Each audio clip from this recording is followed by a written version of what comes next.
A researcher from the Chinese Academy of Sciences travels through the black second generation of the Hong Kong Island Circle. Carry a 2025 Research Institute space with you, with a time flow rate of 10:1.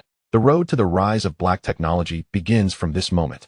Military upgrade, gas tank cannon electromagnetic rail cannon space-based kinetic energy strike. Wealth upgrade, Shanghai engine best-selling electronic products leading enterprises in computers and mobile phones. Power upgrade, small smuggling fleet world's largest security group dominating the underground order of world shipping. Years later, my father became the revered underground emperor of Hong Kong Island, and I have been continuously delivering groundbreaking black technology to the country, becoming a technology giant that has attracted the attention of the world. I, Lin Chao, am not only the uncrowned king of Hong Kong Island, but also an unparalleled national hero on the road to the rise of a great power. If you enjoy Hong Kong action stories like this, don't forget to like and subscribe. The adventure is about to begin. Chapter 1. The treatment for this time travel ticket is not very good. The salty sea breeze filled my throat, mixed with a diesel smell. Lin Chao lay on the edge of the bumpy boat, tightly grasping the cold railing, with the roaring of the fishing boat engine in his ears. His stomach was churning, not only because of seasickness, but also because of the white speedboat chasing him closely behind. That ship is much faster than their broken fishing boat, with a machine gun mounted on the bow and a black barrel pointing directly at them. Chao's eye, lie down. Lin Jiqiang's hoarse roar exploded in Lin Chao's ear, and he instinctively pressed his body lower. Next second, da-da-da-da. The piercing sound of gunshots tore apart the sound of the waves, and a string of bullets swept across the stern of the ship, causing sawdust to fly. A few stray bullets, tinkling, hit the metal sheet of the boat canopy, splashing a few sparks. Lin Chao's heart was so scared that it almost jumped out of his throat. 5 minutes ago, he was no longer the young Lin Chao who grew up in Xiangjiang fishing village. His soul comes from more than 50 years later, and he is one of the youngest researchers at the Institute of Automation of Longhua Academy of Sciences, also known as Lin Chao. But it seems that the remaining soul of the original owner still influences him, and he has a natural sense of closeness towards Lin Jiqiang, his father. What Lin Chao is familiar with are precision instruments and complex codes, not this real-life fugitive pursuit. Lado, who are they? The water police are not that ruthless. Lin Chao raised his head and shouted at the burly figure in the cockpit. Lin Jiqiang held the helm with one hand and pulled out a Black Star pistol from his waist with the other. Without looking back, he shouted, "Shut up, hold on." He suddenly turned the steering wheel, and the fishing boat drew an extremely unstable arc on the sea surface, trying to avoid the straight-line impact of the speedboat. The ship tilted violently, and there was a muffled sound and exclamation coming from the cabin. Lin Chao's gaze crossed his father's shoulder and saw the two guests in the cabin. A man and a woman, middle-aged appearance, dressed in ordinary clothes. These two are exactly the business that my father took on this time, sending people back to Pengcheng. At this moment, that man is protecting the woman. Although their faces were pale, there was no fear in their eyes that ordinary people should have, but rather a calmness. Lin Chao's heart skipped a beat. Something's wrong. Although his father Lin Jiqiang withdrew from the Weihai gang, he still engaged in the business of licking blood with a knife edge. Smuggling, illegal immigration, neither of them can be seen in the light. Even in the midst of gang fights or being chased by marine police, I have never seen anyone directly firing machine guns. This firepower is going to sieve their entire ship. Mr. Lin, I'm sorry. The man in the cabin suddenly spoke, his voice not loud but exceptionally clear. This job has implicated you. Lin Jiqiang spat out a mouthful of bloody saliva and cursed. What's the point of saying this now? Who are you and what kind of gods have you provoked? The man didn't hide anything and said calmly, "We are from mainland China. We brought something with us on this trip back." He paused and glanced at the approaching speedboat behind him. "The ones chasing us are the agents of the ghost guy. They borrowed the boat from the water police." Ghost agent. For words made Lin Chao's heart tremble. He instantly understood. This is not a gang revenge killing, nor is it an ordinary smuggling arrest. This is a spy war. Myself and my father, two illegal immigrants, were unexpectedly caught up in a secret war between two major intelligence agencies. No wonder the other party made a fatal move. In the eyes of these agents, the father and son are just tools that can be sacrificed at any time. Damn it. Lin Jiqiang also understood, his weathered face so black that it could drip water. He suddenly fired a shot into the sea, as if venting his boundless anger. The sound of the pistol was laughably weak in the face of the roar of the machine gun. The speedboat approached again, and the machine gunner at the bow could already see the outline clearly. He had a cruel cat and mouse smile on his face. Da-da-da-da. The new round of strafing became even more intense, with bullets raining down and leaving the canopy they relied on for hiding riddled with holes. A bullet grazed Lin Jiqiang's arm and flew by, carrying a string of blood droplets. He shook his body suddenly, and his arm holding the steering wheel softened. The fishing boat lost control in an instant, and its bow almost hit the waves next to it. Laudo. Lin Chao's eyes were about to crack.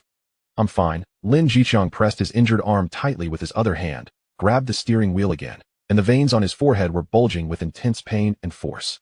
Chao Zai, listen. I'll drive the boat to the rocky area over there later, and you can jump into the sea while it's chaotic. Go upstream towards the shore, don't turn back. Jumping into the sea? Lin Chao glanced at the dark rocks in the distance, and then at the gun barrel on the speedboat behind him that was devouring people. What is the difference between jumping into the sea under machine gun blockade and targeting? There is a dead end. No, absolutely not. He can't die here. At the critical moment, Lin Chao couldn't help but cry out in his heart. System Tongzi help? When I read novels before, I used to say that crossing time requires a golden finger. However, no matter how he shouted, there seemed to be no response. Lin Chao is a bit desperate. It seems that the treatment of his time travel ticket is not very good. In his chaotic thoughts, a picture that did not belong to this era appeared in his mind. That is the Automation Research Institute, his laboratory. He vaguely felt that the Automation Research Institute where he worked had traveled through with his soul. That is a space independent of this world. You can hide inside yourself. Thoughts together can no longer be contained.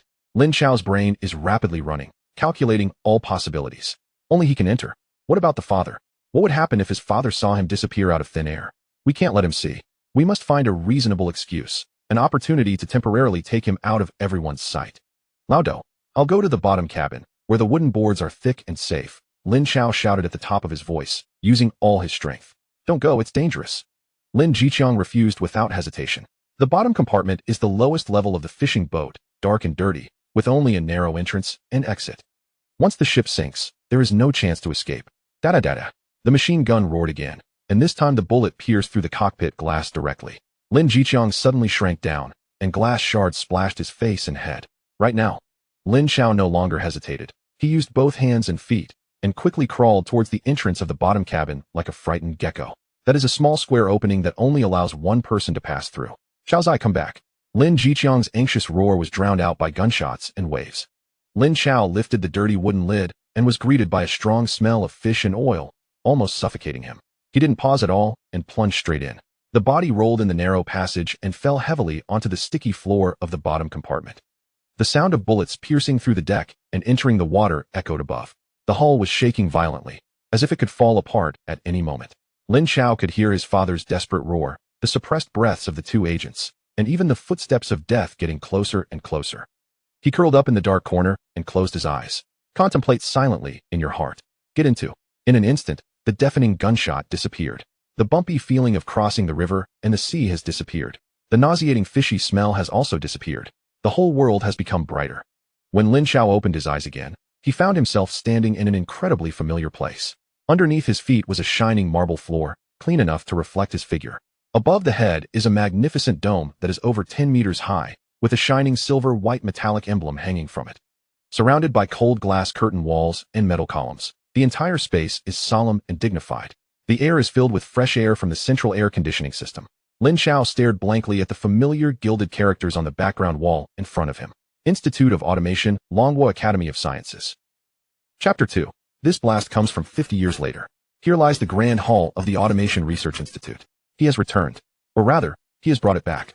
The institute remains unchanged, featuring a spacious courtyard, a main research building, an experimental building, and a logistics building that houses a cafeteria, dormitories, and activity rooms. The entire campus is enclosed by towering walls, utterly isolating it from the outside world. Utilities and networks are all functioning normally, as if he had merely left yesterday. Lin Chao approached the electronic calendar in the hall, which clearly displayed October 8th, 2025. Time here seems to be suspended. No, that is not correct. He abruptly raised his wrist, which was conspicuously bare. Yet he distinctly remembered glancing at the clock in the cockpit before entering this space. Now his mind raced. An indescribable suspicion surging to the forefront.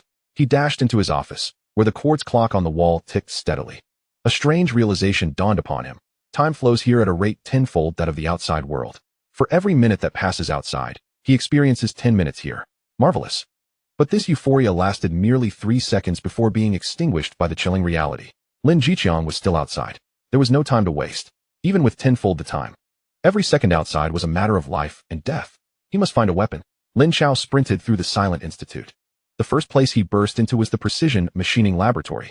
Lathes, milling machines, 3D printers, various expensive devices stood silently. These machines could fabricate the most intricate components in the world, yet none could produce a bullet ready for immediate firing. Useless. Next, the materials analysis laboratory, spectrometers, electron microscopes, tensile testing machines. Still no use. The robotics lab. Several multi-jointed robotic arms hung suspended in their last pose before the power outage. Lin Chao even spotted the small, unmanned inspection vehicle he had designed, quietly resting on its charging dock. Yet these devices, with their complicated programming and sluggish startup, lacked any offensive modules. By the time he modified them into weapons, his father outside would likely be reduced to mere bone fragments. No, still nothing. He rushed into one laboratory after another, only to emerge in despair each time. This was a temple of science, not a military factory for weaponry. Lin Chao halted, his chest heaving violently as he gasped for air. Sweat trickled down his brow, splattering onto the polished floor. Could he only stand idly by, listening to his father's life ebb away outside? No, absolutely not. Bloodshot eyes filled with determination, he forced himself to regain composure. He could not solely rely on ready-made weapons. He needed to create one using the resources at hand. But what to create? A gun? He lacked the expertise and time for that. Explosives? The laboratory contained some chemicals, but the ratios and detonation mechanisms posed significant challenges. A slight miscalculation could either fail to harm the enemy or, worse, send him to his demise. What else was there? High power, long range, simple structure. He continuously pondered in his mind. During his university days, Lin Chao had not only excelled in mechanical engineering, but was also an ardent military enthusiast. In writing a post about asymmetric warfare, he had scoured every resource regarding improvised weapons. At the time, it seemed merely fascinating. Today, that knowledge had become his only lifeline. He recalled how insurgents in the Middle East had crafted powerful improvised weapons with the most rudimentary tools. Gas canisters? A gas canister cannon. Lin Chao's pupils constricted sharply, as if his very blood ignited in that moment. The logistics building, the cafeteria. He turned, expending every ounce of strength to dash out of the experimental building. Crossing the empty courtyard, with the cafeteria on the ground floor of the logistics building as his target. With a resounding crash, he kicked open the heavy stainless steel door of the cafeteria kitchen. A familiar aroma of mixed dishes and cooking oil wafted towards him. His gaze swiftly scanned the entire kitchen, finally landing on a corner by the back door. There, 5 deep red gas canisters were neatly stacked. Found it. That's it. Without a moment's hesitation, Lin Chao seized 3 canisters and placed them on a nearby small cart, turning and sprinting back to the machining workshop of the experimental building. Upon returning to the workshop, he set the gas canisters down on the floor. It was now time to transform his theoretical knowledge into a lethal weapon. The first step, the cannon body. Lin Chao rummaged through the pile of materials and quickly found a seamless steel pipe. With a wall thickness exceeding 1 centimeter and a diameter slightly larger than the gas canister, it was practically tailor-made. He powered on the plasma cutter, and a blinding arc ignited, sparks flying. With a sizzling sound, a precisely cut segment of 1 meter and 20 centimeters was severed from the pipe. Next, he fetched a thick steel plate, welding the cannon barrel to it to create a base. During his first attempt, impatience led to an excessively high current, burning a hole straight through the steel plate. Lin Chao cursed under his breath, replaced the plate, and started anew. The second time, he operated cautiously. Quickly he procured an abundance of iron nails, screws, and even shattered several bearings to extract the steel balls within, which he then hastily stuffed into the gas canister. Lin Chao meticulously sealed the opening with epoxy resin and steel plates. Consequently, this gas canister transformed from a mere fuel tank into a formidable bomb brimming with potent explosives and countless lethal shrapnel. He replicated the process, crafting 3 such deadly iron canisters in an extraordinarily brief period. The third step involved the propellant. He divided the remaining explosives into 3 packages and found several discarded magnesium strips in the laboratory to serve as fuses. All was prepared. Lin Chao gazed at his creation, a crude, makeshift cannon accompanied by 3 seemingly comical red projectiles. They were striking in their simplicity and grotesqueness, yet they harbored the terrifying power capable of obliterating that speedboat. He estimated the time. Less than an hour had elapsed since his arrival at the institute, translating to merely 5 minutes outside. Sufficient. He dragged the cannon, cradling the 3 projectiles in his arms, and closed his eyes. Out. The sound of machine gun fire once again assaulted his ears, the scent of fish and diesel enveloping him anew. He had returned. "Chao, you fool. How dare you show yourself?" Came Lin Jiqiang's astonished and furious roar from above. Lin Chao paid no heed to Lin Jiqiang's anger. Using both hands and feet, he clambered out from the cramped bottom hatch, bearing the weighty cannon and projectiles. The deck was littered with bullet holes and splintered wood, a scene of utter chaos. When Lin Jiqiang beheld the bizarre iron contraption that Lin Chao dragged out, he stood dumbfounded. What on earth is that? The white speedboat had approached to within 50 meters. The grin of the machine gunner at the bow distinctly visible. A new barrage could commence at any moment. Lin Chao firmly braced the cannon's base against the ship's rail. His eyes ablaze with intensity, his voice hoarse yet imbued with an undeniable calm. "Dad, no questions." He forcefully shoved a modified gas canister into the cannon's barrel. "Steady the boat. Let them draw closer." Chapter 3. Escape. Lin Jiqiang's mind was a blank slate. Having traversed the world and faced life-threatening situations, he prided himself on witnessing all manner of scenes. Yet, he never anticipated that his son, who had only ever focused on academics, would drag out such an object from the ship's hold. A hefty iron pipe welded to a metal plate, dark and grotesque. What could this contraption possibly achieve? It was heavier than a mere fire poker. "Dad." Lin Chao's voice jolted him from his stupor. There was a calmness in his tone that belied his age. Lin Jiqiang instinctively gritted his teeth, gripping the helm tightly. The fishing boat's engine wailed as he strained to stabilize the vessel amidst the surging waves. The blonde, blue-eyed machine gunner on the opposing speedboat noticed Lin Chao's actions. Initially taken aback, he soon wore a more contemptuous grin. He even lowered the grip of his machine gun, gesturing and whispering to his companions. Lin Chao could not hear their words, but could surmise their meaning. Trash, flailing in desperation. His gaze turned as frigid as the depths of the ocean. He knelt on one knee, steadying the cannon with one hand while retrieving a lighter from his pocket with the other. The two passengers also peered out from the cabin. Upon seeing Lin Chao's rudimentary cannon, their practiced calm shattered. The man's mouth fell slightly open, seemingly at a loss for words, while the woman beside him fixed her gaze on Lin Chao's silhouette, her eyes filled with confusion. "Closer." Lin Chao silently urged himself. His mind functioned like a finely tuned machine, calculating wind speed, wave height, and the relative velocity of the two vessels. 40 meters. Now, he hesitated no longer. Igniting the magnesium strip fuse protruding from the cannon, a blinding white light erupted like lightning slicing through the night. The magnesium burned rapidly, the flames instantly penetrating deep into the cannon's barrel. Lin Jiqiang's heart skipped a beat. The machine gunner's smile froze, as he seemed to realize something and lunged for the weapon. Too late. Boom. An unprecedented roar eclipsed the engine's roar, sending tremors across the surface of the sea. A tremendous recoil slammed through the cannon, violently tilting the fishing boat to one side, as if propelled by an invisible giant hand. A woman's scream and the sound of heavy objects crashing to the floor echoed from the cabin.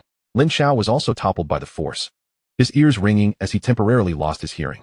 Yet, he kept his eyes fixed forward. A crimson gas canister, trailing an ominous plume, arced through the air in a chaotic trajectory, hurtling towards the white speedboat. The expressions of the agents on the speedboat were forever frozen in that moment, transitioning from mockery to shock, and ultimately to sheer terror. The canister struck the midpoint of the speedboat with precision. There was no cataclysmic explosion, only a fleeting moment of silence, as if time itself had hit pause. The next instant, boom, a massive fireball erupted from within the speedboat. This was not merely flame, it was a tempest of death, intermingled with countless steel balls, iron nails, and fragments of screws. The white hull of the vessel, as fragile as paper, was violently torn apart by the ferocity of the blast. Countless twisted metal shards soared into the sky alongside the flames, only to rain back down into the sea. The machine gunner, who had been grinning moments before, along with his heavy gun, was instantaneously transformed into a mist of blood and debris at the moment of the explosion. The front half of the speedboat was catapulted high into the air, tumbling mid-flight before crashing heavily onto the water's surface, creating towering waves. The rear half sank directly to the ocean floor. The sea was left with nothing but a patch of burning oil and debris. A few fortunate agents, not instantly obliterated, flailed in the water, engulfed in flames, their cries of despair quickly fading. The world fell silent. A deathly stillness enveloped the scene. Lin Chao lay on the deck, gasping for breath, his chest ablaze with pain. He felt as if his very organs had been displaced by that explosive force, struggling to rise. Each breath was seared with the acrid taste of smoke and diesel, mingled with a nauseating scent of blood and charred flesh. He wiped his face, unsure whether it was seawater or cold sweat that he had brushed away, yet his gaze remained as frigid as ever, fixed upon that infernal realm of suffering. Not a trace of compassion was to be found. These people sought the demise of him and his son. Thus, they must perish. Old man. Lin Chao's voice was hoarse, strained. In the cockpit, Lin Jiqiang maintained his grip on the helm, resembling a statue turned to stone. His eyes bulged like brass bells, mouth agape wide enough to accommodate an egg. Lin Jiqiang gazed into the distant inferno, then slowly turned his head to regard his son. The boy's face was smeared with soot, his expression devoid of relief from survival or the terror of having taken a life. As tranquil as if he had merely ignited the gas stove in the kitchen moments before. Lin Jiqiang's throat felt parched, a chill creeping up from his tailbone. It was as if he was encountering the son he had raised for over a decade for the very first time. Set sail, Lin Chao uttered again, before collapsing wearily onto the ground. Lin Jiqiang jolted, finally regaining his senses. He cast a glance at the flaming sea, then at the grotesque smoking iron pipe on the deck, shuddering violently. Without posing any questions, Lin Jiqiang abruptly floored the accelerator. The fishing boat's engine roared, strained under the weight of its burden, pivoting the vessel to race towards the coastline of Pingqing at full speed. The couple in the cabin emerged, observing the terrifying weapon on the deck, then glancing at Lin Chao, whose pallor was stark, yet whose eyes remained calm. Their lips moved, yet words failed to escape. The man silently approached Lin Chao, draping his coat over him. Silence enveloped the vessel, the only sounds being the engine's growl and the waves crashing against the hull. The atmosphere was stiflingly oppressive. Lin Jiqiang did not look back even once, his focus unwaveringly fixed ahead. As the first light of dawn tinted the horizon, the distant coastline finally came into view. It was not the familiar silhouette of Hong Kong, but rather the coastline of the mainland, a nondescript fishing port. The fishing boat gradually approached the shore. Lin Jiqiang had anticipated a silent drop-off, merely to collect his payment and depart. However, the scene at the dock plunged his heart into despair. The entire dock was cordoned off. A dozen soldiers clad in green uniforms, armed and expressionless, stood at various points along the dock. Bright searchlights illuminated the area as if it were high noon. At the end of the dock, 2 army green jeeps were stationed. As the fishing boat came to a halt, a young officer, adorned with the insignia of a second lieutenant, approached. He first saluted the couple in the cabin with military precision, then reported in a booming voice, "Sir, we have been ordered to assist you." The man nodded, his composed demeanor returning. He exchanged a few words with the officer, whose gaze then fell upon Lin Jiqiang and Lin Chao, sharp and assessing. "Gentlemen," the officer approached, his tone courteous but his words rigid. "We are already apprised of the situation. Thank you for your assistance. However, you two cannot leave just yet, as the British may still be searching. This gentleman's hand also requires dressing.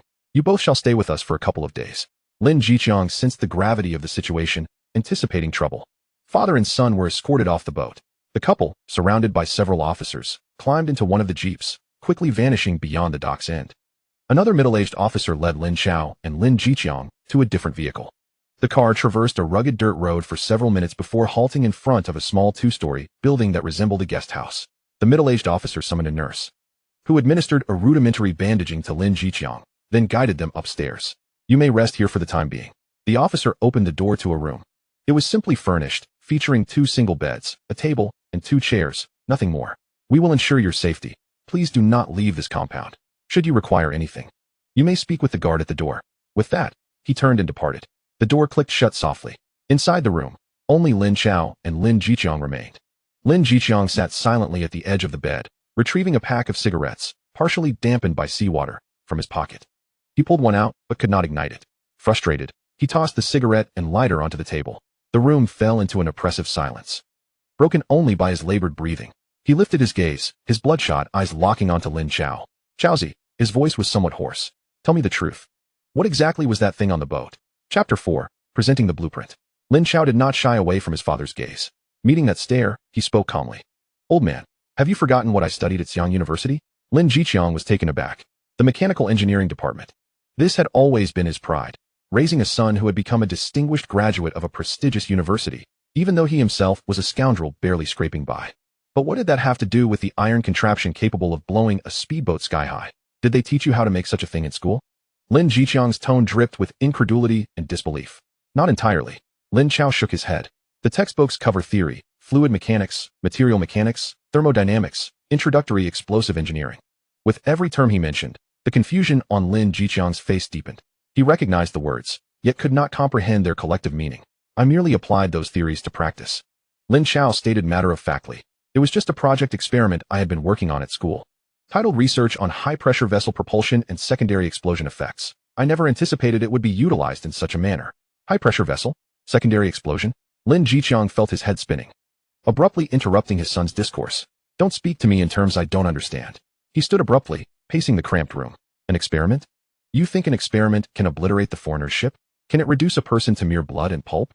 That contraption is a weapon, it's artillery." Lin Jiqiang halted abruptly.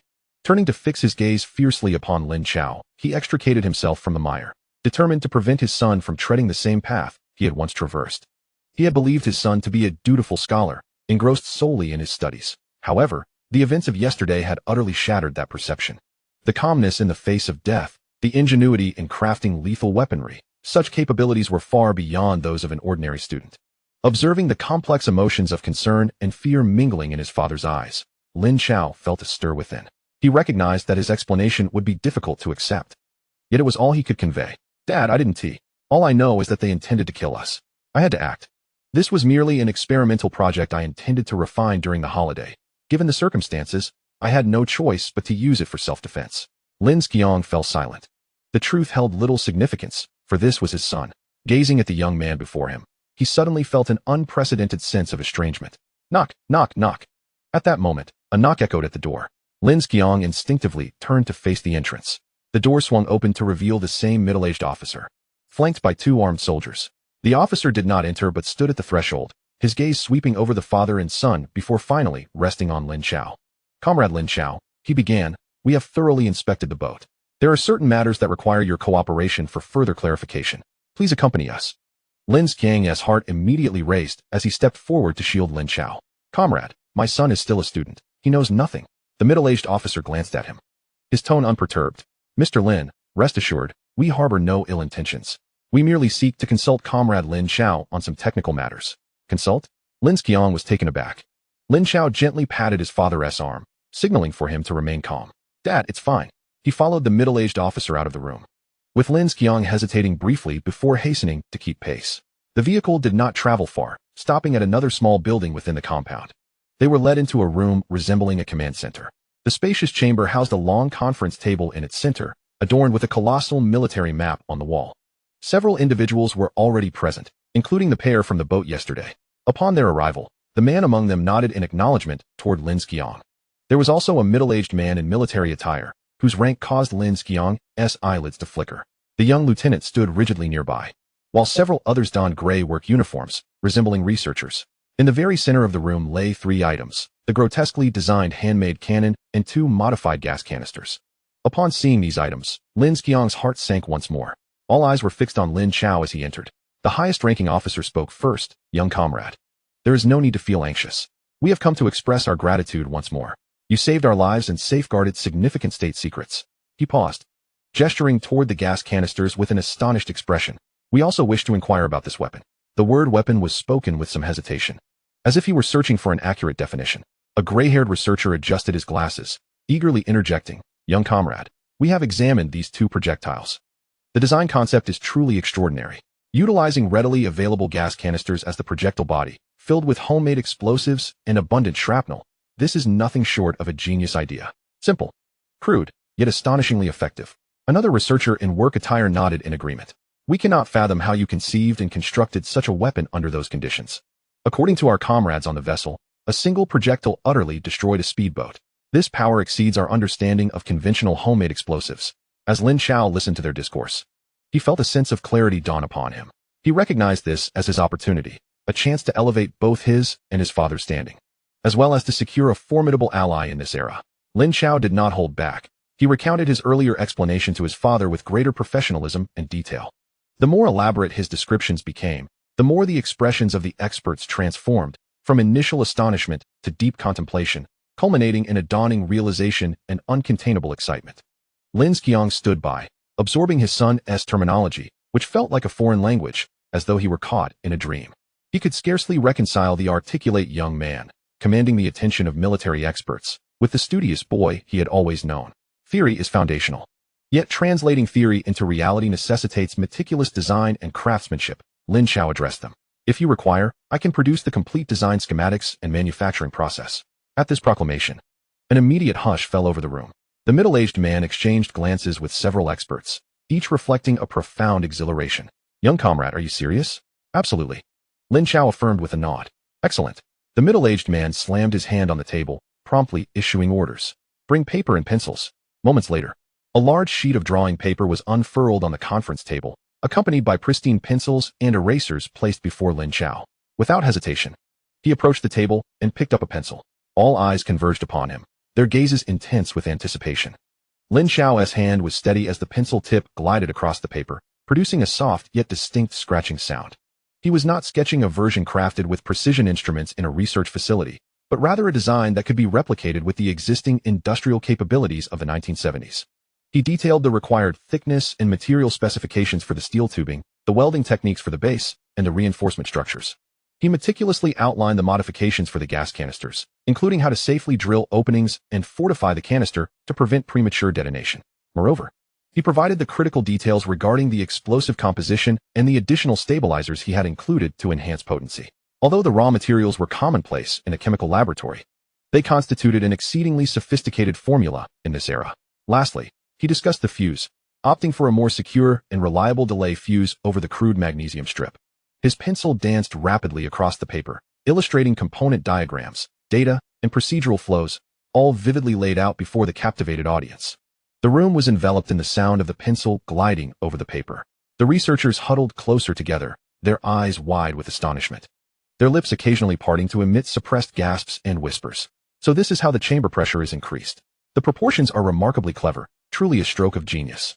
Behold the design of this fuse, simple yet reliable, significantly enhancing safety. As the last stroke was made, Lin Chao set down his pencil. A complete design lay quietly on the table before him. It was unsightly and crude, yet it harbored a disquieting power. The middle-aged man lifted his gaze from the blueprint, fixing a piercing stare at Lin Chao. Xiaozhong, he suddenly turned, speaking with fervor. Go to Factory 708 immediately. Bring that old fellow Wang Jinhua here. Tell him it's He Wei Hua looking for him.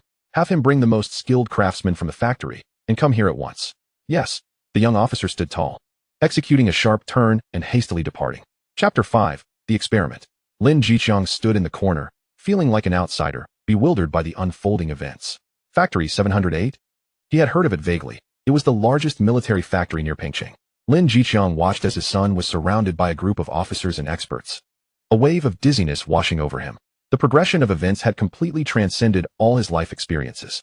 Within half an hour, hurried footsteps echoed from outside. An elderly man, clad in blue work attire, his hair gray yet spirited, was escorted in by the young officer, followed by two similarly dressed middle-aged men, their hands stained with machine oil.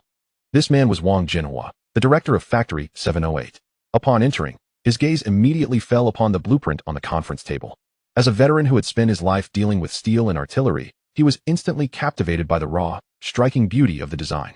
He strode to the table, nearly pressing his face against the paper, and the more he examined it, the more his expression illuminated with excitement. He abruptly turned to He Wei Hua, his eyes brimming with disbelief. This is nothing short of genius. Using the simplest materials and rudimentary craftsmanship, yet capable of unleashing such terrifying power.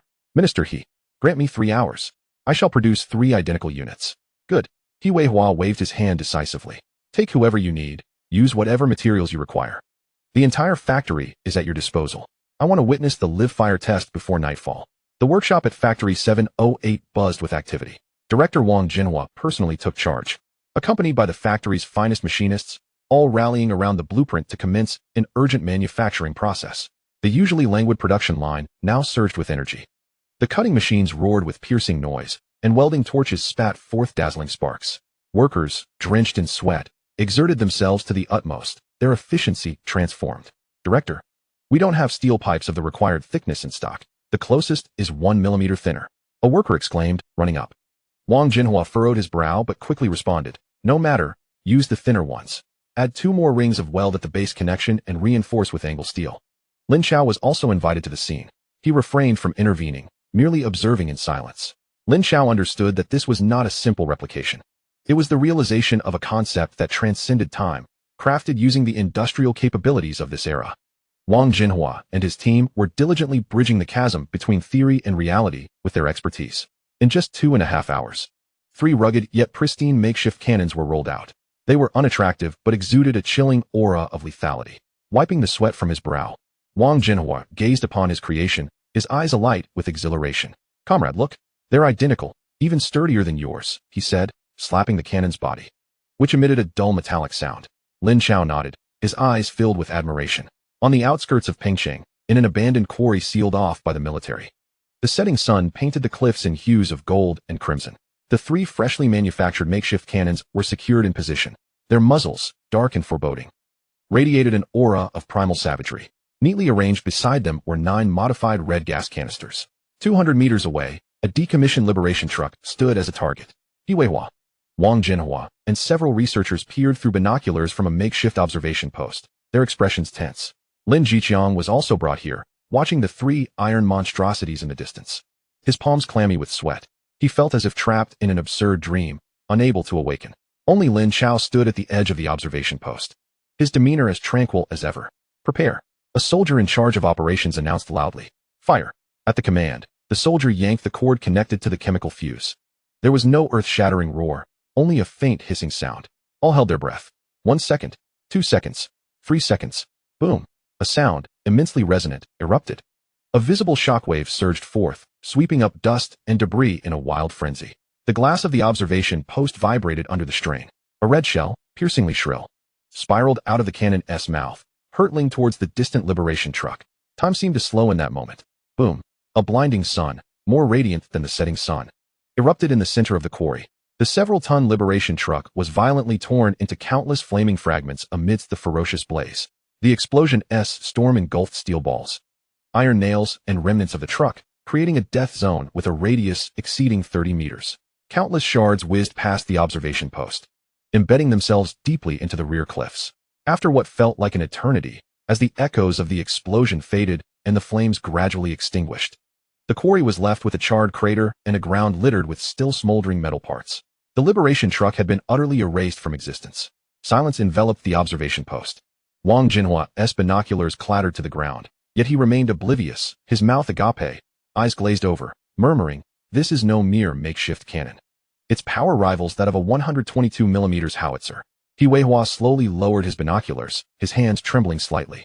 He turned to Lin Chao. "This is far from a civilian homemade weapon. It is, without a doubt, a subverter of the rules of warfare. A marvel of engineering so cost-effective that it could be mass-produced by an ordinary machine factory, yet possessing a power comparable to that of heavy artillery." He Weihua inhaled deeply and approached Lin Chao. "Comrade Lin Chao," he said with utmost solemnity, "on behalf of the organization and the military, I wish to express our gratitude once more. You have rendered great service to the nation." He then turned to Lin Jiqiang, the ship captain he had previously overlooked. "Mr. Lin, we have thoroughly investigated your situation. Although your past business dealings were somewhat irregular, your willingness to risk your life to protect our comrades and safeguard state secrets has balanced the scales of merit and demerit. From this moment forth, you and your son are free."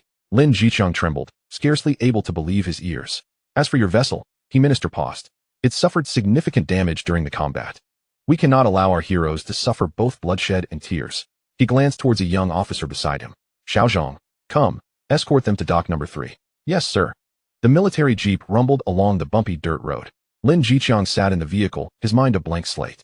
Eventually, the vehicle came to a halt at a heavily guarded military dock. At the end of the dock lay a ship, quietly anchored. When Lin Jiqiang laid eyes on it, his breath caught in his throat. This was no mere fishing boat. It was a large vessel, entirely gray. However, the armaments had been dismantled, leaving only a few empty gun mounts. "This is a patrol boat retired by the Navy, originally a 50-ton medium fishing vessel repurposed by the Japanese, later seized by us," He Weihua explained. "Aside from the weapon systems, all other equipment remains intact. It was originally decommissioned and stored, intended for transfer to a nearby commune.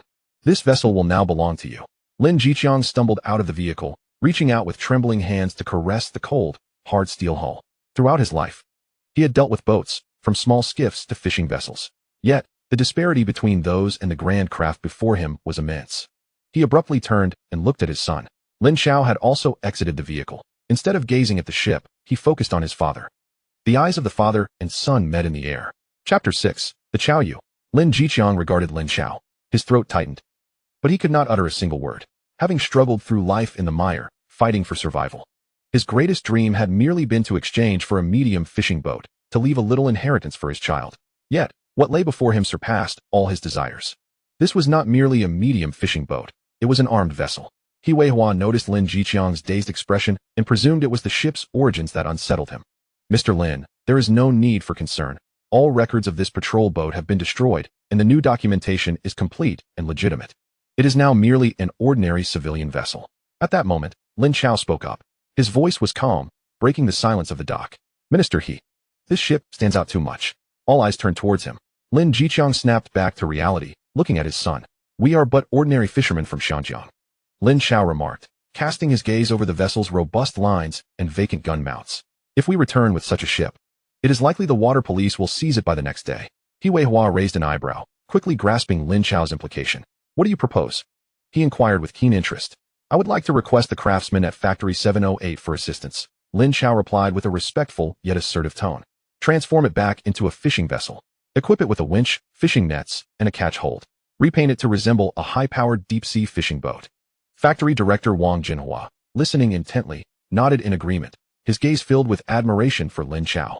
This young man not only understood technology, but also the nuances of human relationships, displaying a talent for subtlety. He Weihua laughed heartily. Very well, this should pose no challenge. Director Wang, I entrust this matter to you. However, Lin Chao shifted the conversation. It would not be prudent to have all the weapons removed. The Xiangjiang area is rather unstable, and we must possess means for self-defense. The atmosphere became subtly charged upon hearing this statement. Lin Jiqiang's heart leapt to his throat. He Weihua's eyes flickered. He scrutinized Lin Chao, seemingly attempting to penetrate the young man's intentions. A hero should not bleed and weep, nor should they remain defenseless. After a moment's contemplation, He Weihua made a decision. We can leave you a machine gun aboard, along with 5 full magazines of ammunition. He pointed to the largest gun mount at the bow. A Type 53 heavy machine gun will suffice. Lin Jiqiang gasped. A heavy machine gun. That weapon was designed for land use. A single burst could pierce through a wall. Yet Lin Chao shook his head. No. What? He Weihua expressed surprise. It is too conspicuous, Lin Chao replied, gazing at the empty gun mount. A machine gun mounted on the deck would draw unwanted attention. We seek the ability to reveal our weapons only when trouble comes knocking.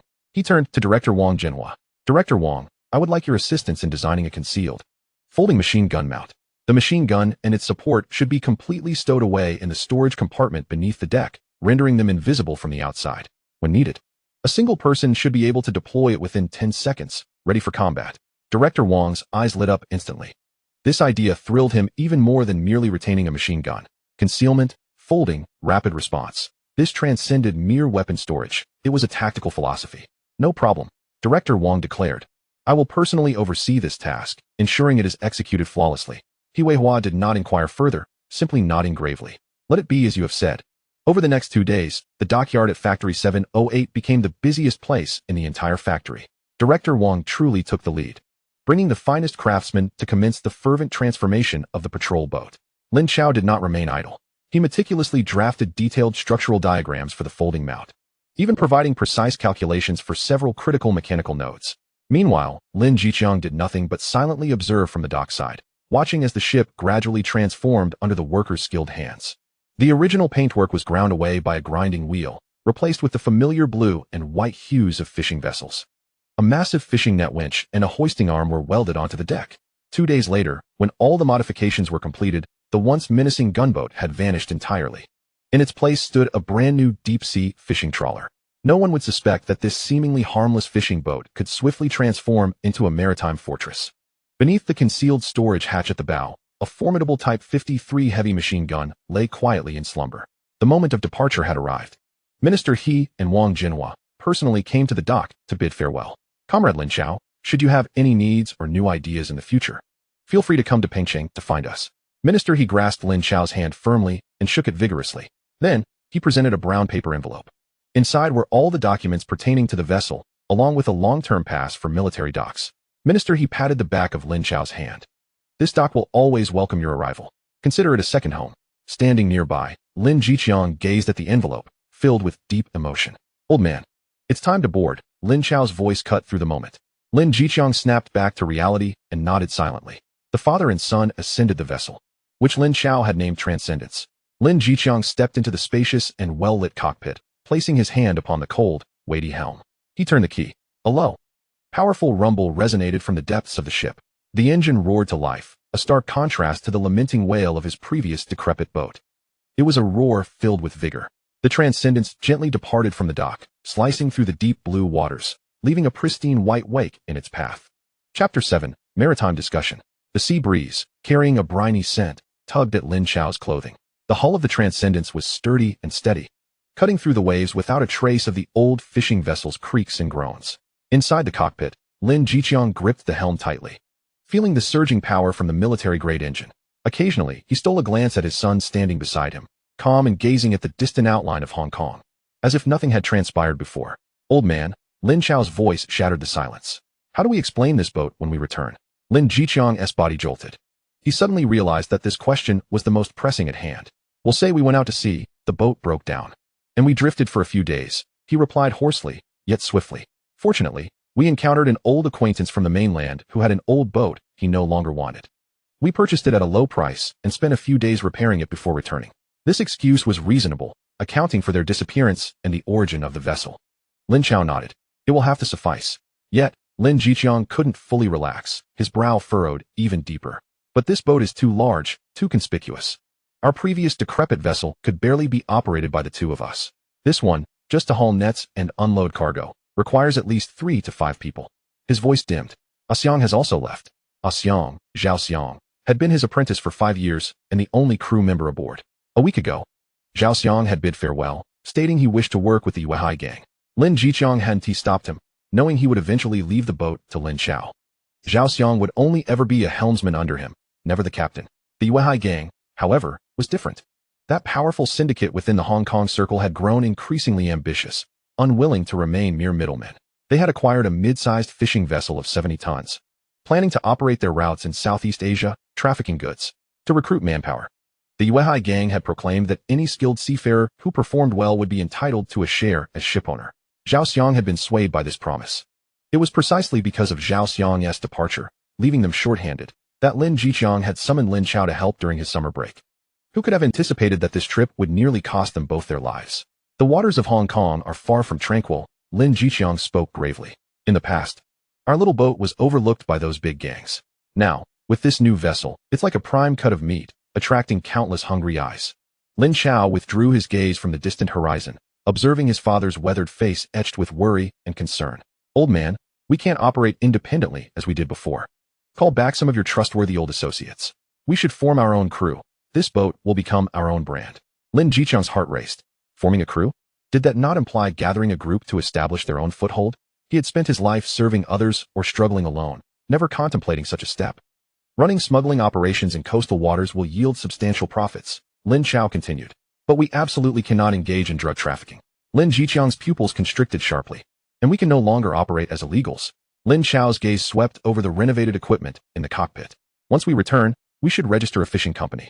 Henceforth, the Transcendence will be the vessel of our company, and we shall be legitimate fishermen setting out to sea. Lin Jiqiang opened his mouth, but no words emerged. He was left utterly astounded by his son's series of plans, recruiting, starting a company, and establishing a legitimate front. As for me, Lin Chao paused, his gaze drifting towards the window, fixated on the direction of their impending arrival at Lujia village. I wish to discuss with my uncle about leasing the barren land by the seaside to establish a shipyard. A shipyard? Lin Jiqiang was completely bewildered. Yes, Lin Chao affirmed. We can partner with my uncle. On the surface, we'll repair ships, but in reality, we can manufacture our own equipment. His voice brimmed with a confidence that Lin Jiqiang found incomprehensible, starting with ship engines and propellers. In the future, we could even build our own vessels. Lin Jiqiang felt as though his heart might leap from his throat. Manufacturing engines? Building boats? He looked at his son, whose youthful visage now bore an ambition he had never witnessed before. Suddenly, it dawned on him. His son was no longer the child needing his protection.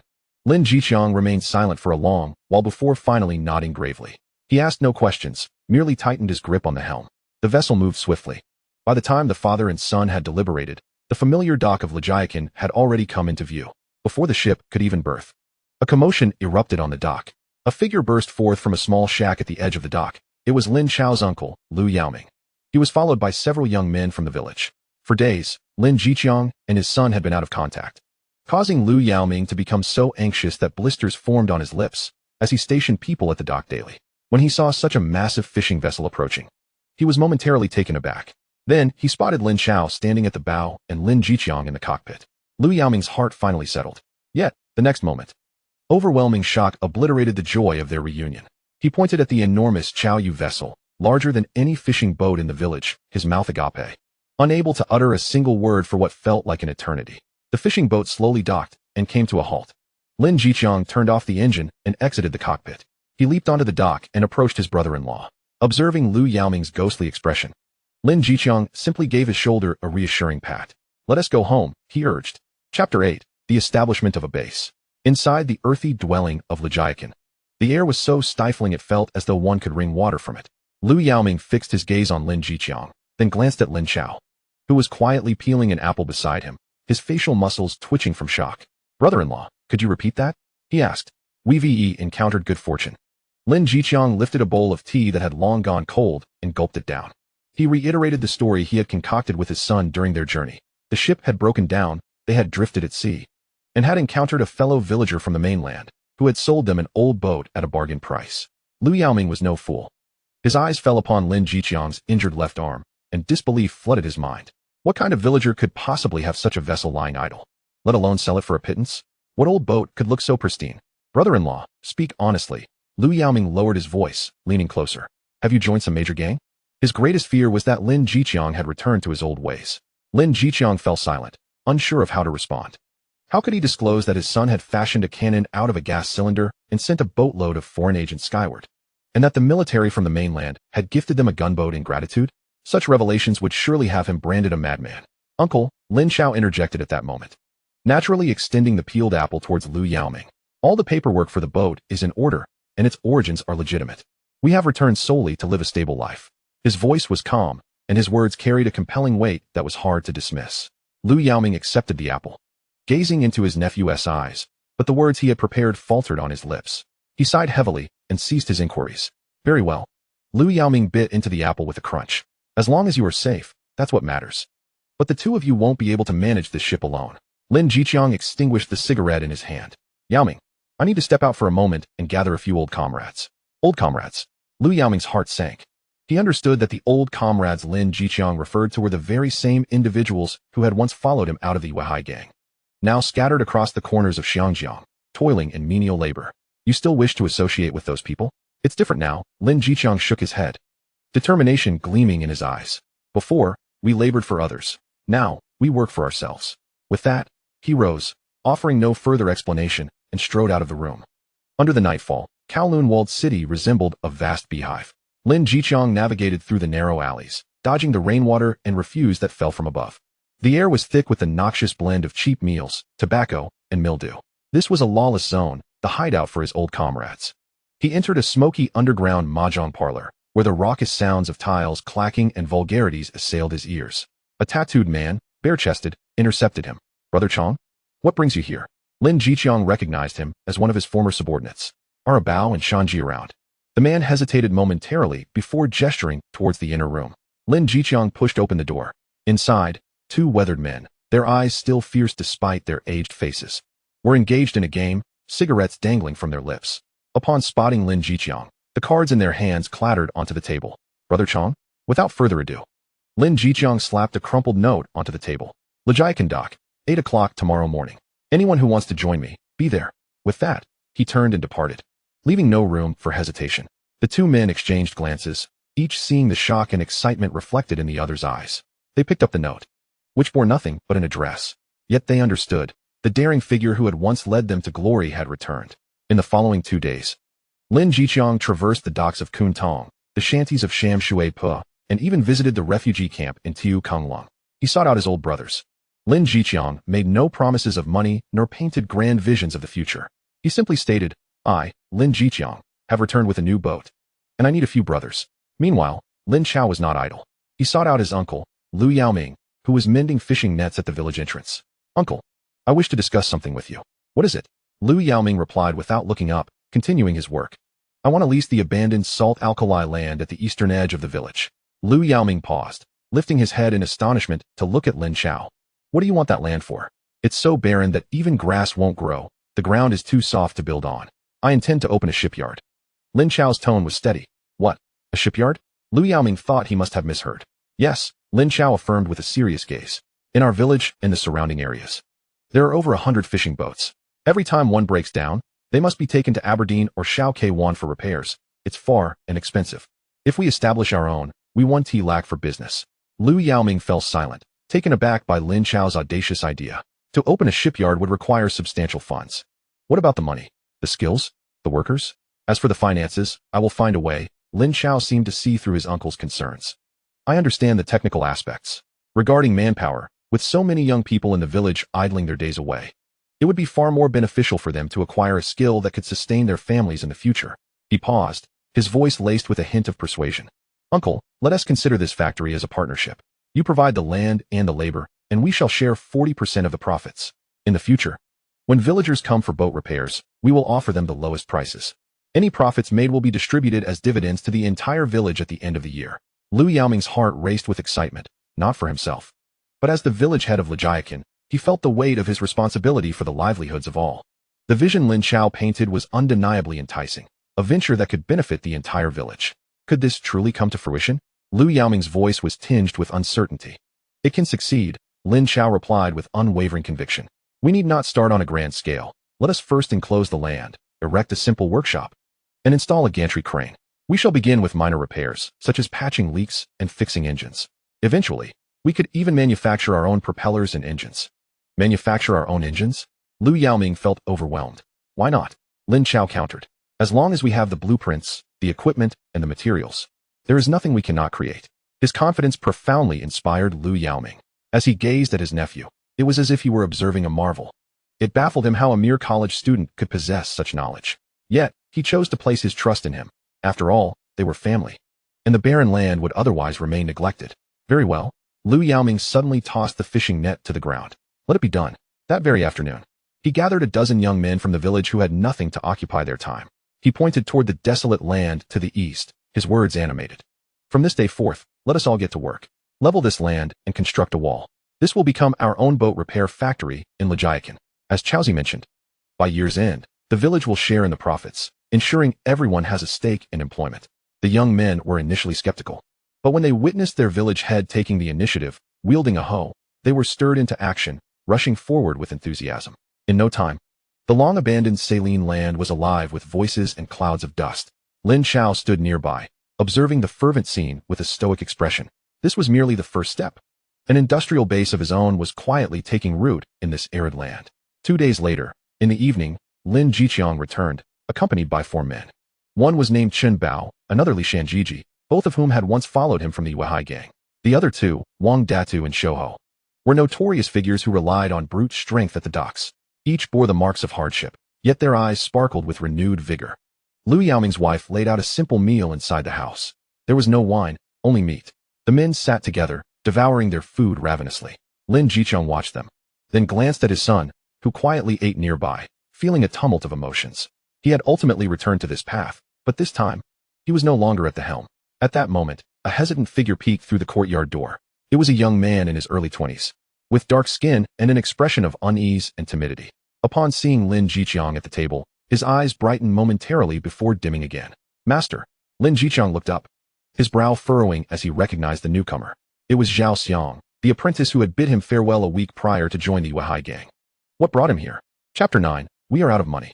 The boisterous feasting within abruptly halted at the sight of the figure by the door. Chen Bao's fingers tightened around his chopsticks, while Li Shanjiji slid his chair back slightly.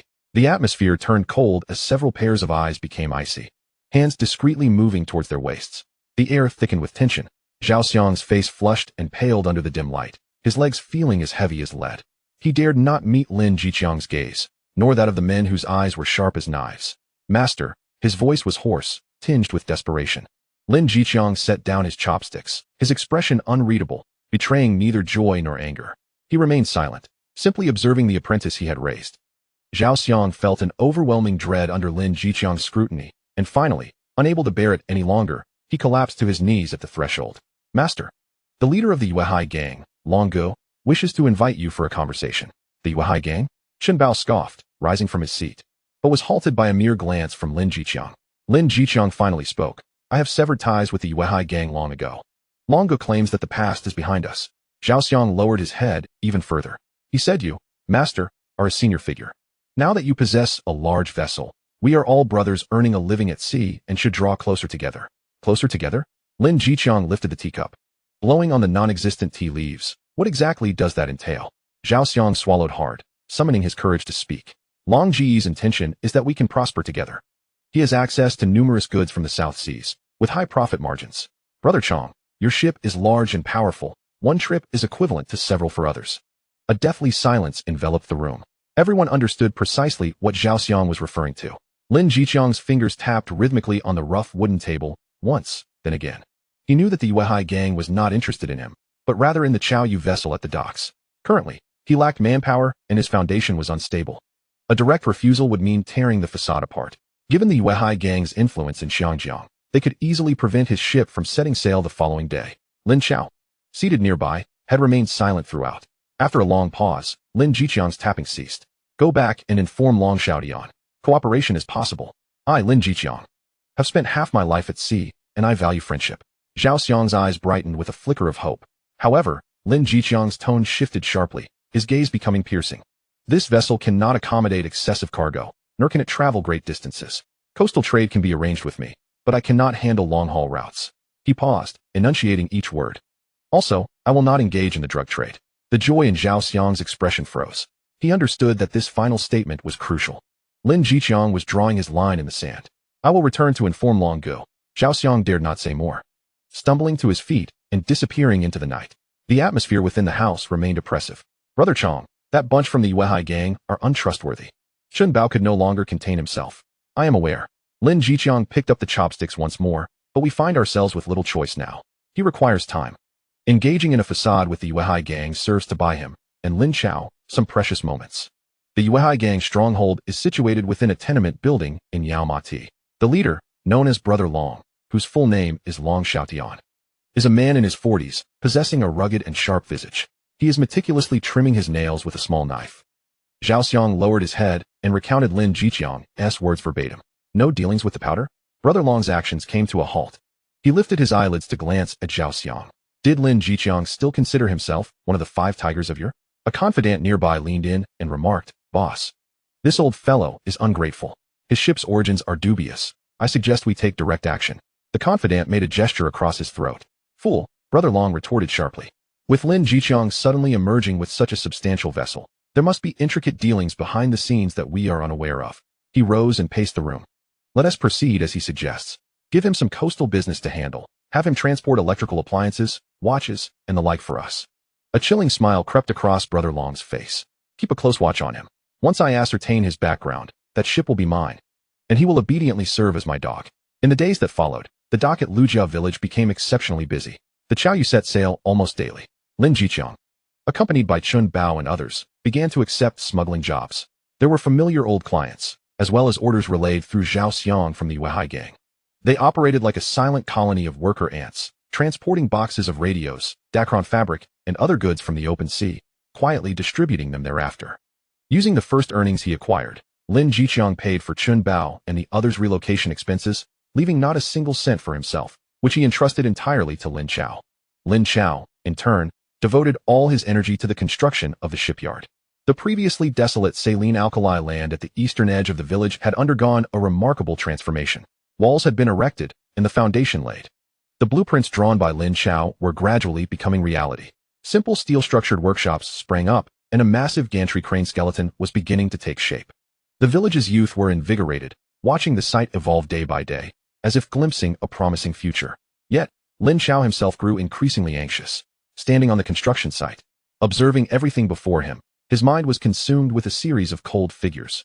Rebar, cement, angle iron, cables, welding equipment, lathes, drill presses. Each item necessitated funds. The meager earnings from Lin Jiqiang's ventures yielded no visible returns. The land belonged to the village. The laborers were from the village. Yet the materials and equipment had to be procured with his hard-earned cash. He was out of money. Not a single cent remained. As night fell and silence enveloped the surroundings, Lin Chao returned to his own world. The automated research institute was brightly lit, so quiet that he could hear his own heartbeat. For the first time, he felt an overwhelming sense of agitation. Money. He needed money. Lin Chao burst into the researchers' offices, frantically rummaging through their belongings. He hoped to uncover something valuable: luxury watches, jewelry, gold, anything that could be liquidated in this era. However, this was a national research institute, not a treasure trove. The researchers led lives of stark simplicity. Aside from books, documents, and experimental equipment, there was nothing of worth in the offices. He scoured the entire workspace, coming up empty-handed. At last, despairing, he opened the last drawer of an office. The occupant was one of the few female researchers in the institute. Inside the drawer lay only a small velvet box. Lin Chao opened the box to find a ring nestled within, an exquisite ring set with a diamond. He held the ring up to the light. The diamond was small, its cut mediocre, casting only a faint glimmer under the illumination. A wave of profound disappointment washed over him. This trinket might fetch a modest sum in this age, but it was merely a drop in the bucket compared to his vast financial shortfall. He slumped into a chair, clutching the ring. Suddenly, A fragment of memory flashed in his mind. It was from a time when he was still at the institute, during a lunch break. That female researcher had been polishing this very ring. A colleague had joked, "Shaoli, admiring your treasure again? That must have cost a pretty penny." The female researcher had chuckled, casually dismissing it. "What is it worth? It's synthetic." Now, this thing was akin to glass, merely a facsimile. Synthetic. Those two words struck Lin Chao's mind like a lightning bolt, clearing the fog that clouded his thoughts. He sprang up from his chair, fixating intently on that small diamond in his hand. It struck him. This research institute housed a materials science laboratory, which contained a high-temperature, high-pressure synthesis apparatus. That device was primarily used to study new superhard materials, but its secondary function was to manufacture industrial-grade diamonds, synthetic diamonds. What was the most expensive cost in producing synthetic diamonds? Electricity. The massive energy required to maintain the terrifying high temperatures and pressures of the apparatus. Yet, in this space, Lin Chao looked up at the ever-burning lights on the ceiling. This research institute, isolated from the realities of the world, seemed to possess boundless energy. A wild thought exploded within him. He could no longer contain his elation and excitement, clutching the ring tightly as he dashed out of the office, racing towards the room that lingered in his memory. Chapter 10. Synthetic Diamonds. Materials Science Laboratory. Lin Chao pushed open the lead door, and at the center of the room lay an imposing steel behemoth. It was a high-temperature, high-pressure synthesis device, with intricate piping sprawling across its body, connecting to precision instruments that were astonishingly delicate. Its core function was to simulate the extreme conditions found deep within the Earth's mantle to create industrial-grade diamonds, synthetic diamonds. In the past, he had viewed it as merely an ordinary machine, but now it appeared before him like a gold mine. Lin Chao's breathing quickened, his heart racing wildly within his chest. He rushed to the apparatus, his hands caressing the cold metal shell. Without a moment's hesitation, he sprang into action, first dashing into the adjacent cleanroom to activate the laser engraving machine. The female researcher's ring was carefully secured on the workstation. The display screen magnified the rice-sized diamond several hundred times. Lin Chao's fingers danced swiftly across the control panel, unleashing a slender beam of laser light that sliced through the air with precision. In a hushed moment, that diminutive synthetic diamond was flawlessly cleaved into 8 smaller shards, each a perfect seed. Upon returning to the main laboratory, Lin Chao activated the cultivation chamber of the high-temperature and high-pressure apparatus. He placed the 8 diamond seeds along with high-purity graphite powder he procured from the chemical warehouse into the chamber. After configuring the parameters, calibrating the pressure, and inputting commands, a low hum resonated. The slumbering behemoth was awakened. The machine emitted a deep rumble as countless dials began their gradual dance, illuminating one by one. Terrifying heat and pressure coalesced frantically within that small cultivation chamber. Lin Chao fixated on the numbers ascending on the screen until everything stabilized. According to standard procedure, the first batch of diamonds required 8 days to generate. However, here, it would take less than a day in the real world. Lin Chao exited the research facility. The following day, just as dawn broke, the construction site at the eastern edge of Lajiakan was already abuzz with activity. Lin Chao stood before a heap of rebar, instructing the village youth on how to bind the foundation. He shouted slogans and gestured dimensions, yet his mind was consumed with thoughts of the diamonds in cultivation. His uncle, Lu Yaoming, passed by, carrying a bag of cement, his face glistening with sweat. "Chao, at this rate, the factory will be topped out next month." Lin Chao nodded, forcing a smile. He understood that a mere factory was futile. Without equipment and materials, it was but an empty shell. He toiled throughout the day, and when night fell once more, he hastily returned to his room, eager to enter the research facility. He rushed to the still thundering machine. The cultivation cycle had concluded. With palms slick with sweat, he inhaled deeply and pressed the buttons for depressurization and cooling. A hissing sound erupted, akin to a demon's sigh as high-pressure gas was released. Moments later, the chamber door opened slowly, unleashing a wave of heat. Lin Chao leaned in, his heart momentarily halting. The original graphite powder had vanished, replaced by 8 transparent diamonds, each shimmering radiantly. Each was a dozen times larger than the original seeds, the largest being the size of a fingernail. Success! A surge of ecstasy coursed through him like electricity. He was nearly overwhelmed with laughter.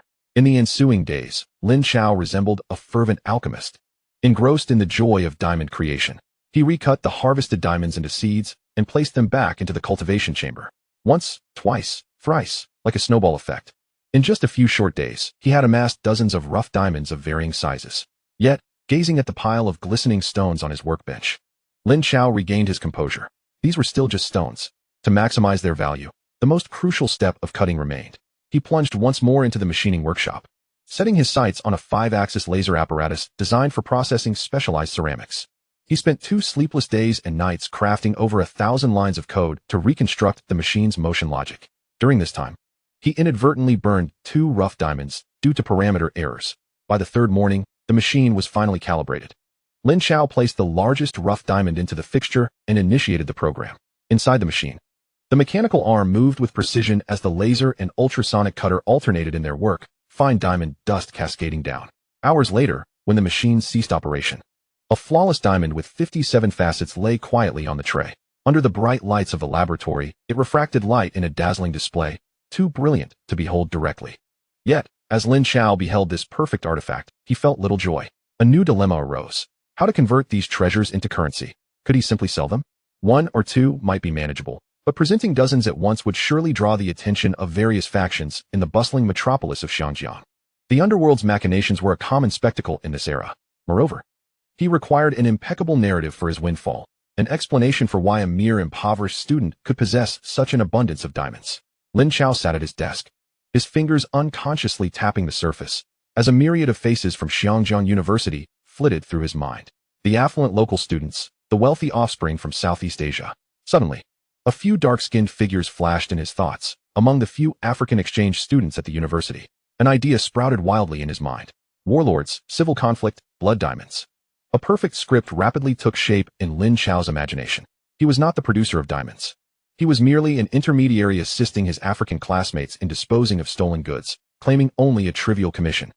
This identity would not only explain the origin of the diamonds, but also justify his eagerness to sell and his discreet demeanor. Furthermore, the very background of an African warlord would serve as a deterrent, making any prospective buyers weigh their options carefully. With a plan in place, Lin Chao selected 10 diamonds of varying sizes from the heap. He casually grabbed a coarse cloth bag intended for parts storage from his office and tossed the 10 diamonds inside haphazardly. Then, he departed the research facility. Inside the earthen dwelling of Lejiakin, Lin Jiqiang sat at the table, polishing a horn-handled dagger under the dim light. This was a companion from his youth. Chun Bao and Li Shanjia had already been settled into several vacant houses in the village. The shipping team was beginning to take shape, yet Lin Jiqiang's heart remained heavy. His son's ship repair factory was a bottomless pit. The meager profits from his shipping ventures could scarcely fill it. The door creaked open, and Lin Chao entered. "Dad." Lin Jiqiang looked up at his son, setting down the dagger. "What is it?" Lin Chao remained silent, shutting the door behind him and securing the bolt. Lin Jiqiang's brow furrowed, a sense of unease settling in. "What's wrong?" Lin Chao pulled out a chair and sat opposite him. Placing the dusty cloth bag on the table, Lin Jiqiang regarded the bag with curiosity. "What is this?" Lin Chao did not answer, but nodded towards the bag. "Open it and see." With suspicion, Lin Jiqiang grasped the bag, feeling its weight in his hands. He untied the rope and tipped the bag upside down onto the table. Clink, clink, clink. 10 crystalline stones tumbled into the dim light of the oil lamp. Lin Jiqiang was momentarily taken aback. He thought they were merely beautiful pieces of glass. However, when one of the stones rolled near the oil lamp, refracting a burst of colorful light that instantly pierced his eyes, he instinctively grasped the polished horn dagger resting on the table. He picked up the smallest stone and struck it fiercely with the dagger's tip. After a piercing screech, he focused intently and felt his pupils constrict. The stone bore no mark whatsoever. Instead, his prideful dagger had suffered a tiny chip at its tip. Lin Jiqiang's hand weakened, and the dagger clattered onto the table. He lifted his gaze, locking eyes with his son, and after a prolonged moment of swallowing hard, managed to squeeze out a few words. "Where did this come from?" Chapter 11, Selling Goods. "A classmate from school," Lin Chao replied. "His family is in Africa, where there is a war. They asked him to bring back some items to exchange for money." This explanation had been rehearsed countless times in Lin Chao's mind. As a student, he dared not confront the matter himself, fearing to be ensnared in a dark deal. "I'm his only trusted friend. He asked me to help, promising me a 30% cut once the deal is done." Lin Jiqiang's mind went blank. Africa, war, exchange for money. These words coalesced into 2 chilling syllables: blood diamonds. Yet he grasped the crux of the issue: dark dealings. He gazed at the 10 diamonds on the table, perceiving them not as wealth, but as a scorching death warrant. "No," Lin Jiqiang nearly shouted. "We cannot touch these. Let him find a way himself." He reached out, intending to sweep the diamonds back into the cloth bag. "Dad." Lin Chao pressed his hand down. His grip was steady and strong. "We're out of money." Lin Chao looked into his father's eyes, enunciating each word with gravity. "The shipyard will halt operations tomorrow. The villagers have given us the land and their labor. They are all waiting for the year-end dividends and for jobs at the factory. We cannot let them down." Each of Lin Chao's words struck Lin Jiqiang's heart like a heavy hammer. He was acutely aware of the shipyard's predicament. Every cent he had earned from running the boats over the past few days felt as though it had been thrown into the sea, without a sound. That construction site was a bottomless pit. Lin Jiqiang looked again at the diamonds, his eyes filled with turmoil and anguish. He had navigated the underworld for a lifetime, understanding one fundamental truth: ill-gotten gains would demand a price in blood. If we pursue legitimate avenues, we'll be sunk and fed to the fish by tomorrow, Lin Jiqiang rasped. Those jewelry businesses are shielded by powerful connections, playing both sides. We, with no roots or backing, presenting such goods to them, would be akin to offering ourselves on a platter. I know, Lin Chao nodded, which is why I came to find you. Lin Jiqiang fell silent. He closed his eyes, countless faces flashing through his mind. After a long pause, he opened his eyes. There is a path we can take, he said slowly, though it will come at a steep cost. How steep? Half. Lin Jiqiang extended 5 fingers. Perhaps even more. Those people are ruthless. Their hearts are darker than ink. Lin Chao's eyelids did not flutter. As long as we can obtain the money, I am willing to accept the loss, he stated resolutely. The factory cannot wait. What we need now is not to sell at a high price, but to obtain money to save our lives. Lin Jiqiang nodded heavily. His son's decisiveness extinguished the last flicker of hesitation within him. He stood up, walked to the door, and unlatched it. Obeo Shanjia. Immediately, the sounds of furniture being moved came from the neighboring room. Chun Bao and Li Shanjia rushed in one after the other. Changgu, what's the matter? Gather Daitu and Shouho as well, Lin Jiqiang directed, casting his gaze towards the docks. Arm yourselves. We're setting sail for Audao. Chun Bao and Li Shanjia exchanged glances, each recognizing the gravity reflected in the other's eyes. A trip to Audao, with weapons at the ready. This was no ordinary cargo run. Yet they asked no questions, simply nodding gravely before turning to summon others. Lin Chao repacked the diamonds into the bag, securing it tightly before handing it to Lin Jiqiang. Lin Jiqiang accepted it and tucked it securely against his person. Night enveloped them like ink. The Chaoyu quietly glided out of Lujia village's dock, slicing through the pitch-black waters towards Audao. In the cockpit, Lin Jiqiang took the helm himself. Chun Bao, Li Shanjia, Wang Daitu, and Shouho stood silently around the ship's edge, their waists laden and vigilant as they watched the dark sea. Lin Chao stood behind his father, gazing at the distant sky illuminated by countless neon lights. 2 hours later, the Chaoyu did not approach the dazzling passenger terminal of Audao, but instead anchored in a rocky area offshore. Lin Jiqiang lowered a small dinghy. Chaoyu Daitu and Shouho stay on the ship. Obeo, Shanjia, and I will go ashore, he instructed in a deep voice. Remember, if we're not back in an hour, or if you see anything amiss, you leave immediately, don't look back. Lin Chao studied his father's sharply defined face in the darkness and nodded gravely. Understood, Dad. Without further ado, Lin Jiqiang, accompanied by Chun Bao and Li Shanjia, leapt into the dinghy and quickly vanished into the night. Audao, the inner port. In a back alley filled with the stench of fish and diesel, Lin Jiqiang entered a mahjong parlor that bore no sign. Inside, smoke billowed as several shirtless gamblers shouted hoarsely. Lin Jiqiang navigated through the haze and halted at a table in a corner. A rotund man, his face a mass of flesh and adorned with a gold chain thick as a thumb, was nonchalantly observing the game while puffing on a cigar. He was Feijio, the kingpin of the black market in Audao, specializing in dubious goods. Upon seeing Lin Jiqiang, Feijio's eyes narrowed, and he waved his hand, sending the players at the table away. Changgu, what brings you here? Feijio stood, wearing a smile that did not reach his eyes. He was half a head shorter than Lin Jiqiang, yet his bulk was double that of Lin Jiqiang's. I have some goods I'd like you to take a look at, Jiu Yi, Lin Jiqiang stated straightforwardly. Feijio's smile faltered. He scrutinized Lin Jiqiang and the 2 men behind him, whose eyes glinted like wolves. Changgu, haven't you long since washed your hands of this business and come ashore? In dire financial straits. Lin Jiqiang pulled out a chair and seated himself with an air of indifference. Feijio scrutinized him for a few moments before leisurely returning to his position, personally pouring a cup of tea for Lin Jiqiang. What kind of merchandise warrants your personal attention, Brother Chang? Lin Jiqiang remained silent, merely retrieving a coarse cloth bag from his pocket and placing it on the table. Feijio's gaze fell upon the unsightly bag, and he reached out his plump hand to squeeze it, his expression shifting slightly. He untied the string and cautiously emptied its contents onto the red velvet-covered tabletop. 10 diamonds of varying sizes tumbled forth, still radiating an undeniable brilliance under the dim lighting of the mahjong parlor. Feijio's breath caught in his throat. His small eyes widened in astonishment as he fixated on the diamonds, the flesh of his face quivering uncontrollably. Having spent decades in the trade of gold, silver, and precious gems, he had seen much, yet he had never encountered such high-quality raw diamonds. Most astonishing was the fact that there were 10 of them at once. After a prolonged moment, He regained his composure from the shock. Instead of touching them, he retrieved a high-powered magnifying glass and a pair of tweezers from his drawer. Carefully picking up the smallest diamond for inspection, he scrutinized it under the light, and with each passing moment, his expression grew more grave. Good quality, he finally murmured, his voice somewhat hoarse. He lifted his gaze to Lin Chao, his eyes reflecting deep trepidation and avarice. Brother Chong, from which source does this merchandise originate? Chapter 12, The Deal. Lin Chao lifted the untouched cup of tea before him to his lips, but did not drink. He merely used the lid to gently skim the surface of the tea. Contraband from overseas, he replied flatly, devoid of emotion. My nephew is working for foreigners in Africa. Things are chaotic there, and he brought back some items to exchange for money to settle down. Africa, foreigners, chaos. Having navigated the black market for many years, Fei Jiu understood implicitly what this entailed: stolen, smuggled, bloodstained. Such goods are both the cleanest and the dirtiest. Clean in that their origins are obscured, leaving no trail to follow. Dirty in that those capable of extracting items from such places cannot be entirely clean themselves. Fei Jiu's Adam's apple bobbed as a smile creased his chubby face. Brother Chong, your nephew has quite the audacity and resourcefulness, he ventured cautiously. However, such goods can be perilous to handle. The quality is commendable, but without provenance, they are difficult to sell.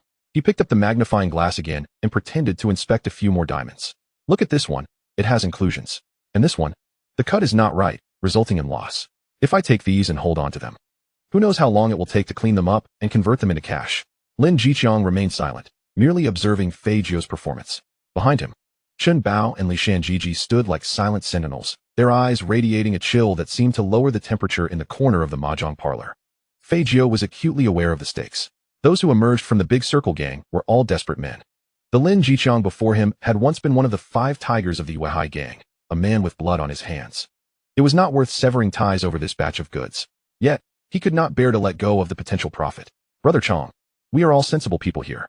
Fei Jiu set down the magnifying glass, finally revealing his true intentions. This batch could be valued at 300,000 in the market. However, the risks I am taking are substantial, and the implications considerable. I can offer you this amount at most. He extended 3 chubby fingers. 30%, 90,000. At last, Lin Chao made a move. He set down his cup of tea, which clinked softly against the table's surface, causing Fei Jiu's heart to skip a beat. Lin Chao remained silent, slowly beginning to gather the diamonds from the table, one by one, into the coarse cloth bag. His movements were deliberate and steady. With each diamond he picked up, Fei Jiu's eyelids twitched. Was he about to walk away from the negotiation? Beads of sweat began to form on Fei Jiu's forehead. He realized that Lin Chao had no intention of bargaining. That calm demeanor was, in itself, the strongest statement: accept or sever ties. If Lin Chao were to exit with those goods, news would spread through the black market of Audiobook, and Fei Jiu would find himself unable to handle even the Big Circle's merchandise. He feared even more that Lin Chao might sell the goods to his rivals. The loss would extend beyond mere finances. Brother Chong, wait. Just as Lin Chao reached for the final and largest diamond, Fei Jiu could no longer contain himself. 40%. He gritted his teeth, as if he were carving flesh from his own body. I cannot go any higher. Brother Chong, I am also risking my neck by assisting you. Lin Chao's hand paused midair. He cast a glance at Fei Jiu and replied coolly, I want cash, and I want it now. Fei Jiu's face twitched, but he eventually nodded heavily. All right. He dragged a heavy safe from beneath the table, unlocking it with a key and combination, retrieving stacks of neatly wrapped Hong Kong dollars. Here are 120,000. Count it. Lin Chao accepted the money, giving it a cursory glance before tucking it into his pocket. Then he stood up. There will be more goods in the future. With that, he turned and left, followed closely by Chun Bao and Li Shanjiji. The trio did not linger. Swiftly disappearing into the shadows of the back alley, Fei Jiu glanced at the doorway, his face oscillating between shades of green and white. He wiped the cold sweat from his forehead and picked up one of the diamonds, holding it to the light, his greed once again eclipsing his fear. Under the night sky, the desolate Lingdingyang Sea felt cold as the wind whipped through. The engine of the Superiority emitted a deep roar, racing towards the direction of Xiangjiang. No one spoke.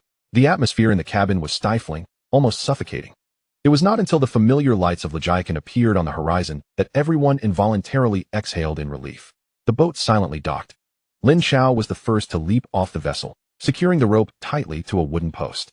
Lin Chao stepped off the boat, his face, which had been taut throughout the journey, finally relaxing somewhat. Back to the house.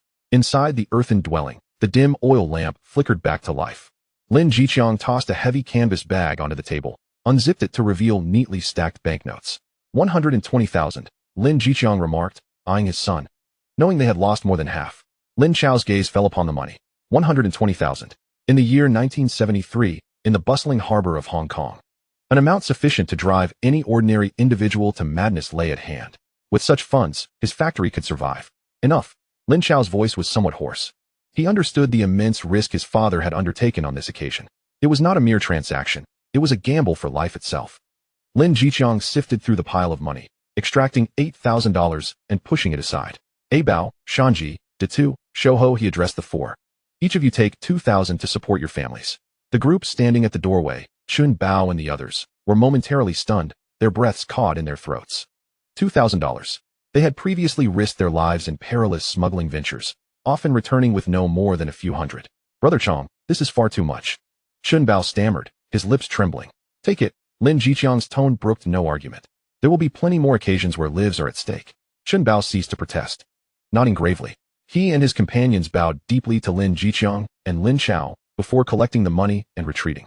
Within the room, only the father and son remained. Lin Jiqiang retrieved an additional $2,000 from the pile, placing it beside him. I will keep 1,000. The 8,000 will serve as settlement for the brothers. And the remaining 2,000 is necessary for fuel and maintenance. Expenses are everywhere. He then slid the remaining $11,000 towards Lin Chao. You take this back. Lin Jiqiang regarded his son with a complex gaze. He could not comprehend the blueprints his son had drawn, nor the intricate machines that perplexed him. Yet he understood his son's determination. Lin Chao, without hesitation, accepted the $11,000 and stowed it in his bag. Suddenly, hurried footsteps echoed from outside. It was Li Shanji. Brother Chong, he exclaimed, forgetting to knock as he burst through the door, urgency etched on his face. Zhao Xiang from the Yuehai gang has arrived. He says Longge has a batch of urgent goods that require your immediate attention at the village entrance. Lin Jiqiang, who had only just begun to relax, felt his nerves tighten once more. He stood up, his expression reverting to its customary steely demeanor. Understood. Lin Jiqiang exited the room, his silhouette swiftly swallowed by the night. Chapter 13, Black on Black. The Chaoyu set sail once more. At the Yuehai gang's dock, Zhao Xiang had been waiting for quite some time. He directed several underlings to hoist a dozen heavy wooden crates onto the deck of the Chaoyu. Brother Chong. Longge mentioned that this shipment consists of high-end audio equipment from the east, quite valuable. Upon reaching the designated coordinates off the coast, a cargo ship named Hai Yuan will take over. As Zhao Xiang handed over a maritime chart, he cautiously scrutinized Lin Jiqiang's expression. Longge also stated that the fee for this trip is this amount. He extended 5 fingers. $5,000. For a routine cargo transport, this was an astronomical sum. Lin Jiqiang received the chart, not sparing Zhao Xiang a glance, merely responding with a nonchalant hum. The more money offered, the murkier the waters became. He understood all too well. Long Xiaodian did not genuinely wish to take care of him. This was likely not a straightforward undertaking. As the Chaoyu departed the dock, its engine emitted a low growl in the darkness, swiftly leaving the myriad lights of Hong Kong behind. In the cockpit, Lin Jiqiang took the helm personally. Chun Bao, Li Shanji, and the others silently checked their weapons, inserting fully loaded magazines into their chest holsters. Stay alert. Lin Jiqiang's voice cut through the engine's roar with remarkable clarity. Tonight, the money will not come easily. He glanced at the dark sea behind them out of the corner of his eye. There, an inconspicuous fishing boat lingered. Neither too far nor too close. It was Long Xiaoyan's watchful eye. Chun Bao followed his gaze, lowering his voice. Brother Chong, is that Long Xiaoyan's man? Yes. Lin Jiqiang replied, retracting his gaze. Just an audience. We need only perform our roles well. 2 hours later, the Chaoyu arrived at the coordinates indicated on the chart. A decrepit cargo ship, over 1,000 tons, emerged ahead, its hull emblazoned with the name Hai Yuan in bold letters. Lin Jiqiang raised a powerful binocular, his brow furrowing instantly. Something was amiss. The deck of the Hai Yuan was swarming with figures, at least 20 or 30 people. They feigned to be organizing ropes, smoking and chatting. Such a large gathering was unnecessary for a routine cargo exchange. Brother Chong, there's a problem, Li Shanji noted, recognizing the anomaly. These individuals don't appear to be crew members. Rather, they seem. He trailed off, but everyone understood. They resembled a gang poised for confrontation. A voice crackled over the radio from the Hai Yuan, hoarse and demanding. Chaoyu, come alongside for a cargo inspection. Lin Jiqiang grasped the transmitter, his tone calm. The waves are rough. The ship cannot stabilize. You send a small boat over, and we can settle the transaction. This was both a customary practice in their world and a test. Silence fell on the other end of the radio. That moment of stillness was the best answer. In the next instant, all pretense aboard the Hai Yuan was stripped away. A dozen armed men surged from their hiding places, their weapons trained on the Chaoyu. Simultaneously, four speedboats, previously silent, roared to life, encircling the Chao Yu from all directions, effectively cutting off any escape routes. A brash shout blared from a loudspeaker. "Leave the ship and the goods. Scram, and we might let you live." A trap. A meticulously planned black-on-black ambush. They not only sought the cargo but the ship itself. Chen Bao and Li Shanji's faces turned ashen, with the firepower from the four speedboats and the larger vessel. Their ship was akin to a lamb surrounded by a pack of wolves, utterly defenseless. Yet, Lin Jiqiang remained unperturbed, his countenance devoid of panic. At that moment, his eyes were as cold as the depths of the ocean. He had awaited this moment. "Turn on the lights," he bellowed. Spotlights at the bow and stern of the Chao Yu illuminated the surroundings, bathing the sea in blinding brilliance, rendering the gunmen on the speedboats momentarily blinded. Seizing the opportunity as their ranks faltered, Lin Jiqiang issued a second command, his voice thunderous. "Hey Bao, flip the table." "Understood." Chen Bao's eyes ignited with a bloodthirsty fervor. He lunged toward an inconspicuous hatch at the center of the deck, grasping the pull ring and exerting all his strength to wrench it upwards.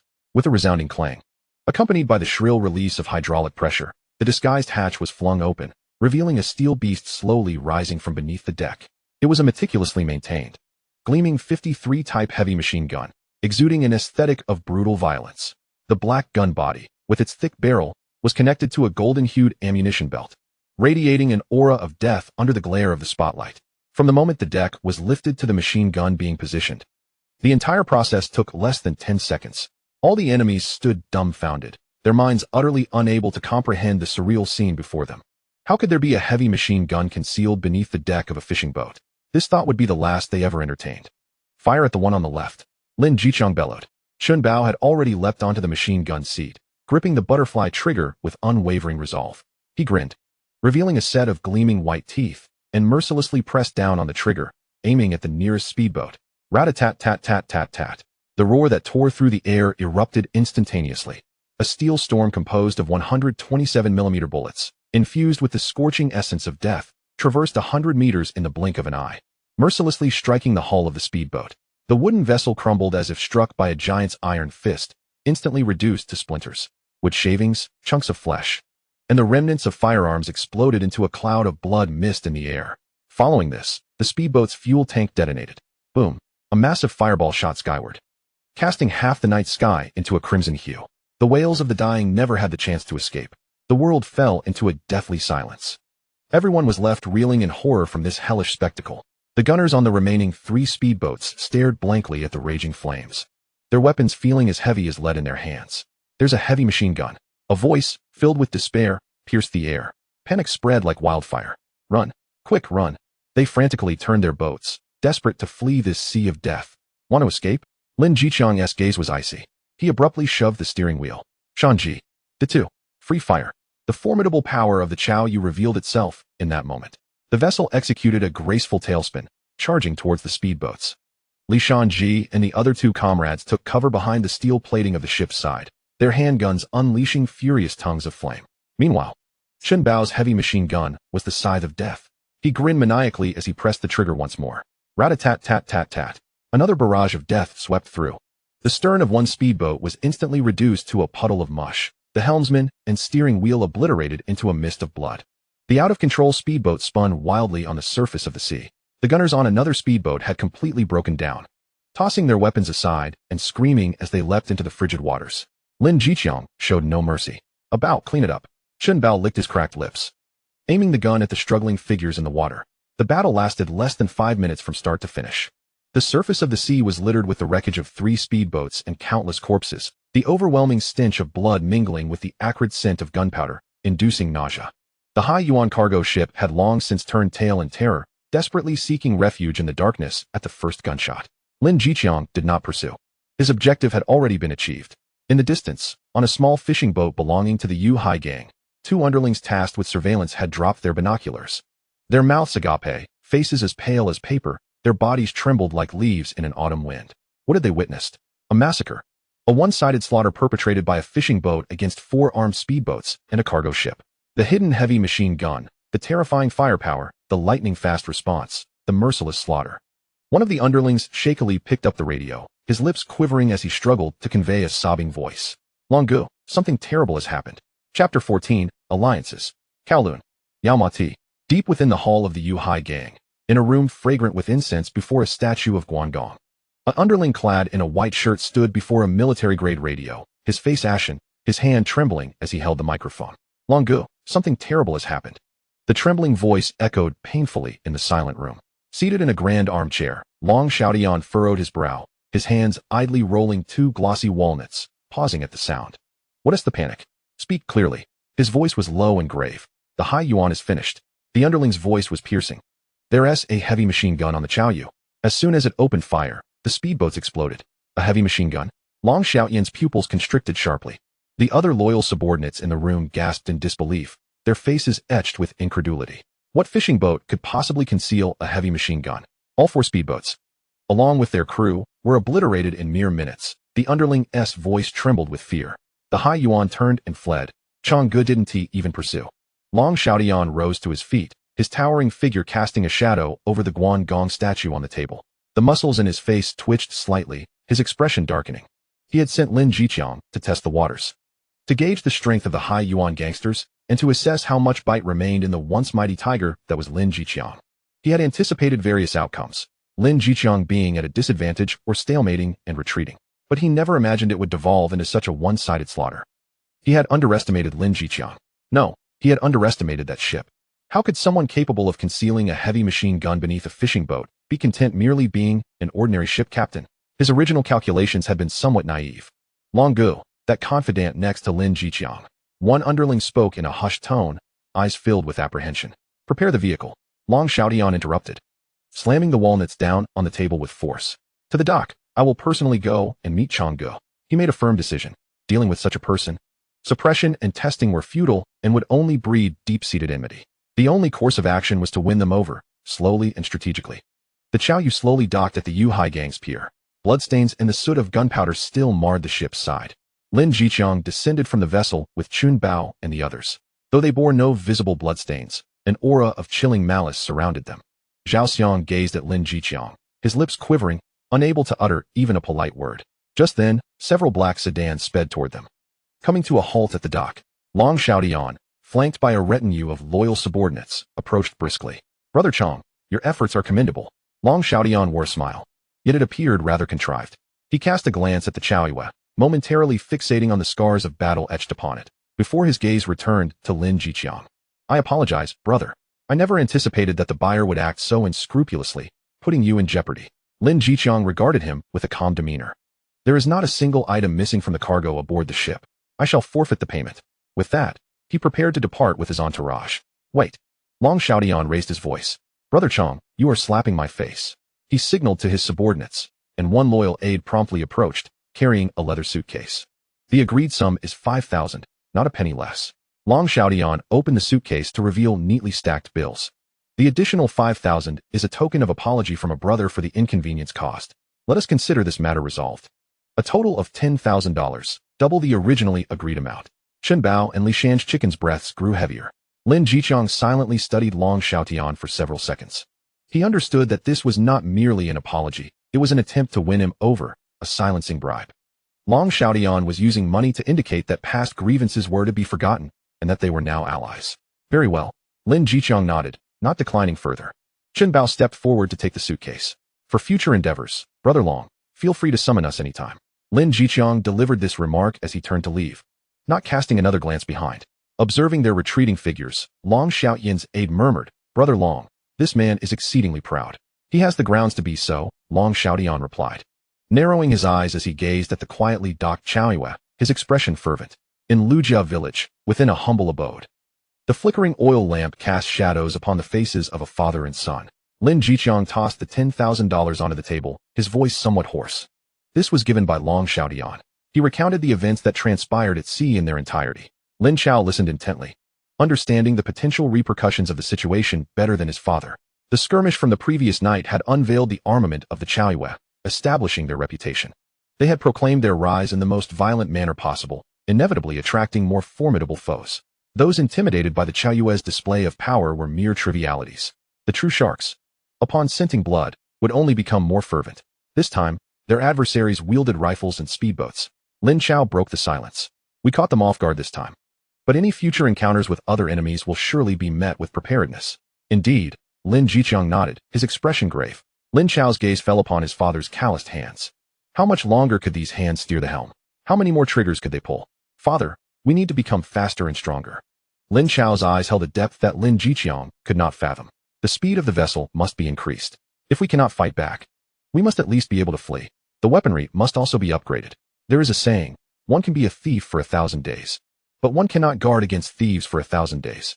Lin Jiqiang sighed heavily, pushing the $10,000 before Lin Chao. You handle these matters. In the stillness of the night, Lin Chao returned to his room, locking the door behind him. He closed his eyes, and the world instantly faded of color and sound. In the next moment, he found himself back at the Research Institute. He logged onto the Institute's locally deployed large language model platform. In his previous life, it was the peak of large language models. The Institute had also embraced the trend, deploying a fully functional large language model on their servers that could be accessed without an internet connection within the local area network. Lin Chao typed rapidly, issuing search commands. 1970-1990, marine diesel engines, turbocharging technology, fluid dynamics, hull design plans. A torrent of data cascaded across the screen. Papers, blueprints, and engine models far surpassing the capabilities of this era materialized before him. Chapter 15, The New Engine. Lin Chao's gaze swiftly scanned, filtering out technologies that were too advanced for the industrial foundation of the 1970s to maintain. Ultimately, his finger paused on the blueprint of an engine, a classic marine engine that had been finalized in the early 1980s. It was not the most powerful, yet it was the most suitable. Compact in structure, powerful in performance, relatively easy to maintain, and its fuel efficiency surpassed that of all contemporary counterparts. Most importantly, many of its core components could be directly manufactured using the Institute's equipment. This was the one. Without hesitation, Lin Chao retrieved the complete schematics and all technical parameters, simultaneously selecting a propeller tailored for this engine. The propeller featured an extraordinarily intricate curvature and variable pitch design, capable of maximizing the engine's power into the vessel's thrust. Having completed this, he proceeded to the materials smelting and precision manufacturing area. After setting the program, the Institute's most advanced industrial mother machine silently powered up. Metal powder melted under extreme temperatures and stacked layer upon layer at an imperceptible speed, taking shape. This process, which would take factories months to accomplish, was completed here in merely a few hours. 3 days later, as Lin Jiqiang piloted the Chaoyue back to the dock at Lujia village, Lin Chao was already waiting there. Father, let us not stop at the usual place, Lin Chao calmly instructed. Dock at the shipyard.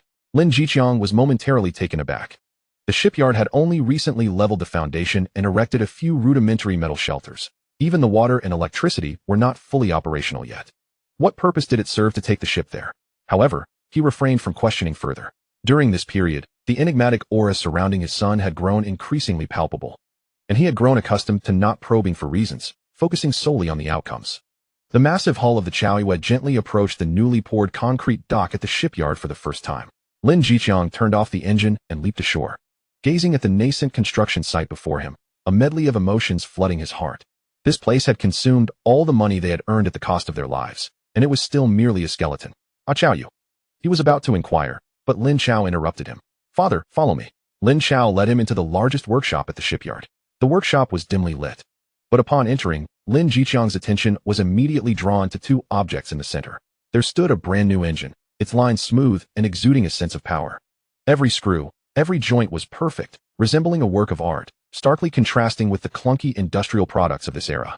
Beside the engine lay a propeller, quietly resting. The blades of the propeller exhibited an extraordinary curvature, still refracting a heart-stopping sharp luster even in the dim light. Lin Jiqiang was momentarily frozen. His throat felt parched, as if it were ablaze. The drawings I had sketched during my idle hours at school were constructed with the help of the school's connections. Lin Chao, maintaining his composure, casually delivered the pre-prepared explanation. This rationale was utterly absurd. Yet, gazing into Lin Chao's tranquil eyes, Lin Jiqiang found himself unable to utter a single word of rebuttal. Indeed, what was so strange about a son capable of crafting cannons from gas canisters, also conjuring an engine out of thin air? He had relinquished any attempt to grasp the logic of the situation. Slowly, he stepped forward, extending his hand to finally touch the frigid shell of the engine. Are you looking to replace this engine? Lin Jiqiang rasped. Yes, Lin Chao nodded. The hull of the Chaoyue is sufficiently robust. However, there is ample room for improvement in the engine's power, and the efficiency of the propeller is woefully inadequate. With these upgrades, our vessel could achieve double the current speed. Lin Jiqiang's hand trembled violently. Double the speed. In these treacherous waters, swiftness equated to survival. Very well, let us proceed with the replacement, Lin Chao exclaimed, a hint of excitement creeping into his voice. However, Lin Chao swiftly redirected the conversation, but we cannot install it ourselves. He gestured towards the empty factory. The equipment at our shipyard has yet to arrive. The precision required for the installation and alignment of this intricate engine is such that a minuscule error could lead to catastrophic repercussions. The flames of enthusiasm that had recently ignited within Lin Chao were doused with a bucket of cold water. Then what shall we do? Lin Chao's gaze turned towards the dark coastline to the north. We must venture to Pengcheng. We need to seek out Factory Director Wang from Plant 708. Only they possess the requisite technology and equipment. Lin Chao's breath hitched. Another journey inland? To seek out those military personnel? He instinctively wanted to voice his opposition. But the words were swallowed before they could escape his lips. He understood that his son's intentions extended far beyond merely installing an engine. Lin Chao observed the shifting expressions on his father's face, but chose not to confront it directly. He was, of course, motivated by more than just the engine installation. The complete design schematics of the engine and propeller served as his carefully prepared second token of allegiance. He sought to exchange them for more formidable armaments. A talisman that would safeguard the lives of both father and son in critical moments. Gather a Bao and the others. Make the necessary preparations. Lin Chao commanded with a steady tone. Load the equipment onto the ship. We shall depart at dawn. When Chun Bao, Li Shanjiji, and the others laid eyes on the engine, they were rendered speechless, overwhelmed by astonishment. They encircled the colossal machine, their curiosity palpable. Changge Chaozi. This engine is enormous. It's several times larger than any we've seen before. Chun Bao exclaimed, unable to contain himself. Lin Chao offered no explanation, merely directing everyone to erect scaffolding and lay down rolling logs.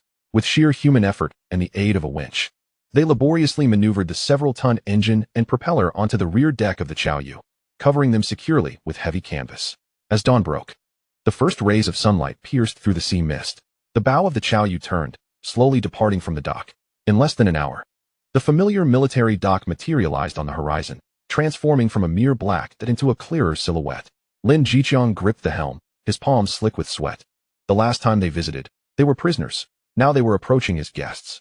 This time, however, they were taking the initiative. He cast a glance back at his son, Lin Chao, who was calmly gazing at the approaching coastline, his composure providing Lin Chao with a measure of reassurance. As the vessel neared the perimeter, the sentry atop the watchtower had already spotted them. A sharp blast from the ship's horn signaled for them to halt and prepare for inspection. Lin Chao moved to the bow, retrieving the pass that minister he had personally handed to him, raising it high. On the dock, a squad of armed soldiers quickly assembled. But upon seeing the pass, the leading officer momentarily froze. He swiftly relayed a report over the intercom, and soon the dock's barricade was lifted. The Chaoyu glided forward, docking at an empty berth. Just as the engine fell silent, a figure clad in blue work attire, with graying hair, hastened from the factory premises, flanked by several others. It was none other than Wang Jinhua, the director of Plant 708. Comrade Shaolin. Upon seeing Lin Chao, Wang Jinhua's face broke into an expression of surprise and warmth. What brings you here? Director Wang. Lin Chao leaped from the ship, extending his hand with poise and respect. I have a technical matter I would like to discuss with you and the technicians. A technical matter? Wang Jinhua shook his hand, his eyes brimming with curiosity. He scrutinized Lin Chao and then glanced at the Chaoyu behind him. Lin Chao also disembarked, offering a cautious nod to Wang Jinhua. The situation is as follows. Lin Chao stated directly, without preamble. I have designed a new power system, which includes an engine and accompanying propellers. The components have already been fabricated through intermediaries. But we lack the means for installation and calibration, which is why I am seeking assistance from the comrades at Plant 708. The moment the words left his lips, the air around them fell into an eerie silence. The smile on Wang Jinhua's face faltered. The technicians behind him exchanged incredulous glances, their expressions a mix of disbelief and astonishment. You've designed a new power system? A young man barely into his 20s? A mere university student? This sounded utterly preposterous. One technician could not help but mutter under his breath, what nonsense is this? Developing a new marine engine? Does he think this is child's play? His voice was low, yet in the quiet dock, every word was distinctly audible. Lin Jiqiang's face flushed with embarrassment, his fists clenching involuntarily. Yet Lin Chao's expression remained unchanged. He simply turned to Chun Bao on the ship and called out, "A Bao, unveil the canvas." Chun Bao complied, and with the help of Shan Ji and several others, they forcefully tore away the heavy canvas shrouding the rear deck. As sunlight illuminated the object beneath the canvas, the breaths of everyone present hitched in unison. A brand new engine lay quietly on the deck, gleaming with the distinctive cool luster of metal, its intricate piping and structural layout radiating industrial elegance. Wang Jinhua's eyes widened in disbelief. He dashed to the ship's edge, nearly leaning over the railing, fixated on the engine as if he had stumbled upon a rare treasure. The technicians behind him gathered around, their previous doubts and disdain replaced entirely by sheer astonishment. Wah! Wang Jinhua's fingers trembled. He turned to Lin Chao, his voice dry. Is this what you designed? Indeed, the blueprints I sketched at school were crafted with the assistance of a connection abroad, facilitated by one of my professors. Lin Chao uttered calmly, reiterating a well-rehearsed statement. Wang Jinhua gasped sharply. As the director of a leading domestic military factory, his discerning eye was exceptionally astute. With a single glance, he discerned that the craftsmanship of this engine far surpassed domestic standards, even more intricate than the Western products they had painstakingly imported. He could scarcely fathom that such a design had originated from the hands of this young man before him. What is its performance like? A technical officer instinctively inquired. In theory, it boasts double the power of the current military engine aboard the vessel, with a 30% reduction in fuel consumption, Lin Chao replied nonchalantly. A profound silence enveloped the room. Everyone regarded Lin Chao with eyes wide, as if gazing at a madman. This figure was no longer merely advanced, it was revolutionary. Commence testing. Wang Jinhua exclaimed, springing to attention, his eyes gleaming with near-fervent excitement. Arrange for the hoisting immediately. Notify Minister He. I require an immediate maritime test. With that command, the entire 708 factory sprang into action. The colossal gantry crane slowly maneuvered to the dockside, and the engine was delicately hoisted. Precisely installed into the cabin of the Chaoyu vessel.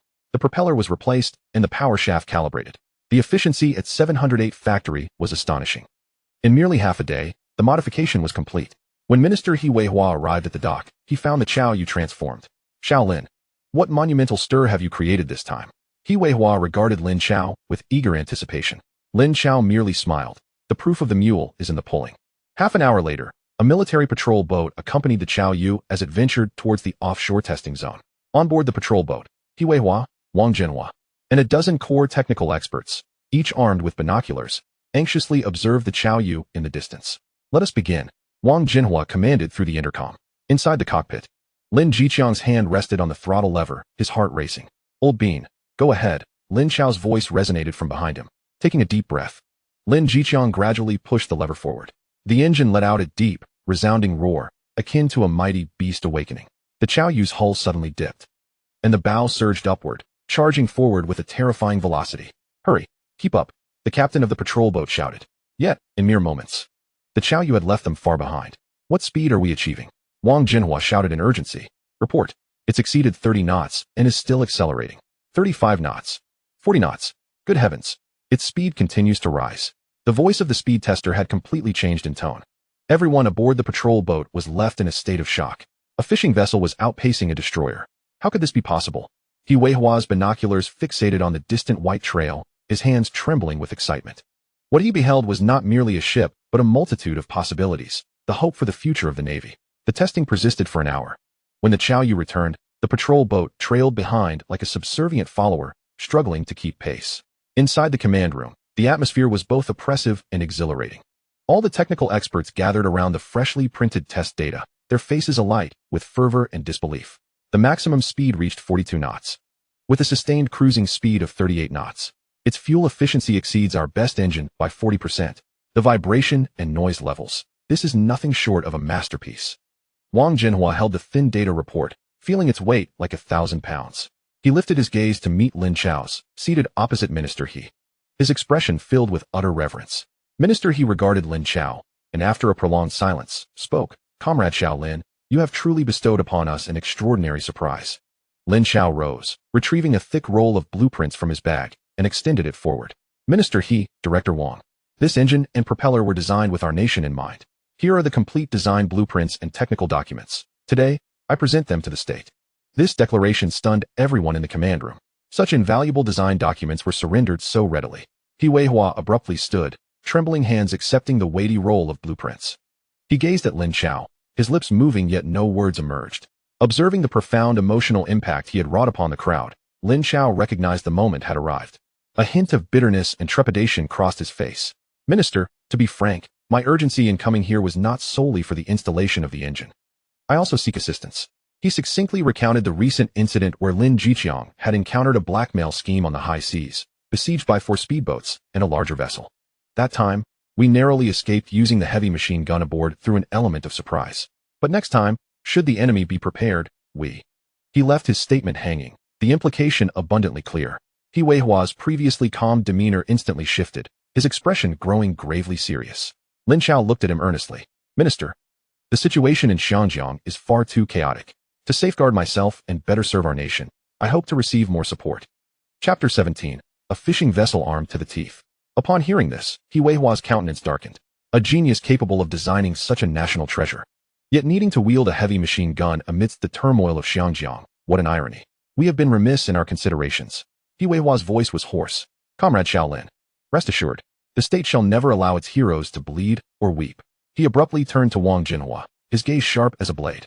Old Wang, mobilize the best technicians and equipment from the factory. Whatever Comrade Shaolin requires, spare no expense to fulfill it. Yes, Wang Jinhua stood tall, responding with conviction. His perspective toward Lin Chao had undergone a complete transformation. He Weihua took a deep breath, his gaze returning to Lin Chao. Speak up, what do you need? In the command room, all eyes were riveted upon Lin Chao. The hull of the Chao Yu is robust, yet it remains insufficient. Lin Chao calmly articulated his premeditated requests. I require the installation of a layer of special steel plating on the inner walls of the cockpit, engine compartment, and machine gun mounting positions, sufficient to withstand close-range rifle fire. Wang Jinhua immediately nodded. No problem, we possess the finest armored steel. I require 2 additional concealed machine gun positions, Lin Chao interjected, holding up 2 fingers. One should crossfire with the existing one at the bow, and another should be added at the stern.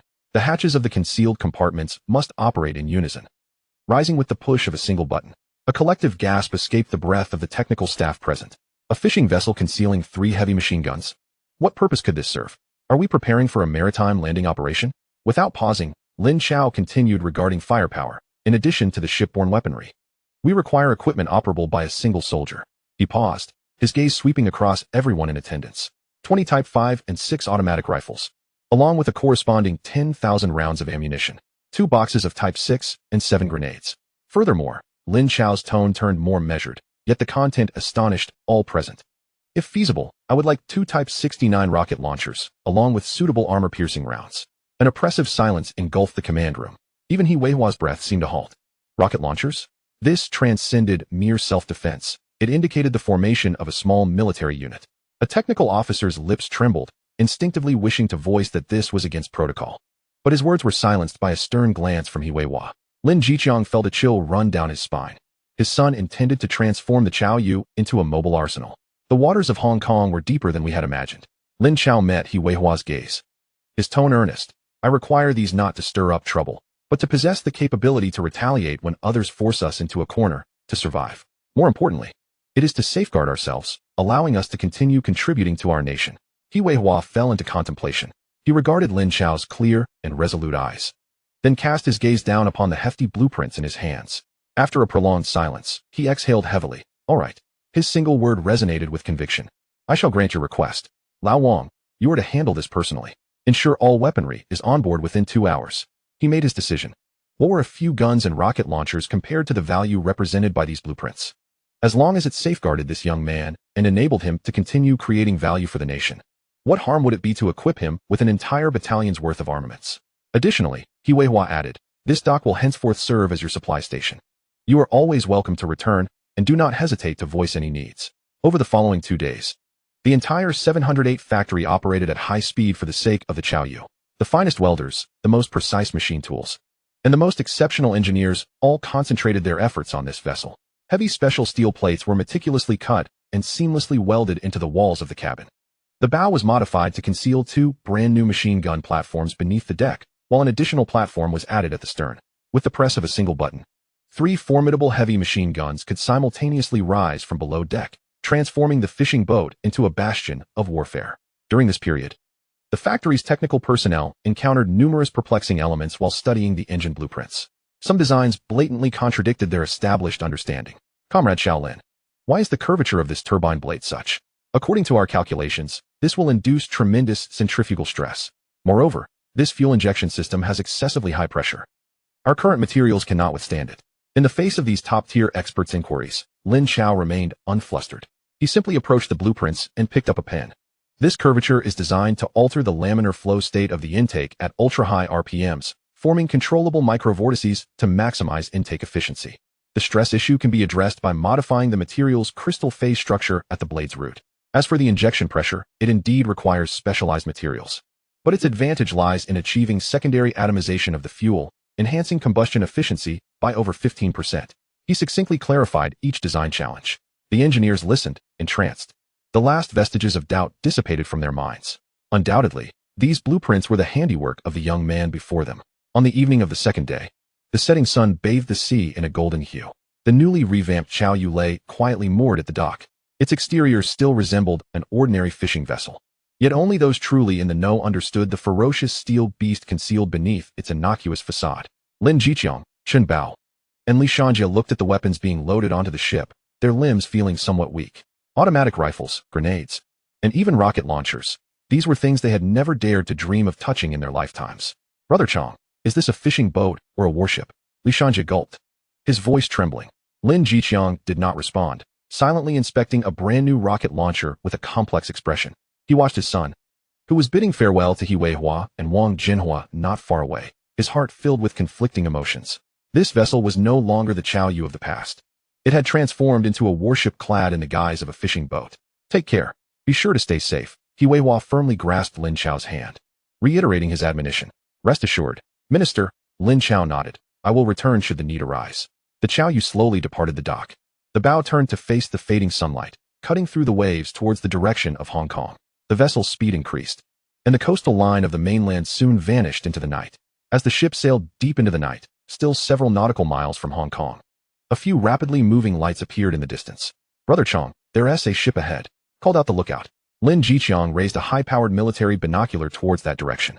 Under the night sky, a medium-sized fishing boat was frantically fleeing, a familiar mark flashing briefly on its hull. It was a vessel of the Weihai gang.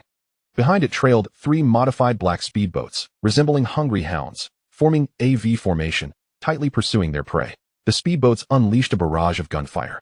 The dense sound of gunfire was clear even from a distance. Crew members aboard the Weihai gang's vessel futilely returned fire with handguns. But they were quickly suppressed by the overwhelming firepower of their assailants, one by one falling into the sea as they were struck. The individuals on the speedboats appeared unhurried to Chen Bao, and Li Shan's chicken also raised their binoculars, their faces paling in shock. It was a vessel belonging to the Weihai gang. Damn it, who are these ruthless thugs? Li Shan's chicken cursed. Lin Jiqiang lowered his binoculars, his expression icy. He glanced at his son beside him, Lin Chao, who was also holding the binoculars, calmly observing the hellscape before them, his face betraying no emotion. Soon, the sounds of gunfire from the Weihai gang's ship ceased. 3 speedboats slowly approached, and several gunmen jumped onto the deck, executing the fallen figures in the pool of blood one by one. Before long, they began transferring items from the ship's hold to the speedboats. Minutes later, a massive fireball erupted on the distant sea, illuminating the night sky with a ghastly brightness. The vessel belonging to the Weihai gang was blown to smithereens, gradually sinking into the cold, dark depths of the ocean. Chapter 18. A change is coming. The colossal fireball consumed the night, its searing white light piercing the eyes of all present. The sound of the explosion echoed across several nautical miles, still thundering against the hull of the Chao Yu, leaving a tremor in its wake. Damn! Li Shan's chicken nearly dropped his binoculars on the deck. His complexion was ashen, lips trembling as he uttered a curse. How brutal. They obliterated both the crew and the ship. Chen Bao's expression mirrored his unease. He set down the binoculars, his eyes betraying an unmistakable horror. The enemy's methods were clean and decisive, leaving no survivors, and ultimately even sinking the ship without a trace. This was not mere vengeance, it was an extermination. Lin Jiqiang silently gazed at the remnants of burning debris on the sea surface. He had navigated these waters for half his life, witnessing countless acts of treachery. Yet, he had never encountered such merciless and efficient slaughter. He instinctively glanced back at his son. Lin Chao still held the binoculars, his face devoid of expression, as if watching a silent film that had nothing to do with him. The 3 black speedboats, having completed their grim task, showed no signs of hesitation, extinguishing their searchlights and vanishing into the night, speeding away in the opposite direction of Xiangjiang. Chao Zihui. Lin Jiqiang's throat felt dry as he began to speak. Turn around, switch off all non-essential lights, and leave this place slowly. Lin Chao lowered the binoculars, his voice as cold as ice. Chen Bao and Li Shan's chicken exchanged a glance, both recognizing the fear in each other's eyes. Had they encountered those 3 speedboats at sea today, Before upgrading the Chao Yu, their fate would likely have been no better than that of the Yuehai gang. Just who are these ruthless thugs? Li Shan's chicken couldn't help but whisper. The Jianglong gang isn't this merciless, right? The last group was driven off by Brother Chong, so logically, they wouldn't dare return. They're not Jianglong. Lin Chao dismissed the conjecture. The Jianglong seek profit. They come to make a quick score and leave. This group is here to take lives. His gaze swept over everyone present. The smuggling business in Xiangjiang is about to undergo a transformation. The Yuehai gang has hit a wall this time. Lin Jiqiang nodded, understanding his son's implication. To so easily besiege the Yuehai gang's ship upon the sea, the opposing force's strength and background must be substantial. The recent winds will be turbulent. Lin Chao continued. We won't venture out to sea for a while. All smuggling operations are to be halted. He looked towards his father and Chun Bao, among others. There are still too few hands on board.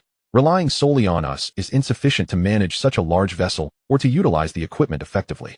Dad, Uncle Bao, Uncle Ji, after you return, find some trustworthy young brothers. They should be capable, discreet, and able to fight. We now have money and resources. It's time to secure our own personnel. Lin Jiqiang nodded heavily. He recognized the truth in his son's words. This ship had become a colossal vortex. To avoid being drawn into it, one must possess sufficient strength. The Chao Yu silently turned its bow in the night, altering its course. The atmosphere on board grew unbearably tense. Upon returning to the Lu family village dock, dawn had yet to break. Lin Jiqiang took no rest, leading Chen Bao, Li Shan's chicken, and two other old mates straight into the night. I'm going to find people, he stated succinctly before quickly disappearing down the village's narrow path. Lin Chao watched his father's departing figure and silently returned home. After having breakfast, Lin Chao boarded a bus heading to the island alone. His destination was the second-hand equipment market in Kuntong. This place served as the scrapyard for the entire Xiangjiang industry and a paradise for treasure hunters. The foundation for the shipyard had been laid, but it remained an empty shell. To truly possess the capability for self-repair and even modification, one must acquire their own equipment, lathes, milling machines, drill presses, and grinders. There remained many necessities. Reliance on the research institute's equipment could not be perpetual, especially since later work would require laborers. The market was bustling, filled with the acrid scent of mixed machine oil and rust. Lin Chao navigated through enormous iron relics, his gaze focused and discerning. Unlike other buyers who merely considered the age and brand of the machines, Lin Chao's hand glided over the cold guide rails, assessing their wear. Occasionally, he would lean in close to a gearbox, turning the spindle to listen for any irregular sounds within. The knowledge in Lin Chao's mind allowed him to easily perceive the essence of these machines. Ultimately, he found himself before an old horizontal lathe and a vertical milling machine. Both machines were relics from the 1950s, British-made, bulky and unattractive, almost entirely overlooked. Yet Lin Chao's eyes sparkled with excitement.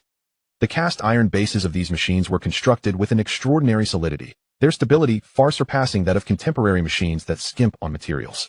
With the Institute's technology, he could replace their spindles, motors, and CNC systems, instantly elevating their machining precision beyond that of the finest Swiss machinery available in this era. Boss, what price for these two? Lin Chao approached the dozing shopkeeper. After some haggling, he acquired the two machines at an incredibly low price and arranged for delivery to Lu family village the following day. By the time he finished all this, it was already evening. Lin Chao returned to the village, wearied yet satisfied. The newly hired workers at the shipyard were tidying up the site, everything appearing orderly. Just as he was about to step through his front door, a figure suddenly emerged from the shadows, blocking his path. It was Zhao Xiang. His complexion was somewhat pale, bloodshot eyes reflecting a hint of unease. Ah Chao, Zhao Xiang's voice was hoarse. Lin Chao halted, coldly regarding him. What is it? Brother Long has urgent matters to discuss and wishes to summon the master for a visit. Zhao Xiang took a deep breath, his tone laced with a hint of urgency. Lin Chao glanced at Zhao Xiang before turning and walking towards the room. Follow me, he instructed. Zhao Xiang hesitated for a moment, but quickly fell and stepped behind him. Upon opening the door, a wave of aromatic steam from the cooked dishes enveloped them. Inside, Lin Jiqiang was seated at the head of an octagonal table, surrounded by 6 unfamiliar young men. These 6 individuals, all in their 20s, were lean and short-haired, their eyes glinting with a wildness. They wore simple tank tops and long pants, their bare arms showcasing well-defined muscles, with faint scars and tattoos visible. These men had been selected from the recent young escapees of Kowloon walled city by Lin Jiqiang over the past 2 days. As Lin Chao and the trailing Zhao Xiang entered, the laughter and chatter within the room abruptly ceased. 6 pairs of sharp eyes fixed intently on Zhao Xiang, their gazes devoid of emotion, akin to wolves scrutinizing an intruding wild dog. Zhao Xiang felt his legs weaken instantly, his instincts urging him to remain rooted at the threshold. Afraid to step further. Old Bean, Lin Chao called out. Lin Jiqiang lifted his head, noting Zhao Xiang's pale complexion and his son's impassive expression. And he deduced the situation with a fair degree of certainty. He gestured to the 6 young men. You all head out for now. Take a stroll around the shipyard to familiarize yourselves with the area. Understood, Changgu, they replied in unison, rising swiftly and exiting in silence. The room was left with just the 3 of them. Lin Jiqiang poured himself a glass of strong liquor and savored a slow sip. He turned his gaze to Zhao Xiang, his voice low. Speak, what does Long Xiaotian want with me? Master, Zhao Xiang lowered his posture even further. Brother Long wishes to invite you to the hall for a discussion of significant matters. Significant matters? Lin Jiqiang scoffed coldly. My fleet was just annihilated at sea. Reduced to mere fragments. Now, they remember this old bone of mine. Zhao Xiang's body shuddered violently, his face draining of color. He stared in horror at Lin Jiqiang, his mouth opening and closing yet producing no sound. This matter had been sealed under Brother Long's stringent orders, known only to the core members of their organization. How did Lin Jiqiang come to know of it? And with such clarity? Lin Jiqiang ceased looking at him, shifting his gaze to his son. Lin Chao nodded slightly. We must go. They witnessed that massacre. This affair is inextricably linked to them.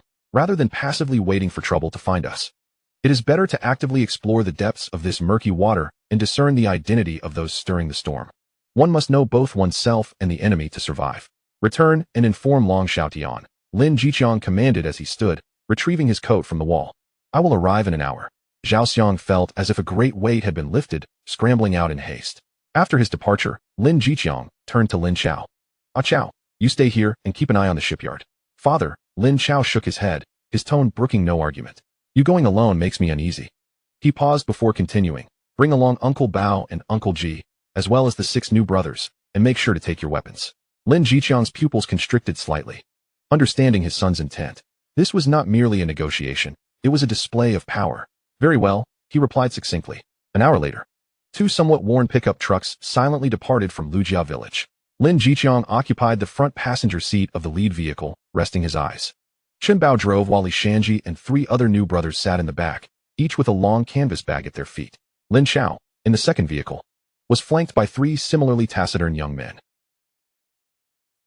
The convoy did not head directly to the Yuemai gang's hall in Yaomati, but instead stopped in a secluded alley nearby. Lin Jiqiang, accompanied by Chen Bao and Li Shanji, exited the vehicle while instructing the others to remain behind. The Yuemai gang's hall was situated on the 2nd floor of an old tenement building, with a closed injury clinic on the ground floor. At this moment, 4 of the Yuemai gang's lackeys stood at the staircase, their expressions tense as if facing an imminent threat. Upon seeing Lin Jiqiang and his companions, the leading lackey forced a smile and approached. Changgu, Brother Long is waiting for you upstairs. Lin Jiqiang nodded and ascended the stairs directly. Upon opening the door, he was met by a thick cloud of smoke mingled with the scent of cheap tea, causing his nose to sting. The modest hall was packed with people. In addition to the core members of the UMI gang, there were 7 or 8 outsiders present. Each of these individuals exuded a fierce intensity, unmistakably seasoned fighters. Almost all the prominent figures from the Hong Kong underworld were gathered in this room today. The Hunan gang's Mountain Tiger, the Guangxi gang's 8-Faced Buddha, and the Fujian gang's Smiling Shark. These gang leaders, who typically operated independently and even clashed with one another, now found themselves in the same room, their faces etched with grave concern. The atmosphere was suffocatingly tense. Long Xiaotian sat in the center, occupying a grand armchair, his former arrogance and dominance utterly diminished, replaced by an unmistakable air of exhaustion and gloom. Noticing Lin Jiqiang's entrance, he struggled to rise. Changgu, you have arrived. Lin Jiqiang surveyed the room before taking a seat at an empty chair directly beneath Long Xiaotian. Chen Bao and Li Shanji stood resolutely behind him, resembling twin sentinels. Once everyone had gathered, Long Xiaotian waved his hand, dismissing some lackeys and personally closing the door. Brothers of the big circle, Long Xiaotian's voice was somewhat hoarse. I have invited everyone here today to share a few words. The tides in Hong Kong are shifting. He paused, seemingly organizing his thoughts. The night before last, 3 of my ships were hijacked on the high seas. A profound silence enveloped the room, all eyes fixated on him, awaiting further details. 12 brothers, and the ships are all gone. Long Xiaotian's fist slammed heavily on the table, his eyes reddening. According to one brother who miraculously survived, the attackers had 3 large speedboats, their firepower surpassing even the police's water unit. My men didn't even have a chance to raise a wave before being shot down like targets. Everyone knows who orchestrated this. It should be clear in your hearts. The Chaozhou gang, Bo Hao Wu Tiahao. At the mention of Wu Tiahao's name, several gang leaders' faces paled further.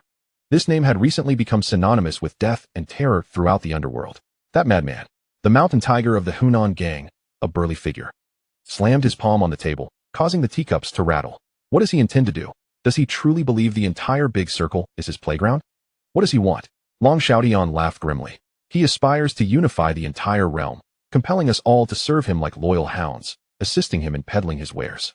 Just a few days ago, a gunfight erupted in the territory of Lin Chao, resulting in the demise of over a dozen gangsters. The authorities conducted an extensive investigation, but uncovered naught. I tell you, it was the handiwork of Boahao. He is merely honing his skills with the local syndicate. Behind him stands Chief Inspector Lu Lei, which emboldens him to act with such impunity. The name Lu Lei looms like a mountain, weighing heavily on the hearts of all. If Boahao is a rabid dog, then Lu Lei is the master holding the leash. Long Xiaotian surveyed the assembly, his voice tinged with a hint of desperation. Ladies and gentlemen, those who are absent today have either been subdued or have pledged their allegiance to Boahao. Our Yuehai gang is the largest faction in this realm, second only to the Chaozhou gang. If I, Long Xiaotian, surrender, Boahao will not spare me. The principle of mutual destruction is self-evident, is it not? I declare today that our Yuehai gang will resist Boahao to the bitter end. I hope my brothers will stand united with me, intertwined like a single rope. Otherwise, we shall inevitably be devoured one by one. Long Xiaotian's demeanor radiated resolve and an unyielding spirit. Yet, the prominent figures in the room remained silent, their gazes averted, lost in contemplation. It was evident to all that Long Xiaotian's call for unwavering resistance was, in fact, a plea for assistance. However, none wished to be the first to step forward. To confront Boahao, to challenge Lu Lei, that would be tantamount to courting death. The atmosphere became palpably tense. As Long Xiaotian observed the reactions of the gathered individuals, his heart sank further. He realized that relying on this assembly of cunning old foxes was utterly futile. Ultimately, his gaze fell upon Lin Chao, who had remained silent since his entrance. All eyes in the room converged on this former elder of the realm. Brother Chong. Long Xiaotian's tone turned solemn. You are our esteemed predecessor. Had it not been for your timely withdrawal, the foremost seat of power in this realm would not have been occupied by another. What is your perspective on today's predicament? Chapter 20. The storm approaches. All eyes were now fixed upon Lin Chao. The atmosphere in the room grew so oppressive that it was difficult to breathe. The gang leaders, who typically held sway, fell silent, awaiting the stance of this elder of the realm. Long Xiaotian's eyes glimmered with a flicker of hope. Lin Chao picked up the untouched cup of tea before him, gently stirring the leaves floating atop, yet he did not drink. He raised his gaze, sweeping over Long Xiaotian and then every individual present. Under the scrutiny of all, he slowly began to speak. Brother Long, I have long since withdrawn from this realm. Wash my hands of it. Now, I am but a fisherman, navigating the seas to earn a meager living. His assertion was, in fact, not entirely inaccurate. When he stepped away for the sake of Lin Chao, Lin Chao had ceremoniously performed the act of washing his hands of the realm. At that time, the power of the realm was at its zenith, and thus, no one sought to trouble Lin Chao. Therefore, the grievances of your realm and the ensuing violence have long ceased to concern me. Having spoken, Lin Chao set down the teacup and rose to his feet. What do you mean? A confidant of Long Xiaotian suddenly stood, glaring fiercely. The atmosphere in the room tightened instantly, as several leaders instinctively reached for their waists. Lin Chao paid no heed to the raucous underling. He simply adjusted his coat and turned towards the door. Chen Bao and Li Shanji, standing behind him, followed suit, their hands naturally resting by their sides. Yet, it was evident to all that their fingers rested upon the elongated canvas bag. An invisible aura of menace emanated from them. Long Xiaotian's complexion turned ashen. He beheld Lin Chang's resolute back and glanced at his silent, yet perilous companions. He understood that what they bore was certainly not fishing rods. If violence were to ensue, blood would surely flow in torrents within this hall. Let him go. Long Xiaotian forced out the words through gritted teeth, his voice hoarse. The standing confidant, begrudgingly, resumed his seat. Lin Chang did not look back as he pushed the door open and stepped outside, his footsteps fading into the stairwell. His departure felt akin to the withdrawal of the last vestige of hope from the room. The atmosphere, once tinged with a semblance of camaraderie, crumbled instantaneously. The Hunan gang's overlord suddenly slammed his thigh, springing to his feet. Ahem, I still have a shipment to inspect, Brother Long. Let us deliberate on this matter at a later time. Without awaiting Long Xiaotian's response, he hastily departed with his entourage. With the first to leave, the second followed suit. I have pressing matters back home. Brother Long, my mother's birthday is upon us. I must take my leave. In the blink of an eye, the once crowded hall was left with only Long Xiaotian and a few of his core subordinates. The silence was as profound as death. Long Xiaotian stared at the scattered cigarette butts and the vacant chairs, his body trembling violently. It was not from fear, but from a seething anger and profound humiliation. Very well, he muttered, a sardonic smile creeping onto his lips, which gradually escalated into a frenzied, hysterical laughter. You wish to evade? Do you think you can escape? If I, Long Xiaotian, cannot find peace, then neither shall any of you. With a sudden sweep, he knocked the teacups off the table, the shattering ceramics producing a sharp, piercing sound. His bloodshot eyes sparkled with a frenzied and malevolent light. In the night, 2 pickup trucks silently returned to Lujia village. The village lay in stillness, with only a few lights shining faintly from the distant shipyard construction site. No one inquired about the outcome of the negotiations. Yet all understood everything from Lin Jiqiang's stern visage. From the following day onward, the Chaoyue vessel never set sail again. It lay quietly docked, akin to a dormant beast. Lin Jiqiang exhibited no signs of relaxation. He devoted all his time to the 6 newly recruited young men. At the break of dawn, he would rouse them from their slumber, leading them on weighted runs around the village. By day, the deck of the Chaoyue became a training ground, disassembling, assembling, maintaining weapons, and perfecting shooting stances. Every action was demonstrated by Lin Jiqiang himself, compelling them to repeat each movement hundreds of times until it became second nature. Chun Bao and Li Shanji served as teaching assistants, correcting every minute detail. The muzzle must never be pointed at your comrades. This is the first and foremost rule. The most crucial one: change the magazine a fraction quicker. A delay of even a second could cost you your life. This band of desperate souls, seasoned in the chaos of Julong City, were not to be underestimated. They possessed an inherent ferocity, now equipped with genuine weaponry and systematic training. The wildness within them was being meticulously honed into a lethal edge. Meanwhile, on the freshly leveled expanse of land at the shipyard, Lin Chao was equally engrossed in his work, moving with a fervor that hardly allowed his feet to touch the ground. The 2 antiquated machine tools, which he had cherished like treasures upon their acquisition, had been disassembled into numerous parts. Before a makeshift workbench, Lin Chao spread out his blueprints, alternating between calculations and the application of tools to modify the disassembled components. He had also employed a dozen idle laborers from the village, who commenced digging the foundation by the dock and erecting a steel structure. Uncle Wang, dig down another half a meter for the foundation. I intend to pour concrete. Ensure the rebar in the columns is tightly bound with 16mm threaded steel. The villagers, uncertain of the intentions of this usually refined university student, nevertheless found motivation in the tangible wages they received daily, and thus, everyone worked with great enthusiasm. Lujiakin seemed transformed into an idyllic paradise, isolated from the storms of the outside world. However, the ominous winds of change were growing ever more palpable. The first to encounter misfortune was the Yuehai gang. At the Yamati dock, a cargo ship they had moored caught fire in the dead of night. By the time the fire department arrived, it was reduced to a mere husk, slowly sinking into the depths.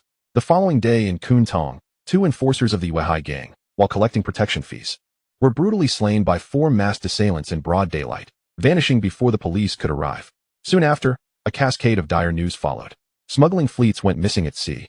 Warehouses hidden in the outskirts were engulfed in flames, and core members of the gang were shot down in ambushes. Panic gripped the Yuehai gang as a sense of dread permeated their ranks. Yet, the turmoil did not cease there.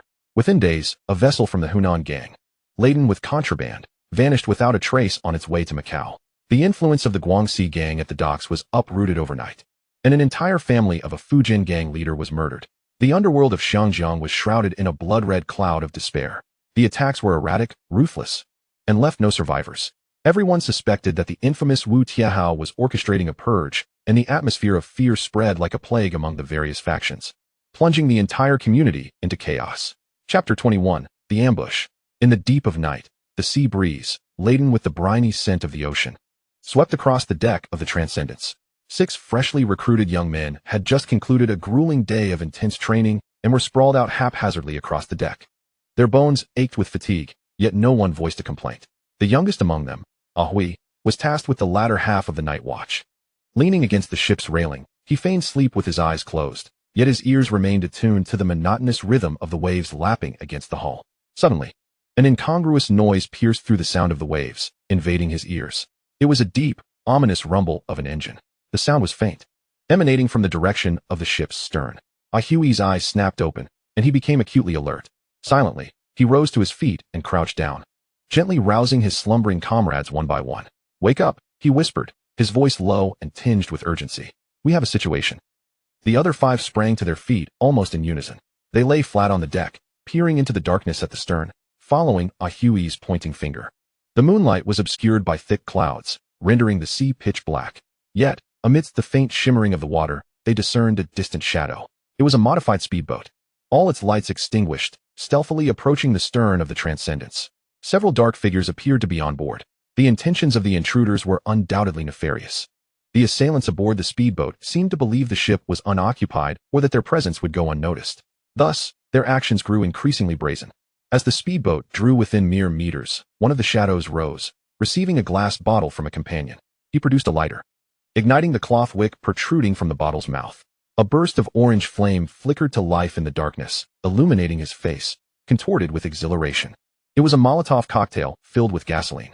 He grinned wickedly, raising his arm high, poised to hurl the incendiary device onto the rear deck of the Transcendence. Should he ignite the vessel, their mission for the night would be complete. However, he would not have the chance to execute his plan. At the moment the flame ignited, his position was fully revealed. Bang! A sharp gunshot shattered the stillness of the night. Without hesitation, Ahui, who had been aiming with a rifle at that very location, pulled the trigger. The bullet tore through the air with precision, striking the assailant's raised arm. A piercing scream echoed into the night.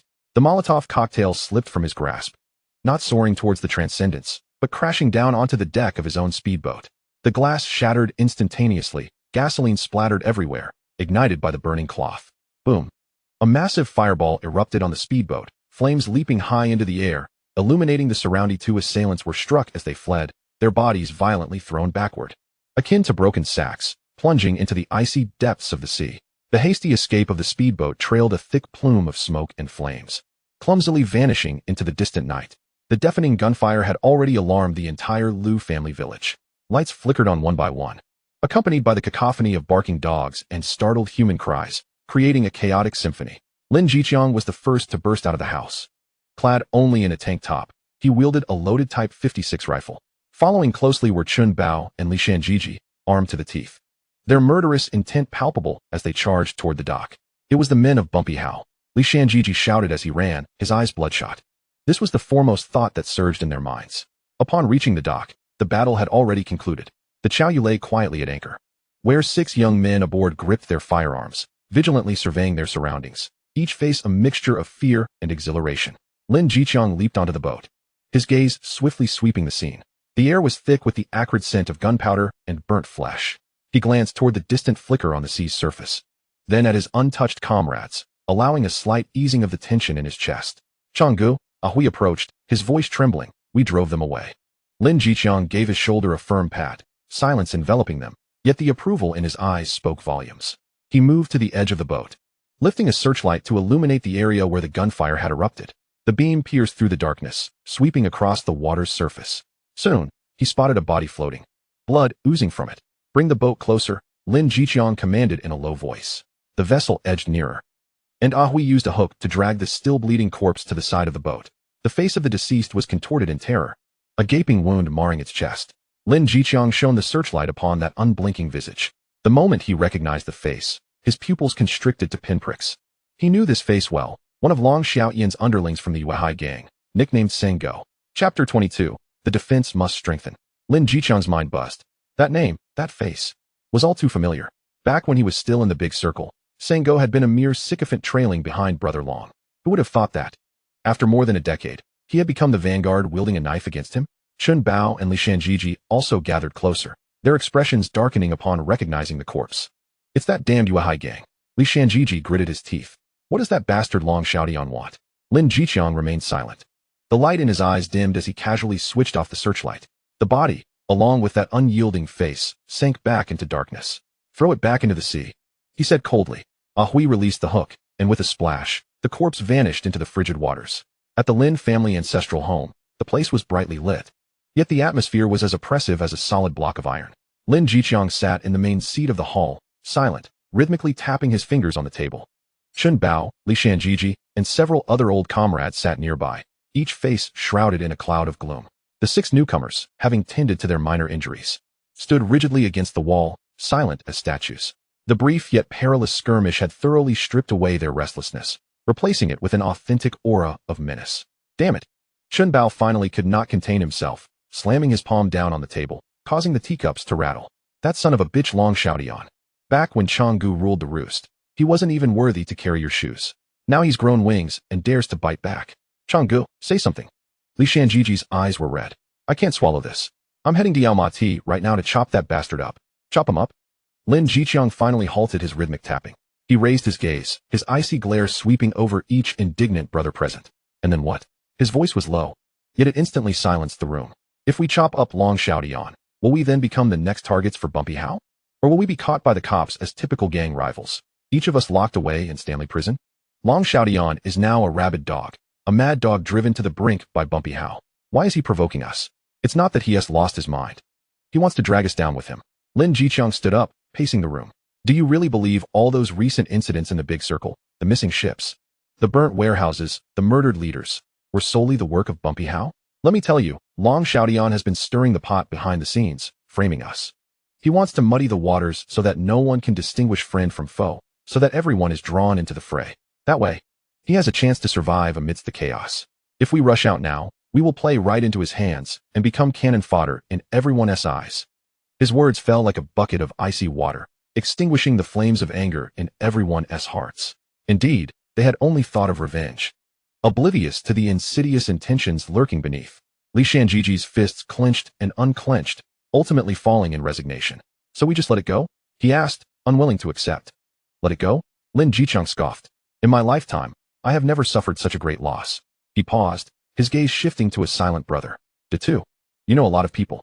At dawn tomorrow, go out and spread a few rumors. Just say that last night some blind fools attempted to set fire to our Liu family village, but they didn't make it ashore. Their boat was sunk. The deceased was Sango, one of Brother Long's men from the Yuehai gang. Remember, don't be too explicit. Let those old foxes draw their own conclusions. The man known as Datu nodded, a glint of intelligence flashing in his eyes. I understand, Changgu. This move is far more ruthless than barging in directly. This strategy would firmly nail Long Xiaotian to the pillar of disgrace for his unprincipled actions during times of internal strife and external threats. Targeting one's own people instead of uniting against the common enemy was a grave taboo in the big circle, one that could ruin a person's reputation. Once everything was arranged, Lin Jiqiang felt a wave of apprehension wash over him. He glanced at the 6 young men. Had they not happened to sleep on the boat that night? Had his son not insisted on installing those 3 machine guns, the consequences could have been dire. Just then, Lin Chao emerged from the back room. He heard the distant gunfire and commotion outside, yet Lin Jiqiang had previously instructed him to remain indoors.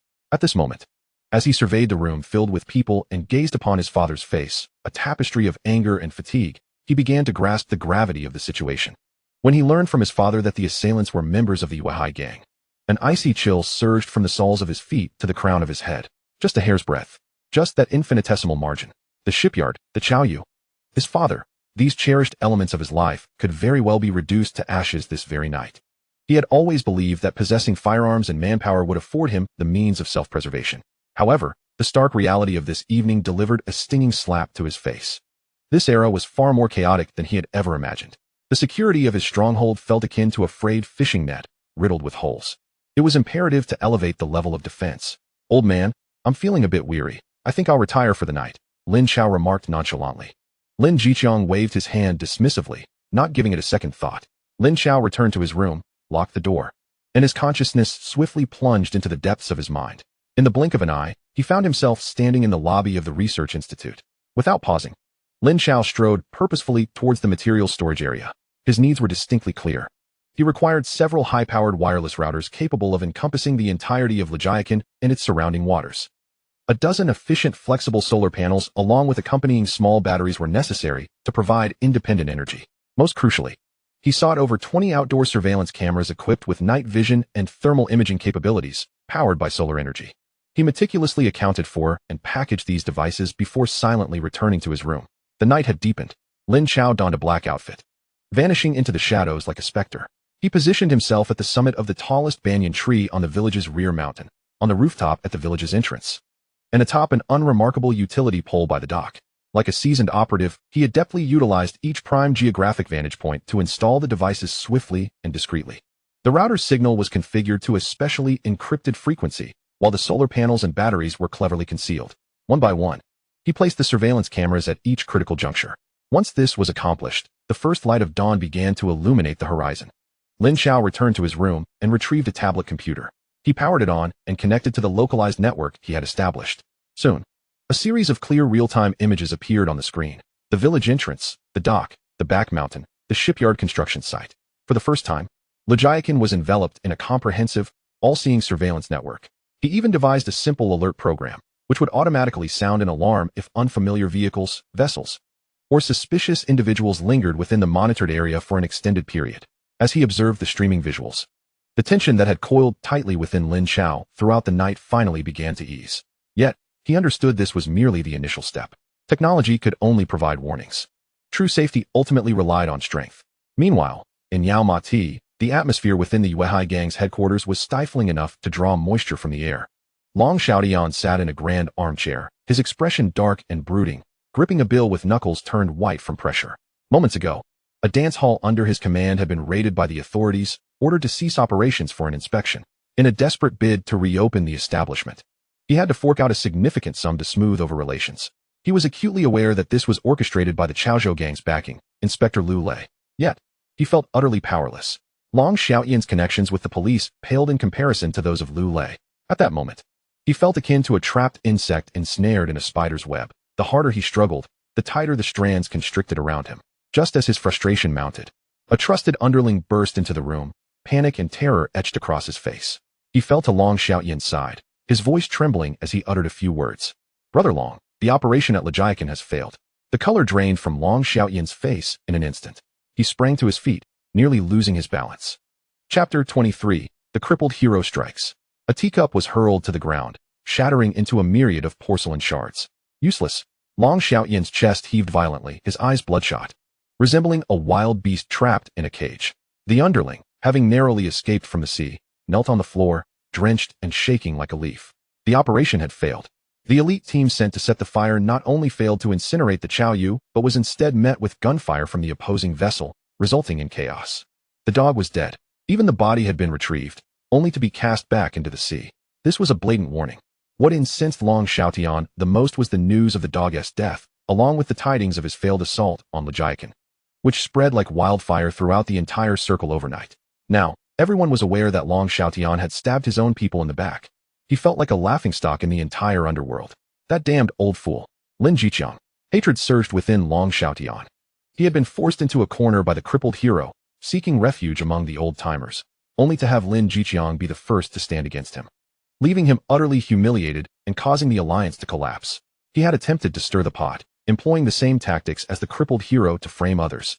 Yet those old foxes had all retreated, unwilling to confront the Chaozhou gang. His territory was eroding day by day, and his brothers were growing increasingly anxious. Long Xiaotian had not dared to leave the headquarters for nearly a month. He had orchestrated the attack on the Chaoyu in hopes of dragging Lin Jiqiang down with him. This was the last chess move he could conceive. Lin Jiqiang's ship. That sudden emergence of heavy machine guns. There had to be substantial forces backing it. Only by muddying the waters completely and attracting a formidable rival to contend with the crippled hero could he find a chance for survival. Yet he had miscalculated. Long Xiaotian's error lay not in underestimating Lin Jiqiang's background, but rather in misjudging his strength. There was not merely one machine gun aboard that ship. There was one at the stern as well. This was no fishing vessel. It was akin to a warship. The more he pondered, the greater his fear grew. A terror governed by an unknown force. He violently seized the ashtray from the table and shattered it against the floor once more. Lin Jiqiang, do you think you can hide? Do you truly believe you can evade me? A frenzied light flickered in his eyes as he descended into a state of manic obsession. Since you refuse to let me live in peace, then let us all perish together.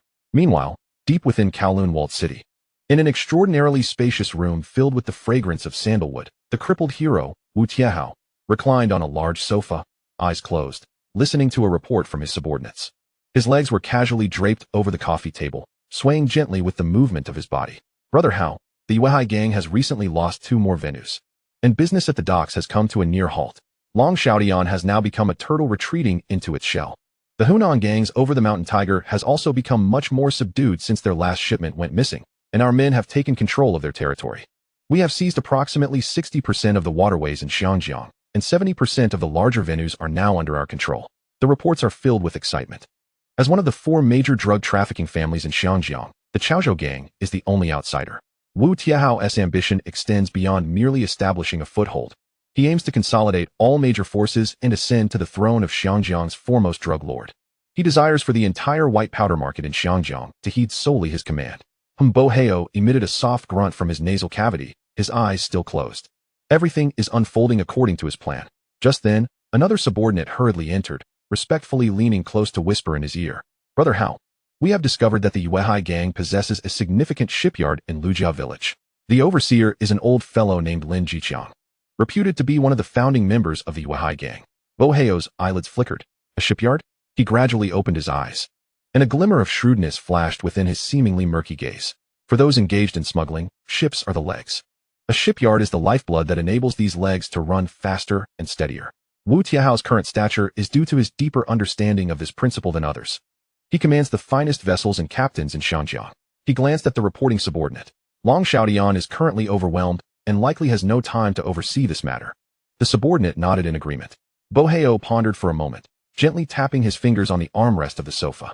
Should we send someone to eliminate it directly? No. The commotion would be too great, inviting unnecessary trouble. He contemplated, a cold smirk creeping onto his lips. Let us send a scout to investigate. He spoke nonchalantly. First, we must gauge the situation and ascertain what lies within that place. The subordinate understood immediately and swiftly exited. With the ace detective LV lay at his disposal. The entire police force of Shanjiang is merely a pack of hounds that Wu Tiahao can command at will. Lujia village shipyard. Inside the newly constructed factory, the sound of machinery roared incessantly. Lin Chao stood before a horizontal lathe he had entirely transformed, wearing protective goggles and focused intently. His hands deftly operated the machine. As the sharp cutting head glided swiftly over the rotating metal rod, carving out smooth and precise arcs. The air was filled with the intense scent of heated metal.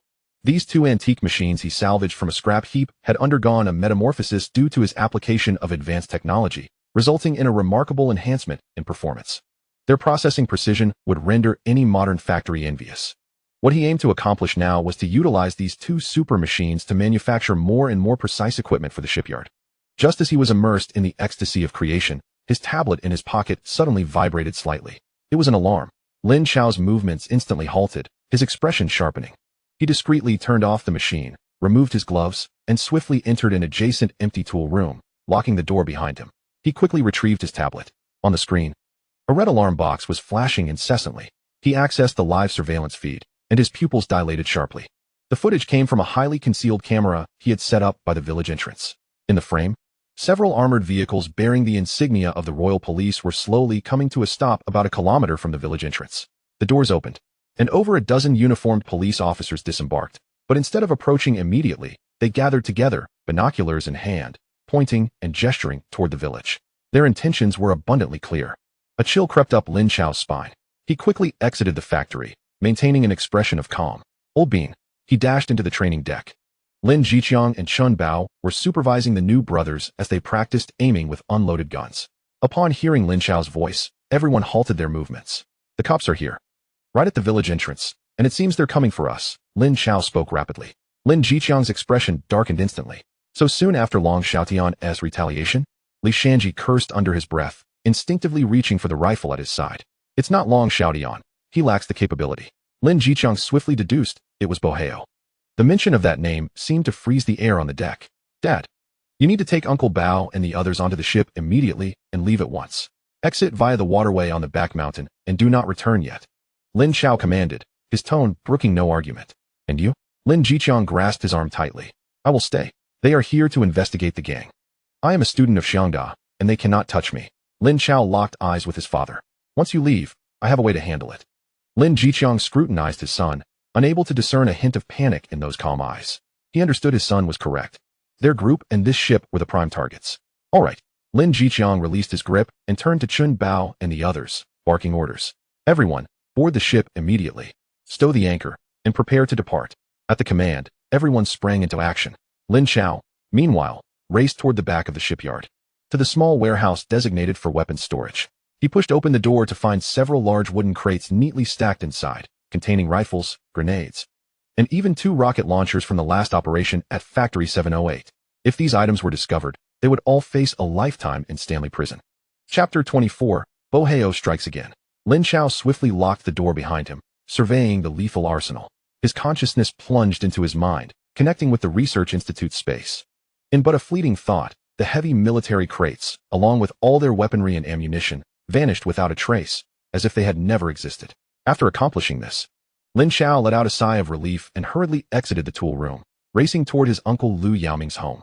When dealing with the authorities, Uncle Lu Yaoming possessed far more experience than he did. Uncle. Lin Chao pushed the door open. Lu Yaoming, wearing reading glasses and engrossed in the newspaper, jumped in surprise. What's the matter? You seem frantic. The cops are here, at the village entrance, Lin Chao briefed urgently. The newspaper fell from Lu Yaoming's hands, and his expression shifted. However, being a village head for decades, he quickly regained his composure. Don't panic, he said, rising to his feet. When soldiers come, we shall face them. When water comes, we shall bury it. Our village, Lejiakan, is a proper fishing community, standing firm and unafraid of shadows. He approached the corner, discreetly retrieved a thick envelope from a cabinet, and stealthily slipped it into his pocket. What about your father and the others? They've already set sail. That's good. Lu Yaoming nodded. Follow me. Remember, you are merely a college student assisting at the shipyard, utterly clueless. As they reached the entrance of the shipyard, several police cars had already lined up, blocking the dock's entrance. A dozen officers, brandishing batons, approached with stern expressions. The lead officer, Shajan, had a face full of flesh, his gaze sweeping back and forth within the shipyard. Who is in charge here? Sir, I am the village head, Lu Yaoming. Lu Yaoming immediately greeted him with a beaming smile. I was unaware of your esteemed presence. How may I assist you? Cut the pleasantries. Shajan interrupted him impatiently. We received reports alleging that this place is a gang stronghold, harboring weapons and drugs. We are here to conduct a search. A search? Lu Yaoming's expression turned to one of astonishment, swiftly replaced by an air of grievance. Sir, please see for yourself. We are merely a small workshop repairing fishing gear for the villagers, earning a modest living. This place is decrepit. How could it possibly conceal such items? Shajan scoffed, utterly disbelieving his words. Search. With a wave of his hand, the officers dispersed, rushing into the factory and adjacent rooms. They rummaged through everything, using their batons to strike and creating chaos throughout the shipyard. However, the outcome left them sorely disappointed. Inside the factory, apart from two aging machines nearly on the verge of being scrapped, there were only ordinary tools like wrenches and hammers. The workers' quarters contained nothing more than simple bedding and basic necessities. They even searched the tool room that Lin Chao had just emptied, which was entirely bare, devoid of even a single hair.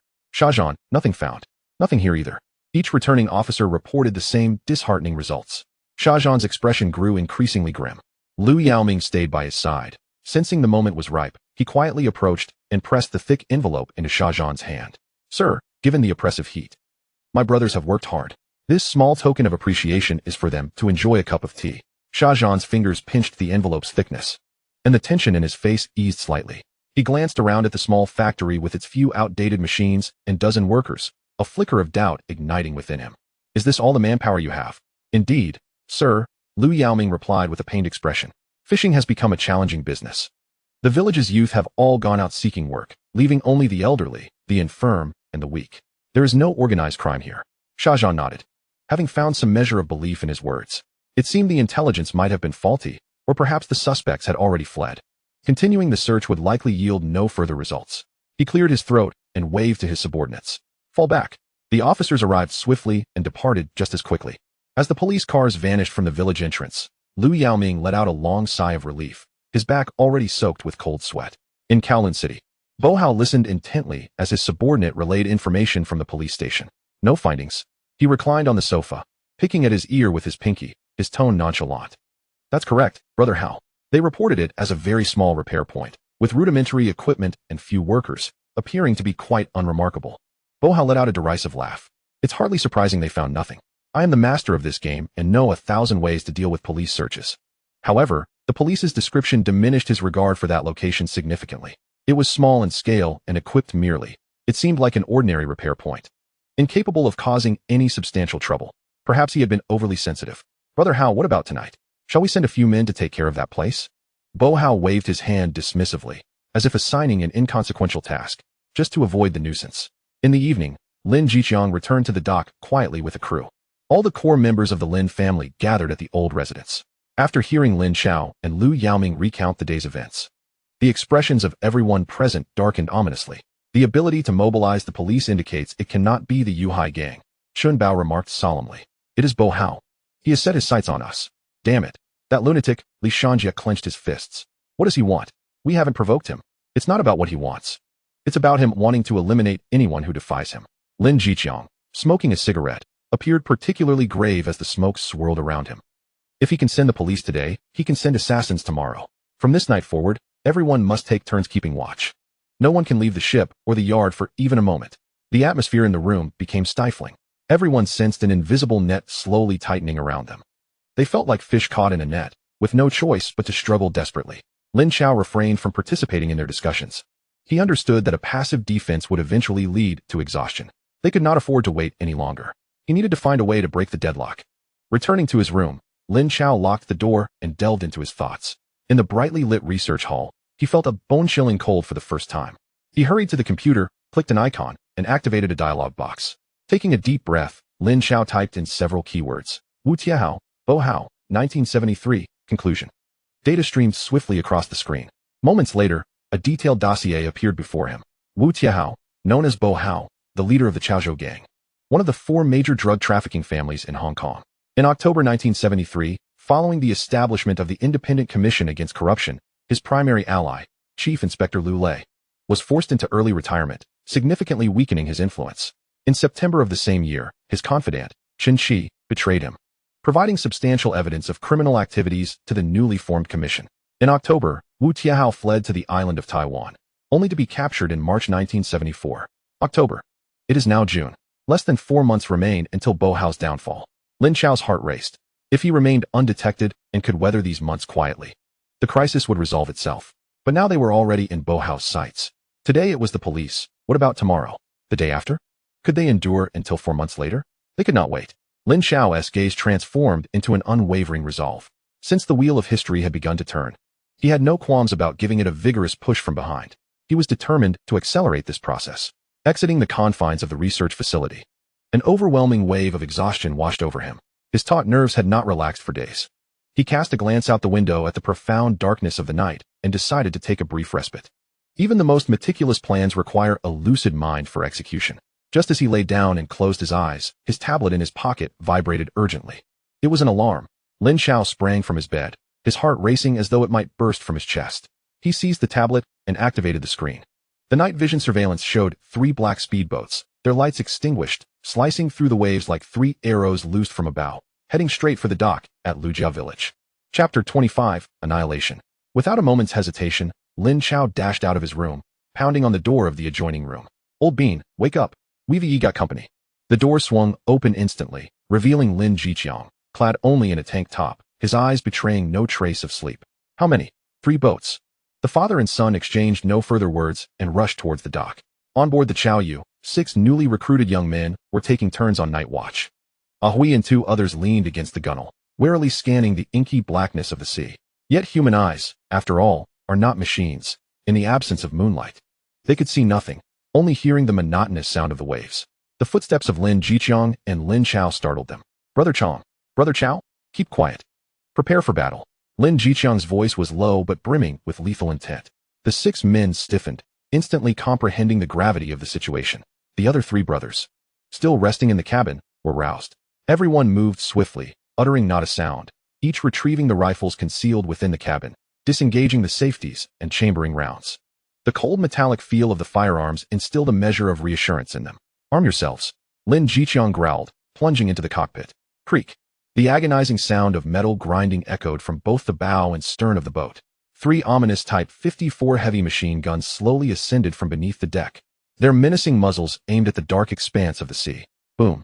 Inside the cockpit, Lin Jiqiang turned the key, and the engine emitted a low growl, poised to unleash terrifying power at any moment. Everything was in place. The Chaoyu lay like a silent behemoth at the dock, waiting for its prey to stumble into the trap. The roar of motors on the surface of the water grew increasingly nearer. The assailants aboard the 3 speedboats were evidently unaware of any impending danger.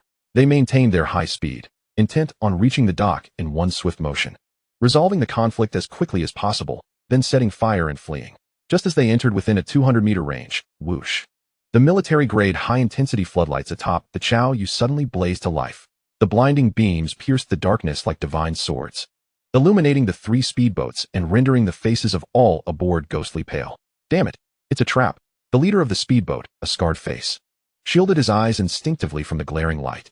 They were wholly exposed in the spotlight, while the opposing vessel remained shrouded in darkness, obscuring all visibility. Yet these desperate men did not falter. Open fire. Kill them. The scarred leader bellowed in a frantic roar.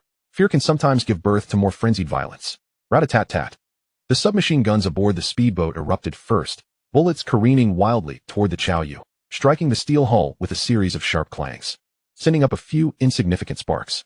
They believed that sheer firepower would be sufficient to subdue their adversary. However, what they faced was hell itself. In the very next instant after they opened fire, Lin Chao pressed the button on the intercom within the cockpit. The command reverberated through every corner of the vessel. Rat-a-tat-tat-tat-tat-tat. The three Type 54 heavy machine guns roared in unison. This was not merely gunfire. It was the roar of a steel storm tearing through the air. The searing belt of ammunition carved three intersecting lines of death across the night sky, instantly enveloping the foremost speedboat. Pooh, pooh, pooh, pooh. The large caliber machine gun bullets tore through the thin hull of the speedboat with the ease of cutting through paper, rending the bodies aboard to shreds. A crimson mist erupted under the ghastly white light. The screams of the victims were drowned out before they could even escape their lips, overwhelmed by the relentless barrage of bullets. The leading speedboat was as if caught in an invisible giant's grip, instantly reduced to a mangled heap of scrap metal. The 7 or 8 individuals aboard were transformed into indistinct masses of blood and flesh within a heartbeat. Boom. A bullet struck the fuel tank. A massive fireball erupted skyward, obliterating the speedboat along with the remains of its occupants. This hellish scene left the individuals aboard the 2 remaining speedboats utterly dumbfounded. The madness and malevolence on the individuals aboard the vessel had descended into utter despair, discarding their firearms and kneeling on the deck, seemingly in prayer. Yet, Lin Chao and Lin Chao exhibited not a shred of compassion. To show mercy to one's enemies is to inflict cruelty upon oneself. The Chao Yao advanced leisurely, like a cat toying with a mouse, its searchlight relentlessly fixated upon them. Ultimately, amid a cacophony of desperate wails, 3 machine guns erupted in a hail of gunfire, sending this final speedboat to the depths of the sea. The gunfire ceased. The surface of the water was devoid of anything save for 3 clusters of debris slowly sinking into the abyss. The air was thick with the acrid scent of gunpowder and the nauseating stench of charred flesh. A profound silence enveloped the ship. Ahui clutched the scalding machine gun shield tightly, his arm trembling slightly, yearning to articulate something, yet his throat felt parched. Beside him, a younger comrade turned ashen, leaning against the ship's railing, retching but producing nothing. They had emerged victorious, yet no one cheered. Each face bore the weight of mingled dread and brutal reality. They had triumphed, yet they all understood this was merely the beginning. This was merely the first wave of cannon fodder dispatched by Bo Hao to probe their defenses. Their numbers were too few. Maintaining such intense vigilance around the clock was impossible. Over time, a single moment of negligence could lead to irrevocable consequences. The Lin family ancestral home bore an oppressive atmosphere that made it difficult to breathe. Chaozi, you must leave tomorrow, Lin Chao asserted, taking a deep drag from his cigarette, its ember flickering in the darkness. Return to the mainland, to Factory 708. It is the safest place. Dad, I will not go, Lin Chao replied, shaking his head with remarkable resolve in his gaze. You must go. Lin Chiang's tone escalated sharply. Bo Hao is locked onto us. Staying here is tantamount to a death sentence. Departing is merely a means of postponing the inevitable. Lin Chao regarded his father. If we leave, he will unleash his wrath upon uncle and the villagers. Moreover, one can evade for a time, but not for a lifetime. We cannot hide in the mainland for eternity. He paused, articulating each word deliberately. Father, we cannot remain passive and endure these blows indefinitely. We must devise a means to topple him. Topple him? Li Shanji let out a bitter laugh. Chaozi, behind Bo Hao stands Chief Inspector Liu Lei of the Hong Kong government. What can we possibly use to contend with him? Lin Chao observed the expressions of confusion among the others. During my university days, I had a professor with whom I shared a close relationship. He has connections with the government there. This may be our sole leverage in shifting the balance. Lin Chao spoke solemnly. I can attempt to pursue this avenue and see if a solution can be found. If it fails, we will retreat to the mainland. Should we falter, I will depart for the mainland at once, without delay. Lin Chao fixed his gaze upon his son, and from those calm eyes, he glimpsed a level of strategy and decisiveness far beyond his years. Eventually, he nodded, extinguishing his cigarette. Very well, I shall accompany you in this gamble. Chapter 26, Annihilation. The following day, in Kowloon walled city, Bo Hao listened to his subordinate's report, a slight furrow forming on his brow. The individuals dispatched to set fire to Legiacan had not returned overnight. 3 boats, a dozen men, vanished as if stones cast into the sea. Brother Hao, could something have gone awry? A trusted confidant speculated cautiously. That mad dog, Long Xiaodian, is capable of anything now. Perhaps their men are lying in wait. Bo Hao fell silent, mulling over this plausible theory. A dilapidated shipyard could not possess the capacity to render a dozen individuals silently absent. The likelihood pointed to Long Xiaoyan's main forces. His fingers tapped lightly against the armrest of the sofa.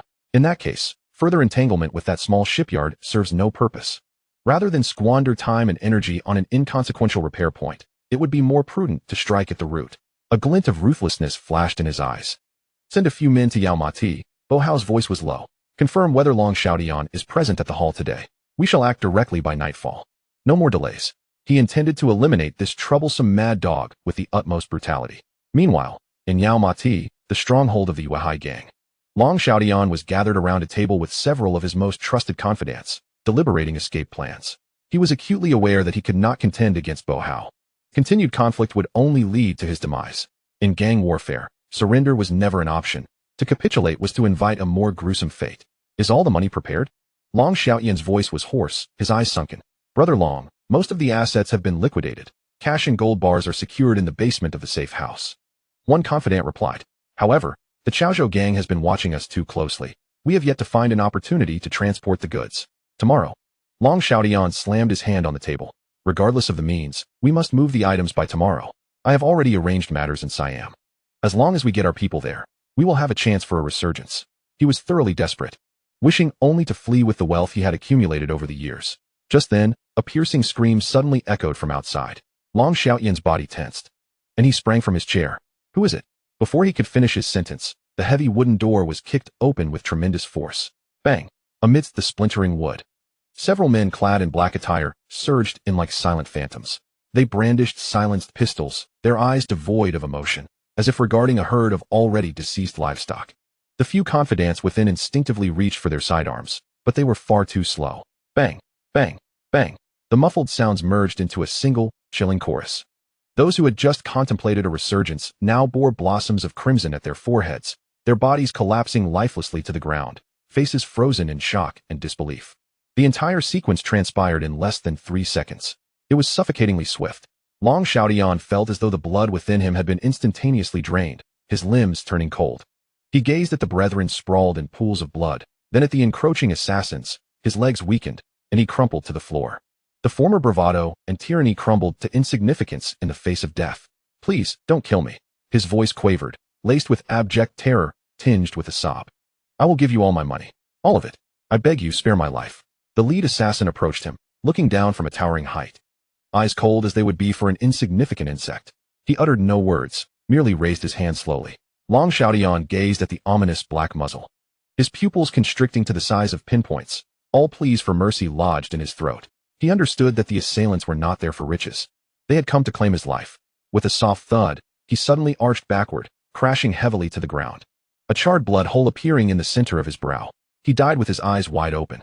The leader among the men glanced at the multitude of corpses strewn about, kicking Long Xiaoyan's lifeless body to confirm his demise. Subsequently, this group departed as silently as they had arrived, vanishing into the thick night. The room was left with an overwhelming stench of blood that clung to the air. The following dawn, in Oilseed Village, the headquarters of the Yuehai gang, a lengthy yellow police cordon had been erected at the base of the dilapidated tank-style building. Several police vehicles encircled the street, creating an impenetrable blockade. A throng of uniformed officers moved in and out of the building, their expressions grave. The remaining henchmen of the Yuehai gang swarmed outside the cordon like headless flies, chattering anxiously. Fear and confusion were etched on every face. Brother Long was dead. Several core leaders of the gang had also perished in the safe house. This news detonated like a bomb within the ranks of the Yuehai gang. The sky had fallen. Their pillar of strength was gone, leaving everyone at a loss for what to do. Should they wait for the Chaozhou gang to come for retribution one by one, or hastily gather their belongings and flee? Amidst the crowd, Zhao Xiang's face turned ashen. Brother Long was truly finished. They were all finished. Fear coiled tightly around his heart like a vine. Just then, a fellow young henchman beside him, his voice trembling, asked, Xianggu, what should we do? This question drew the attention of everyone nearby onto Zhao Xiang. This group of henchmen primarily handled waterway operations, and Zhao Xiang, as the captain of a large vessel, held the highest status among them. What to do? Zhao Xiang's mind was a tumult of confusion. Surrender? Would Bo Hao let them off? Escape? Where could these minor players run to? A thought flashed through his mind like a bolt of lightning. He recalled that day in Lejiakan, Lin Chao icy gaze. He also remembered the whispers that circulated after the failed attack on the Chaozhou ship the previous night. Lin Chao. Now, if anyone in the entire Xiangjiang dared to offer them refuge, it was likely only Lin Chao. We must seek out my master. Zhao Xiang, as if grasping a final lifeline, abruptly lifted his head, his eyes igniting with the light of survival. Brother Long was dead, the Yuehai gang was in disarray. Remaining here, men awaiting death, the Chaozhou gang would not spare them. His voice, though not loud, resonated clearly in the ears of those around him. Only my master can protect us. Anyone wishing to survive, follow me. With that, he turned without hesitation and departed. Behind him, dozens of similarly cornered young men, after a brief moment of hesitation, quietly followed suit. In Shallow Water Bay, within a hillside villa that overlooked the entire seascape, Chief Inspector Lu Lei, clad in a loose silk robe, leisurely trimmed a pot of prized orchids. Wu Tiahao sat across from him on the sofa, cradling a cup of fine Longjing tea, his face adorned with a respectful smile. Ahau, the commotion in Oilseed Village last night was too great.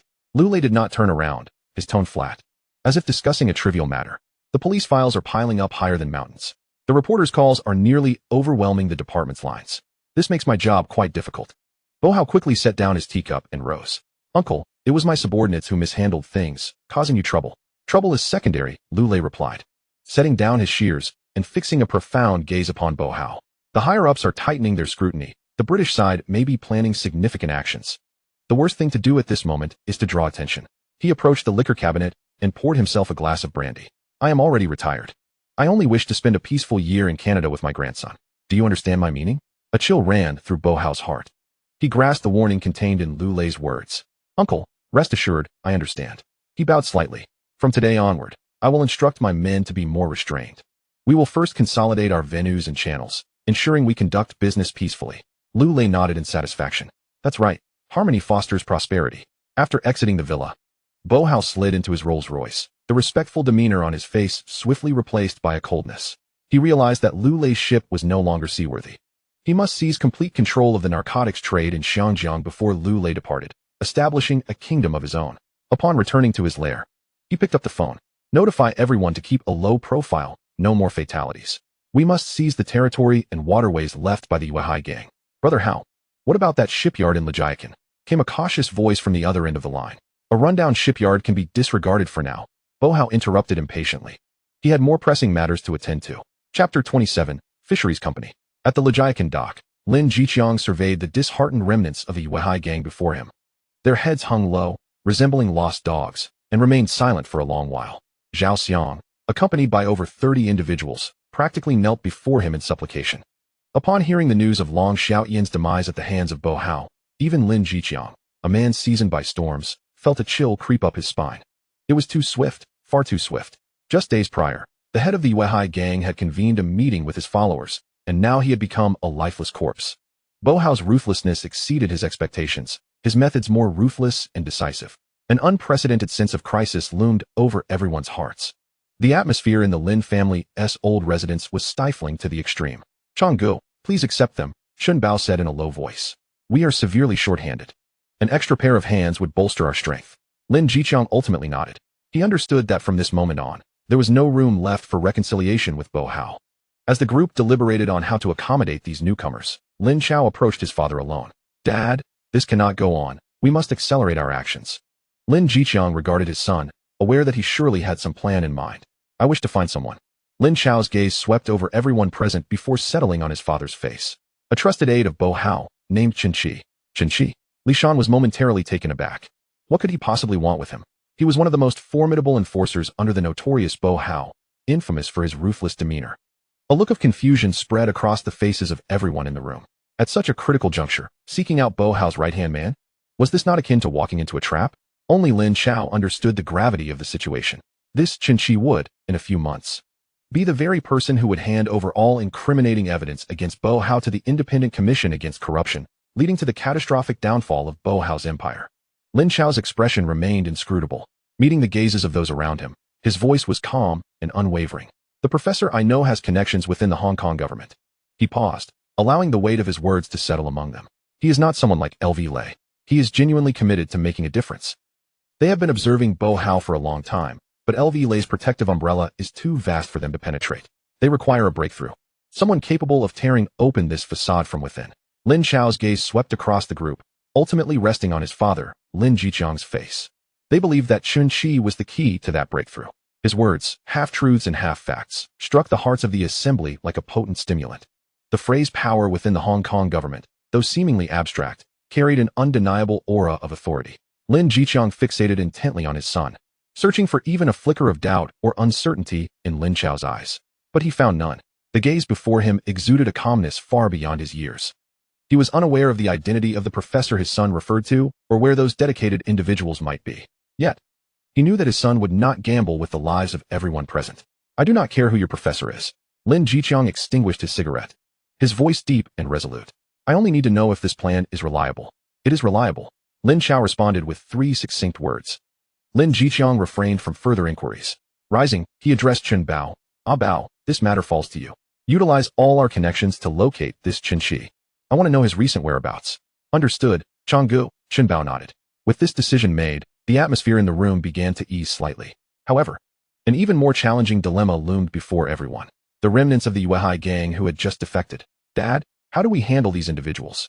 Lin Chao initiated the conversation. We have taken them in, but how do we sustain these mouths? We cannot truly raise the banner of the Yuehai gang. That would be tantamount to declaring to Bo Hao that we are his next targets. Lin Chao articulated the collective concerns.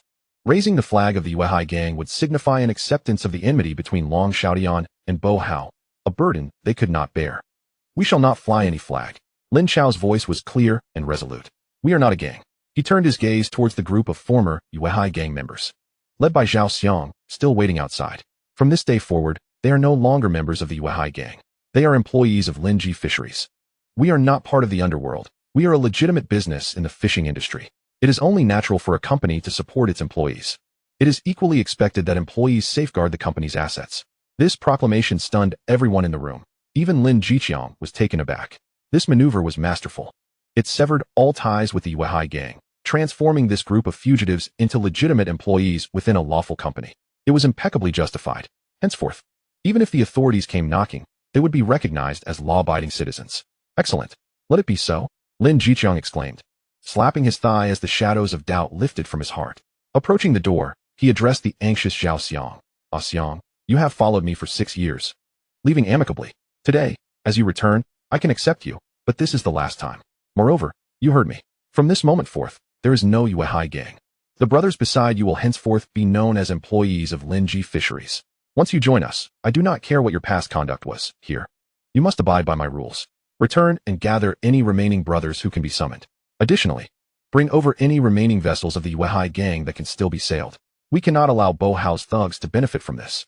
Zhao Xiang felt as if a great weight had been lifted, nearly kneeling in gratitude. He nodded vigorously and, along with his companions, hastily departed without looking back. They were on their way to rally any remaining allies and to reclaim as much of the Yuehai gang's assets as possible. They now had a new stronghold, and everyone felt a renewed sense of purpose. After addressing this matter, Lin Chao immediately dispatched Chen Bao to communicate with the other leaders in the larger circle who had not yet aligned with Bo Hao. The message was straightforward. The Yuehai gang was no more. Lin Chao had no intentions of inheriting the territories and grievances of the Yuehai gang. However, the territory of Lijiakan was his foundation. Anyone who dared to encroach upon it would face dire consequences. The underground world of Xiangjiang began to witness a cataclysmic revelry.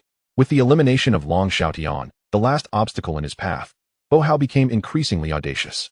The territories, dance halls, gambling dens, and docks left by the Yuehai gang were overnight adorned with the banners of the Chaozhou gang. The once-held strongholds of the Yuehai gang had now transformed into bases for the dispersal of the Chaozhou gang's goods. Local veteran gangs, having witnessed the bloody infighting within the larger circle, chose to retreat. No one dared to provoke Bo Hao during this tumultuous time. The entirety of Kowloon seemed shrouded under his oppressive aura. Yet, within the shipyard of Lijiakan, there was a bustling atmosphere. The harsh sounds of metal cutting and machinery roared, drowning out all external storms. Lin Chao, donning protective goggles, was meticulously calibrating a brand new horizontal milling machine. This machine was crafted by him, utilizing knowledge from the Future Research Institute combined with existing materials. Its processing precision was enough to make even the British engineers in the Hong Kong government blush. With it, the shipyard's capacity for independent production would reach new heights. He aimed to transform this place into a veritable industrial fortress. Just as he was engrossed in adjusting a critical gear clearance, the iron door of the workshop was flung open with force. Chen Bao rushed in, panting and unable to contain his excitement. Chaozi! Lin Chao switched off the machine and removed his goggles, turning to face him. Chen Bao swallowed hard, striving to steady his breathing. We have found Chen Shi. The cacophony of the bustling market became indistinct, muffled by a layer of glass. Lin Chao held a cigarette between his fingers, yet it remained unlit, merely twirling idly. His gaze traversed the glass, landing upon the entrance of a mahjong parlor across the street. Opposite him sat Chen Bao, his demeanor solemn, hands resting upon his knees. The bulging outline at his waist barely concealed beneath his suit. Behind them stood 3 young men, silent as statues. Time ticked by, second after second.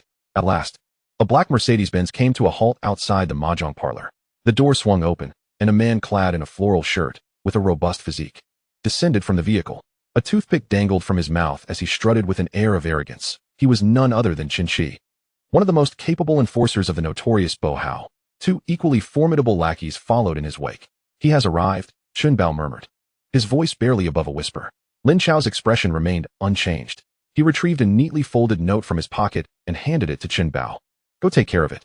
Chen Bao accepted the note and rose to descend the stairs. Moments later, he returned to the booth, offering a slight nod to Lin Chao. Downstairs, a ragged little beggar, appearing no older than 7 or 8, clutched a crisp $1 Hong Kong bill, his face aglow with delight. He darted across the road and approached Chen Qi, presenting the neatly folded note. Chen Qi furrowed his brow, initially reluctant to engage, but upon seeing the beggar's unwavering determination, he impatiently accepted the note. He carelessly unfolded it, his eyes scanning the words inscribed. In an instant, the arrogance and disdain etched on Chen Qi's face froze. A chilling sensation surged from his soles to the crown of his head. He abruptly lifted his gaze, his eyes sharp as blades, scanning the surroundings in search of the person who had penned the note. The message was succinct yet terrifying. If you wish to keep your embezzlement of 3 million in drug money from Bo Hao's knowledge, come find me. Who gave this to you? Chen Qi seized the little beggar's arm, his voice contorted with intensity. The boy, startled, trembled as he pointed toward the Golden Sparrow Tea restaurant across the street. An uncle said the one who gave the note is waiting for you on the 2nd floor. With that, he wriggled free from Chen Qi's grip and vanished in a flash. Chen Qi remained rooted, his expression shifting through a spectrum of emotions. 3 million. This figure was known only to him and one accountant, who had already met a watery demise at his hands. This was the sum he had clandestinely siphoned from the last batch of drug sales, due for payment by the end of the month. Yet, he had invested this money in gold trading, and now he was ensnared in a precarious situation, left with less than $1 million. This was his most guarded secret. Recently, he had been unable to sleep soundly, often jolting awake in a cold sweat. Now, this secret had been laid bare before him. Brother Qi, what's wrong? One of his lackeys inquired, sensing the unease. Chen Qi offered no reply, instead crumpling the note into a tight ball, gripping it fiercely in his palm. He glanced up at the 2nd floor of the tea restaurant, where blinds obscured the view within. The unknown was the most terrifying. You all wait here for me. Chen Qi inhaled deeply, making a decision. Brother Qi, there could be danger, his subordinates hastily cautioned. In all of Mongkok, who dares to lay a hand on me? Chen Qi's tone regained a hint of ferocity, though the trepidation in his eyes was unmistakable. He recognized he had no choice but to ascend. The fact that someone had managed to deliver the note into his hands indicated they were already aware of his movements. There was no escaping this. Straightening his collar, Chen Qi crossed the street alone, entering the Golden Sparrow Tea restaurant. He ascended to the 2nd floor, surveying the surroundings. The establishment was sparsely populated, with a few patrons scattered about, appearing to be ordinary locals. He remained uncertain as to who had summoned him. At that moment, a man clad in a suit approached him. Mr. Chen Qi? Chen Bao's face betrayed no emotion. Chen Qi's muscles tensed immediately. That would be me. Our boss requests your presence. Chen Bao gestured toward a corner private room, indicating for him to follow. Upon the door closing behind them, all external sounds were abruptly silenced. Inside the room sat a young man, appearing barely in his 20s, with a demeanor that suggested a studious nature. Chen Qi's pupils constricted slightly. He could hardly fathom that he was to meet such a greenhorn. He pulled out a chair and sat down, his posture taut as a drawn bow. You sought me out? Lin Chao did not respond, merely fixing his calm gaze upon Chen Qi, his eyes tranquil as a still pond. The intensity of the young man's stare provoked an inexplicable sense of agitation and unease within Chen Qi. He resolved to be forthright. How did you come to know about the money? He fixed his gaze on Lin Chao's eyes, demanding, who exactly are you? Lin Chao finally spoke. Who I am is of little consequence. What matters, Mr. Chen Qi, is that calamity is swiftly approaching you. Are you threatening me? Chen Qi scoffed, though a sheen of sweat began to form on his back. This is not a threat, it is a statement of fact. Lin Chao reclined against the back of his chair. Do you truly believe your actions go unnoticed? Do you think Bo Hao is a fool? He simply has yet to connect the dots to you. Lin Chao picked up a match from the table and struck it, igniting the cigarette he had yet to smoke.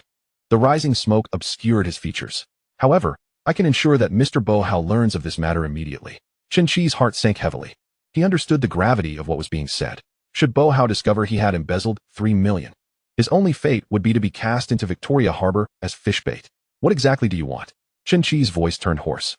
He realized he had completely fallen into the other's grasp. I desire nothing. Lin Chao flicked the ash from his cigarette. I merely wish to present you with a path to safety. He locked eyes with Chen Qi, coldly stating, Bo Hao and Inspector Liu Lei have already been placed on the list of targets for the foreigners. The Hong Kong government is poised to establish a new department called the Independent Commission Against Corruption. This department operates without restraint, answering solely to the governor. Their first targets will be Liu Lei and his protector, Bo Hao. They are doomed. Lin Chao's tone was resolute. Chen Qi was left utterly stunned. The Independent Commission Against Corruption? This term was unfamiliar to him. Yet the notion of Liu Lei and Bo Hao's impending downfall reverberated like a thunderclap in his mind. Had it been uttered by anyone else, he would have dismissed it as a jest. However, when uttered by this enigmatic young man, it compelled him to believe. For the other party held his most profound secret. Are you affiliated with the Foreign Devils? Chen Qi's voice quivered despite his efforts to maintain composure. He finally grasped that he was not contending with mere underworld forces, but rather with the Hong Kong government, with the lofty British officials. No wonder they were able to uncover his secrets. No wonder this young man exhibited such audacity. You may consider it so. Lin Chao neither confirmed nor denied. To Chen Qi, this ambiguous stance was tantamount to acquiescence. Now, you have two choices. Lin Chao raised a finger. First, you continue serving Bo Hao. If you are fortunate enough not to be executed for embezzlement, you will face retribution alongside him when he falls. Perhaps spending the remainder of your days in Stanley Prison if luck is on your side, or facing a firing squad if it is not. He paused, raising a second finger. Second, you collaborate with us. Provide us with all the evidence you possess regarding Bo Hao's drug trafficking and bribery, especially the ledgers. We will ensure your safety. In fact, after the seizure of Bo Hao's assets, we will allocate you a share ample enough to lead a comfortable life anywhere for the rest of your days. Lin Chao leaned slightly forward, locking his gaze onto Chen Qi's eyes. Of course, you may also choose to refuse. However, should you do so, within an hour, the evidence of your embezzlement of 3 million will find its way to Bo Hao's desk. The path you choose is yours to decide. Chapter 29, The Other Half of Success. The private room fell into an oppressive silence. Chen Qi's forehead was drenched in cold sweat. The back of his floral shirt soaked through. His mind raced at breakneck speed. On one side lay a path of certain death. On the other, an unknown risk laden with tremendous temptation. He hardly had time to hesitate. His ascent to this position was not solely due to ruthlessness, but also a keen understanding of the times. No matter how formidable Bo Hao was, could he rival the Foreign Devils? No matter how much control LV Lei wielded, could he surpass the governor of Hong Kong? The answer was evident. He suddenly lifted his head, a glimmer of resolve flashing in his eyes. How can I trust you? You have no right to speak of trust, Lin Chao replied coolly. You only have a gamble to make. Gamble that what we say is true. If you lose, you will meet the same fate as now. If you win, you will embrace a new way of life. This statement shattered Chen Qi's last psychological barrier. He slumped back against the chair, as if all strength had been drained from him. Fine, he managed to squeeze out through clenched teeth. I will collaborate with you. A smile spread across Lin Chao's face. He understood that Bo Hao's doom had begun its countdown. Excellent. You have made a wise choice. Lin Chao extinguished his cigarette. I need all of Bo Hao's criminal evidence, especially the ledgers documenting his financial transactions with corrupt police officers. The ledgers are in his villa's safe. They will be difficult to retrieve. Chen Qi's face betrayed his apprehension.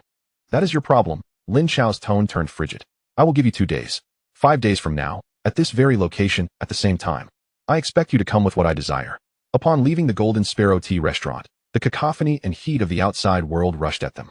Chun Bao followed closely behind Lin Chao, his face still bearing traces of lingering excitement. It's settled. The most formidable red stick under Bo Hao has been swayed by Chaozi's words. If news of this got out, it would send shockwaves throughout the underworld. Yet Lin Chao, walking ahead, displayed no sign of relaxation. His brow remained furrowed, as if burdened by an invisible weight. The flicker of excitement in Chun Bao's heart gradually faded as he sensed something amiss. Chaozi, isn't everything resolved? Lin Chao paused, glancing back at him. We've only secured half of it. This half was obtained through empty promises. Chen Qi's submission stems from his belief in the mysterious power behind me, which is the Hong Kong government. However, this power currently only exists within my mind. It is a mirage constructed from future information, seemingly grand, but fragile to the touch. He needed to transform this mirage into solid reality before Chen Qi surrendered the evidence. He required a genuine ally, someone from within the Hong Kong government. possessing substantial influence and equally eager to topple LV Lei and Bo Hao, the Independent Commission Against Corruption. This institution, poised to alter the course of Hong Kong's history, had yet to be officially established. Most individuals were entirely unaware of its existence. Yet Lin Chao was informed. Not only did he know, but he was also aware of the future key personnel of this institution, the inaugural commissioner, Jida, and the deputy commissioner, Pang Dinghua. These two names flashed through his mind. Quickly dismissed. Both were foreign devils. As a mere student from Xi'an University, without any background or connections, the notion of directly engaging with such high-ranking figures was akin to chasing a pipe dream. Even if he were to meet them, what grounds would they have to trust an unknown Chinese individual?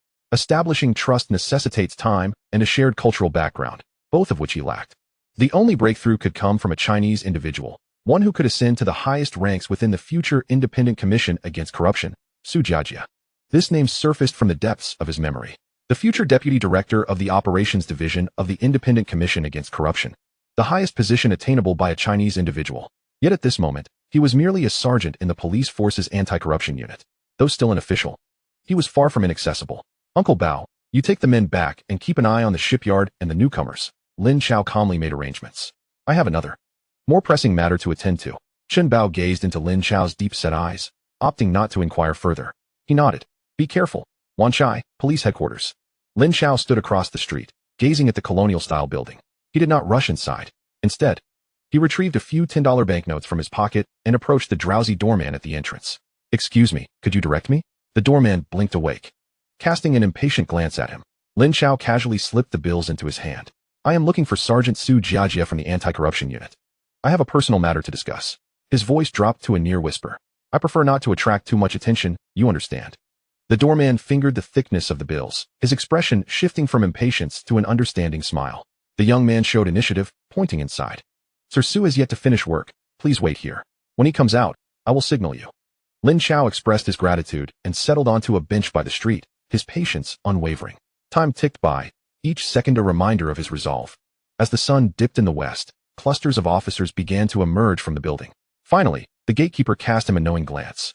Following his gaze, Lin Chao spotted a man in plain clothes, of average build and unremarkable appearance, exiting the premises.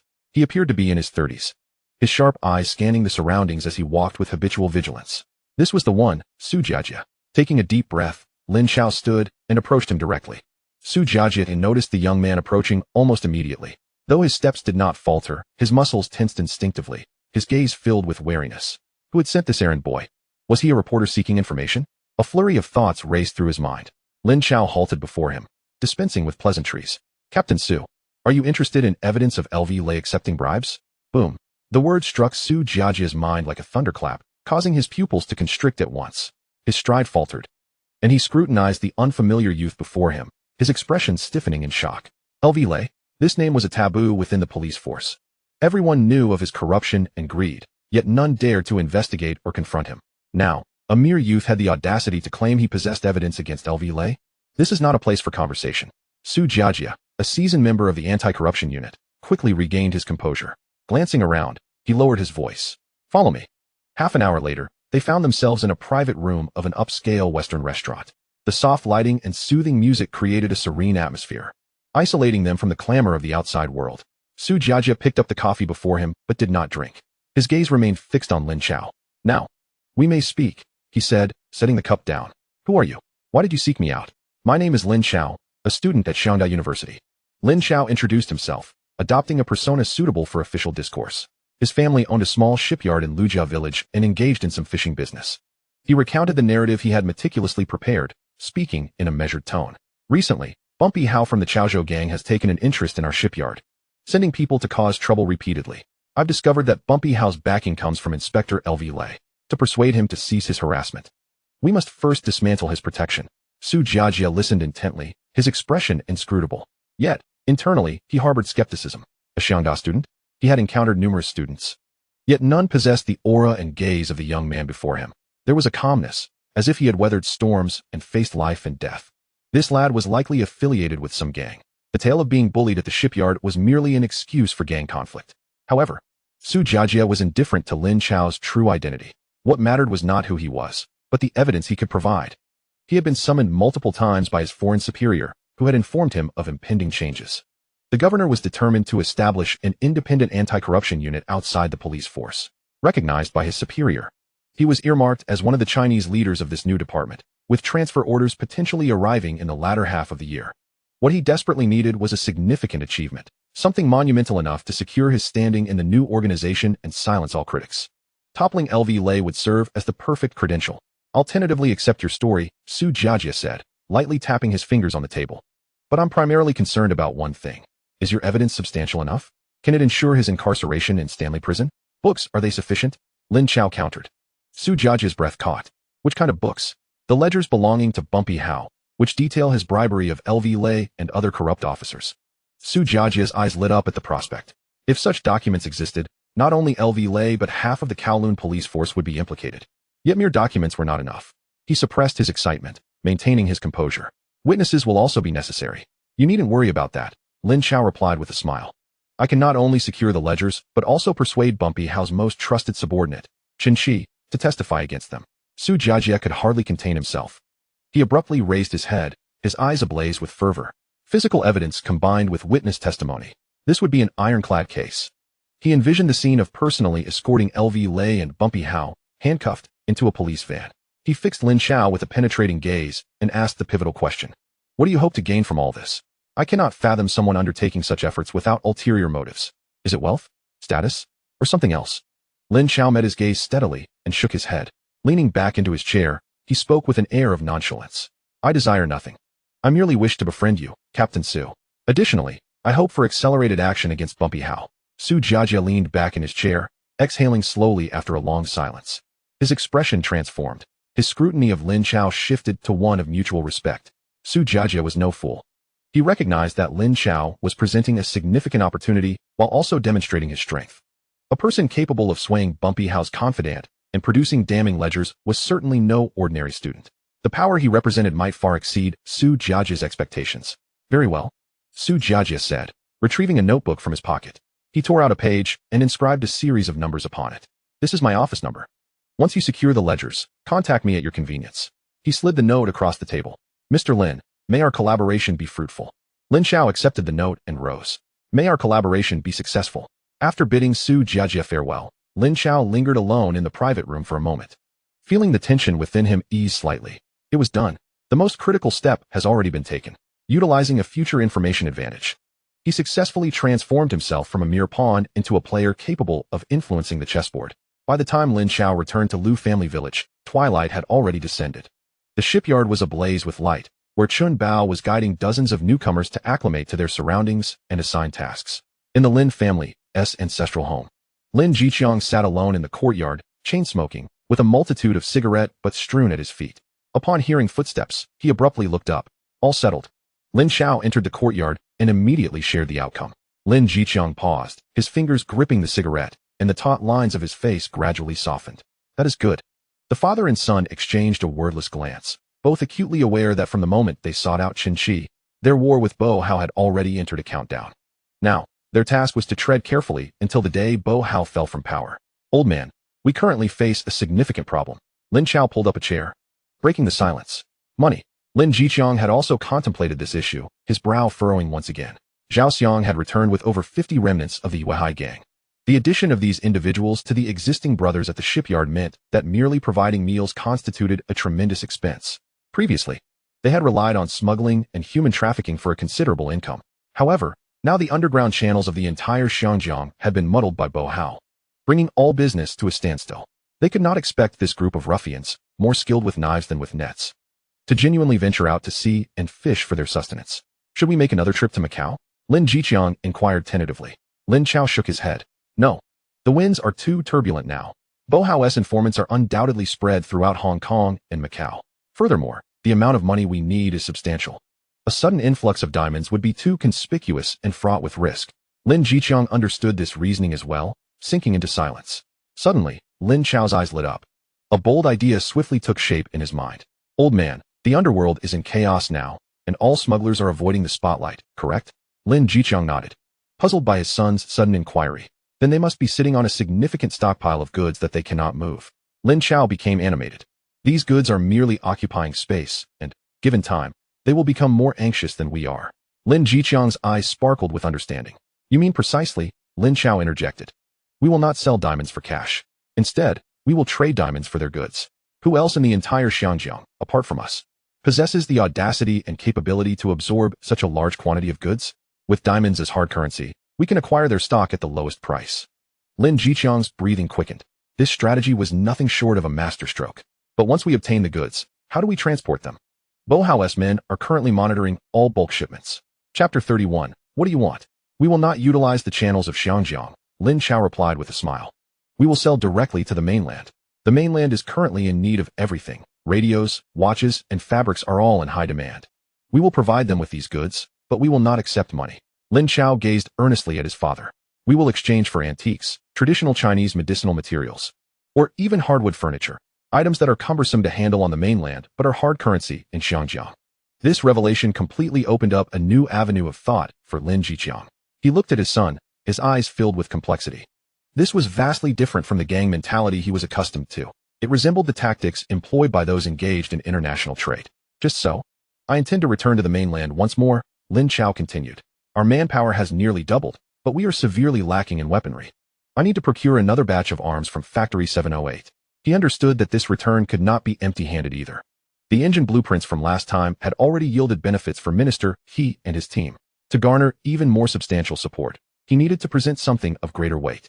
Aside from the more than 50 individuals Zhao Xiang had brought, they had also arrived with 7 boats. Except for Zhao Xiang's medium-sized fishing vessel, the remaining 6 were ordinary speedboats. While they were not slow, their carrying capacity and ability to withstand rough seas were severely lacking. Lin Chao set his sights on these boats. That night, he locked his door, delving into his consciousness and re-entering the space. Returning to the office of the Research Institute, he opened his computer and pulled up a classic design for a marine outboard motor from the future, a type of motor frequently seen in films, often hanging in rows behind larger boats. This motor is compact, with a simple structure, yet possesses immense power. Most importantly, it can be interconnected like building blocks at the boat's stern. The speed of a boat entirely depends on how many of these motors are affixed to it. Lin Chao activated the automated machine tools at the Research Institute and commenced production. Not only did he create a complete motor prototype along with a matching propeller, but he also found a hull design more conducive to fluid dynamics. This new hull, combined with his newly manufactured motor, would be capable of becoming the fastest predator upon these waters. After completing this task, Lin Chao exited the Research Institute. The following morning, as dawn's light began to illuminate the horizon, the modified Chaoiwa, laden with the freshly manufactured motor and propeller, silently departed from the Liu family village dock.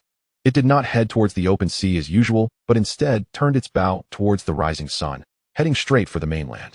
The Chaoiwa gently approached the military dock at Factory 708.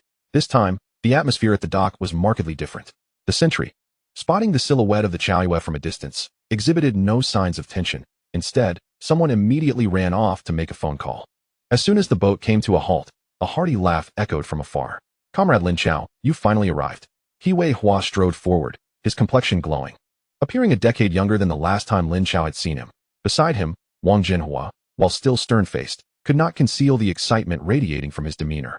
Observing the jubilant expressions of the two men, Lin Chao felt reassured.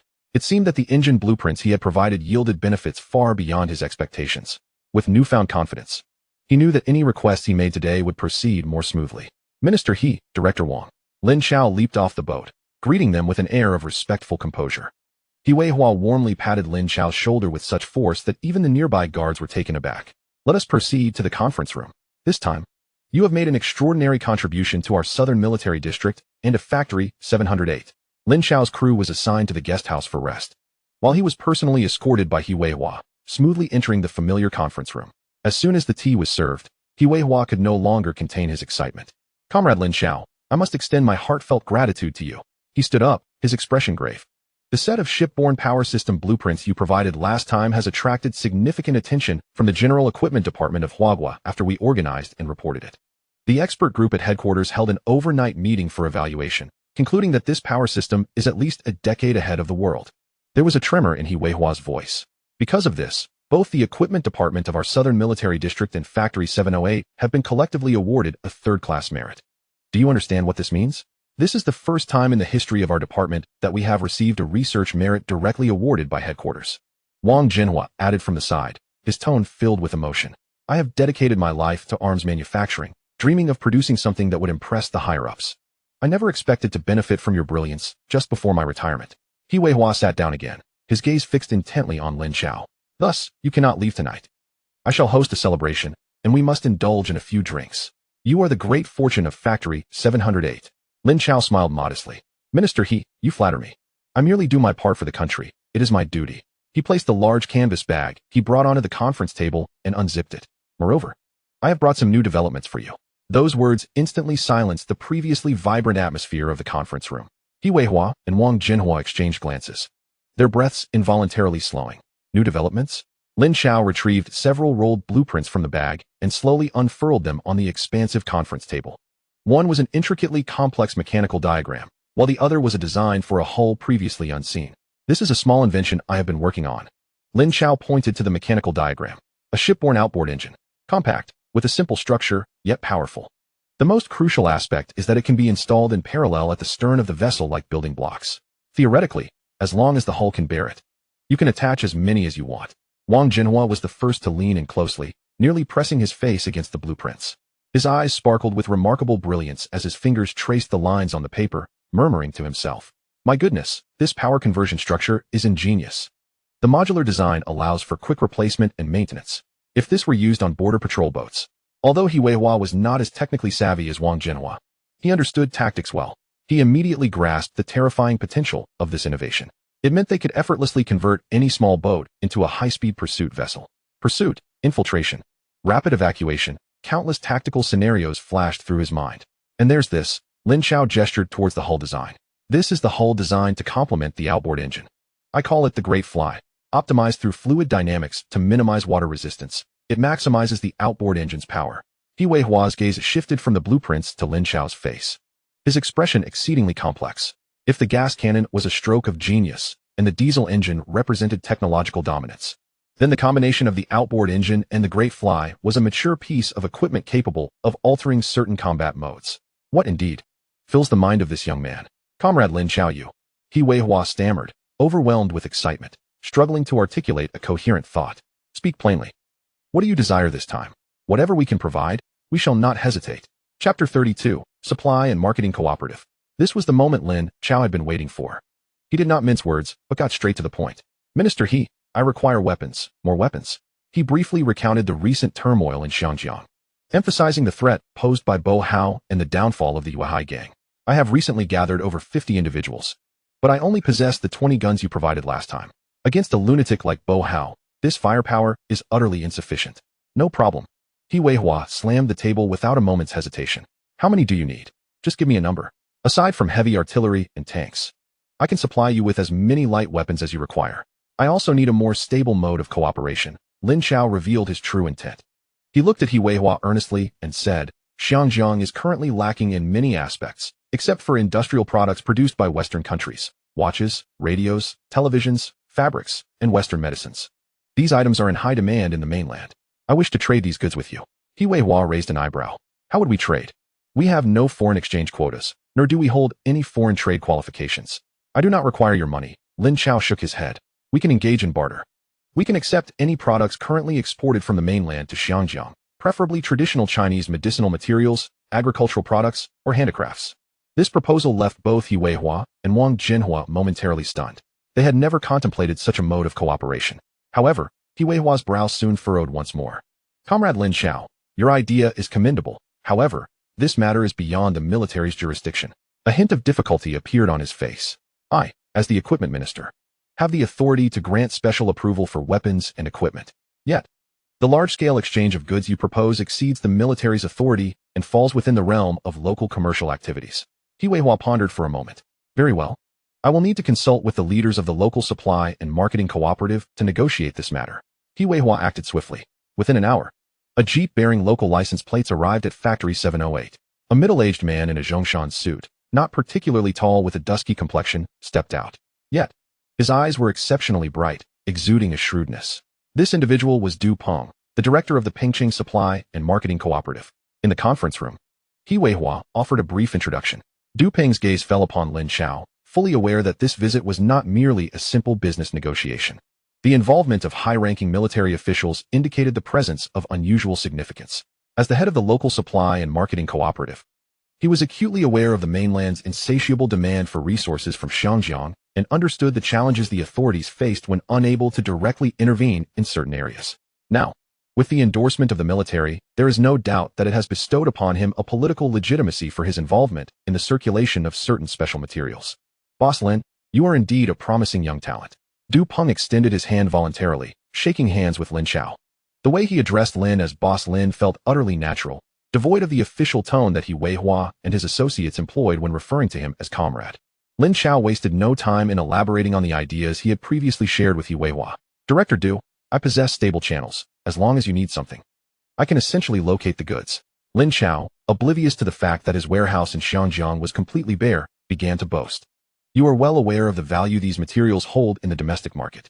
The smile on Du Peng's face remained unchanged, but his eyes sparkled with enthusiasm. He certainly understood. These were essential commodities urgently needed by the people in the mainland, true hard currency, more valuable than money itself. I can continuously transport these sought-after materials to Pingcheng. Lin Chao pivoted. But I require a long-term and stable partner to ensure these valuable items reach the hands of those in need. Du Peng lifted his teacup, gently blowing at the steam. Remaining silent, he awaited Lin Chao's next words. Hence, I wish to collaborate with the supply and marketing cooperative. Lin Chao's gaze fixed on Du Peng. He stated solemnly, I will be responsible for delivering the materials to the designated dock in Pingcheng. The goods you trade can also be transported by us. Lin Chao shifted the conversation, suddenly proposing, by the way, I heard that after you dismantled the four olds, you confiscated many old items. There are quite a number of people in Xinjiang who appreciate nostalgia, and these old things can also serve as barter materials. Upon hearing this proposal, Du Peng's hand holding the teacup paused in midair. He quickly calculated in his mind. Currently, the materials truly used for export in the country are all subject to quotas. There are not many suitable products for export locally. Most need to be sourced from elsewhere, whether it be tea or purple clay teapots or industrial raw materials. Coordinating on a large scale is not easy. However, if we were to exchange those discarded items from the warehouses, it would simplify matters. These items are treated as waste by everyone. And if the leaders of the supply and marketing cooperatives in each city knew they could trade these scraps for the sought-after commodities from Xinjiang, they would likely be eager to send them over. If this deal can be struck, it would be akin to a windfall from the heavens. More importantly, with the military's recommendation and endorsement backing it, his participation as an official institution would not entail any political missteps. Excellent. Du Peng's smile grew even more radiant. Boss Lin, your recognition by the military proves that you are a trustworthy organization. I will proceed with this business. He glanced at He Wei Hua and Wang Jinhua, his tone imbued with excitement. Minister He, Director Wang, thank you for introducing us to such an outstanding partner. Our supply and marketing system is in dire need of these sought-after materials. Every time I see so many citizens with unmet needs, it pains me. With Boss Lin here, I believe we can better serve the people of Pingcheng and even the entire nation. He Wei Hua was acutely aware of Du Peng's intentions. He had eased some of his burdens, yet all the benefits would accrue to Du Peng. What was there for him to be discontented about? Wang Jinhua was also pleased to see the cooperation come to fruition. After all, only if Lin Chao's enterprise flourished could he continue to receive superior designs from him. Furthermore, sensing the opportune moment, Lin Chao tossed out another bargaining chip, understanding the necessity of ensuring some gains for the military side as well. In addition to acquiring these daily necessities, I can assist you in selling products. He gestured towards the blueprint of the outboard motor on the table. For instance, this engine, along with other mechanical products produced by Factory 708. I can help you find markets in Xinjiang, converting them into foreign currency or directly exchanging them for other materials we require, such as high-precision machine tools and electronic components. This statement instantly lit up Wang Jinhua's eyes. Factory 708 produces a considerable array of items, yet they are solely supplied to the mainland, never having engaged in foreign trade. Although the military-industrial system has no sales obligations, if they could generate some foreign currency, it would undoubtedly facilitate their application for quotas needed for equipment upgrades. Now, Lin Chao had essentially opened up a new avenue for them. Comrade Lin Chao, Wang Jinhua exclaimed, rising in excitement. Rest assured, in the future, you can choose anything produced on our factory as production line, at cost price, as long as it can be settled in foreign currency. Thus, the collaboration was firmly established. Lin's Fisheries, a relatively obscure company in Xinjiang, from this moment forth, possessed a formidable sales capability that the entire underground world of Xinjiang could scarcely match. Other smugglers operated furtively with underground organizations in the mainland, discreetly dispersing goods. Lin's Fisheries had already connected to the most extensive sales network in the interior, and it was an official one. To celebrate this historic collaboration, and to express gratitude for Lin Chao's assistance in helping Factory 708 earn a third-class merit. He Weihua hosted a banquet that evening at the military district's guest house, inviting several individuals to partake in a grand feast. At the table, He Weihua raised his glass, his face aglow. Comrade Lin Chao, I am decades your senior, but today, I acknowledge you as my younger brother. Should you face any difficulties, do not hesitate to seek my assistance. As cup after cup of Maotai flowed, the atmosphere reached a fever pitch. The following day, Lin Chao awoke from the guest house, still reeking of alcohol. The deck of the Chaoiwa had already been piled high with gifts that He Weihua had prepared for him overnight. A pristine collection of 100 Type 56 automatic rifles, with ammunition measured by the crate. Additionally, there were 2 brand new Type 54 heavy machine guns. What left the crew members feeling a chill run down their spines were the 10 green individual rocket launchers, alongside several large crates of hand grenades. This was no longer an armed fishing vessel. It was, in fact, a mobile armory at sea. The Chaoiwa departed the dock amidst the salutes of the sentries. Meanwhile, as Lin Chao sped back, in a tea house within the Kowloon walled city of Xiangjiang, Lin Jiqiang sat alone, a pot of already cooled pu'er tea before him. He was expecting someone. Soon, the door to the private room swung open. A corpulent man, adorned with rings on every finger, sauntered in and plopped down across from Lin Jiqiang, sighing heavily. Brother Chong, you summoned me today. What is the matter? I am like an ant on a hot stove, with no heart for tea.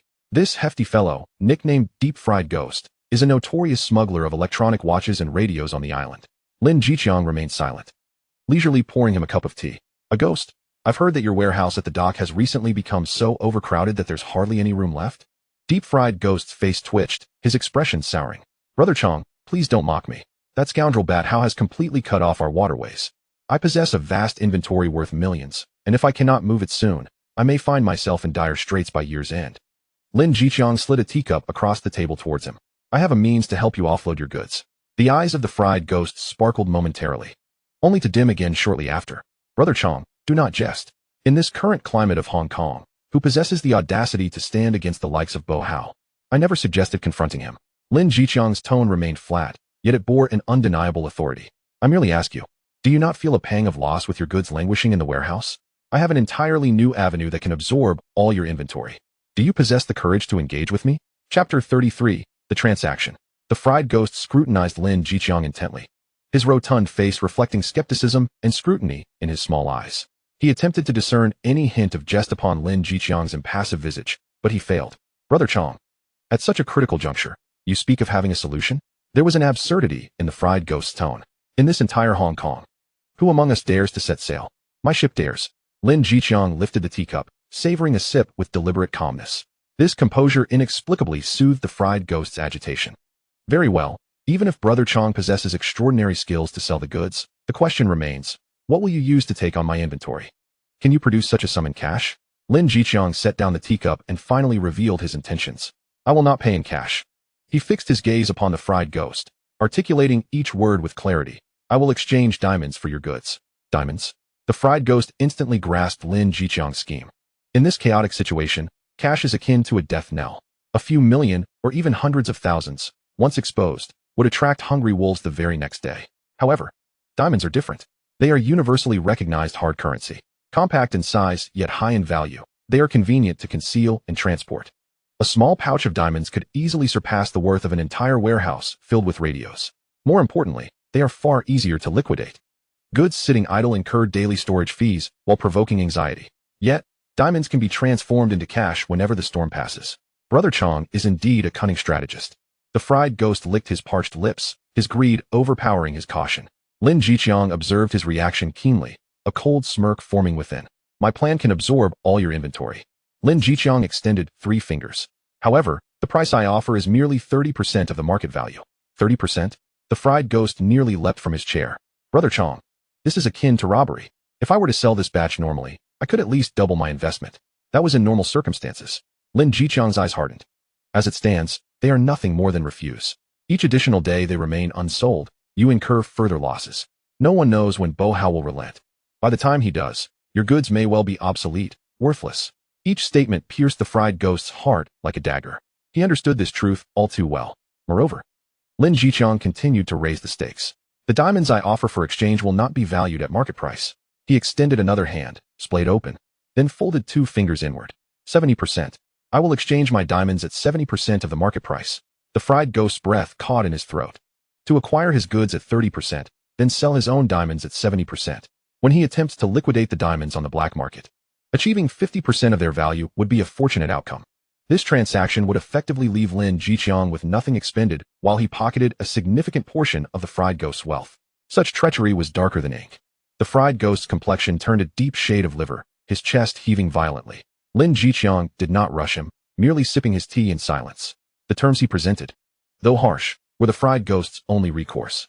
Either accept this seemingly predatory offer, reclaim a portion of his capital, and preserve what remains, or cling to his inventory and await the inevitable descent into bankruptcy. The room was enveloped in a suffocating silence. After an extended pause, the fried ghost appeared utterly drained, collapsing into his chair. Very well. He managed to squeeze a word through clenched teeth. Brother Chong, I will engage in this transaction with you. Lin Chao exhibited no trace of triumph, simply nodding in acknowledgement. Please conduct an inventory of all your goods in the warehouse and provide me with a list. Rising from his seat, he left the room with a final remark. I will return in 3 days for the handover. In the following 2 days, Lin Chao scarcely lingered in Lujia village. He traversed the hidden tea houses and mahjong parlors of Hong Kong like a phantom. The individuals he met were all smugglers, akin to the fried ghost, driven to desperation by Bohao's blockade. Some dealt in textiles, others in pharmaceuticals, while others specialized in smuggling foreign liquor and cosmetics. These individuals had become akin to fish gasping for air on the shore amid the tempest unleashed by Bohao. When Lin Chao proposed the diamond for goods exchange, their initial reaction was one of outrage, perceiving it as an opportunistic heist. Yet, under Lin Chao's frigid analysis and the weight of harsh reality, they ultimately capitulated. Much like the fried ghost, resentment, anger, and humiliation, these emotions held no value in the face of absolute profit and survival. They had no alternative. When Lin Chao piloted the heavily armed vessel, the Surpassing, back to the Lujia village dock, it was already the 3rd day's twilight. Lin Chao had been waiting there, his heart finally at ease upon seeing his son return safely. The father and son duo made their way back to the ancestral home. In the courtyard, Lin Chao poured a glass of water for his son, lighting a cigarette and taking a deep drag. Everything has been settled, exhaling a plume of thick smoke. His voice was somewhat hoarse. The total value of the goods we will receive exceeds 5 million. Lin Chao's hand froze mid-air, holding the water cup. 5 million. This was a figure that could drive any group in Hong Kong to madness. According to our terms, 30% would amount to approximately 130,000. Lin Chao's tone was grave. In truth, he felt uncertain. We will be utilizing diamonds to settle this payment. He raised his gaze, his eyes intense as they locked onto his son. I have made a rough calculation. We will require at least 100 high-quality diamonds, and they cannot be too small. Should they be smaller, we might need over 120 stones. A prolonged silence enveloped the courtyard. Only the glowing embers on Lin Chao's cigarette flickered uncertainly in the dim light. He gazed at Lin Chao's youthful yet remarkably serene face, and ultimately mustered the courage to voice the lingering question that had resided in his heart for far too long. Chao, speak the truth to me. His voice was soft, yet imbued with grave seriousness. Is it true that your African classmate's family owns a diamond mine? He understood that the so-called African classmate was merely a guise. How could a mere student possibly possess such an extraordinary quantity of diamonds? While a handful might be deemed normal, the current count was in the hundreds. He found it utterly incomprehensible how his son could acquire such treasures. This mysterious and formidable power instilled a twinge of fear within him. Lin Chao met his father's gaze, which was laden with inquiry and concern, and offered no explanation. Some matters simply defy elucidation. Dad, you needn't worry about the diamonds, he replied in a calm yet confident tone. These diamonds are but a trifle. I will handle it. Observing his son's unwavering confidence, Lin Chao ultimately chose to believe him. After all, it was not the first time his son had performed miracles. He extinguished his cigarette, suppressing all doubts and anxieties deep within. If his son could manage it, then his task was to arrange everything else accordingly. All right, Lin Chao nodded, refraining from further inquiries. In the days that followed, the atmosphere in Lu family village underwent a complete transformation. Lin Chao confined himself within his room, rarely venturing outside. In the materials science laboratory, the high-temperature and high-pressure synthesis equipment roared ceaselessly, akin to a ravenous beast voraciously consuming graphite powder and electricity, and subsequently exhaling radiant crystals. In the machining workshop, the azure beams from the 5-axis laser apparatus precisely carved perfect facets on the rough diamonds. Diamond powder fell like fine sand, accumulating in trays, 1, 10, 100. To the outside world, these diamonds were treasures beyond compare. Here, they were merely products on an industrial assembly line. Beyond the confines of the research institute, however, the shipyard and open spaces of Lu family village presented an entirely different scene. Lin Jiqiang fully unleashed his ruthless and formidable prowess as a prominent figure. The 50 or so former members of the Weihai gang, brought in by Zhao Xiang, along with the existing brothers from the shipyard, were reorganized into several small teams. Each day, before dawn, he would rouse them from their slumber, initiating rigorous physical and combat training. Newly acquired military firearms from the mainland were also distributed. Chun Bao and Li Shanjie became the new instructors, diligently teaching these delinquents, accustomed to wielding watermelon knives and pipes, how to handle these true instruments of death. The sounds of gunfire and the shouts of drills replaced the mechanical roars, becoming the dominant symphony of the shipyard. The entire Lu family village seemed to transform into a heavily fortified military stronghold. Chapter 34, The Ledger in Hand. 5 days later, at the Golden Sparrow Tea Restaurant. In the same private room on the second floor, Lin Chao remained seated in his usual spot. Chun Bao sat across from him, back straight as an arrow. His gaze was locked on the mahjong parlor across the street, his eyelids barely daring to blink. Betrayal and treachery were the unchanging themes of this world. Would Chen Qi turn against him? Would he come with Biao Hao's men and lay a trap here? Chun Bao dared not dwell on such thoughts. Yet he had to prepare for the worst. The 3 young men behind him kept their hands buried in their suit pockets, never once withdrawing them. The air in the private room was so quiet one could hear the sound of their breathing. It was oppressive and stifling. Only Lin Chao appeared unfazed, as if he were merely awaiting a friend for afternoon tea, rather than participating in a life-and-death gamble. At last, the appointed time arrived. A black Mercedes-Benz came to a halt outside the mahjong parlor, and as the door swung open, Chen Qi emerged.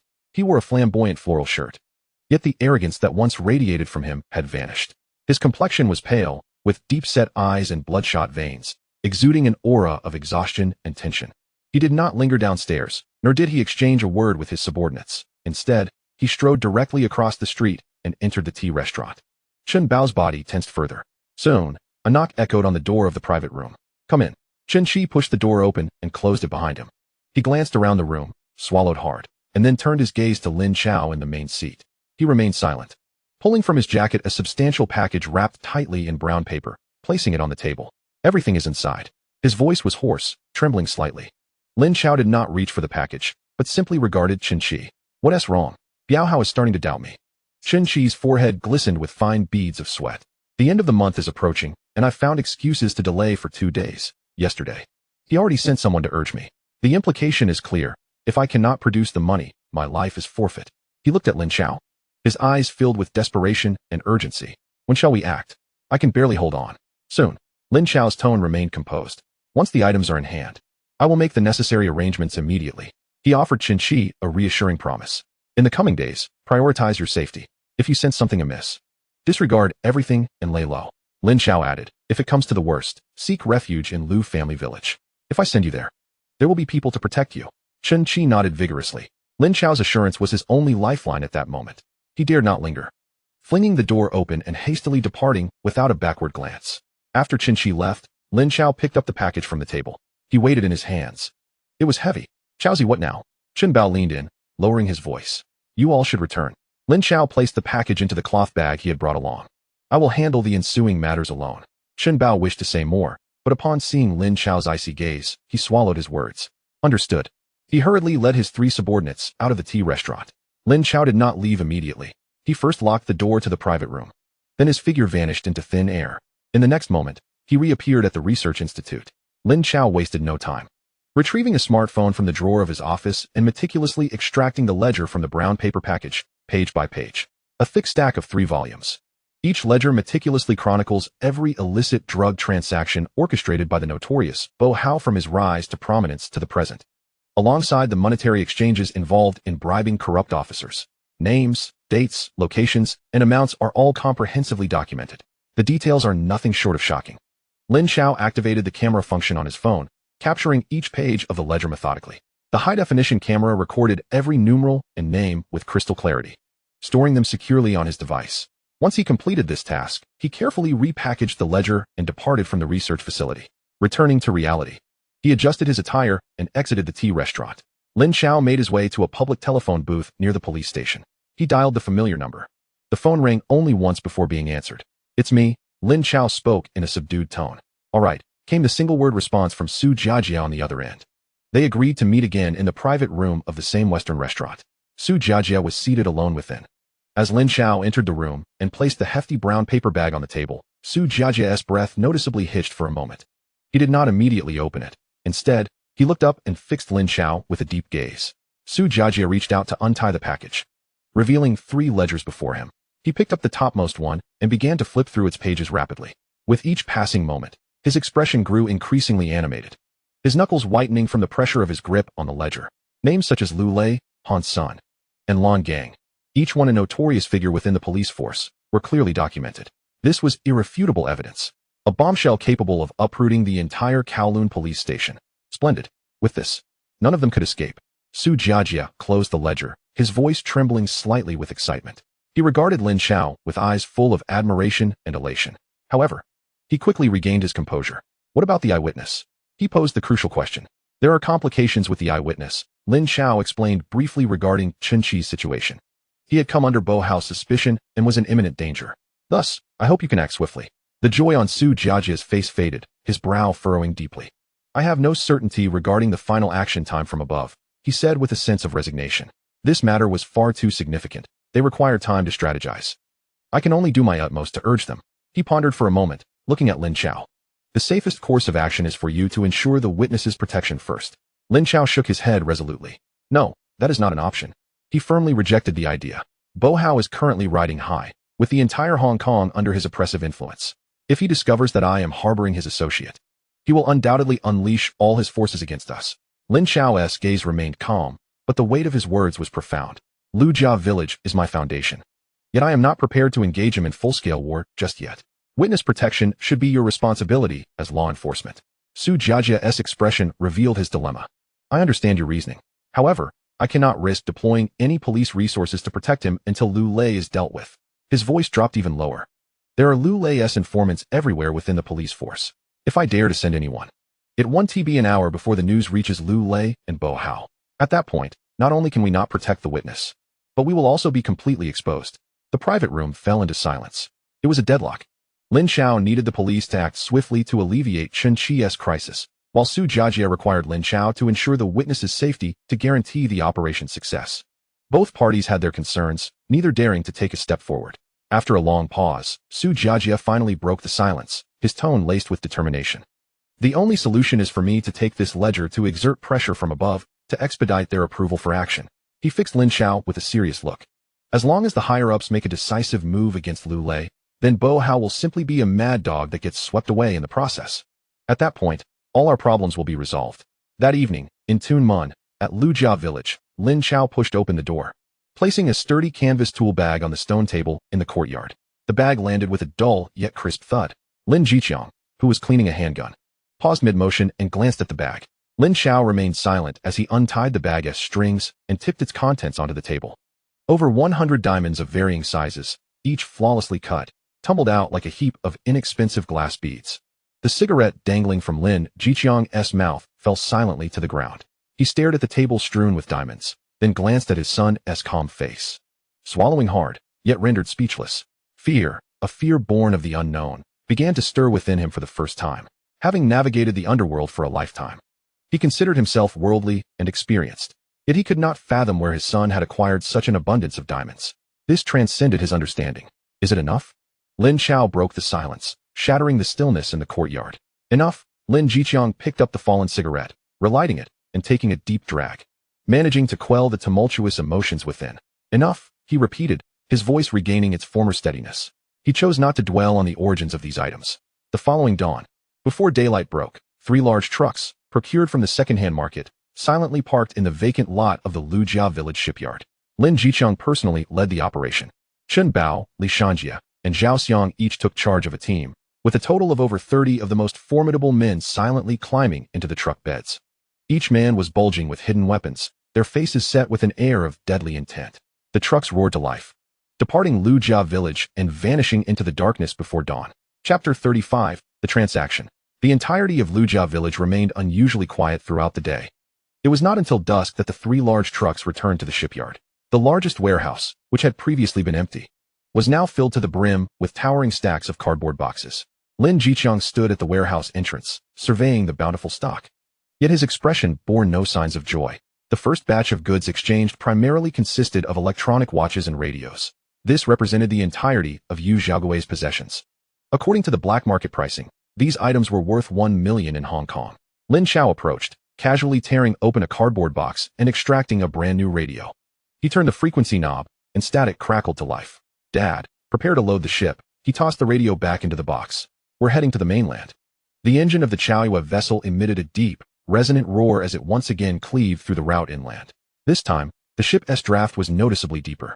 The cargo hold was packed to the brim with over 1,000 radios and nearly 10,000 electronic watches. By the time it arrived at the military dock of Factory 708, it was already the next morning. The sentries, long familiar with this peculiar fishing vessel, made a call. And shortly thereafter, Wang Jinhua appeared to greet them. Lin Chao waited briefly in Wang Jinhua's office. Soon enough, the familiar jeep drove into the factory grounds. Du Peng leapt out of the vehicle and, upon seeing Lin Chao, greeted him with a beaming smile. "Boss Lin, you're incredibly swift." Lin Chao led him aboard the ship and opened the cargo hold. When Du Peng beheld the towering heaps of radios and electronic watches, a fiery gleam ignited in his sharp eyes. "Fine goods, all fine goods indeed." He picked up an electronic watch, turning it over in his hands, utterly captivated. Such items were coveted treasures in Pengcheng, and indeed across the entire inland region, only purchasable with foreign exchange certificates. "Director Du, this is merely the first batch," Lin Chao said calmly, leaning against the ship's rail.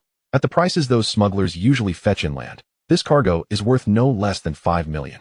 5 million. Du Peng's breath hitched, stunned by the sheer magnitude of the figure. His entire supply and marketing cooperative's annual turnover barely reached that amount. He quickly regained composure, a trace of hesitation appearing on his face. "Boss Lin, that sum is enormous. Even if we emptied our entire cooperative warehouse, we couldn't gather enough agricultural products and medicinal herbs to barter with you all at once." Du Peng rubbed his hands together, his eyes darting rapidly. "Moreover, assembling such quantities demands filing reports with the provincial authorities and coordinating with other city cooperatives. This process would take no less than a month or two." "I can't wait that long," Lin Chao interrupted directly. "Then let us proceed as previously agreed." Lin Chao's gaze fixed intently on Du Peng. "First, take out all the useless items from your warehouse and exchange them." "Useless items?" Du Peng's mind stirred, instantly comprehending what Lin Chao implied. "Those worthless scraps confiscated from the Four Olds campaign." "Boss Lin, those are just heaps of scrap metal, hardly enough to cover the amount," Du Peng said sheepishly. "Exchange first, talk later." Lin Chao smiled. "No need to price each piece individually. That's too tedious." He held up one finger. "Metals, copper or iron, 1 yuan per kilogram." Then 2 fingers. "Wooden items, broken tables, rickety chairs, 3 yuan per kilogram." Finally, he stretched out his whole palm and then closed it again. "As for old books and paintings, 10 yuan per kilogram. We'll pay by weight." Upon hearing this offer, Du Peng's pretentious facade instantly crumbled. He stared at Lin Chao as if beholding a celestial benefactor descending to bestow fortune. To sell a pile of what he considered destined for destruction junk at such exorbitant prices by weight? This was no mere business, it was outright robbery. Afraid Lin Chao might retract the offer, he blurted out, "At that price then, Boss Lin, I'll take you to see the stock." Du Peng personally escorted Lin Chao to the cooperative's warehouse designated for storing confiscated items. When the rusted iron door creaked open, Lin Chao's heart skipped a beat. The scene before him reverberated in his mind like a thunderclap. He had imagined many things, but never this. This was no warehouse. It was a dismantled historical mausoleum. In the sprawling space of nearly 1,000 square meters lay a myriad of items. To the left, a mountain of copper and iron artifacts lay thickly coated in dust, including several misshapen bronze tripods and incense burners. To the right, wooden furniture, ornately carved beds, legless grand chairs, gilded cabinets, piled haphazardly like refuse, reaching all the way up to the rafters. The innermost area was strewn with countless scrolls, thread-bound books, and porcelain, carelessly tossed onto the floor. Many porcelain pieces were shattered. Yellowed papers littered the ground, trampled beyond recognition. The air was saturated with a musty, moldy stench mingled with dust. Du Peng frowned disdainfully at the sight. "Boss Lin, you see all this junk? We were planning to send most of these metals to the steel mill for recycling. Had you come any later, there wouldn't be this much left." Lin Chao seemed not to heed his words. His gaze swept over these national treasures, any one of which could stir a sensation in future generations. A tempest of emotions surged within him, his breathing quickened. Fortune, this was truly wealth that could rival nations.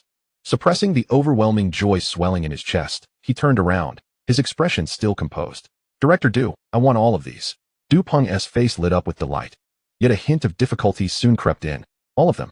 Boss Lin, your ship can't hold so much. If it can't, leave them here for now. Lin Chao replied.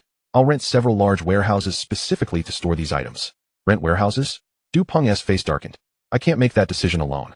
Lin Chao smiled, patting his shoulder. If you can't decide, there are those who can.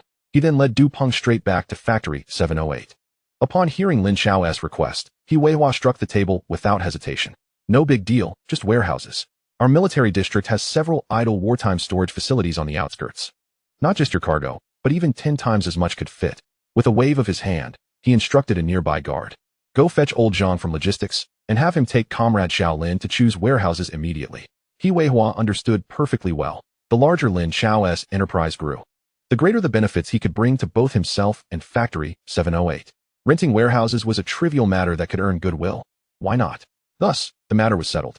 Lin Chao leased 3 enormous wartime storage warehouses from the military at a remarkably low price, with a 10-year term. In the following days, Du Peng mobilized all trucks and personnel from the cooperative, launching a grand-scale clearance of the junk. Truck after truck of debris flowed ceaselessly from the cooperative warehouse to the military-managed wartime warehouses. Lin Chao personally oversaw the entire operation, meticulously categorizing and carefully storing every item. After inventorying the last shipment, Lin Chao did not linger long inland. The cargo hold of the Transcendence had been emptied, now containing only the most precious and conveniently transportable porcelain and artworks. He intended to first return these treasures to Hong Kong. Chapter 36, Opening the Store. The Transcendence lay quietly docked at the pier, its hull deeply immersed in the water, reminiscent of a vessel laden with a bountiful catch. Yet, Lin Jiqiang knew that this ship bore no fish. He stood at the edge of the dock, watching as his son leaped from the vessel. The father and son made their way towards the largest warehouse of the shipyard, one after the other. Zhao Xiang, accompanied by a few trusted subordinates, stood guard at the entrance and promptly swung open the heavy iron door upon their approach. Lin Chao was the first to step inside, unload the cargo from the ship. His voice echoed through the vast emptiness of the warehouse. The crew began to bustle about, carefully extracting items wrapped haphazardly in rags and straw ropes from the cargo hold and transporting them into the warehouse. Lin Jiqiang followed closely behind, casually peeling back a corner of one of the ragged wrappings.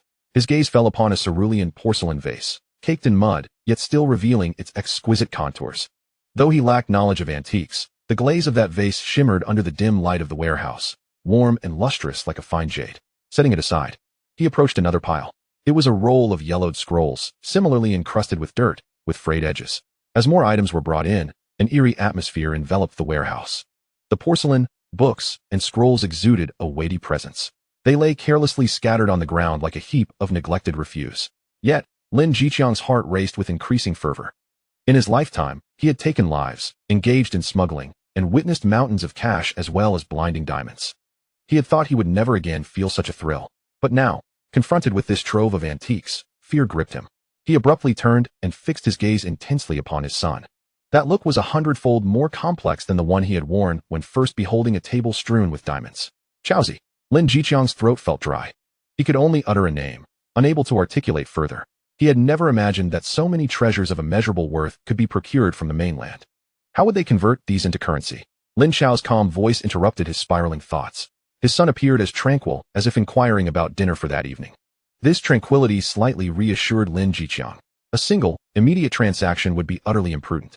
Lin Jiqiang quickly shifted into a strategic mindset, his mind racing. Not just us. Even the largest auction house in Hong Kong would collapse if they were to unveil such an influx of goods all at once. He pointed to a broken corner of an imperial kiln porcelain bowl on the ground. Every piece in the normal market has provenance, can be traced. If this many items suddenly appear, both of us would be front-page news in the port government the very next day. And collectors and museums from around the world would come knocking. Lin Chao nodded, understanding his father's concerns mirrored his own. Thus, a gradual approach was imperative.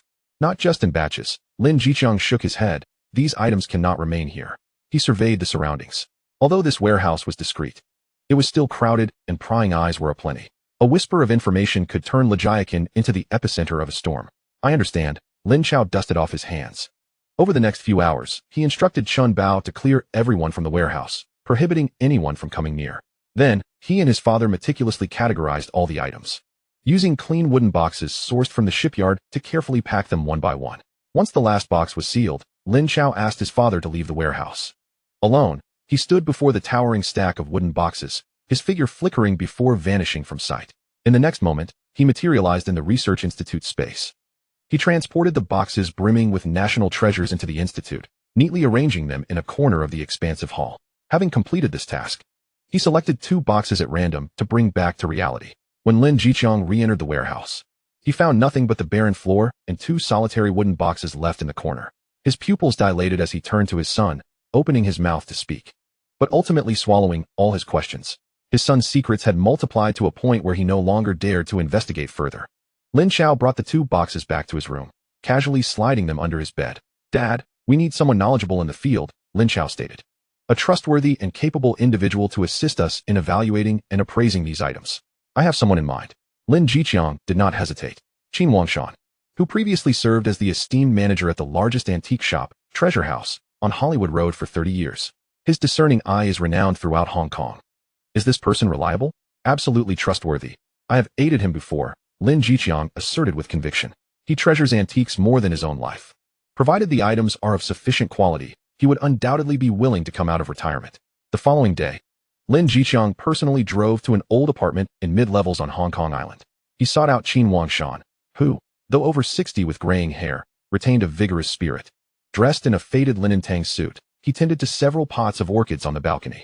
After hearing Lin Chao's purpose, his desire to open a shop and enlist Qin Wangshan's expertise, the older man merely shook his head in mild disinterest.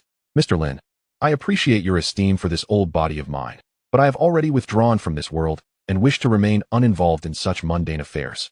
Lin Chao remained unperturbed. "Uncle Qin, I am not asking you to engage with those merchants. I merely received a batch of items and would like to invite you to take a look. Consider it a favor." He paused, lowering his voice. "They are antiquities from the mainland, in a deplorable state. I fear that if they are not salvaged soon, they may be irreparably damaged." "From the mainland?" Qin Wangshan's hands froze. He turned, an unusual light glimmering in his murky eyes. "Where?" When Qin Wangshan followed Lin Chao to the humble earthen dwelling in Lejiakan, his brow remained furrowed. What valuable items could possibly emerge from such a place? Yet, when Lin Chao dragged out the 2 dust-covered wooden boxes from beneath the bed and opened one, Qin Wangshan's breath caught in his throat. His eyes fixated on the contents of the box, his body trembling uncontrollably. It was a Song Dynasty roux-kiln 3-footed ceremonial dish. The once azure-glazed surface, now marred by dark, unsightly mud, bore a conspicuous chip at the mouth, revealing the dark clay beneath.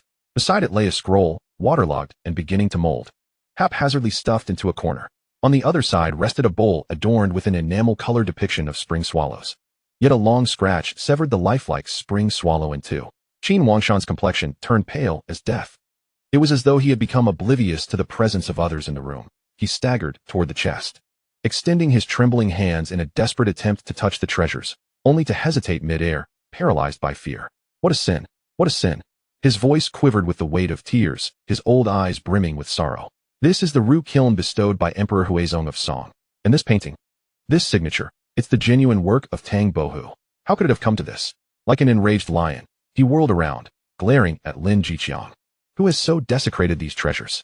They deserve to be executed 100 times over." Lin Chao was taken aback by his fierce demeanor and hurried to explain, "Uncle Qin, please calm down. These items require your expertise for restoration due to their poor preservation." Gradually, Qin Wangshan regained his composure. He carefully took out a silk handkerchief and gently cradled the roux-kiln dish, bringing it to the light by the window for a meticulous examination. With each passing moment, the anguish on his face deepened. The condition was deplorable, utterly deplorable. His heart ached with despair. Immediate restoration and maintenance were imperative. He set the dish down and opened another chest. Inside lay several pieces of porcelain encrusted with mud and a few rolls of yellowed calligraphy and painting. Just a glance caused him to gasp in horror. "This is Ming Dynasty official kiln blue and white porcelain. The calligraphy is a rubbing of Wang Shiji. My heavens!" He found himself rendered speechless. Each item within these 2 chests could provoke an earthquake on Hollywood Road. After a prolonged moment, he steadied himself and addressed Lin Chao and Lin Chao with gravity. "Boss Lin, I shall take on the restoration of these 2 chests. I also agree to the shop arrangement." His gaze hardened with resolve. "However, I require a dedicated studio and the finest tools. These treasures cannot afford to wait another day." Lin Chao, relieved, nodded vigorously. "Uncle Qin, rest assured. I will arrange for the studio and tools immediately."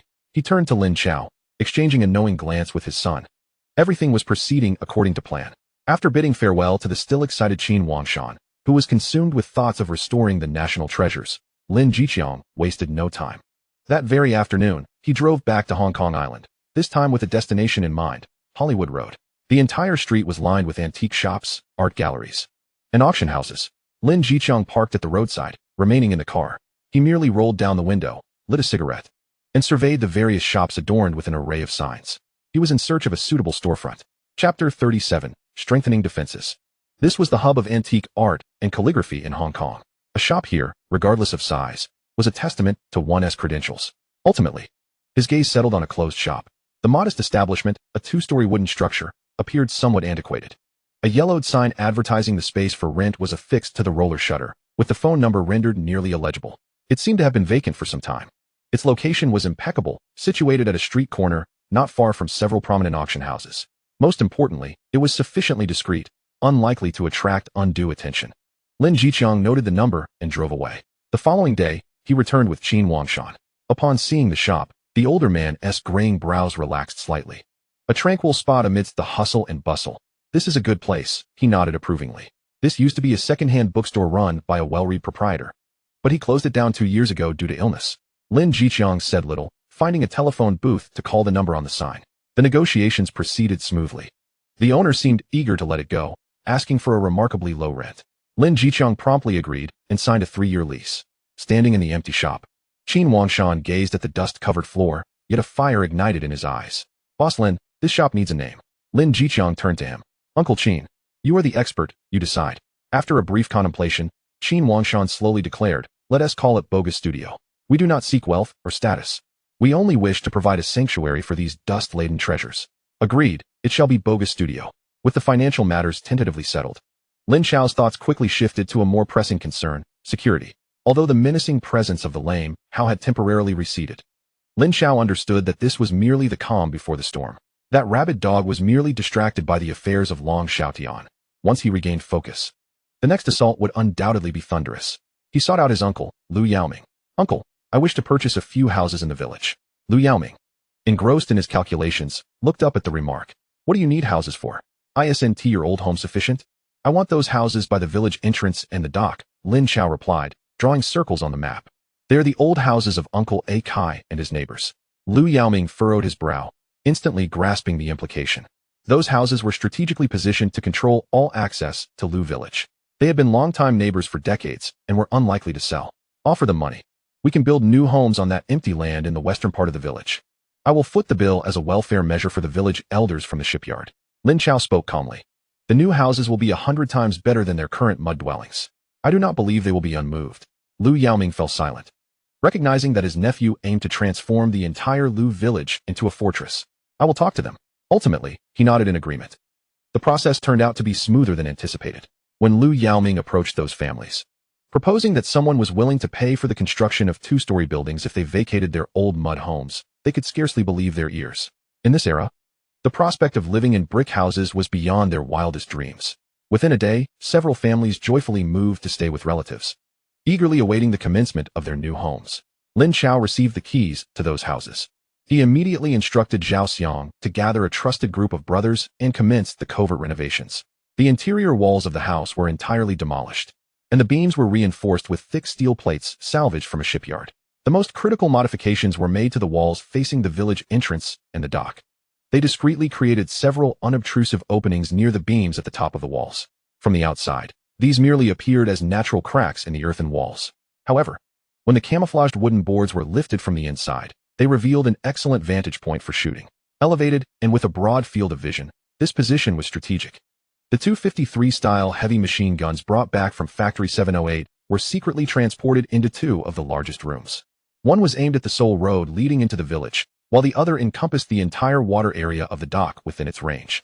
The dark, menacing gun barrels lay concealed in the shadows, akin to lurking beasts of prey, awaiting their quarry. These renovated rooms became the dormitories for Chun Bao, Li Shanji, and their core members. Each day, someone took turns manning those shooting positions. From that day forth, Legiacan transformed into a fortress capable of firing at any moment. After completing these tasks, Lin Chao returned to his room. He locked the door and let his mind delve into the research institute. Lin Chao swiftly crossed the hall and headed straight for the security room of the institute. This was his first time entering. The security room was equipped with technology far beyond its era. A row of black intercoms hung on the wall, beneath which were charging docks with green indicator lights glowing. Lin Chao picked up one of the intercoms, feeling its icy metallic surface. Its sleek design surpassed any model he had encountered in his past life. He pressed the talk button. Testing, testing. A clear voice emerged from the other intercom, devoid of any static. He glanced at the instructions. This intercom system comprised 8 units with an effective communication range of 2 kilometers, and the signals were encrypted, rendering them virtually untraceable. It was perfectly suited to cover the entire Legiacan and the surrounding waters. However, the device's appearance was too advanced. Using it openly would certainly raise suspicions. Lin Chao first searched for the most advanced portable intercom model of this era on the Institute's computer, the Motorola HT200. It was the model used by the U.S. military during the Vietnam War, bulky and reminiscent of a black brick. Then, utilizing the 3D modeling software on the computer, he meticulously scanned and mapped the advanced intercom in his hand. Using the Motorola HT200 as a template, he designed a snugly fitting camouflage shell. After adjusting the parameters and inputting the commands, the 3D printer began its work. Several hours later, 8 sets of convincingly realistic brick-like shells were completed. Lin Chao carefully encased the Institute's intercoms within these cumbersome shells. They fit perfectly. From the outside, they appeared to be genuine antiques. Yet inside resided a heart from 50 years hence. He erased all modern markings and text from the intercoms, leaving only the most basic functional buttons. Satisfied, Lin Chao nodded at the 8 new intercoms in his hands. Technology was his greatest trump card. Chapter 38. The government cannot be relied upon. Lin Chao placed the 8 modified intercoms on the table. Lin Jiqiang, Chun Bao, Li Shanji, and Zhao Xiang gathered around, their gazes fixed on the black behemoths. Military goods? Chun Bao reached for one, feeling its substantial weight. The rough plastic shell and hefty design exuded a sense of power. These are items I procured from the U.S. military supplies used in Vietnam, Lin Chao succinctly explained. He distributed 4 units to Chun Bao and Li Shanji, assigning one to each of the village entrance and dock locations. U2 squads each receive one. He then allocated the remaining 4 to Zhao Xiang and Lin Jiqiang, one for the shipyard command point and one for the dock patrol team, with the last 2 for him and his father for convenient communication. Lin Chao established a simple calling protocol. The observation point at the village entrance would be designated as Eagle's Nest, while the dock observation point would be called Fish Nest. Unless there was an emergency, reports were to be made every half hour. Any unusual activity would warrant an immediate call to all. Chun Bao and Li Shanji exchanged glances. Excitement evident in their eyes. With this equipment, the entire defensive system of Legiacan was invigorated. No longer would they be blind and deaf, fighting in isolation. With the defense upgrades complete, Lin Chao's thoughts swiftly turned to Biao Hao. Passive defense was not his style. He needed to ascertain the progress at the police station. He departed from the village alone, walking several kilometers to a roadside telephone booth. He dialed the number he knew by heart. The phone rang once before being answered. "It's me." Lin Chao's voice was low. There was a moment of silence on the other end before Su Jiajia's weary voice came through. "What is it?" "I want to know when you plan to take action." Lin Chao cut straight to the point. "My witness is nearing their breaking point." "Take action?" Su Jiajia's voice was laced with suppressed anger and deep frustration. "We can't move for now. Something major has happened." Lin Chao's brow furrowed. "What happened?" "Gubo has fled." Su Jiajia nearly spat the words through clenched teeth. Gubo, the chief superintendent of police in Hong Kong. The name instantly ignited Lin Chao's memories. He understood immediately. The most sensational and pivotal flashpoint had erupted before the establishment of the Independent Commission Against Corruption. A chief superintendent, during an investigation, had brazenly utilized his connections and power to leave the Kai Tak airport. This was a resounding slap in the face to the entire Hong Kong government, especially to those foreign officials who had vehemently pledged to combat corruption. No wonder Su Jiajia's tone was filled with despair. The government was undoubtedly in disarray. The entire upper echelons of the police force were likely in a state of panic, with little concern left for the accounts of a gang leader. This incident would surely stir up turmoil for some time. Relying on them was futile. "I understand," Lin Chao said, refraining from further inquiries and hanging up the phone. Relying on others was less dependable than relying on oneself. He stepped out of the telephone booth, gazing toward Legiacan in the distance with an unusually calm demeanor. Since external support was unreliable, he had no choice but to hasten his own pace. He needed to transform Legiacan into a true war fortress before Biao Hao could react. And the foundation for all this was money. The shipyard had to be set into motion immediately.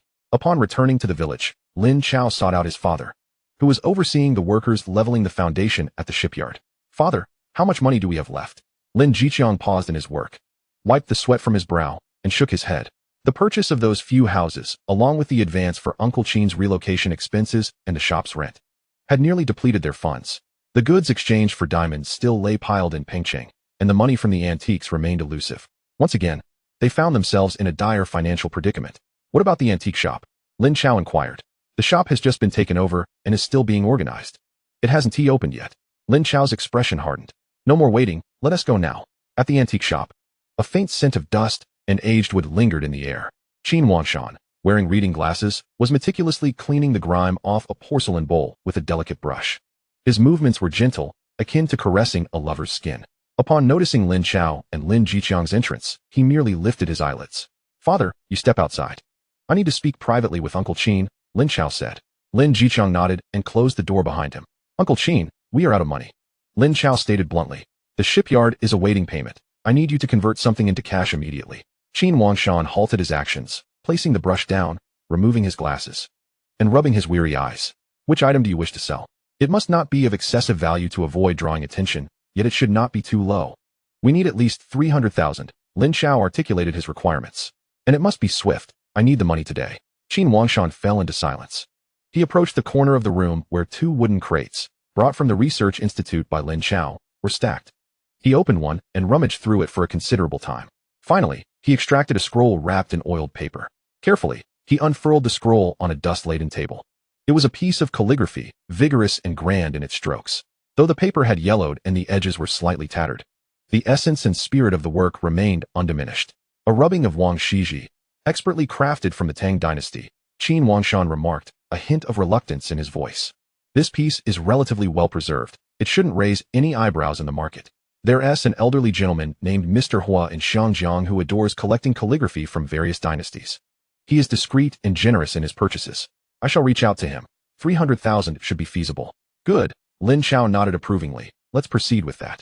Without delay, Qin Wangshan picked up the old telephone in the shop and dialed a number.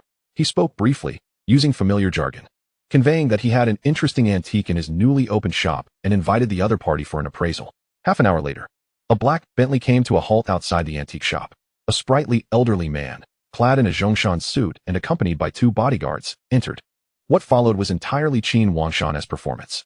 He narrated the provenance of the rubbing, discussed the age of the paper, and elaborated on the printing techniques, weaving in references and anecdotes with ease. The gentleman, Mr. Hua, clearly an expert himself, engaged in a lively exchange with him, occasionally nodding in agreement or entering into spirited debate. Lin Chao observed silently as an outsider.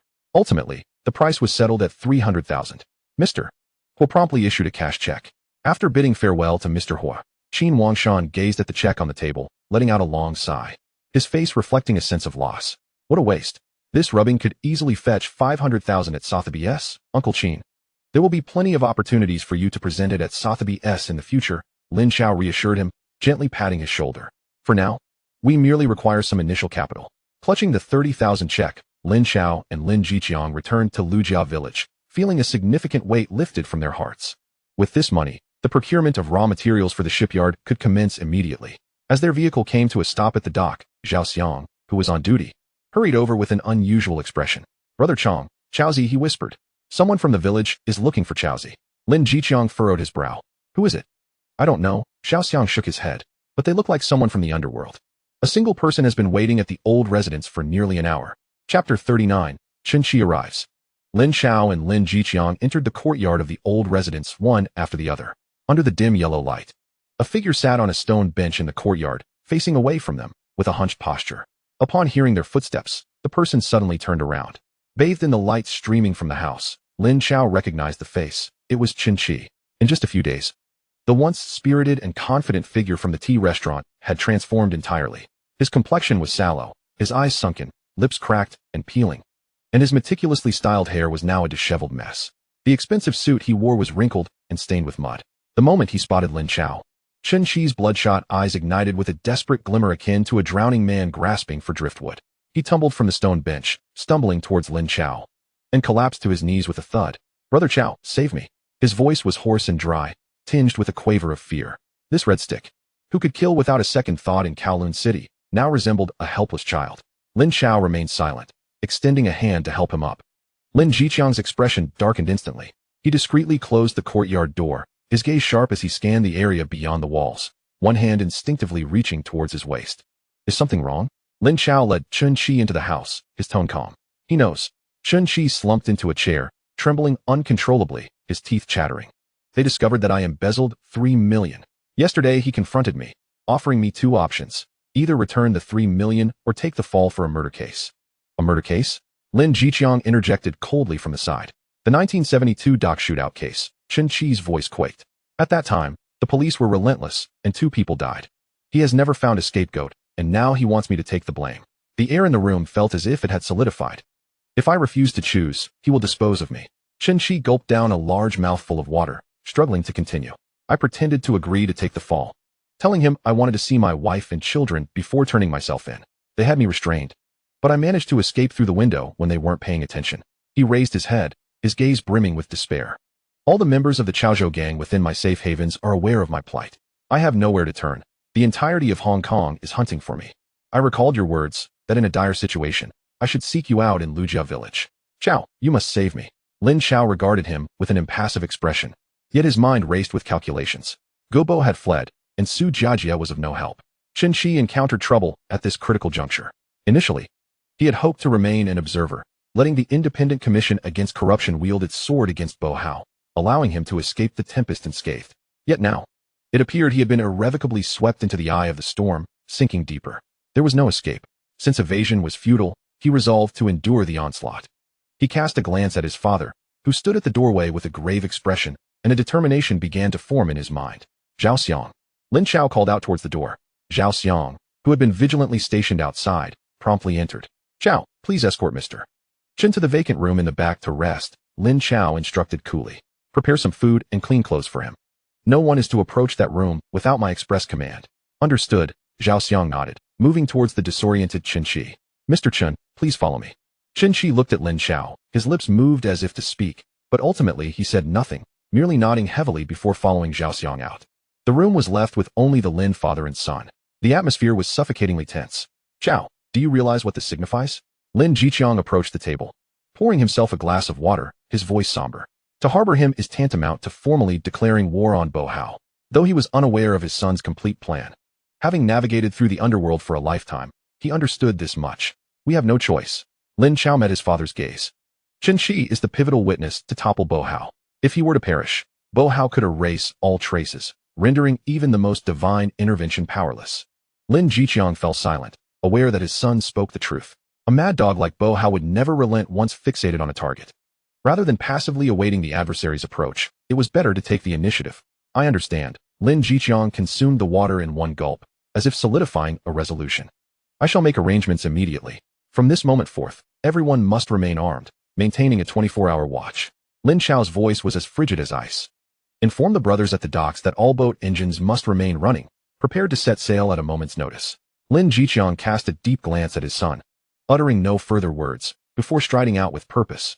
In the courtyard, his hushed roars and commands soon echoed, the entire Lujia village awakening like a dormant war machine in the still of night. Meanwhile, in Kowloon walled city, the atmosphere in Bo Hao's lavish office was stiflingly oppressive. A subordinate knelt on the ground, trembling as if caught in a tempest. Brother Hao, we've lost track of him. That Chun Chi has escaped. Crack. A prized purple clay teacup was violently smashed against the subordinate's head. Scalding tea and blood mingled, streaming down his forehead, yet he dared not move a muscle. Useless. Bo Hao's eyes blazed with frenzied rage. He paced the room, a bunch of good-for-nothings, unable to keep a single person in check. He abruptly halted, delivering a vicious kick to the subordinate's chest. Go find him. His voice echoed like a roar from the depths of hell. Scatter everyone. Dig 3 feet into the ground if necessary to unearth that traitor. And a cruel glint flickered in his eyes. Go to his home. Bring his wife and child to me. I want him to understand the consequences of betraying me. Wu Tiahao. Bo Hao gasped for breath, his chest heaving violently. He approached the window, gazing out at the myriad lights of Hong Kong, his voice turning cold and venomous. Spread the word on the streets. Whoever can capture Chun Chi, I will reward them with 1 million. Chapter 40. Taking the initiative. The bounty of 1 million for Chun Chi swept through the underworld of Hong Kong overnight. When the news reached Lujia village, the taut string of tension in the air was pulled to the brink of snapping. At the village entrance and in the transformed houses at the docks, the brothers on watch gripped their firearms, palms slick with sweat. Each individual's nerves were frayed, as any slight rustle could set them ablaze. Chun Chi learned of this news through Zhao Xiang's lips. His already pallid face turned ashen as a sheet. 1 million. This figure was sufficient to transform all the ruffians, assassins, and desperate men of Hong Kong into bloodthirsty hounds. He was finished. He sprang from the bed, bolting out of the room in a frenzy, finding Lin Chao, who was inspecting the walkie-talkie in the courtyard. Thud. Chen Qi collapsed once more to his knees. This time, he lacked the strength to rise, gripping Lin Chao's pant leg with desperation. Brother Chao, I implore you, save my family. Tears streamed down his face, completely devoid of the former bravado of a Kowloon enforcer. That beast Bo Hao will undoubtedly target my wife and child. Don't you have connections with the government? Have them rescue my loved ones. Chen Qi lifted his gaze, his bloodshot eyes filled with the last flicker of hope. In his mind, Lin Chao was backed by the government's mysterious power, and dispatching a few officers to protect his family was merely a matter of a word. As long as my family is safe, I will go to the police station immediately. I will reveal everything. I can publicly accuse Bo Hao of all his crimes before the media of Hong Kong. Lin Chao regarded the utterly broken man before him in silence. His mind echoed with Su Jiajia's voice, filled with helplessness and fury. Gubo had escaped. The entire police force was a colossal mess. Those high-ranking officials could not even control the chief superintendent. Their own reputation was nearly in ruins, so who would care for the life or death of a gangster's family? Whether 1,000 or 10,000 lives were lost, they might not hold more importance than a banquet at the governor's mansion in their eyes. This route had been severed. Yet, he could not convey this to Chen Qi. Chen Qi was the only witness capable of implicating Bo Hao. If this last bastion of hope crumbled, he would truly be rendered worthless. Lin Chao bent down, helping him to his feet. I will discuss this with the higher-ups. His voice was calm, devoid of any discernible emotion. You should remain at ease and refrain from letting your mind wander. This somewhat ambiguous reassurance acted like a potent stimulant, invigorating Chen Qi's spirit. He gazed at Lin Chao's youthful yet remarkably composed face, nodding gravely, as if he had seized the only lifeline available. After soothing Chen Qi, Lin Chao turned and retreated to his own room, securing the door behind him. In a flash, he entered the confines of the Research Institute's space. Instead of heading to the laboratory as usual, he made his way to the office, taking a seat before the computer. He intended to peruse some documents to ascertain what would transpire in the following months after the Gubo incident, and when the Independent Commission Against Corruption would finally be established. However, as he accessed the database and beheld the cold, unfeeling text on the screen, an unprecedented wave of agitation and frustration surged from the depths of his being. He suddenly realized he seemed trapped in a peculiar cycle.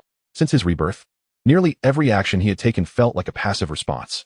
When Long Xiaodian approached him, he merely defended himself. When Ba Hao sought to harm him, he again found himself in a defensive posture.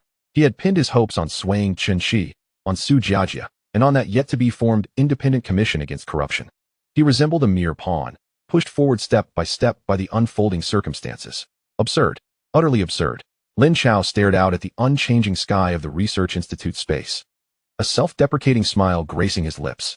He possessed a technological treasure trove 50 years ahead of this world. He was, without a doubt, the one holding the trump card.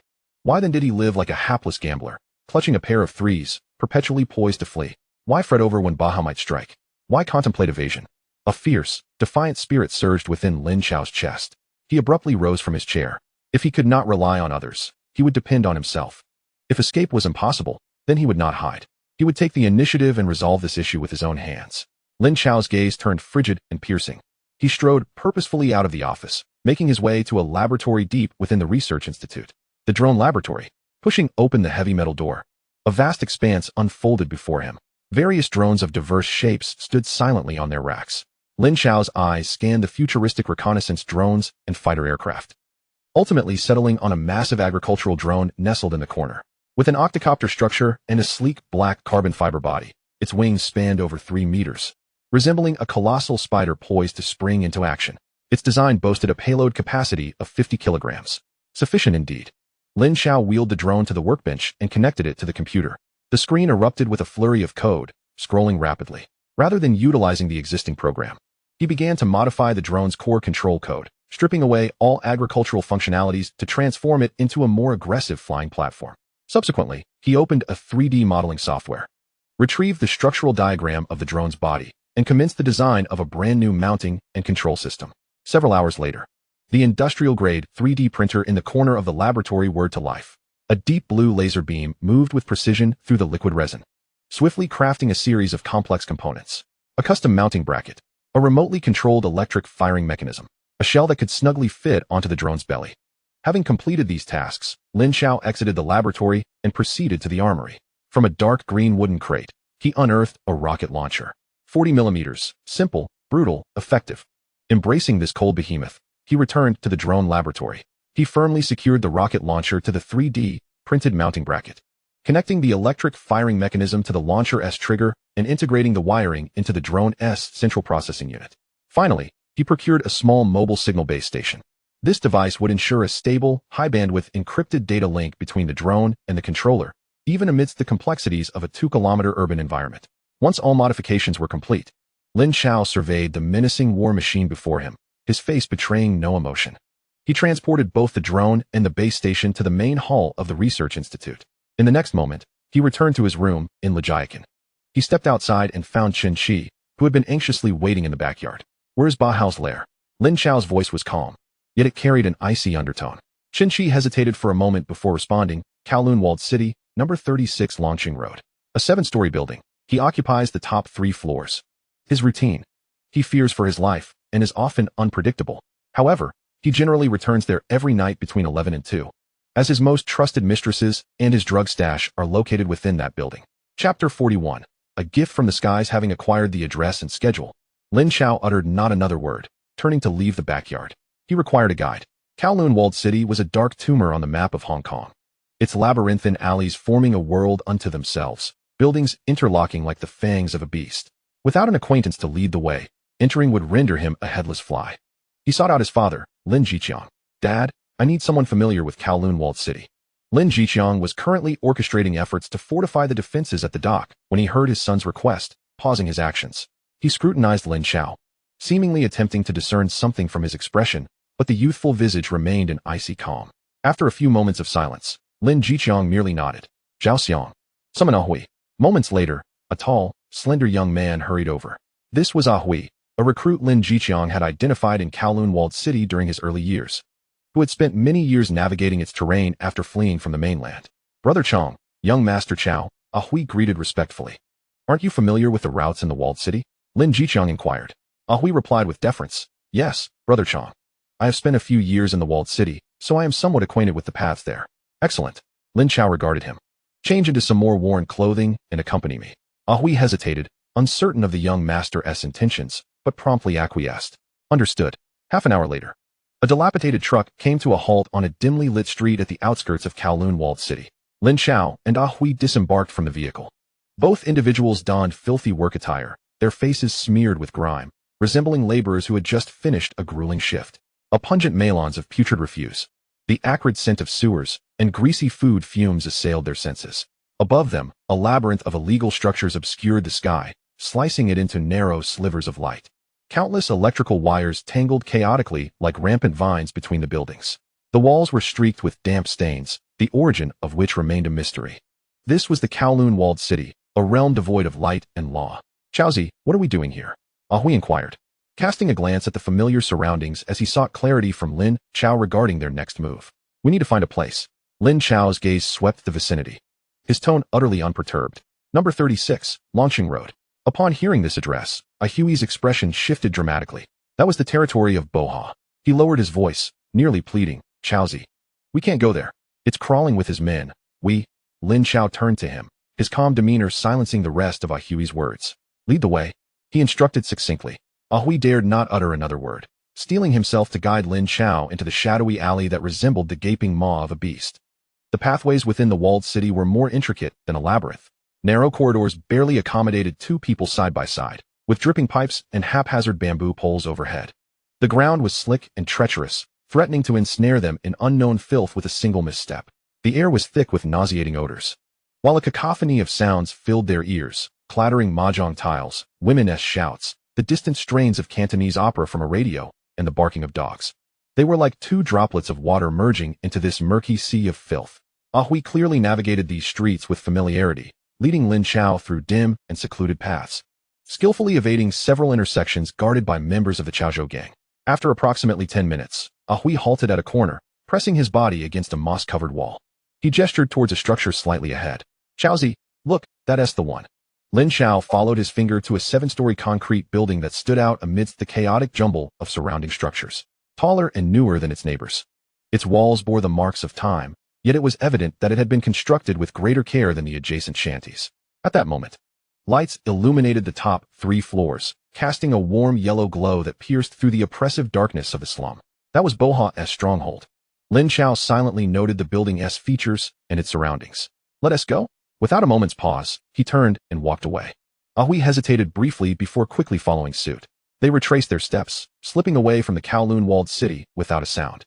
Instead of returning directly to Lujia village, they circled around to the other side of the walled city, where an abandoned industrial area lay, separated from the slum by a fetid drainage ditch. Lin Chao parked the car behind a derelict factory, a location sufficiently concealed. Stay here, don't exit the vehicle, and lock the doors, he instructed Ahui.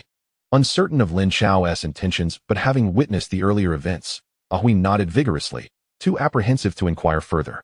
Lin Chao exited the vehicle alone, swiftly vanishing into the shadows of the factory. He leapt several times, silently scaling the roof of a 5-story abandoned building. From this vantage point, he had a clear view of the distant dense cluster of the Kowloon walled city. Standing at the edge of the rooftop, he vanished in an instant. Moments later, he reappeared within the confines of a research facility. He retrieved a black briefcase and the modified octocopter drone. Returning to reality, he opened the briefcase and extracted a compact mobile signal base station. Pressing the switch, a ghostly blue indicator light illuminated, instantly enveloping the area in an invisible encrypted signal network. Next, he placed the drone, equipped with a 40mm cannon, on the ground. Activating the controller, the screen flickered to life, displaying high-definition night vision footage from the drone's camera. A low hum of electricity filled the air as the 8 rotors began to spin slowly. Lin Chao gently nudged the control stick, and the black war machine ascended silently into the inky night. The drone climbed to a height of 100 meters, hovering steadily. Lin Chao maneuvered the camera, scanning the steel jungle below. Soon, the familiar 7-story building appeared on the controller's screen, its high-resolution camera revealing even the clothing hung out to dry on the rooftop. Lin Chao's focus zeroed in on the top 3 floors. Just as Qin Shi had indicated, several rooms were illuminated. He did not know which room Boha occupied, but that was inconsequential. His visit today was not for a precise assassination. He was there to deliver a grand gesture, a gift potent enough to inflict deep pain upon the rabid dog, ensuring that it would think twice before biting indiscriminately in the future. On the controller's display, a red crosshair glided steadily, ultimately locking onto a lit window on the 6th floor, the second from the top. To obliterate Boha would be ideal. If not, it would convey a crucial message. His stronghold was not an impenetrable fortress. Lin Chao's expression remained inscrutable as he lightly tapped the controller. Fire. In the night sky, a flash of light erupted from the drone's underbelly. The rocket, trailing a slender plume of flame, arced through the darkness, striking the illuminated window with deadly precision. A dull thud reverberated. Boom. The window and surrounding walls were instantly shattered, creating a gaping hole from which an orange blaze erupted, illuminating the night sky in a vivid red hue. The sound of breaking glass, falling debris, and a piercing scream followed. The entire Kowloon walled city seemed to awaken in response to the sudden explosion. Countless lights flickered on, and a cacophony of shouts and barking dogs erupted in unison. No one understood what had transpired, and no one saw from whence the rocket had been launched. On the rooftop, Lin Chao coldly observed the footage streaming back on the screen. Without hesitation, he swiftly commanded the drone to return home at maximum speed. The black machine descended silently, landing back on the rooftop. Lin Chao swiftly retrieved the drone and base station back to the confines of the research institute, the entire process taking less than 10 seconds. Having accomplished this, he dusted off his hands and turned to descend from the rooftop, resembling a transient who had briefly crossed this threshold from another time. He returned to the dilapidated truck where Ahui sat, his face ashen with fear. He too had heard the explosion moments prior. Let us go? Lin Chao commanded as he started the engine. The truck emerged from the shadows, merging seamlessly into the city's traffic, as if nothing had transpired. Chapter 42, Aftermath.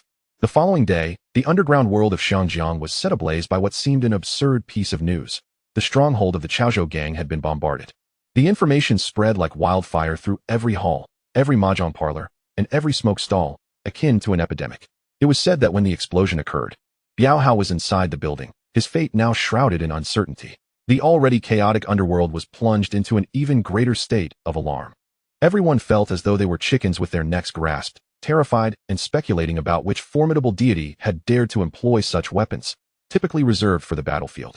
Against Biao Hao, rumors about the assailant erupted, spawning a multitude of versions. Some claimed it was a fierce dragon from across the river.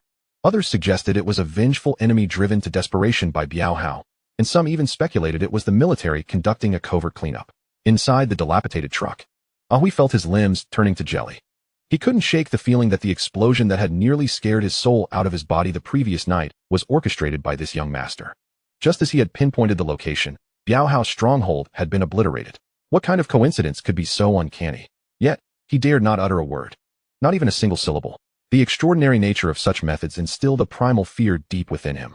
Upon returning to Lujia village, Lin Chao spoke a single sentence to his father. Old man, regardless of whether Biao Hao is dead or alive, there should be some respite for a while.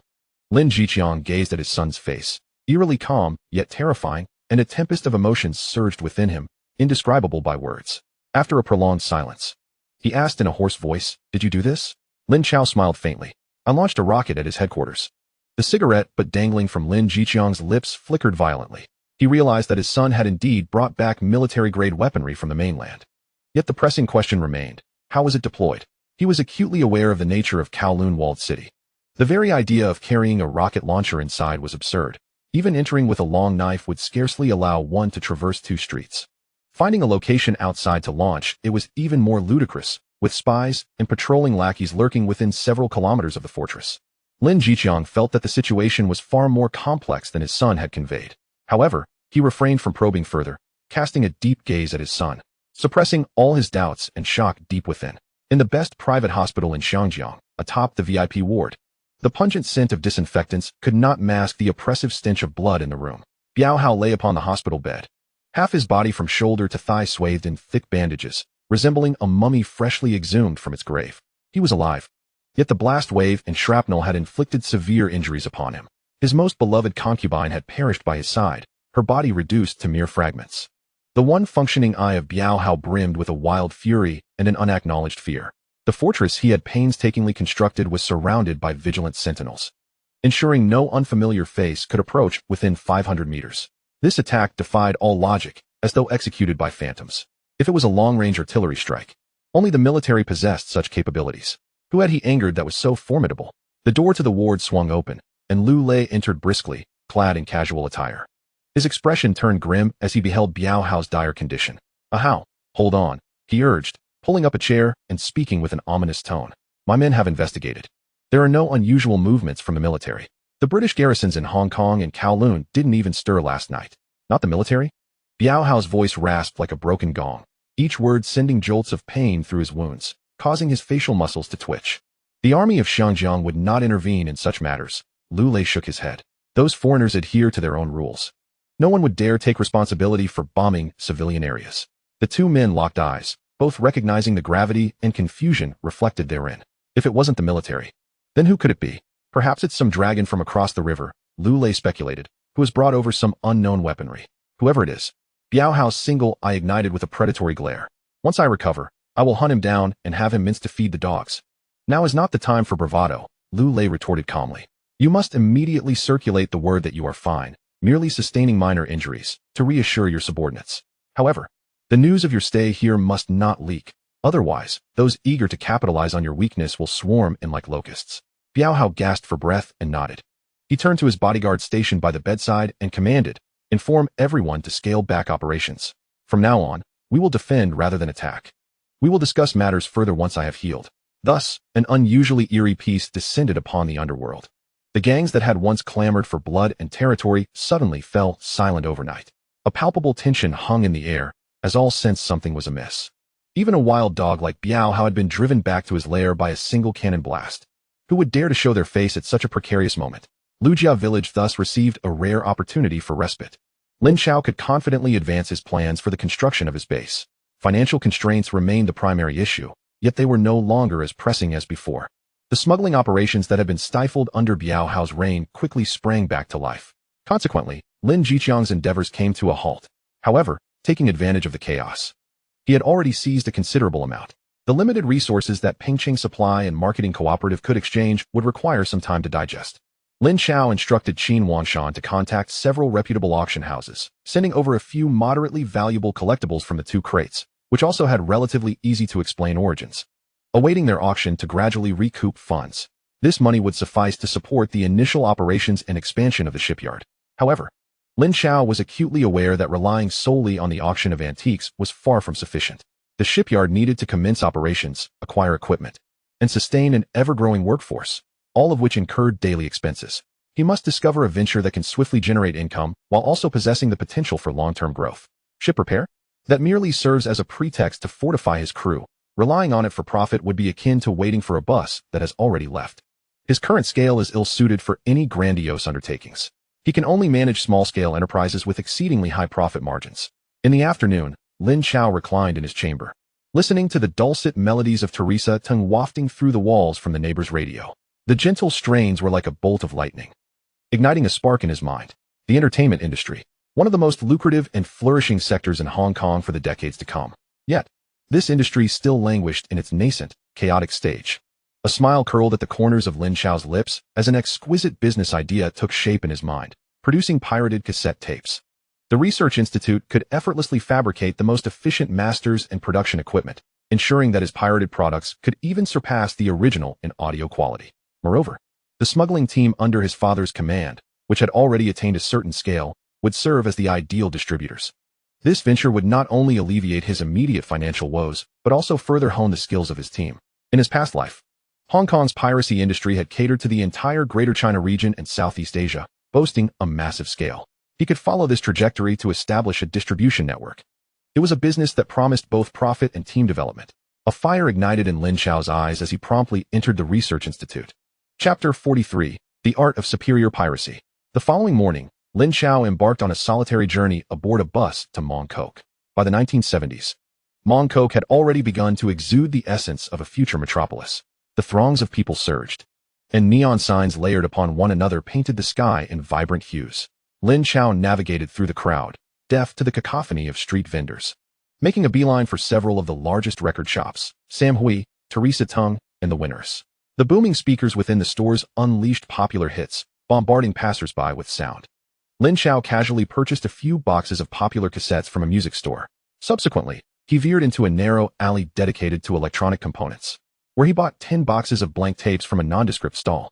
Upon returning to Luk Ka Village, he locked the door behind him and placed his purchases on the table. In a flash, Lin Chao carried the tapes into the Research Institute space.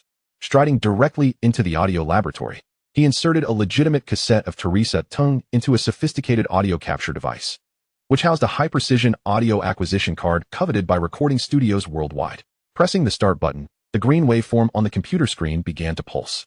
The capture card effortlessly transformed the most minute magnetic signals from the tape into a substantial digital audio file.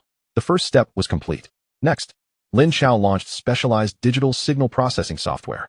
The waveform on the screen magnified, revealing numerous subtle noises and imperfections, inevitable flaws of the recording technology and tape materials of the era. Yet, in Lin Chao's eyes, these were all rectifiable. Noise reduction, restoration, and master-level post-processing ensued as his fingers danced across the keyboard. The jagged audio waveforms gradually smoothed out, achieving a pristine perfection. The processed digital source was even purer than the original masters secured in the record company's vaults. Having completed this, Lin Chao opened 3D modeling software to design a flawless duplication machine. This machine did not require complex functionalities. It simply needed to achieve 3 objectives. First was efficiency. He devised a high-fidelity magnetic head array capable of simultaneously recording on 30 blank tapes. Second was quality. He discarded the outdated method of analog signal duplication in favor of digital direct cut technology, ensuring that the meticulously processed digital source was directly recorded via digital signals, eliminating any risk of audio quality degradation. This guaranteed that each duplicated tape would be indistinguishable from, if not superior to, the original. Third was simplicity of operation. Lin Chao understood that the future operators of these machines would be the villagers from Luk Ka Village, who might not even recognize all the letters of the alphabet. He encapsulated all complex procedures, leaving only 3 large physical buttons on the machine's exterior: insert blank tape, start recording, and retrieve finished product. Foolproof operation, easily comprehensible. To prevent technological leakage, he secured the internal mechanisms of the machine and set a safeguard. Each recording required him to wirelessly transmit the audio files to the device using a tablet. Upon shutdown, the machine could only be rebooted by him through a Wi-Fi connection, inputting a specific password. Otherwise, it would become a mere heap of scrap metal, utterly inoperable. With the design complete and commands entered, the industrial-grade 3D printer in the corner of the laboratory whirred to life. A few hours later, A sleek, seemingly unremarkable duplication machine appeared before Lin Chao. He loaded all 10 boxes of blank tapes into the machine's slots and pressed the start recording button. The machine emitted a soft blue glow from within, operating in silence. Minutes later, the indicator light turned green. Lin Chao pressed the retrieve finished product button. The 10 blank tapes had now transformed into completed duplicates, sliding out in neat order. He picked one up and, taking the corresponding original tape from the table, donned a pair of studio-grade headphones to compare them. First, he listened to the original. The sound quality, already exceptional for the 1970s, still retained a hint of background noise. Next, he played his own recording. The moment the music began, Lin Chao knew he had succeeded. The sound was clean and transparent, with an extraordinary separation between instruments and vocals, each detail discernible. It was as if Teresa Teng were serenading him right in his ear. The audio quality utterly eclipsed that of the original. With a box containing the original tape in one hand and his own duplicate in the other, Lin Chao departed the research institute. He sought out his father, who was at the shipyard, directing the unloading of cargo. "Dad, come here for a moment." Lin Jiqiang followed his son into an empty office. Gazing at the 2 tapes in Lin Chao's hands, one packaged, the other not, with a look of perplexity, unsure of his son's intentions. Lin Chao first inserted the packaged tape into an old recording machine and pressed the play button. Teresa Teng's sweet voice instantly emanated from the low-quality speaker. "Sounds pretty good," Lin Jiqiang commented. However, he simply could not comprehend the allure of those love songs. Lin Chao remained silent. As one song concluded, he replaced it with another cassette devoid of packaging. It was the same song, played on the same dilapidated tape recorder. Yet this time, the melody was noticeably clearer and more resonant. Lin Jiqiang raised an eyebrow. Although he could not discern the intricacies, he sensed that the sound quality of the second tape was indeed superior to the first. However, he could not articulate in what way it was better to his ears. They sounded quite similar. "What do you think?" Lin Chao inquired. "They're all the same." Lin Jiqiang waved his hand dismissively, his impatience evident. "Speak plainly. Don't beat around the bush." Lin Chao chuckled softly, pointing to the 2 tapes. "The first one is an authentic copy sold for $20 to $30 at the record store. The second one is my own creation, costing less than $1. Lin Jiqiang's movements abruptly halted. He stared intently at the 2 tapes on the table, his eyes filled with astonishment. "You mean this is a bootleg?" He was aware that there was a market for counterfeit tapes, produced by small workshops, characterized by poor sound quality that paled in comparison to the originals, appealing only to budget-conscious students. Yet, he could not discern any difference between his son's creation and the authentic product. "This is not merely a bootleg," Lin Chao replied calmly, his tone imbued with absolute confidence. "My technique allows bootlegged sound quality to surpass that of the originals. Moreover, I can duplicate over 1,000 tapes in a single day." Lin Jiqiang gasped in disbelief. Though not a businessman, having navigated the underworld for a lifetime, he instantly grasped the implications behind this revelation. Superior quality at a fraction of the cost, with production capabilities many times greater than that of the originals. This was no ordinary venture. This was a money-printing operation. Lin Jiqiang felt his heart racing. He looked at his increasingly enigmatic son, his voice slightly hoarse. "Chaozi, what are your plans?" Chapter 44, Pre-Production Preparations. "Dad, this business needs to move swiftly. We must capture the market before anyone realizes what is happening." Lin Chao's thoughts were chillingly clear. "First, we must secure the raw materials, those blank tapes. The locally produced ones in Hong Kong lack quality. We need to import them from Japan. Utilize your previous connections in the underworld to reach out to those who smuggle electronics from Japan. Inform them that we require as many as we can get. A single order will be for tens of thousands, or even hundreds of thousands of tapes." Lin Jiqiang inhaled sharply. The sheer scale of hundreds of thousands of tapes was staggering. Next comes production. On the shipyard side, find the most discreet warehouse and immediately convert it into a production facility. I will bring back several machines to set up inside. As for manpower, we require absolutely reliable individuals. We need to consult with your uncle to recruit a batch of discreet women from Lujia village, preferably from among our relatives. Additionally, we can assign those among our new recruits who are not suited for more violent endeavors to assist. The tasks are simple. Swap tapes, label them, and pack them into boxes. It's assembly line work. Anyone can do it. Lin Jiqiang nodded slowly, recognizing that this arrangement was sound. It would not only provide livelihoods for the villagers, but also foster a sense of belonging among the new recruits. What about the tape covers and lyric sheets? Have Chen Bao find a nearby small printing house. Lin Chao replied nonchalantly. Pay generously, and ensure the owner understands what should and shouldn't be discussed. I trust he will know how to handle it. Lin Jiqiang smirked slightly. This was indeed Chen Bao's forte. Finally, and most crucially, is sales. Lin Chao's eye sparkled. Our own team will serve as the best distributors. Jihao has recently become more reclusive, and the entire smuggling scene has come back to life. This is our opportunity. Let us mobilize the brothers to connect with local distributors in Hong Kong, as well as in Taiwan and Australia. We will personally deliver the goods by ship. Additionally, look for connections to see if there is a way to reach the South Seas. There is a significant Chinese population there, and the market is vast. Having articulated his thoughts in one breath, Lin Chao took a sip from the cup of water on the table. Lin Jiqiang was completely captivated by his son's grand plan.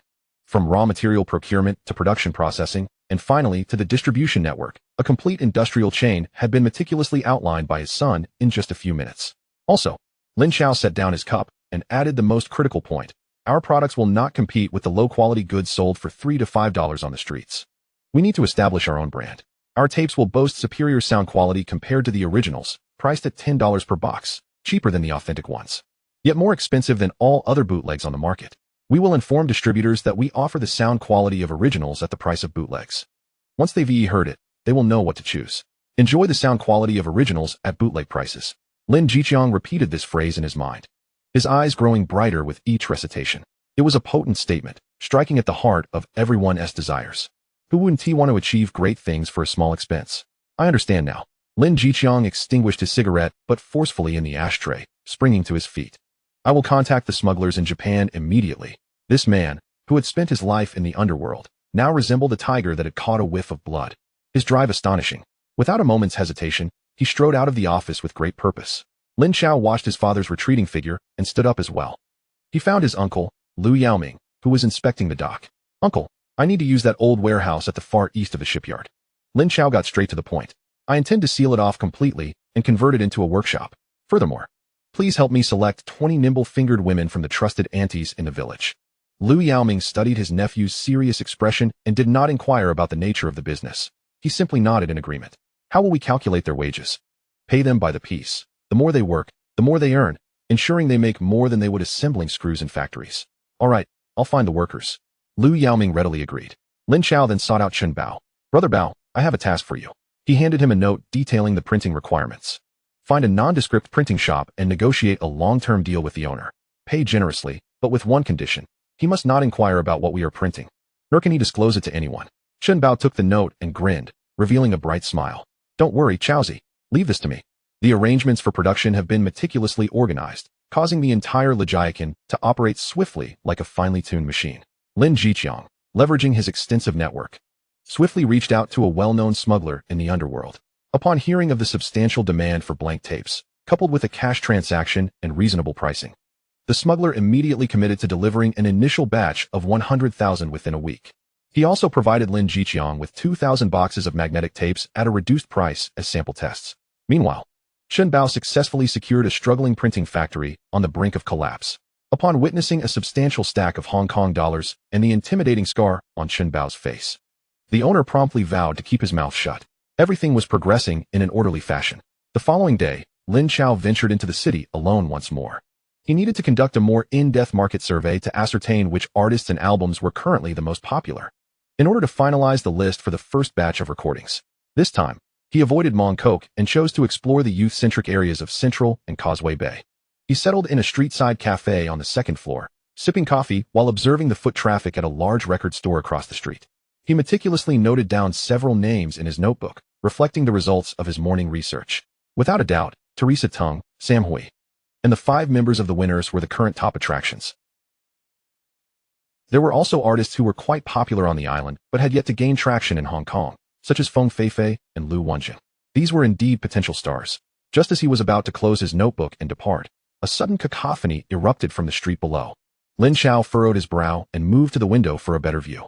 To his surprise, a dense crowd had gathered outside, holding various banners and placards with black lettering on white backgrounds. Anti-corruption. Capture Gabo. Shame on the police force. Severe punishment for corruption. Restore integrity. The furious chants surged like waves, echoing through the air. Countless citizens and students had spontaneously taken to the streets, coalescing into a torrent of anger directed towards the governor's residence. It turned out to be a protest triggered by Gu Bo's escape. Standing by the window on the second floor, Lin Chao quietly observed the fervent sea of humanity below. He had not anticipated witnessing such a historical moment. Su Jiajia must be in quite a predicament at this moment. Chapter 45, Commencement. The furious tide surged past beneath him. Lin Chao gazed silently at the impassioned faces and the resounding slogans, which appeared to belong to another world entirely. He turned away from the window. left a tip for his coffee on the table, and descended to merge with the unrelated flow of people, steering clear of the tumultuous area.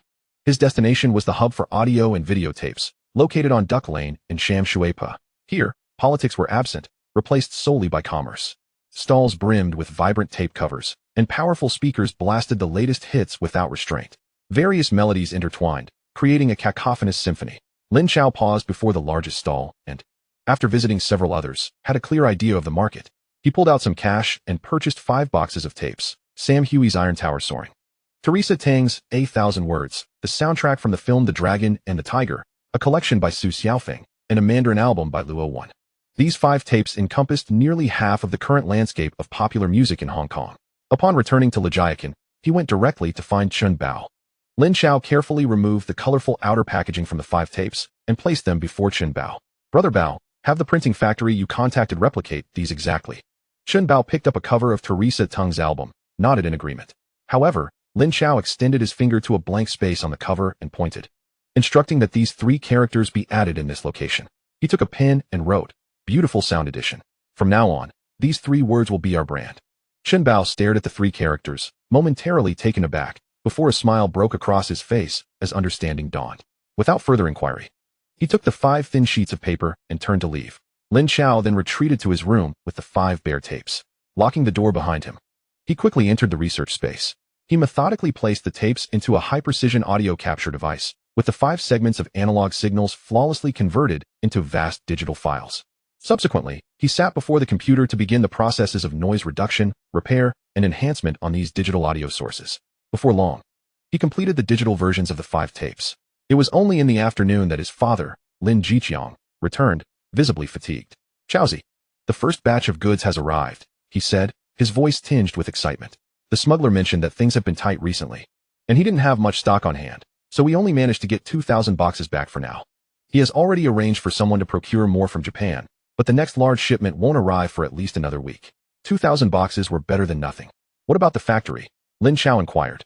That's also taken care of, Lin Jiqiang replied, taking a long sip of tea. Your uncle personally supervised the construction, partitioning the warehouse with brick walls, leaving only an iron gate for entry and exit. I've arranged for 2 men to work in shifts, keeping watch 24 hours a day. No one is allowed to come near. Is the manpower sufficient? With your uncle in charge, I have no worries, Lin Jiqiang said with a smile. I selected 7 trustworthy aunts and relatives from the village, all of whom are discreet and nimble. Additionally, I chose 3 of the most honest-looking individuals from Zhao Xiang's group.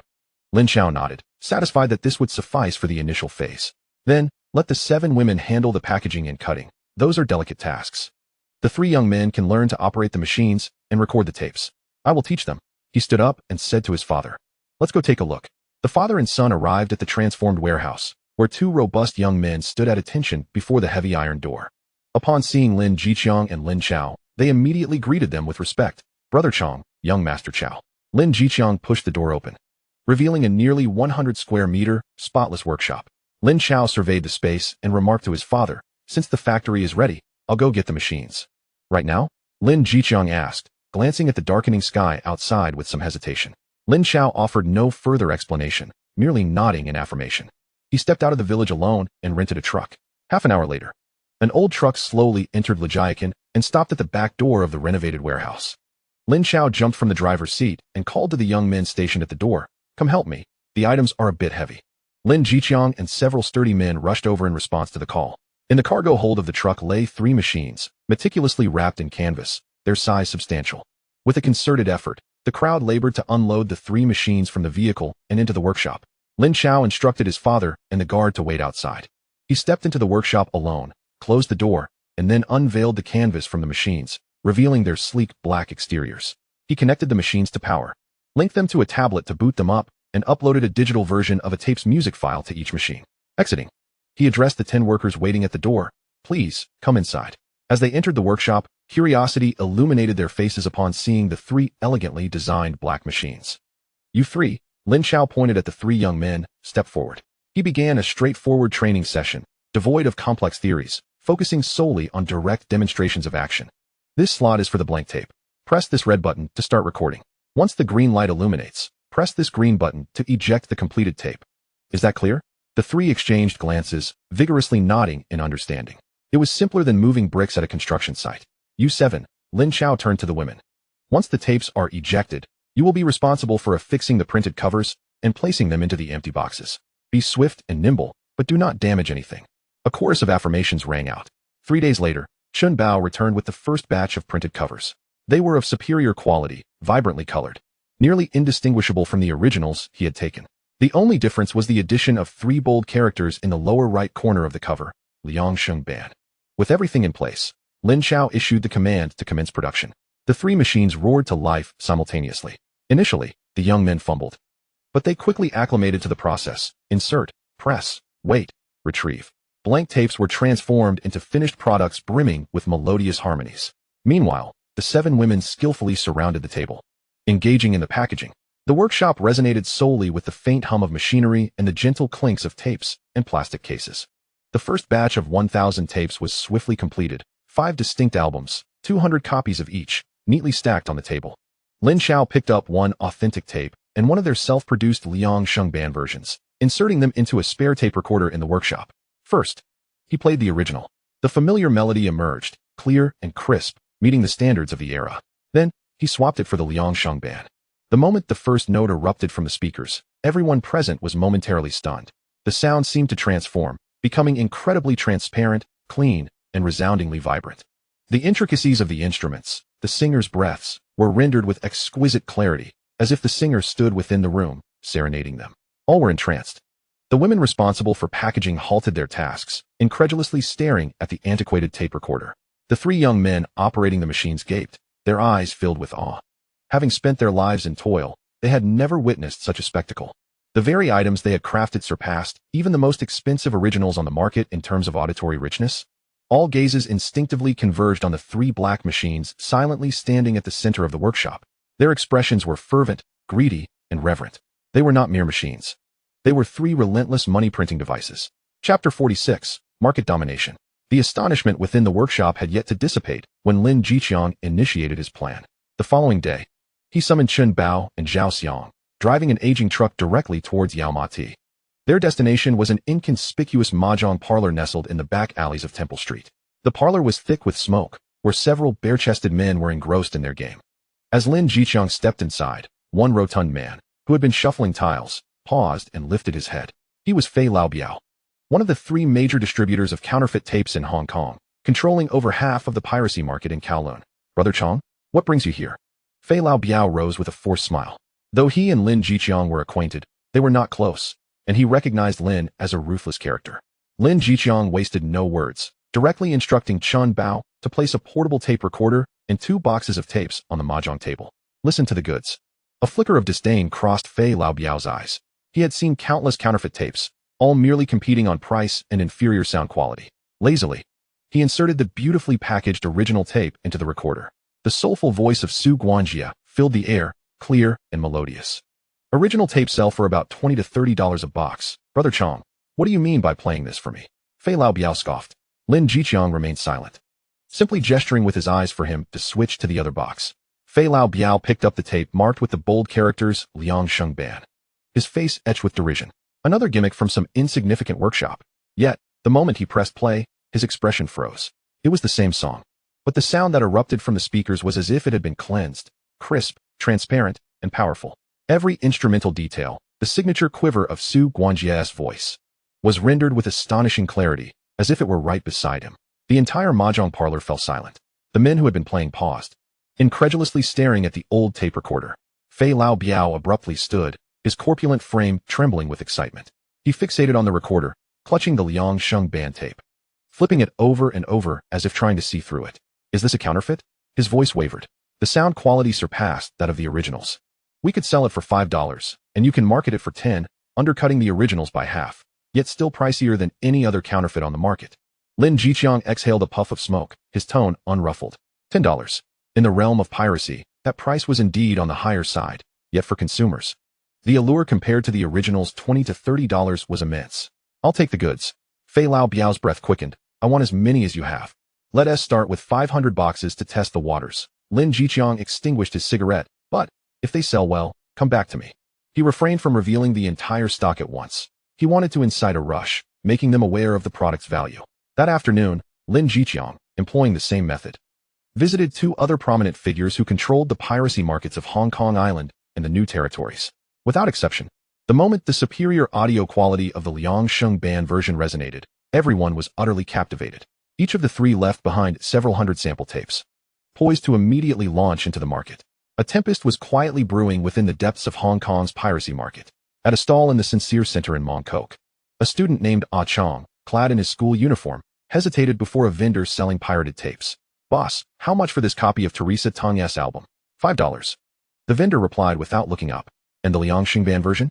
Why is it so expensive at $10? The vendor cast a brief glance at him and produced a pair of headphones from beneath the counter. "Listen for yourself." With a mix of skepticism and curiosity, Ah Chong donned the headphones. The instant the sweet, ethereal melodies filled his ears, he froze. The sound was astonishingly pristine, so clear that he could even hear the faint sound of Teresa Teng's breaths as she sang. "Is this truly a copy?" he exclaimed.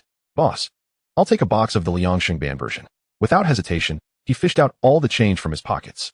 Such scenes were simultaneously unfolding in countless corners of Hong Kong, where pirated audio and video products were sold. The name Liang Band spread like wildfire among the youth. Those who had spent a fortune on legitimate copies nearly crumpled their authentic tapes in rage after hearing their friends' Liang Band versions. Meanwhile, those who could only afford inferior pirated copies felt as though they had stumbled upon a new world. In just 2 days, over 1,000 test tapes distributed by Lin Chao were snatched up. Fat Lao was the first to call, his tone frantic as if his backside were ablaze. "Brother Chong, my brother, where's the stock? Hurry up and replenish. Dozens of my stalls are out of stock. The students are about to tear my shop apart." Soon after, calls from the other two figures followed suit, all echoing similar sentiments of urgency. The relentless barrage of calls filled Lin Chao with a bittersweet joy. At that moment, good news arrived. The first shipment from Japan had arrived. An entire 100,000 high-quality blank tapes had quietly docked at the port of Lujia Village. The factory machines could finally operate at full capacity. Lujia Village had undergone a complete transformation. The once peaceful village now resembled a heavily guarded munitions factory. The repurposed warehouse had become a forbidden zone, under constant surveillance around the clock. 3 black machines tirelessly churned, converting stacks of blank tapes into Liang Band versions. Imbued with flawless sound quality, the village women exhibited astonishing efficiency, swiftly labeling and boxing the tapes, their movements quick and precise, as if wound up like clockwork. Every night, trucks disguised as fishing vessels or transport vehicles silently departed from Lujia Village, delivering neatly packed boxes of tapes to various clandestine distribution points across Hong Kong. Cash flowed back like a tidal wave. In the office, Lin Chao and Lin Chao stared in silence at the mountain of cash piled upon their desk. Having navigated the treacherous waters of the Underworld for a lifetime, Lin Chao had never before witnessed such a bounty of cash amassed in one place. He gazed at his son, his expression laden with complexity. Lin Chao understood that from this moment onward, their fates had irrevocably changed. They had finally established a stable cash flow, a true foundation of their own. However, as the Liang Band version wreaked havoc in the piracy market, it inevitably drew the attention of the titans at the top of the food chain. In the president's office of Baojin Records, Boss Feng's face was stormy enough to reign. The sound system before him played an album from one of the company's star artists. It was the Liang Band version. The audio quality was cleaner and clearer than the master tape he had received from the recording studio. Preposterous. Boss Feng slammed his fist onto the table, causing the coffee cups to jump. "Investigate. Is there a mole in the recording studio who sold the master tape?" He was seething with rage. Piracy had always existed, but he had never regarded it as a threat. Those shoddy imitations posed no danger to the legitimacy of his products. Yet, this Liang Band was no mere threat. It was undermining the very roots of Baojin. After his initial fury, a deeper thought began to surface. If Baojin could harness this technology for their legitimate tapes, wouldn't their sales multiply exponentially? Get to the bottom of this. Where did this Liang Band come from? Boss Feng's voice turned cold and greedy. "I want this factory and this technology." Simultaneously, in a dimly lit underground gambling den, a group of grim-faced men sat huddled together, the atmosphere unbearably tense. They were the owners of other piracy factories in Hong Kong. "Damn it. My stock has been stagnant lately. Stall owners say people only recognize that Liang Band." Scarface growled. "Me too. Several factories are demanding returns now." Triangular-eyed, Ah Kuei chimed in. "What is the origin of this Liang Band? Who the hell dares to barge in like this?" All eyes turned to a middle-aged man seated at the head of the table. He was Hong Yi, a red stick of Lianqing, the leader of the largest piracy syndicate in Hong Kong. After a moment of silence, he crushed his cigar into the ashtray. "Investigate." He uttered a single word. but the ferocity in his gaze chilled the air around them. Find this factory. Whoever dares to cut off my revenue, I will sever their means of survival. Chapter 47, Undercurrents. Undercurrents began to stir within Hong Kong's underbelly. Everyone sensed the scent of money, intertwined with the stench of blood. That evening, just as the last delivery truck left Lujia village, the phone in Lin Jiqiang's office rang urgently. It was a brother stationed in Yao Ma Ti. Brother Chong. It's bad. Leopard Brother's vehicle was stopped by the police on Nathan Road. Both the vehicle and the cargo have been confiscated, and he has been taken back to the Yao Ma Ti police station. Lin Jiqiang's expression darkened instantly. He hung up and summoned Lu Yaoming, who was inspecting the shipyard. Not even pausing to greet Lin Chao, he took a few of his most capable subordinates and drove straight to Yao Ma Ti. They believed this was merely the police seeking a bribe, and that money would resolve the issue. However, when Lin Jiqiang and Lu Yaoming entered the police station and approached the officer in charge, they were met with a firm refusal. I'm sorry, Mr. Lin, the officer, with a slick appearance, said with a forced smile. Your man has connections above. He cannot be bailed out. Lin Jiqiang's fists clenched tightly, cracking with tension. What crime has my man committed? Is selling pirated goods sufficient to warrant such a charge? Shahjan leisurely lit a cigarette for himself, casting a sidelong glance at him. Moreover, we suspect that you are part of an organized crime syndicate. Name your price. What will it be? Lin Jiqiang suppressed his anger, his voice low and grave. Shahjan exhaled a puff of smoke, leaning in closer and lowering his voice to say, Mr. Lin, this isn't merely a matter of money. I advise you to think carefully about whether you have offended someone you ought not to have. If you sever someone's financial lifeline, they will undoubtedly find a way to make your life difficult. With that, he waved his hand dismissively, no longer acknowledging Lin Jiqiang. Lin Jiqiang exited the police station with a face ashen as a stormy sky. Lu Yaoming followed closely behind, weariness etched across his features. Brother-in-law? It seems someone is pulling strings behind the scenes. Upon returning to Lejiakan, the atmosphere grew heavy with tension as the news spread. Damn it. If those punks are behind this, I'll take my brothers to flatten their stall. A recently joined member of the Yuhai gang exclaimed vehemently. But these are police officers. We can't just storm the precinct, can we? Zhao Xiang frowned.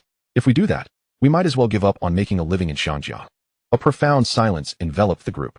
This was their first encounter with a problem that could not be resolved by the rules of the underworld. At that moment, Lin Chao emerged from the inner room. Dad, Uncle, please don't panic just yet. His voice was remarkably calm, as if it were not his top lieutenant who had been apprehended. Lin Chao surveyed the crowd and declared, Everyone, go eat first. I will handle this matter. The group exchanged glances at Lin Chao's youthful and serene demeanor, feeling uncertain, yet as Lin Jiqiang remained silent, they had no choice but to disperse.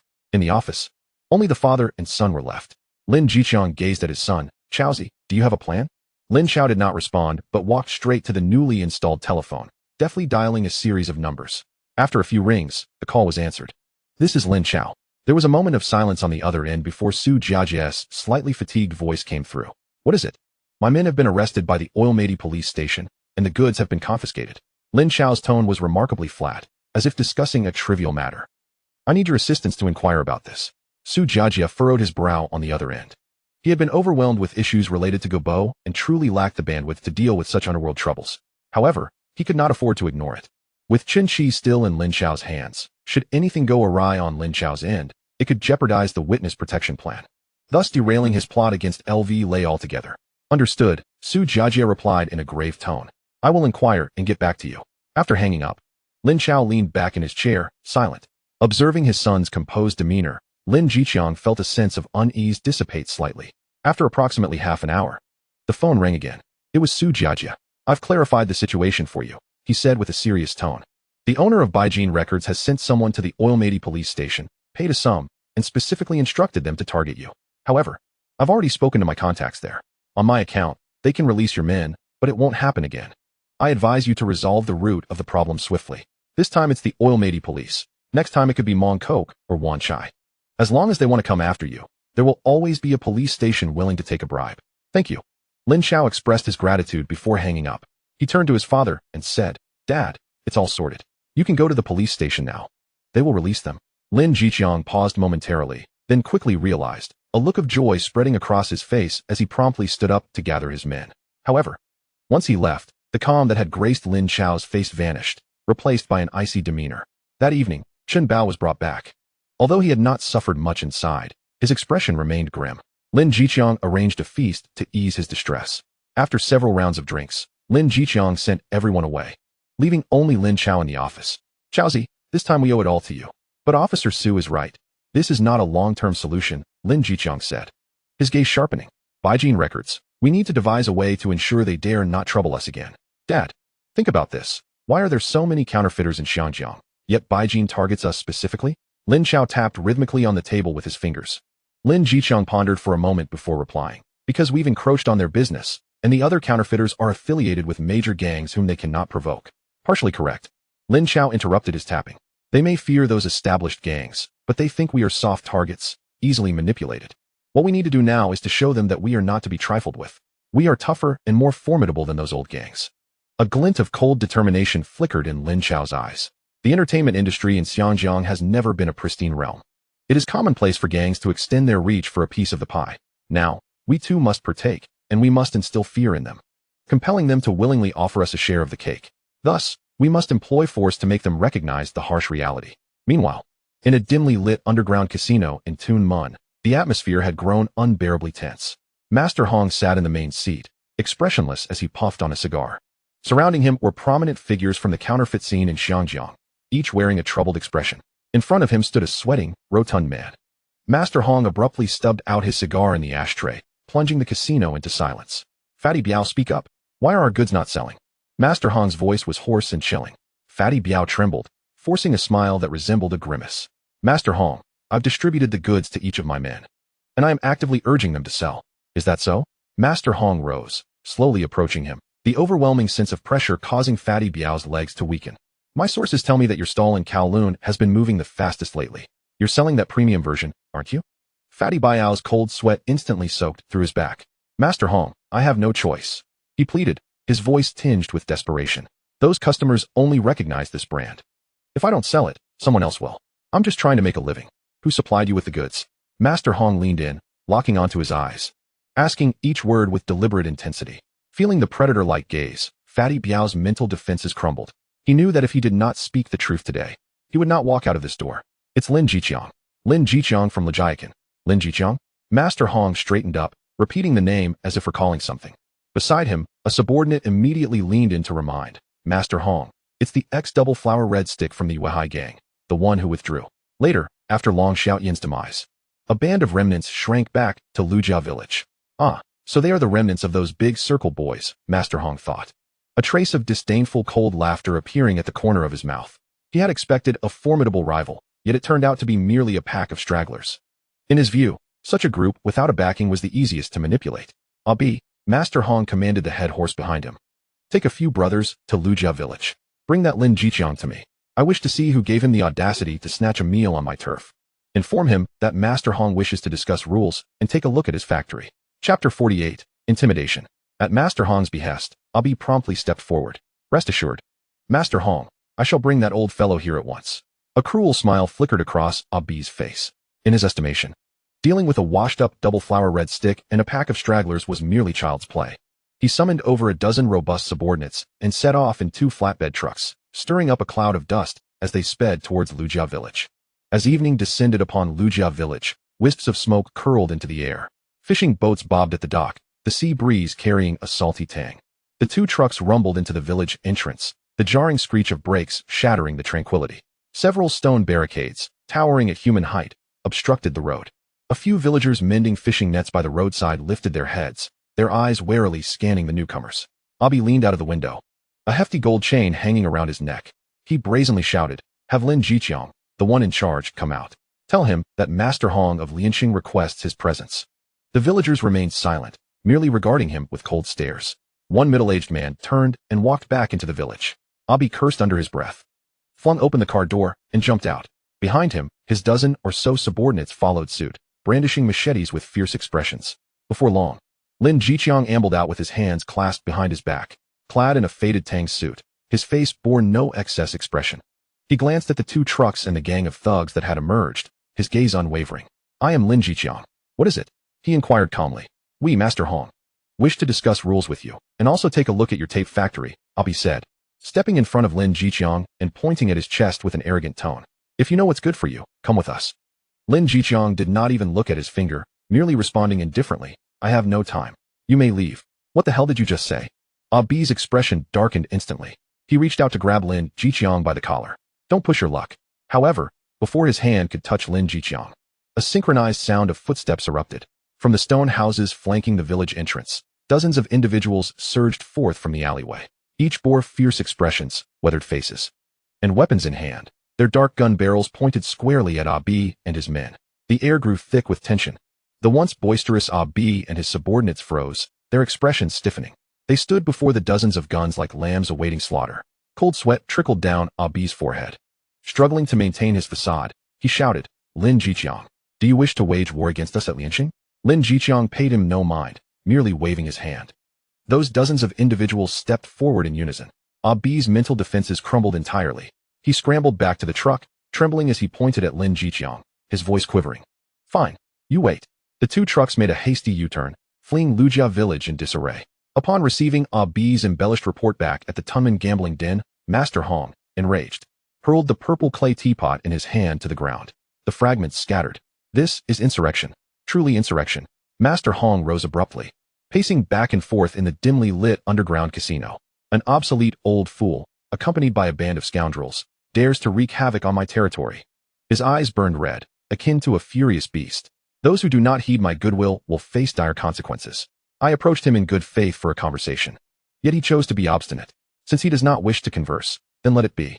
With a resounding slap on the table, he commanded, "Arrange it. No one is permitted to accept his goods. For every delivery truck that arrives, seize it.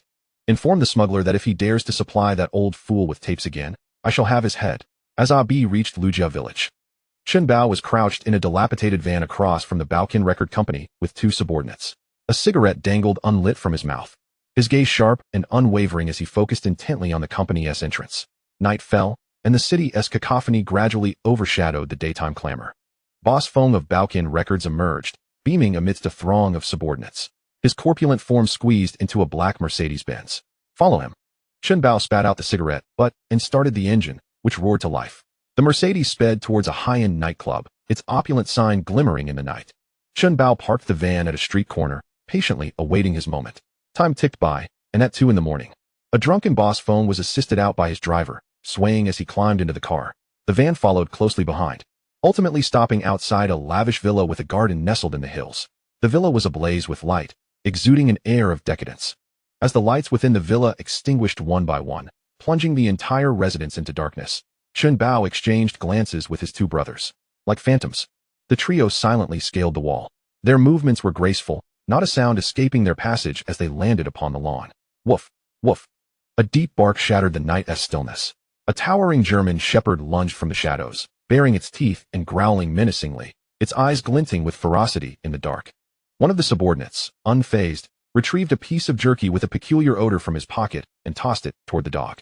The creature sniffed it and, sensing the treat, relaxed its guard significantly. It leaned over and devoured its meal voraciously. Just as it lowered its head, the man sprang forth like a ferret. The military dagger in his hand glinted ominously. With precision, the blade sliced through the dog's neck. The creature did not even have the chance to utter a wail. Its body convulsed violently before collapsing into a pool of blood. The crimson liquid swiftly stained the grass. Chen Bao gestured, and the three men adeptly pried open the back door of the villa. The lock emitted a faint click. They slipped inside. Like phantoms, they glided through the opulent living room, the lavish furniture barely discernible in the darkness. They ascended directly to the master bedroom on the second floor. Inside, Boss Feng lay snoring thunderously on the bed, blissfully unaware of the impending horror. Without a moment's hesitation, Chen Bao seized the bloodied head of the dog and gently placed it beside Boss Feng's pillow. The head was cold and reeked of blood. Another accomplice, with hands stained by dog's blood, scrawled a crooked character on the pristine white wall. "Death." The blood trickled down the wall, leaving a trail of crimson streaks. With everything set, the three men silently departed the villa, merging into the cloak of night. The following morning, the first rays of sunlight filtered through the curtains into Boss Feng's bedroom. He awoke from a drunken stupor, rolled over, and instinctively reached for the glass of water on the bedside table. His hand brushed against something cold, slick, and hairy. He opened his eyes wide in shock. His gaze fell upon the gruesome sight beside his pillow, a bloody dog's head staring back at him, its eyes wide open. "Ah!" Boss Feng let out a piercing scream. His body jolted upright, knocking over the glass of water on the nightstand. The glass shattered on the floor with a sharp clatter. He staggered backward, colliding with the wall. The icy wall bore the sinister character written in blood, glaringly apparent before him. "Help! Someone!" Feng's voice turned hoarse with terror. His wife and children were startled awake by his cries. Upon seeing the dog's head on the bed and the bloodied word on the wall, their faces drained of color. "Daddy! Old Feng!" The screams echoed in succession. The villa descended into chaos. Boss Feng's wife fainted on the spot, while the children erupted into frightened wails. Feng collapsed on the floor, his body trembling uncontrollably, his eyes filled with sheer dread. He understood this was no ordinary warning. The orchestrator behind this was far more ruthless than he had imagined, playing by no rules whatsoever. He had crossed the wrong person. Shaking, Boss Feng dialed the police station. Chapter 49, Retribution. At the Tsim Sha Sui police station, in the detective inspector's office, a foreign police chief leisurely stirred his coffee with a small silver spoon. Boss Feng sat across from him, pale-faced and trembling uncontrollably.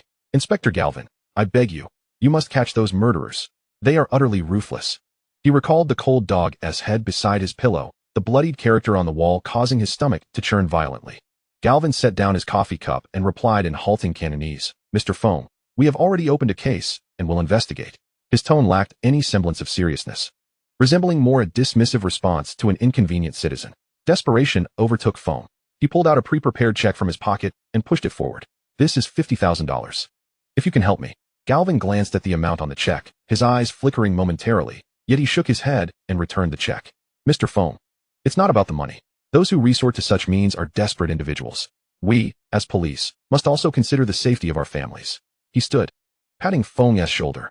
"I advise you to think of your own solutions, or perhaps hide out in Macau for a while." Feng felt utterly hopeless.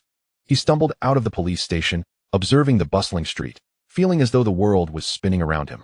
He knew Galvin was right. The police were unreliable. His survival depended solely on himself. Immediately, he returned home, hastily gathered his belongings, and prepared to flee to Macau with his terrified wife and children. Yet, before leaving, he could not accept the humiliation. He could not swallow this bitter pill. Through a business associate, he managed to contact the leader of a Chaozhou gang, known as Mad Dog Quan. In a tea house in Kowloon, Feng pushed a suitcase containing 100,000 Hong Kong dollars across the table. "Brother Quan, help me eliminate someone, or set his factory ablaze." Mad Dog Quan opened the suitcase, inspected its contents, and nodded in satisfaction. "Who is the target?" "Lin Chao from Luck Village, formerly of the Yuehai gang." Upon hearing the name, Quan's face contorted with disdain. "So, it's the remnants of those big circle boys. I thought it was someone of significance." Although Bien Hao had issued orders not to provoke them, it should not be a significant issue to teach these failed remnants a lesson and earn some quick money. Feng felt reassured, ready to pay for the service. Mad Dog Quan thumped his chest in assurance. "Tonight, I will show them what rules truly mean." Simultaneously, the retaliation against Lin Chao unfolded in a more direct manner. In Yao Mati, Fat Biao's stall, several menacing figures hurled boxes of Jing Sheng band tapes to the ground, crushing them underfoot. "Biao? The word from Brother Hong is clear. Anyone who dares to sell this brand will have their hands chopped off." Fat Biao cowered in the corner, witnessing the devastation, not daring to utter a sound. The same scene played out across all distribution stalls in Hong Kong and Kowloon. In a single night, Brother Hong brutally severed all sales channels for Jingsheng. Soon after, Lin Jiqiang's old connections, a smuggler dealing in Japanese goods, called. "Brother Chong, I'm sorry, but Brother Hong has issued a warning. Supplying you will have me tossed into the sea to feed the fish. I can no longer conduct this business." Worse news followed in rapid succession. A truck that had just departed Luck Village, en route to Baodao for deliveries, was cornered by two vehicles midway. Had it not been for the quick reflexes of the brothers on board, who brandished their guns, the assailants might have taken both men and cargo. A flurry of bad news flew back to Luck Village. Inside Lin Jiqiang's office, the atmosphere had reached a boiling point. "Master, the situation is as follows." After Zhao Xiang reported, his expression was grim. "Damn it, He Lianxing has truly blocked our path." Lin Jiqiang slammed his fist onto the table with fervor. He turned to his son, who had remained silent. "Chaozi, what are your thoughts?" Lin Chao's face bore no sign of panic. He calmly analyzed the situation. "The supply and sales chains have been severed, and we now find ourselves as an isolated island. According to the rules of the Underworld, we cannot contend with a local powerhouse like He Lianxing. To break the deadlock, we must not play by their rules." He tapped his fingers rhythmically on the table. "Old Bean, we cannot sit idly by. We must retaliate, strike them where it hurts, instill fear in them. They need to understand that, although we are few in number, our weapons are formidable."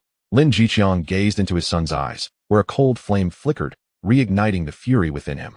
"Very well, you dictate the strategy, and we shall follow." At Tunman, in the underground casino of Lord Hong, he listened to his subordinate's report about severing all business ties with Lejiakin. Yet his face showed little joy. What he desired was that factory, akin to a money-printing machine. Merely cutting off their financial lifeline is insufficient. Lord Hong exhaled a puff of cigar smoke, his eyes gleaming with avarice. I want that factory and the machinery within it. He instructed his right-hand man, AB, saying, bring more men tonight, and ensure your weapons are fully stocked. Charge directly into Legiacan, seize the factory, and retrieve the machines. Anyone who dares to obstruct us shall face our wrath until they submit. Yes, Lord Hong. AB's face displayed a blend of excitement and cruelty. As night deepened, the sea breeze swept through Legiacan, carrying a hint of chill. The sentry post at the village entrance was brightly lit, with several vigilant villagers watching the only road leading outside the village. Suddenly, the distant roar of car engines echoed. Blinding headlights pierced the darkness, advancing towards them.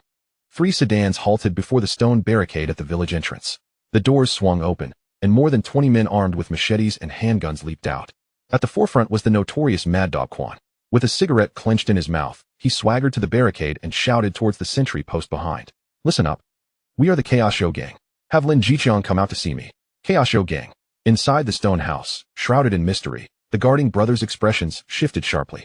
One of them grabbed a nearby walkie-talkie and urgently whispered, there's a situation at the village entrance. The Chaos Show Gang is here. Everyone, assemble at the entrance. The window of the stone house silently slid open a crack, revealing the menacing muzzle of a machine gun, locked onto Mad Dog Quan and his entourage. Lin Chau's subordinates received the command and swiftly mobilized from various locations, armed and heading towards the village entrance. Their footsteps were hurried and dense, masked by the night and sea breeze. Noticing the lack of response from within the village and only faint sounds, Mad Dog Quan grew impatient. What's the matter? Afraid to come out? Let me tell you, if Lin Chao isn't handed over today, I will, before he could finish. Dark figures emerged from both sides of the village entrance, armed with weapons, their guns pointed directly at Mad Dog Quan and his 20-plus subordinates. The air thickened with tension. The arrogant grin on Mad Dog Quan's face froze completely as he realized he was surrounded by numerous firearms. At that moment, in the shadows further behind them, AB from Lianxing, accompanied by nearly 100 men and several large trucks, stealthily approached. He observed the tense standoff at the village entrance. Noting Mad Dog Quan and his crew, AB paused for a moment, then a sinister smile crept across his face. Damn it. Some still dare to compete with us for scraps? He assumed Mad Dog Quan's gang was also here to seize the factory. Brothers, grab your weapons. AB drew his handgun from his waist, pointing it towards the village entrance, and roared, charge. Eliminate them all. Chapter 50. Is this a gang conflict? AB's furious shout shattered the fragile equilibrium. Behind him, nearly 100 subordinates drew their weapons, unleashing feral roars as they surged towards the village entrance. Just then, Lin Chao and Lin Chao arrived. As they approached, they overheard the boastful declaration of not handing over Lin Chao today. The Chaos Show Gang intends to capture Lin Chao? Lin Chao's gaze sharpened dramatically. Why has the once quiet Bo Hao suddenly decided to take action against them? Has Chen Chi's incident been exposed? Or has Bo Hao finally resolved to eradicate the remnants of the Weihai gang? He glanced at his son beside him. Lin Chao's expression remained unchanged. He calmly surveyed the armed ruffians at the village entrance, then glanced at the approaching group in the distance. Their intentions are malevolent. Since they are sworn enemies, there is nothing left to discuss. Lin Chao's gaze met his father's in the air. The father and son reached a silent consensus without uttering a word. Without hesitation, Lin Chao made a simple gesture to his men in the darkness. Open fire.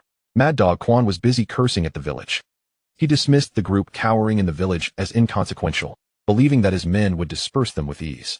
He failed to notice the machine gun muzzle peeking out from the window of the unremarkable stone house. In the next moment, tat tat tat tat tat, flames erupted from the window of the stone house. The deep and oppressive gunfire instantly shattered the tranquility of the night. It was the unique roar of a heavy machine gun. The arrogant smile on Mad Dog Quan's face froze forever. He didn't even have time to react. His body was torn apart by the high-velocity bullets. Someone wanted to shoot back, but before he could even lift his hand, he was hit by several bullets at the same time, and his body collapsed like a torn sack. The entire process takes less than 30 seconds. There is no Chaozhou gang member standing in front of the roadblock at the village entrance. The air was filled with a thick smell of gunpowder and blood. On the other side, the leader of United Victory, AB, is charging forward with nearly 100 people arrogantly. He has even figured out how to chop up these 2 groups of people in front of him and feed them to the dogs, and then seize the factory that looks like a money printing machine. But as soon as he rushed out less than 50 meters, the devastating gunshot at the village entrance rang out. That's not the voice that gangsters should have. That is the sound of heavy machine gun fire that only appears on the battlefield. AB is completely foolish. He watched helplessly as the entire group of mad dogs collapsed like wheat under the dense fire net. No struggle, No resistance. It's just a one-sided massacre. The shouting and killing behind AB came to an abrupt end, and nearly 100 of the winning horses seemed to have been immobilized and frozen in place. Their fierceness and greed on their faces were replaced by an extreme fear.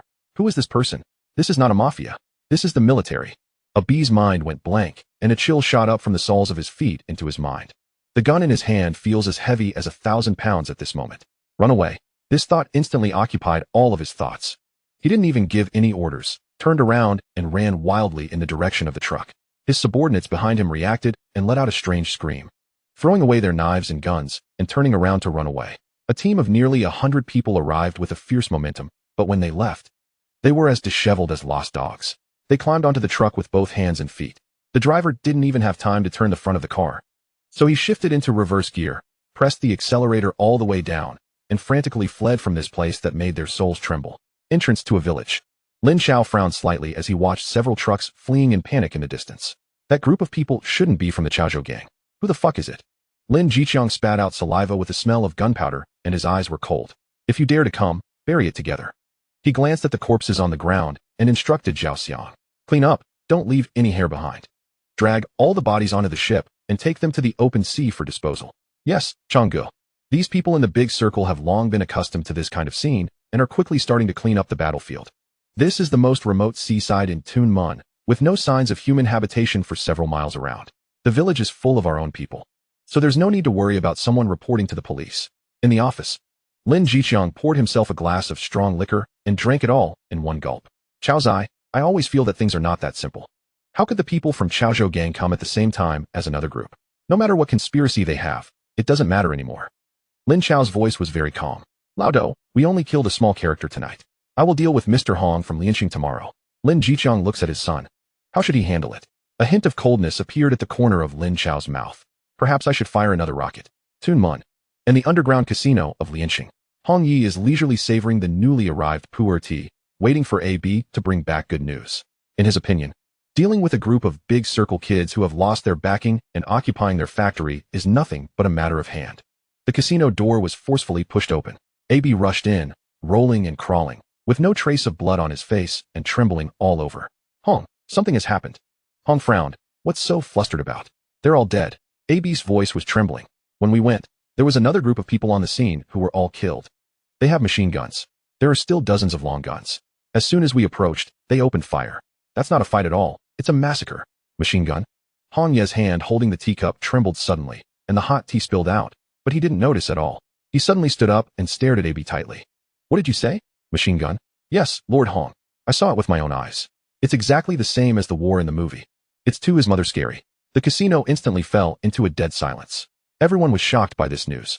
Hong's face turned pale, and a bean-sized cold sweat oozed from his forehead. He finally understood what kind of lunatics he had provoked. These big circle kids don't even follow the rules of the martial arts world. The battle of the underworld, you come and go, emphasizes the importance of showing off one's power and seizing territory. Who the hell can use machine guns? He, Hong Yi, is engaged in piracy and is half a businessman. Although his subordinates also have knives and guns, they are all used to prop up the scene. Fighting against these fugitives who easily bring out weapons? He dare not. He also doesn't want to. But he has already cut off the other party's financial path, and Liangzi has already been established with the other party's style of action. If they come knocking on the door tomorrow, it may not be as simple as reasoning. Hong paced back and forth in the room, his greed having long been replaced by endless fear. No, we can't confront each other head-on. He cannot directly contact Lin Jiqiang to plead guilty, as it would be too embarrassing and the other party may not believe him. We need to find an intermediary, a person who can speak on both sides and has enough weight. He suddenly thought of someone. The leader of the Hunan gang in the big circle, a roller coaster. The next morning, Lin Chao was about to go to the research institute to retrofit another drone when the phone in the office suddenly rang. Lin Jiqiang picked up the phone and listened for a moment, his face turning strange.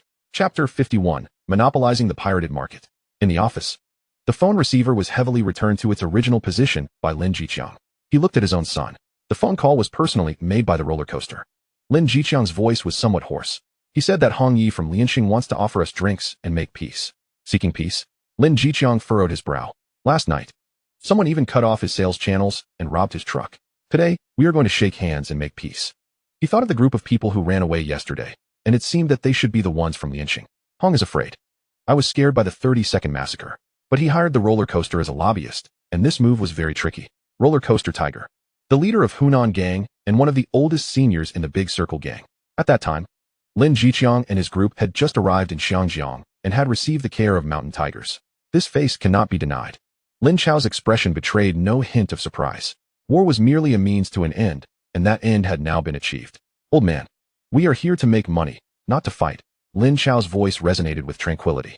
A day of factory shutdown equated to a day of lost earnings. Since he wished to negotiate, then let them negotiate. Lin Jiqiang took a gulp of strong tea.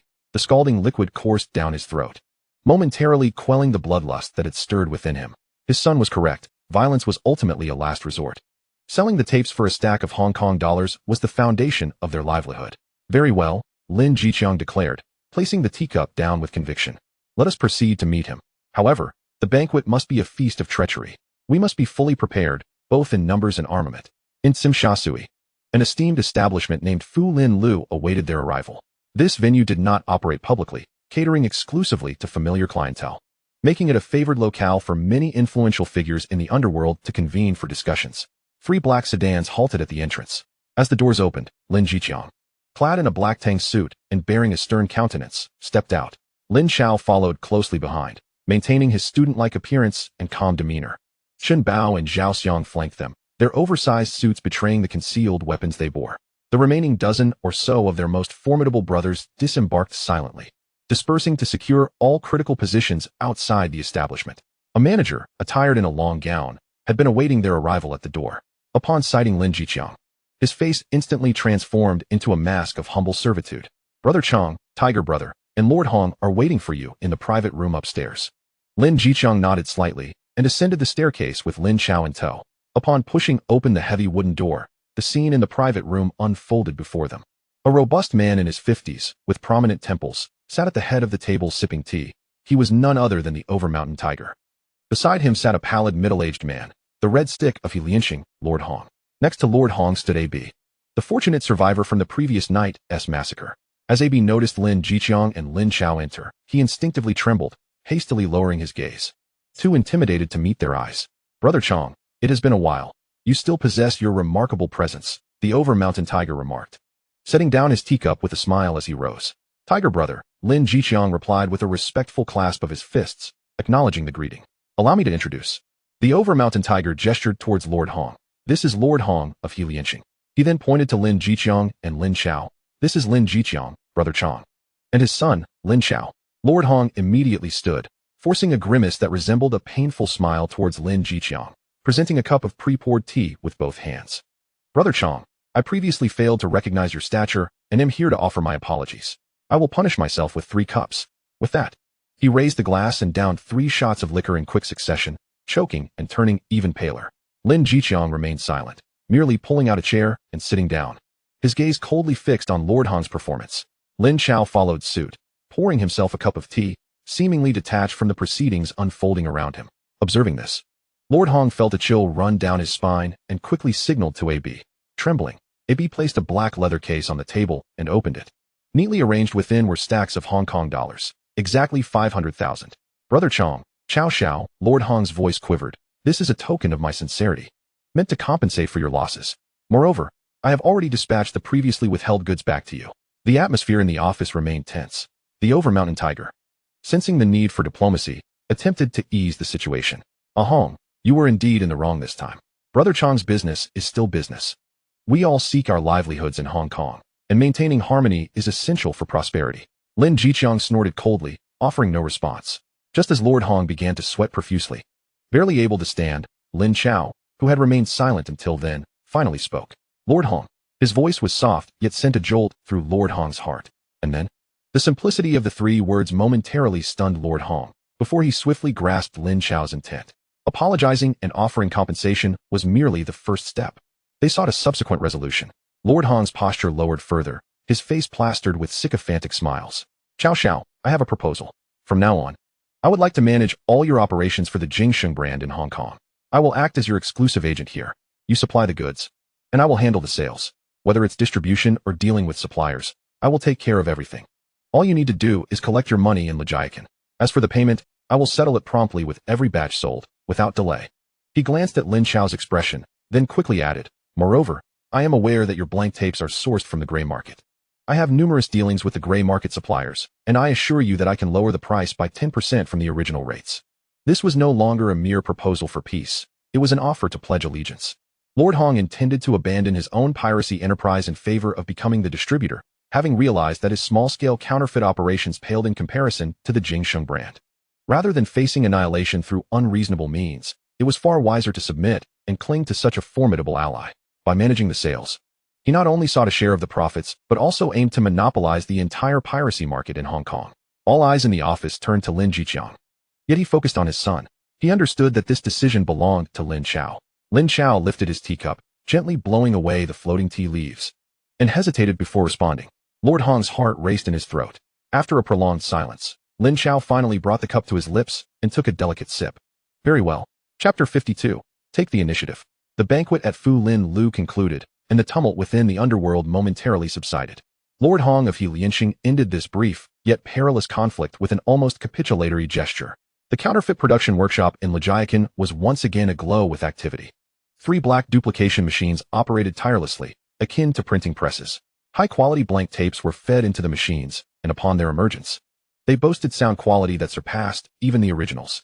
Village women gathered around long tables, deftly affixing Jingsheng labels to the tapes before placing them into pristine plastic cases. Their movements were swift and precise, their faces adorned with expressions of satisfaction. The piecework pay far exceeded what they could earn elsewhere. Each night, trucks dispatched by Lord Hong arrived punctually at the village dock. A multitude of meticulously packaged tapes were loaded onto trucks, destined for every corner of Hong Kong, swiftly transforming into stacks of substantial Hong Kong dollars, which were subsequently delivered back to Lin Jiqiang's office. The cash flow surged in like a flood unleashed from a dam. Business resumed at an unprecedented pace, expanding to several times its previous scale. Within the confines of his office, Lin Jiqiang gazed at the newly arrived box of cash on his desk, yet a persistent shadow of unease lingered upon his face. Pouring himself a cup of tea, he turned his attention to Lin Chao, who was engrossed in examining the account books. "Chao, the situation with Lianxing has been resolved. However, the entire gang led by Crazy Dog Quan, numbering over 20 men, has vanished overnight. It's inconceivable that Boheo remains unaffected." Lin Jiqiang, having navigated the treacherous waters of the underworld for a lifetime, was acutely aware of the repercussions such events could entail. Vendettas in the underworld often resulted in 1 or 2 casualties. Yet, the complete annihilation of an entire faction's elite was far from an ordinary vendetta. It was a direct affront to the honor of the entire organization. Even if Boheo wished to pacify matters, his proud and fierce subordinates would not acquiesce. "We executed the operation with utmost precision. They won't uncover any evidence," Lin Chao replied, his tone unruffled as he continued to peruse the accounts. "Without evidence, do you think they will refrain from taking action?" Lin Jiqiang countered. "Merely suspicion suffices. Should they choose to act again, the numbers involved will likely be far greater. We cannot remain passive, waiting indefinitely." Lin Chao finally closed the account book. He rose and approached the window, observing the bustling yet orderly village outside. "You are right. Lao Do, we cannot afford to wait." His voice betrayed no hint of emotion. "Therefore, we must take the initiative." Deep within the village, there stood a small stone house, isolated from the rest. It was a place of tranquility, with only the sound of the sea breeze rustling through the leaves. This was where Chen Qi resided. Ever since fleeing to Lujia village, he had been under soft confinement.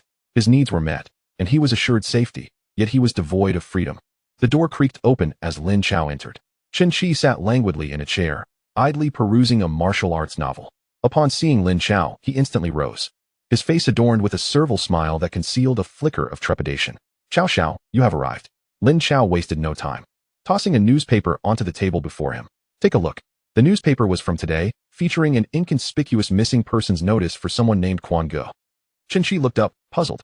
2 nights ago, a group came to the village looking for my father. Lin Chao's voice was calm, as if recounting someone else's tale. The leader was Crazy Dog Quan, affiliated with the Chaozhou gang. Chen Qi's complexion drained of color. He recognized Crazy Dog Quan, the most unhinged of Boheo's lackeys. Although Chen Qi was a red-collared member of the Chaozhou gang, his cunning allowed him to manage complex matters for Boheo, thus elevating his status. In terms of ruthlessness and combat prowess, Crazy Dog Quan was unmatched. "They are all dead," Lin Chao remarked nonchalantly. "However, they did not come seeking your father." Lin Chao's gaze bore into Chen Qi's face, sharp as a knife. "They came looking for you.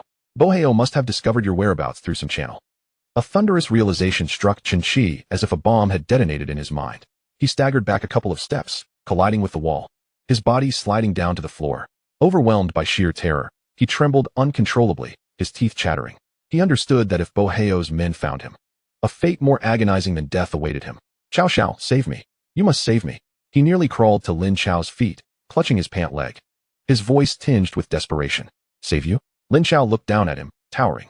If I kill Crazy Dog Quan, the Chaozhou gang will inevitably trace it back here. When that happens, they will unleash their full might, turning the entire Lujia village upside down. Do you truly believe you will survive then? Chen Qi's face instantly drained of color. He grasped the meaning behind Lin Chao's words. When the nest is overturned, how can the eggs remain intact? What should I do? Alert the police or contact the Hong Kong government? Chen Qi's voice brimmed with despair. Contact the Hong Kong government? Those bureaucrats lack such efficiency, Lin Chao scoffed. By the time you are submerged in the sea, feeding the fish, they might still be convening to discuss the matter. We cannot wait. We must strike first. Chen Qi abruptly lifted his head, shock evident in his eyes. Strike first? How do we do that? Engage in a firefight with the entire Chaozhou gang? You should know the internal dynamics of the Chaozhou gang better than anyone. Lin Chao crouched down to meet Chen Qi's gaze. How did Bo Heo ascend to power? Chen Qi was momentarily taken aback by the question, his mind racing as he forced himself to remain composed. Bo Heo is ruthless and loyal. But most importantly, he is fortunate. Having allied with the right people, he recalled.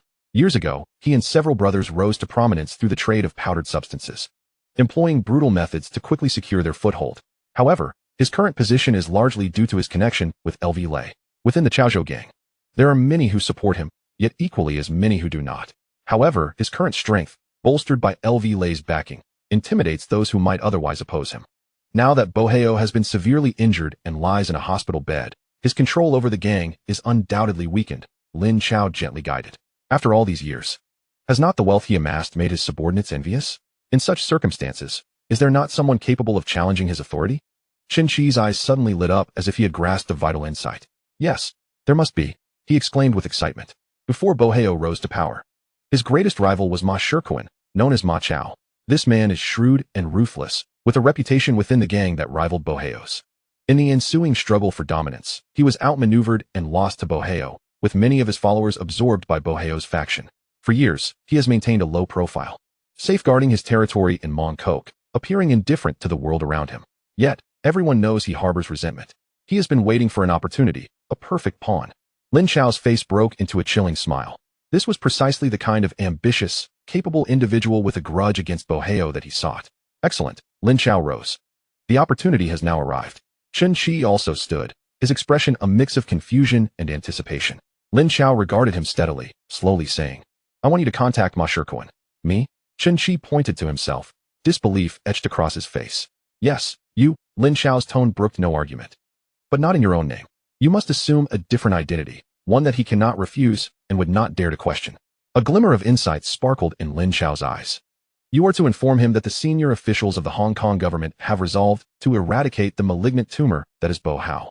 However, the government requires an insider to fill the power vacuum left by Bo Hao's downfall and stabilize the situation. And he, Ma Shikuan, is that chosen individual. Chapter 53, Persuading Ma Shikuan. The neon lights of Central flickered under the night sky. In the presidential suite of the Wenhua Hotel, the soft glow of the crystal chandelier cascaded onto the heavy Persian carpet. Chen Qi stood alone before the vast floor-to-ceiling window, gazing down at the twinkling lights of Victoria Harbor. He was dressed in a well-tailored suit, specially prepared for him by Lin Chao. Yet, the expensive fabric could not warm the chill within his heart. 3 days prior, Chen Qi had managed to contact Ma Shikuan's right-hand man. Initially, the man had dismissed him with scorn, even threatening to apprehend him and present him to Bo Hao to claim credit. However, with a single statement, Chen Qi extinguished the man's arrogance in an instant. Do you really believe that it was not someone who bombed Bo Hao's stronghold? This remark struck like a thunderclap, plunging Ma Shikuan's lieutenant into silence. The bombing of Bo Hao's headquarters remained an unsolved enigma in the underworld of Hong Kong, and Ma Shikuan's curiosity was tinged with fear. This incisive comment by Chen Qi hit a nerve and revealed an unusual signal, leading to tonight's meeting. The suite door creaked open gently. Ma Shikuan entered, appearing to be in his 40s, of modest height, yet possessing a sinister gaze. 2 men followed him. One was burly and stern-faced, his chief enforcer, Iron-Faced Tiger. The other, adorned with gold-rimmed glasses and exuding an air of refinement, was his trusted advisor, the White Fan. Achi, it has been a while. Ma Shikuan greeted with a smile that was anything but warm. I hear you've recently come into a windfall, enough to afford a stay at the Wenhua? How is it that betraying brother Hao proves so lucrative? This taunt was like a poisoned dagger, piercing directly into Chun Chi's vulnerabilities. The faces of the white fan and iron-faced tiger revealed unabashed disdain. Chun Chi did not turn around. His gaze remained fixed on the nightscape outside, as if the three men behind him were mere specters. In a tone devoid of warmth, he began, Ma Shikuan. I am not here today as a traitor of the Tiachi gang. I have come to offer you an opportunity, one you have awaited for over a decade. His voice was soft yet laden with gravity, causing the air in the room to freeze instantly. Ma Shikuan's smile faltered. His two confidants exchanged bewildered glances. They had anticipated that Chun Chi would plead for mercy, offer explanations, or even resist stubbornly, but they never envisioned he would adopt such an air of superiority. The white fan adjusted his glasses, a mocking expression crossing his face. An opportunity? All I know is that the entire Hong Kong is currently hunting for you. How can you offer anything to our brother Kuan when you are barely able to protect yourself? At last, Chun Chi slowly turned to face them, ignoring the white fan. His gaze locked onto Ma Shikuan's face as he pronounced each word deliberately. Do you truly believe that Police Superintendent Go Bo managed to escape from Kai Tak Airport unscathed purely by chance? The upper echelons of the Hong Kong government deliberately allowed him to flee to make way for someone. With a vacant position of a police superintendent now open, wouldn't it be time for others to make their moves? These words detonated like a bomb within Ma Shikuan's mind. His expression remained unchanged, yet a tempest brewed in the depths of his eyes. He immediately signaled the white fan with a glance. The white fan, understanding the implication, sneered, Chun Chi, you must be cautious with your words. We know that Go Bo has fled, and the governor is furious. The entire police force is under scrutiny. If you claim this is a ruse, where is your evidence? Evidence. A cold smirk played on Chun Chi's lips. Do you truly believe that a game of this magnitude would leave behind evidence for you to scrutinize? I will ask you but one question. Who benefits the most from Go Bo's flight? The foreign officers within the police force, or those Chinese inspectors who have long coveted a higher position? The ball was deftly returned to Ma Shikuan. He fell silent, unable to respond, for deep down, he recognized that this was undoubtedly a massive reshuffling of power. He began to scrutinize Chun Chi in earnest, and for the first time, his doubts began to waver. Iron-faced Tiger, sensing the shift, stepped forward, placing his hand on the bulge at his waist, his voice menacing. Whose man are you really? If you do not speak the truth, do you believe I will let you leave this room alive? Chun Chi did not spare him a glance. His focus remained unwaveringly on Ma Shikuan. You may certainly attempt that, but let me warn you, should a single hair be harmed on my head today, by tomorrow morning, you and every establishment in Mong Kok will vanish from Hong Kong's map. This statement, though a mere display of bravado, carried considerable weight under the context of Go Bo's earlier discussion, suffocating those present. Seizing the moment of Ma Shikuan's uncertainty, Chun Chi pressed on, revealing an even more astonishing strategy. Go Bo is merely the first step. Next, we must hold accountable Chief Inspector of the Chinese police, Lu Lei. Touch Lu Inspector? The white fan exclaimed incredulously. That is impossible. Who could dare to touch him? Why not? Chun Chi countered. There are indeed individuals in Hong Kong with ranks higher than his. However, due to established protocols, they cannot act overtly. His voice was laced with persuasion as he began to weave the narrative they had meticulously crafted. To move against Lu Lei, one must first obtain irrefutable evidence of his corruption. Bo Hao serves as both Lu Lei's primary financial reservoir and his most unscrupulous accomplice. Thus, toppling Bo Hao is the most crucial step to dismantling Lu Lei. The logic was clear and interconnected. The uncertainty in Ma Shikuan's eyes gradually transformed into a fervent greed. Finally, he posed the question that weighed most heavily on his mind. Even if you intend to move against Bo Hao, why seek me? Would it not be cleaner for you to act independently? Chun Chi recognized that the pivotal moment had arrived. He slowly rose and approached Ma Shikuan, his voice low, deliberately cultivating an air of mystery. Because the higher authorities desire a smooth transition, they do not wish for the downfall of Bo Hao to fracture the Tiachi gang, leading to chaos in the underworld. Therefore, they must support a new proxy from within the Tiachi gang. He locked eyes with Ma Shikuan, delivering the statement that would send tremors through the latter's very soul. They have been observing you for quite some time. Bo Hao is an uncontrollable mad dog, only knowing how to bite. You, however, possess restraint, capability, and a true understanding of the rules. You are far more suited to be the new spokesperson than he is. Ma Shikuan's breathing grew labored, yet he clung to the last vestiges of his sanity. Anyone can speak empty words. On what grounds should I believe that this is the truth? Furthermore, the chosen one is me? By what right? Chun Chi chuckled, a smirk laced with a hint of pity gracing his lips. Simply because Bo Hao is a fool, while you possess the intellect. He paused momentarily, presenting the first piece of evidence. Bo Hao's stronghold was demolished by a rocket, and he now lies in a hospital bed. Do you know who did it? A vendetta from the underworld? Let me enlighten you. That was a warning. It was a message from above, urging him to behave himself. A rocket. Ma Shirkuan's pupils constricted sharply. The destruction of Bo Hao's lair sent shockwaves through both the black and white worlds of Xiangjiang. No one could fathom how the attack unfolded, nor who orchestrated it. Now, Qin Shi had provided him with the most absurd, yet plausible explanation. He then threw out the second piece of evidence. Consider the demise of the mad dog Quan. Why did he meet his end? Without waiting for Ma Shirkuan's response, Qin Shi revealed the answer himself. Because he was foolish. He accepted money from Boss Feng of Baoyin Records to target someone he shouldn't have. Lin Jiqiang from Lujia village. He was unaware that Lin Jiqiang was merely a pawn released by those above, destined to take over a portion of the gray business and maintain the underground order. The mad dog Quan interfered with the agent, disrupting the plans from above, and thus he had to die. This was not a conflict of the underworld. It was a purge. At this moment, Ma Shirkuan's mental defenses crumbled entirely. All doubts were interwoven by a flawless logic. Now, do you understand? Qin Shi's gaze became fervent, as if he were howling with his very soul. A warning to Bo Hao, the elimination of his underlings. This was all a signal. Those above wished to replace Bo Hao. Yet they do not desire chaos within the Chaozhou gang.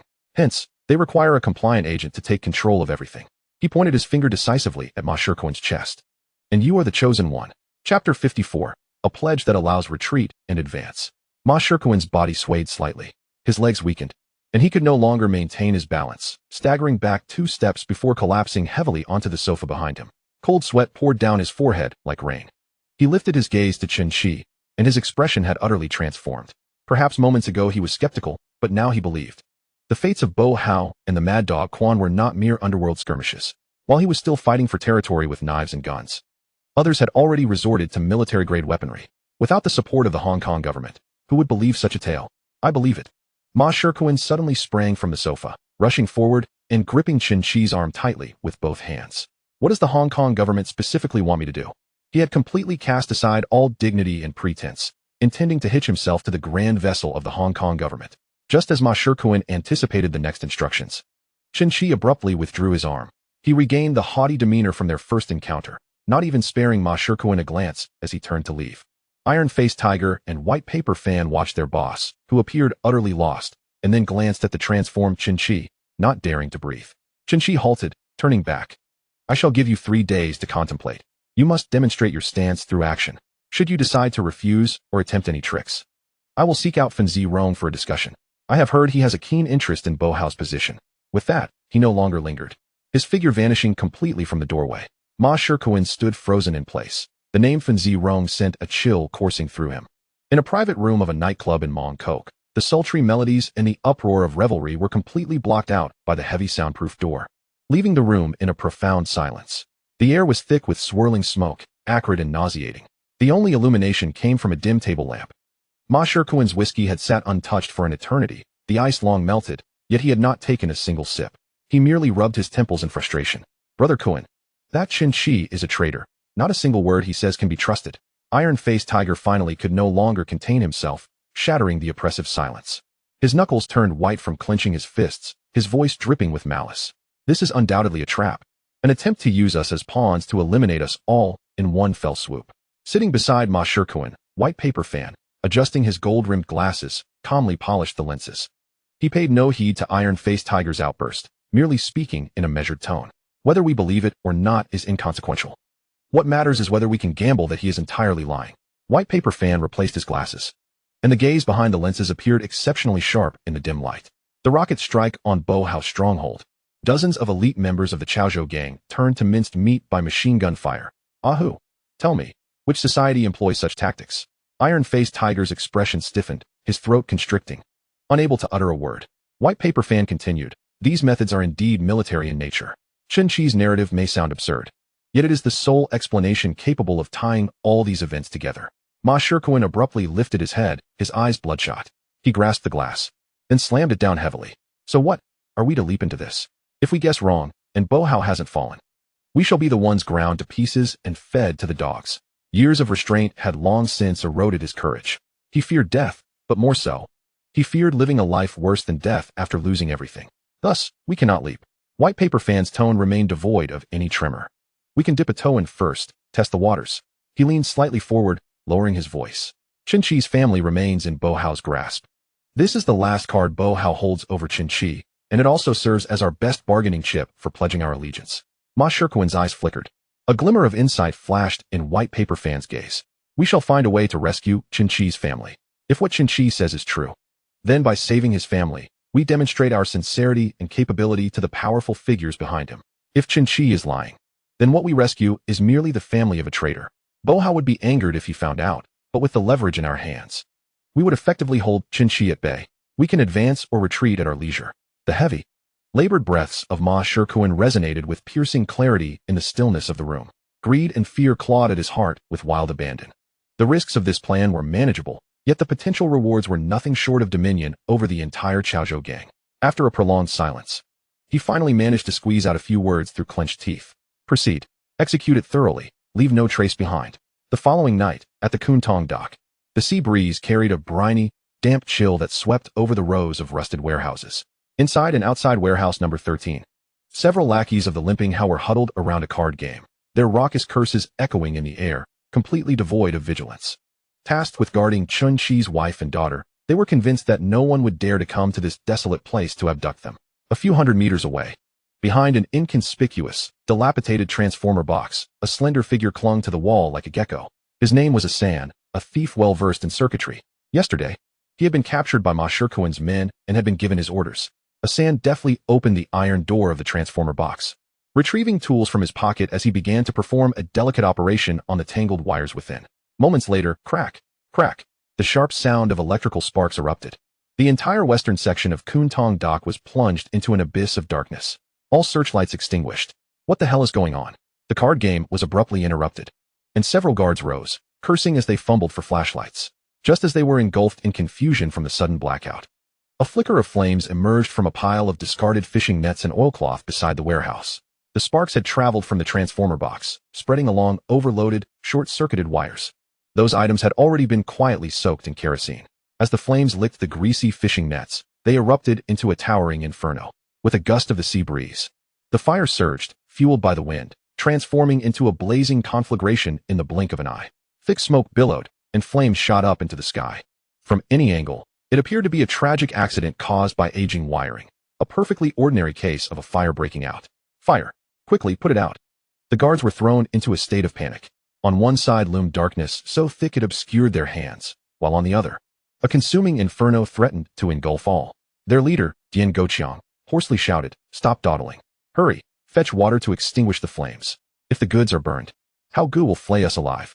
Chapter 55, The True Token of Loyalty. Most were immediately dispatched to combat the fire, rendering the entire warehouse's defenses utterly ineffective. Amidst this chaos, the shrill sound of sirens grew nearer. Several fire trucks raced to the scene. The doors swung open, and a dozen firefighters clad in uniforms and gas masks leapt out of the vehicles. The leader pointed toward the blaze and bellowed, "Rescue first. Is anyone still inside?" Seeing the fire brigade arrive felt like a breath of relief for Dian Goqiang, who hurried over. "Officer, there's no one inside, just some cargo." "Nonsense. We received a report that someone was trapped in warehouse number 13. The fire chief forcefully shoved Dian Goqiang aside, raising his fire axe, and roared at the heavy iron doors of the warehouse. "Saving lives is paramount. Break it down." With a resounding crack, the heavy lock was cleaved apart. The firefighters surged inside, their figures quickly swallowed by the thick smoke. Dian Goqiang and his men observed the professionals diligently at work with a mix of admiration and disbelief. The smoke and darkness provided the perfect cover. The firefighters swiftly located Chen Qi's terrified wife and daughter, cowering in a corner. Without a moment's hesitation, they equipped the pair with firefighting gear and rudimentary gas masks, guiding them swiftly towards the exit. To the guards outside, this was merely the sight of firefighters coming and going. The mother and daughter were assisted onto the red fire truck. The siren blared once more as the vehicle boldly departed the scene, vanishing into the night. In Mongkok, at an unassuming tea house, the aroma of sandalwood intertwined with the fragrance of tea on the second floor's private room. Ma Shirkuan personally poured a cup of tea guanyin for a frail elder seated opposite him, the tea glimmering golden and steaming.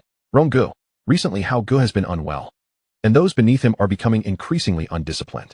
Just days ago, that fool Feng Gochuan met his demise in Tunman, dragging down over 20 brothers with him. Hao Gu hasn't even addressed this matter yet." Worry and grievance tinged Ma Shirkuan's voice.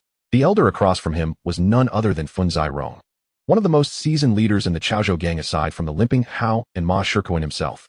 Fun Zhairong lifted his teacup, blowing away the froth. his murky eyes revealing no discernible emotion. In this world of ours, life and death are fated.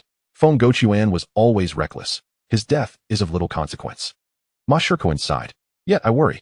If Hao Gu were to falter, should anything unfortunate occur, what would become of our numerous brothers and businesses? He feared that Inspector Liu would no longer extend the same leniency towards them as before, though he did not explicitly state a rebellion. Each word dripped with concern for Hao and the future of their entire organization. But these words pricked Funzai Rong, an old hand in the underworld, like fine needles. When the tree falls, the monkeys scatter. If Hao were truly incapacitated, they, the leaders, would be the first to face the reckoning. Funzai Rong set down his teacup, fingers tapping lightly on the table. Akun, what exactly are you trying to convey? Leaning forward, Ma Shikuan lowered his voice. Ronggu, I mean no offense. I merely believe we must secure a path for ourselves and our brothers. 3 days later, on the waters of Victoria Harbor, an old ferry glided slowly through the night. The air was thick with the salty chill of the sea breeze. In a private compartment on the top deck, Ma Shikuan sat alone by the window, gazing at the distant, twinkling lights of Hong Kong Island, his expression inscrutable. The door creaked open, and Chun-Chi entered, unaccompanied by anyone. Ma Shikuan remained seated, gesturing toward the opposite chair. Take a seat. Chun-Chi complied, his demeanor calm and composed. Ma Shikuan scrutinized him intently, silence stretching between them as if appraising a valuable commodity. I have rescued your wife and child, he stated bluntly, his voice hoarse. They are now in a secure location. Having said this, he closely observed Chun-Chi's reaction, expecting to see a surge of emotion, excitement, gratitude, or at the very least, a flicker of relief. But Chun-Chi's face revealed nothing. He merely lifted the teacup from the table, taking a gentle sip, as though the matter being discussed by Ma Shikuan were of little consequence. Yet, within Chun-Chi, tumultuous emotions churned, though he steadfastly recalled Lin Chao's admonition. Demeanor. In times such as these, one must maintain a composed exterior. You've worked hard, Chun-Chi said, setting down the teacup with a tone of indifference. Take them to Tun Mun, Lejiakan. Ma Shikuan's pupils constricted slightly. Such a nonchalant demeanor proved more persuasive than any vehement rhetoric. It reinforced his conviction that an unimaginable force loomed behind Chun-Chi. The higher-ups are quite satisfied with your performance, Chun-Chi continued, fully embodying the role of the envoy from the Hong Kong government. However, your sincerity alone is insufficient. The higher-ups require a genuine token of loyalty. A chill crept down Ma Shikuan's spine. What more do you require of me? The higher-ups have lost patience. Chun-Chi's voice turned frigid. Boha must vanish. Ma Shikuan's body tensed abruptly. Do you expect me to take action? No, Chun-Chi shook his head. Your actions would attract too much attention, leading to complications. The higher-ups do not wish for chaos in Kowloon. This revelation eased Ma Shikuan's tension. Truth be told, he lacked the courage and strength to confront Boha directly. Then what? The higher-ups will act personally to ensure his disappearance without a trace. Your task is simple. Chun-Chi's gaze pierced through Ma Shikuan. Provide the true location of Boha's current recuperation. Once he is gone, you will seamlessly take over the Chaozhou gang. Maintain stability. Do not create disturbances. This is the mission assigned to you by the higher-ups. Ma Shikuan's mind went blank. He felt like a gambler cornered at the edge of a precipice. Revealing the coordinates would constitute absolute betrayal. If Boha were to survive, Ma Shikuan would face a gruesome fate. Yet, if he withheld the information, the formidable figure behind Chun-Chi would not hesitate to approach Fan Zirong or any willing collaborator. In such a scenario, Ma Shikuan would be the first to perish. The immense pressure left him nearly breathless, sweat soaking his back. He gazed at Chun-Chi's tranquil visage, which had begun to resemble that of a demon in his eyes. After a prolonged silence, he summoned every ounce of strength to squeeze out a few words through gritted teeth. All right, I will provide it. Trembling, he retrieved a pen from his pocket, took a napkin from the table, and inscribed an address. Number 36, Dao Nan, Repulse Bay. The villa was discreet, equipped with its own private physician and a full suite of medical facilities. Boha's injuries were indeed severe, rendering him unable to leave that place. It remained his absolute sanctuary, known only to his most trusted confidants. He slid the thin napkin across the table to Chun-Chi. This scrap of paper was his token of loyalty, bartering Boha's life for his own future. In the dead of night, Lejiakan, an unassuming delivery truck stealthily entered the village. Upon seeing his wife and daughter emerge from the vehicle, the man who had been feigning composure outside could no longer maintain his facade. He rushed forward, enveloping them both in a tight embrace, tears streaming down his face. The sound of his wife's sobs and his daughter's calls made him feel as if he had returned from the depths of hell. After ensuring his family was settled, Chun-Chi made his way to Lin Chao's office. He presented the napkin with both hands, placing it before Lin Chao. Chao, this is the address. Chapter 56, Silent Demise. Lin Chao picked up the napkin and examined it closely. Then, he He turned his gaze toward the ink-black sea outside the window. Understood. The reverence Qin Shi felt toward Lin Chao intensified as he observed the calm profile of his superior. After Qin Shi departed, Lin Chao closed the office door. With a mere thought, the surroundings transformed instantaneously. The humble warehouse vanished, and Lin Chao returned to the research institute. He intended to prepare a unique farewell gift for Boha. The previous rocket's noise had been too conspicuous, and excessive use would raise the vigilance of the Hong Kong government and foreign military. This time, he opted for a quieter approach. A sniper strike would suffice. Lin Chao approached the armory, retrieving a Type 56 semi-automatic rifle. It was the most common infantry weapon of the era. Yet, in Lin Chao's eyes, it appeared crude, simplistic, and fraught with flaws. However, with the addition of a high-powered scope and a silencer, it could transform into a terrifying long-range killing machine. First, he accessed the Institute's database, seeking all design blueprints related to silencers. After a rapid screening and comparison, he pinpointed a spiral multi-chamber silencer that had only been introduced in limited quantities to the military in the 2020s. He approached a large 5-axis precision lathe, securing a piece of special titanium alloy that glimmered faintly in the light within the chuck. Setting the parameters, he activated the lathe, which emitted a deep and steady rumble.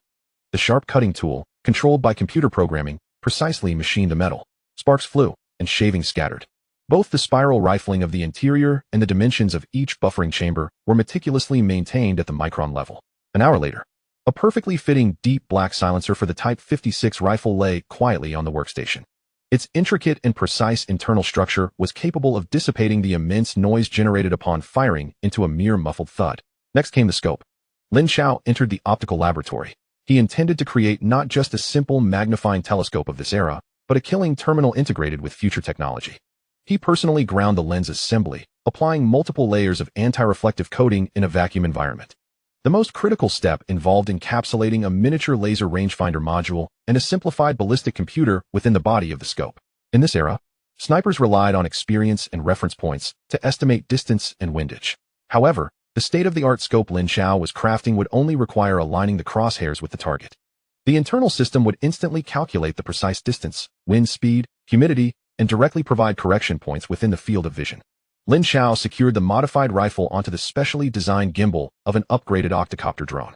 The gimbal was equipped with a 3-axis gyroscopic stabilization system, ensuring that even in strong winds, the rifle's muzzle would remain as steady as a rock. He settled at the control console, his fingers dancing across the keyboard. Lines of new code flowed onto the screen, linking the ballistic computer data from the scope directly with the drone's flight control system.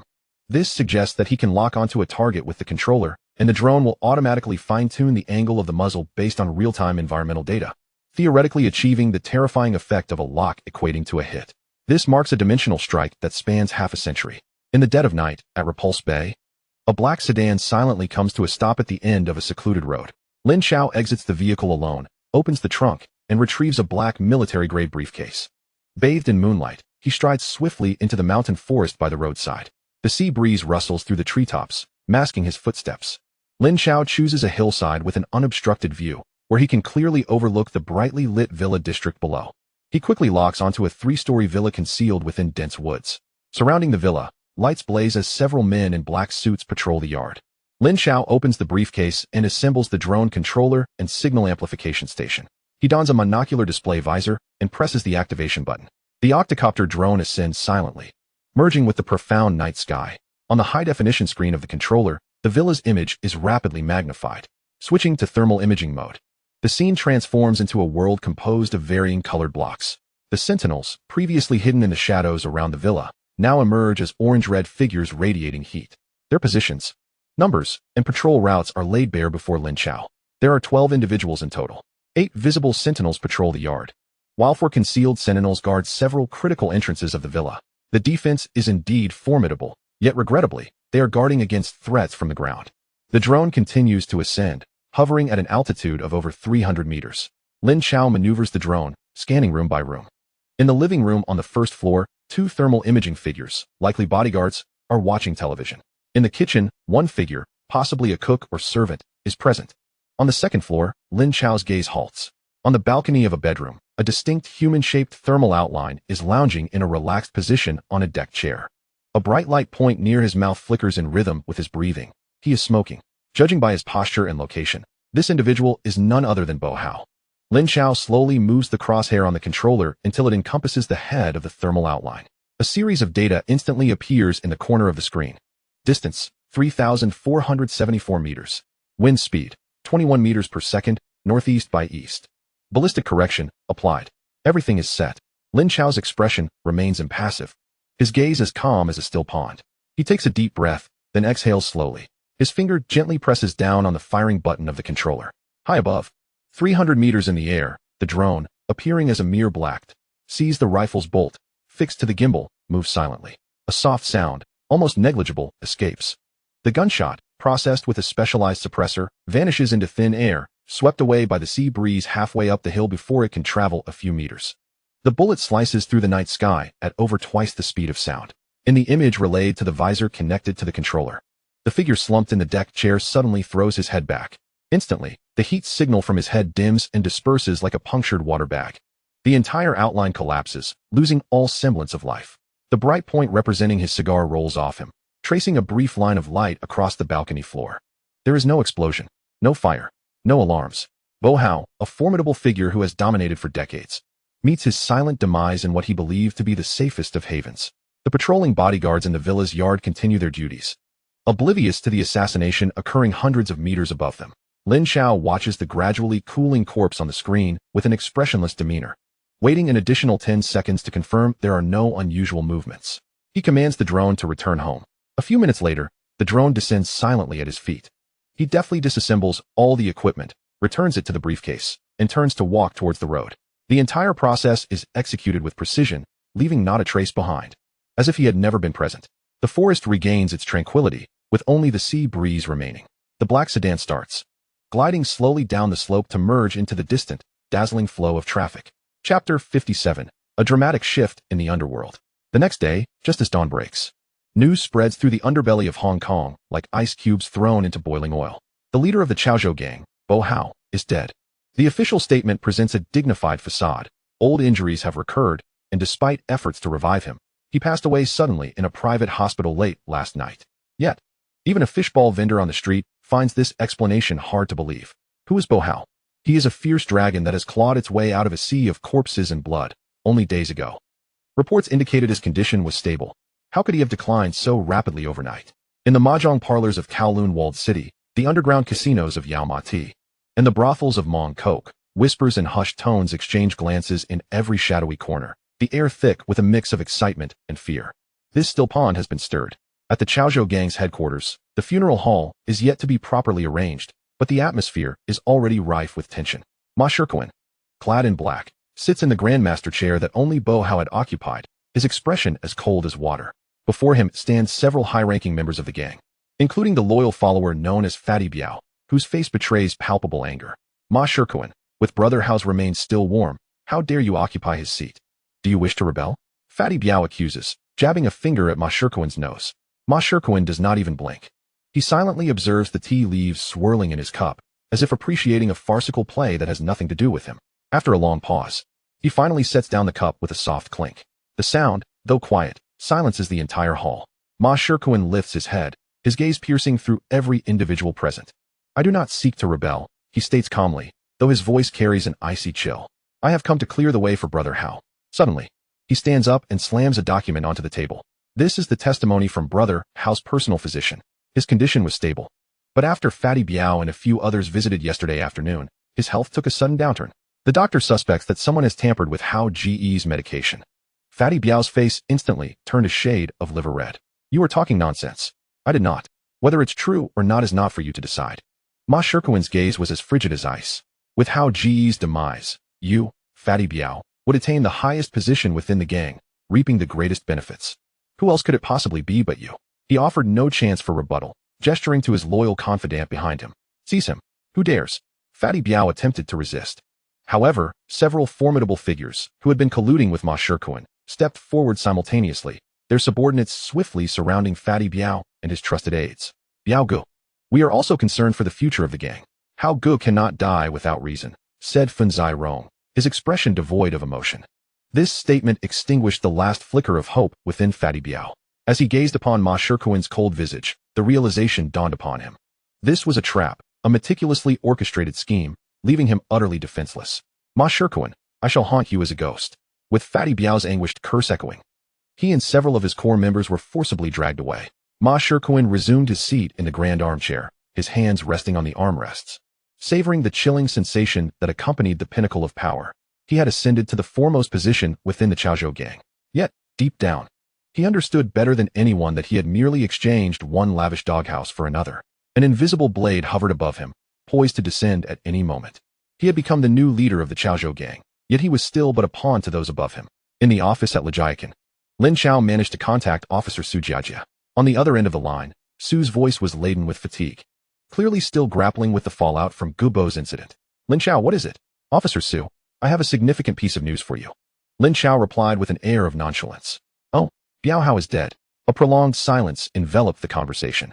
Su Jiajia's breathing grew heavier, and his first thought was that this young man was behind it. From the bombing of Biao Hao's headquarters to the massacre of the Mad Dog, and now to Biao Hao's sudden death, what manner of person was this young man?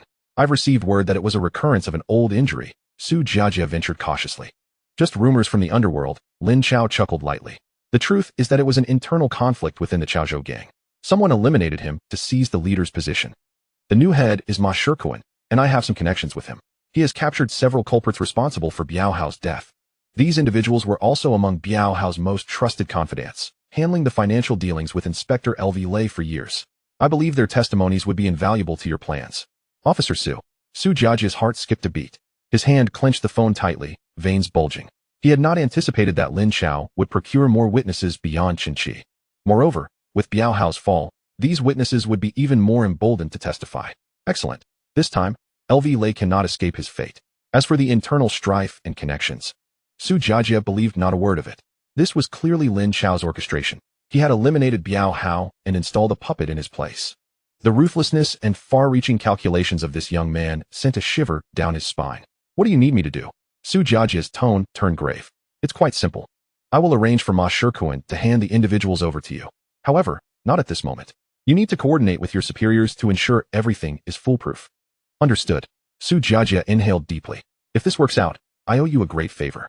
After hanging up, Lin Chao lifted his teacup, gazing out at the tranquil sea. The greatest threat had been neutralized.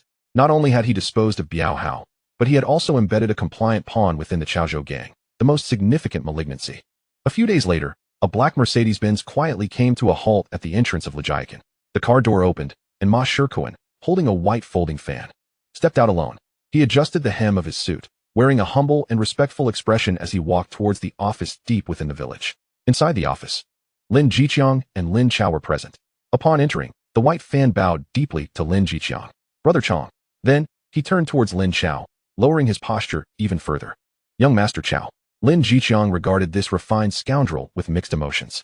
He could hardly fathom that just days ago, they had been embroiled in a fierce conflict with the Chaozhou gang, and now a core member had come to humbly greet his son.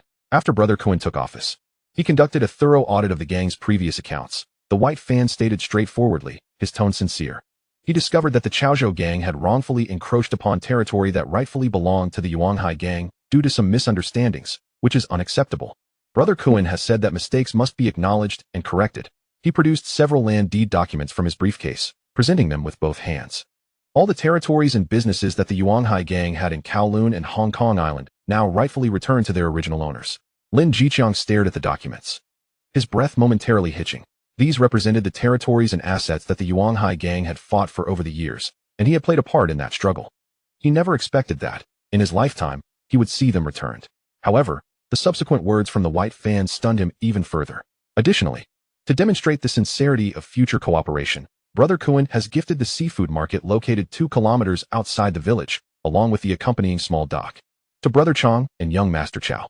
Brother Kuan stated that this is not a gift, but merely a small recompense for the previous errors committed by the Chaozhou gang. Chapter 58, Security Company. Inside the office, smoke filled the air. On the rosewood desk lay the land deed documents personally delivered by the white fan, quietly resting there. Each document represented a location in Kowloon or Hong Kong Island, a dance hall, or an underground casino. Simultaneously, they signified that the streets where these properties were located now belonged to them. These assets, once belonging to the Yuanhai gang, had now been regained, even accompanied by a seafood market and a small dock. Lin Jiqiang sat in his chair, fingers pinching a cigarette, yet his gaze remained fixated on those documents. His expression complex. He puffed repeatedly, oblivious to the accumulating ash. There was joy, but even more, a heavy sense of pressure. The territories had returned. Yet the brothers who had fought alongside him during their rise were either dead or scattered. Now, with the few dozen men at his command, along with the remnants of the Yuanhai gang, how could they possibly maintain such a vast enterprise? Chao, now that we have reclaimed these territories, what should we do next? Lin Chao finally spoke, his voice hoarse. Do they still send someone to check the territory and collect protection fees as they used to? Even he feels that this notion is inappropriate. Times have changed, and so have people's hearts. The death of Ba Hao was like a massive stone plummeting into the turbulent waters of the underworld in Hong Kong, while the surface appears calm. Beneath it lies a raging current. Now, everyone is watching them, waiting to see how they will handle the bounty spat out by the Chaozhou gang. A single misstep could attract new hungry wolves. Collecting protection fees? Lin Chao chuckled and closed the ledger. Old man. That is the most primitive tactic. He rose and walked to Lin Chao. Meticulously organizing the documents on the table, we can no longer conduct our affairs with the mindset of a gang. We must establish a company and engage in legitimate business. Lin Chao furrowed his brow. A company? What can we, besides fighting and killing, actually do?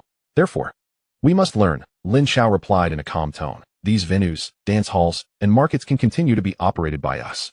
However, we can no longer refer to the fees we collect from the surrounding merchants as protection fees.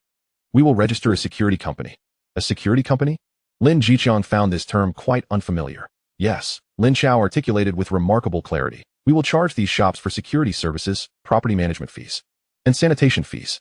Once we collect the money, we must provide the services. Our personnel will patrol 24 hours a day in shifts, ensuring that no troublemakers disturb the peace. We will have someone take care of the trash from the shops. If someone gets drunk and causes a commotion, our people will be responsible for carrying them away. In short, we need to ensure that all merchants who pay feel that their money is well spent. Lin Chao listened, momentarily taken aback. He had spent a lifetime in the underworld. Collecting money was simply collecting money, an undeniable truth. Where was the need to provide any services? Yet, his son's proposal seemed more reasonable. Merely providing services was not enough. There must also be an image. Lin Chao picked up a pen and swiftly sketched on a sheet of blank paper. All personnel of our security company must wear a uniform. The attire cannot resemble that of the lowly thugs. It must exude authority and presence. Soon, a silhouette of a uniform took shape under his pen. It was a deep gray ensemble, complemented by high black military boots and a wide-brimmed hat. The entire aesthetic robust and imposing, subtly reminiscent of a German military influence. The badge on the arm prominently featured the word security. All equipment must also be standardized. Lin Chao proceeded to draw several small illustrations beside it. Rubber batons, small shields. From now on, when our personnel are out, this will be their appearance. At a glance, others will know we are professionals, not mere street thugs. Lin Chao gazed at the design, his breath quickening. He could almost envision a battalion of imposing figures in such uniforms marching in orderly fashion through the streets of Tunman. It was a presence far more dignified and formidable than merely collecting protection fees. Now, among this group, those who aren't engaged in smuggling can be arranged into this security company, Lin Chao planned. If they have work and income, they won't stir up trouble. This is excellent, Lin Chao exclaimed, the confusion in his eyes dissipating. The fishing company is the same. Lin Chao shifted the topic. Now that we have our own seafood market and dock, we cannot rely solely on the superiority for our operations. We need more fishing vessels to expand our catch and truly capitalize on the market. Lin Chao nodded but then displayed a troubled expression. Purchasing boats requires a significant sum of money, and the shipyards in Hong Kong do not offer new vessels at a reasonable price. Thus, we must make a trip back to the mainland. A few days later, the superiority, laden with radios, watches, and other industrial goods, quietly docked at the 708 military wharf. He Weihua and Wang Zhenhua were already waiting there, their smiles even more radiant than the last time. Comrade Lin Chao, welcome. He Weihua greeted him with an enthusiastic bear hug. After a brief exchange of pleasantries, everyone returned to the familiar conference room. Lin Chao wasted no time and pulled out several blueprints from his bag. Minister He, Director Wang. I did not bring gifts during my last hurried visit, but this time I have something valuable for you. Wang Zhenhua eagerly took the blueprints, and upon a cursory glance, his hands began to tremble involuntarily. They depicted various intricately designed firearm silencers. His eyes widened like saucers. As an experienced expert from the arsenal, he immediately recognized the value of these designs. If this were installed on reconnaissance weaponry, it would be nothing short of a silent harbinger of death. He Weihua leaned in for a closer look. Although he lacked technical expertise, the clearly marked notation indicating a noise reduction of over 90 made his heart race. Lin Chao had once again brought forth treasures capable of altering tactical dynamics. Minister, Director, Consider this a welcoming gift for the factory. Lin Chao smiled before revealing his purpose for this visit. In addition to delivering goods, I would like to discuss a new business venture with you. He briefly outlined the plans for the security and fishing companies. I need ships, numerous fishing vessels. He then looked at Dupont, the director of the supply and marketing cooperative seated at the table. Director Du, the total value of the goods I brought in the previous 2 shipments is substantial. Using medicinal materials and old goods for exchange may take a while to gather such an amount. I have a proposal that could benefit everyone. Dupont nodded eagerly. Please, Mr. Lin. Go ahead. I would like to use the remaining portion of my payment to directly order fishing boats from Factory 708. Lin Chao's gaze shifted between Wang Jinhua and Dupont. You, the supply and marketing cooperative, will directly pay Factory 708. This way, Director Wang will gain revenue. Director Du, you will clear your accounts. And I will acquire the urgently needed vessels. A threefold benefit. This proposal left the 3 men in the conference room momentarily stunned. Soon after, expressions of sheer joy spread across both Wang Jinhua and Duping's faces. This deal is incredibly advantageous. Duping's cooperative could utilize internally circulated RMB to settle a debt that would originally have required the use of export materials. Wang Jinhua's Factory 708, aside from producing military goods, had kept its civilian production line in a semi-operational state. Now, they had unexpectedly received a large order. And it was cash on delivery. No problem. Wang Jinhua exclaimed, slapping the table with excitement. Comrade Lin Chao, how many boats do you need? Just give me a number. Our factory's production line will be cleared immediately to ensure we provide the best materials and the fastest turnaround for you. Dupont was equally elated, unable to contain his delight. Mr. Lin is truly a commercial genius. Our supply system will fully cooperate. Lin Chao extended one finger. I initially require 10 trawlers with a capacity of 30 tons. He then raised 3 fingers. Additionally, I need 3 large seiners. Construct the vessel according to the set of blueprints I provided last time, utilizing the engine I previously designed, with 4 units attached to each ship. Excellent. Without any hesitation, Wang Jinhua made the decision on the spot. Chapter 59, Testing the Waters in Southeast Asia. Upon returning from the mainland to Xinjiang, Lin Chao could distinctly sense that the entire village of Lujia had become increasingly bustling. In the open space at the village entrance, dozens of robust men were engaged in drill training, their bare chests glistening under the sun, responding to Chun Bao's commanding shouts.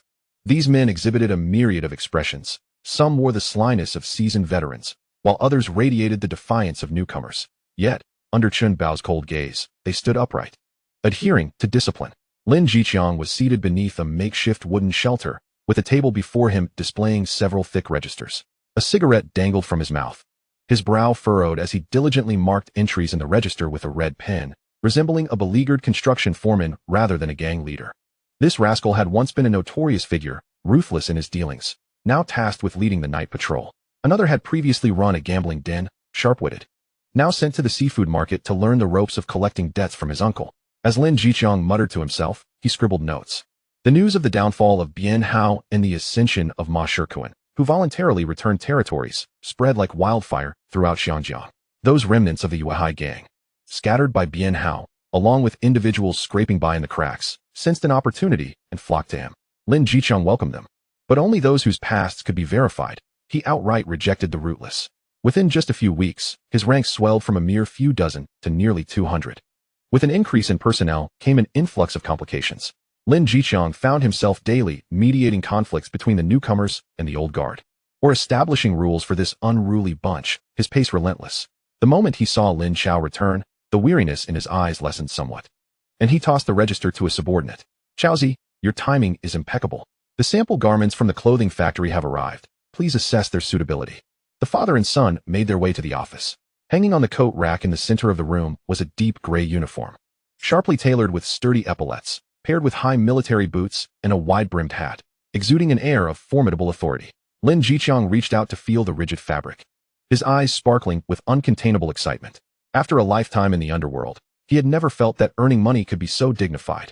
Dad, I've already had my uncle initiate the registration process for the security company. It will be called Long Shield Security, Lin Chao stated calmly.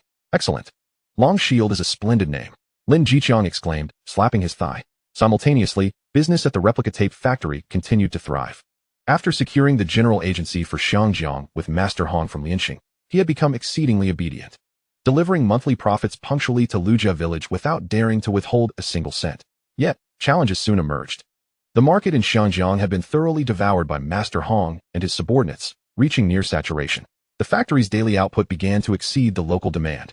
Lin Chao, observing the increasingly piled-up finished tapes in the warehouse, felt a rare wave of concern wash over him. On that day, the smuggler supplying blank tapes arrived with a delivery. Lin Chao invited him for tea, casually expressing his grievances. "Brother Chong, how much larger can the market be in this tiny place? Your products are exquisite. Why not sell them abroad?" The smuggler took a sip of tea and lowered his voice. "Abroad? Where to?" "Southeast Asia. My connections extend beyond just procuring tapes from Japan. I frequently dispatch rare goods to Bangkok and Kuala Lumpur. There are plenty of affluent Chinese there who adore this music. If you bring your exquisite tapes there, they will surely fly off the shelves." Lin Chao sought Lin Chao's counsel. In the study, after hearing his father's account, Lin Chao lightly tapped his fingers on the table. "Have that smuggler make the connections. Tell him that if he can establish a line, there will be generous rewards awaiting him." The smuggler proved to be highly efficient. Driven by financial incentive, he leveraged all his contacts. Days later, he returned to Lujia village, brimming with excitement, bringing a name, Chen Sigi, the largest distributor of audiovisual products in Bangkok, a 50-something Teochew expatriate. It was said that he had operated in Bangkok for decades, adeptly navigating both the legal and illicit realms, controlling over 70% of the audiovisual store channels in the area. However, he was exceedingly cautious, believing in the principle of amicable business practices, rarely making enemies, and trusting outsiders sparingly. Engaging in business with him would initially be quite challenging, thus necessitating a face-to-face meeting. "Dad, the security company is just starting out, with over 200 people needing your oversight. You can't afford to leave," Lin Chao analyzed. Lin Chao nodded, acknowledging the dilemma. "Send Zhao Xiang," Lin Chao suggested. Zhao Xiang had initially been recruited by Long Xiaodian to run the Southeast Asia routes, and was familiar with the local shipping lanes and culture. This arrangement was indeed fitting. "Make a decision and commence preparations immediately." Zhao Xiang was summoned to the office. Upon hearing Lin Chao and Lin Chao's plan, a spark ignited in his eyes. With an increasing number of newcomers joining, he was eager to achieve something substantial to solidify his standing. "Master, Chaozi, you can trust me. I will ensure the mission is accomplished." Lin Chao regarded him, calmly instructing, "This trip is not for fighting, but for business. Keep a low profile, but maintain your composure. Our products are excellent. That is our confidence. Bring the best sound equipment to let him hear firsthand the distinction between our tapes and the subpar offerings on the market. Make him understand that collaborating with us will yield him far greater profits than before." 3 days later, at the Lujia village dock, a medium-sized fishing vessel quietly docked.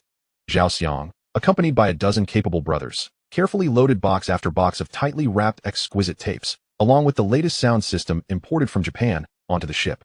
Everything was in readiness. The fishing boat's engine rumbled to life, slowly departing the dock. Bangkok, Chao Phraya River.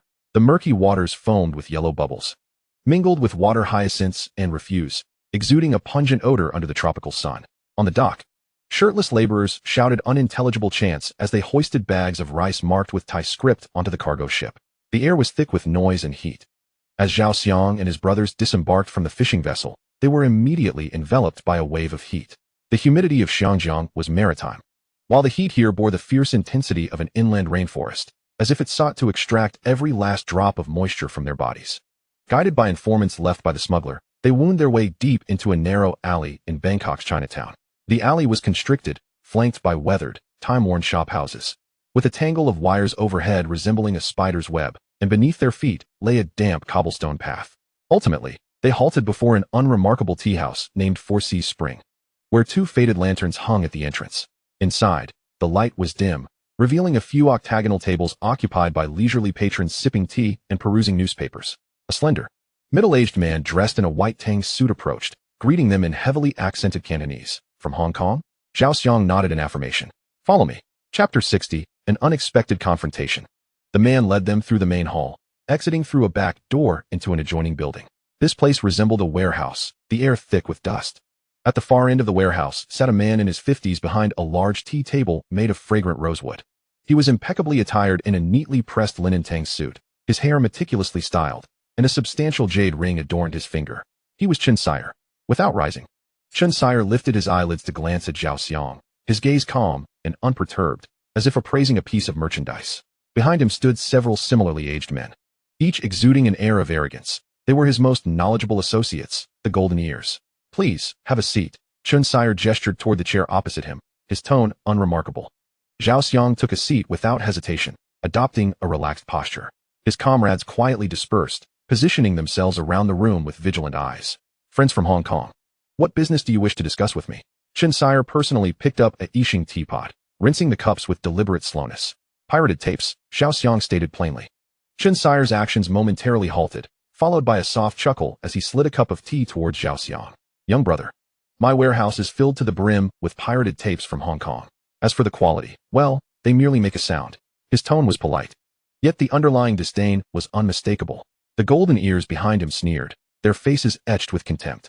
To them, pirated goods from Hong Kong epitomized substandard quality. Mere tricks of the trade. At that moment, the market favored high-quality pirated goods from Taiwan. Xiao Xiang refrained from arguing.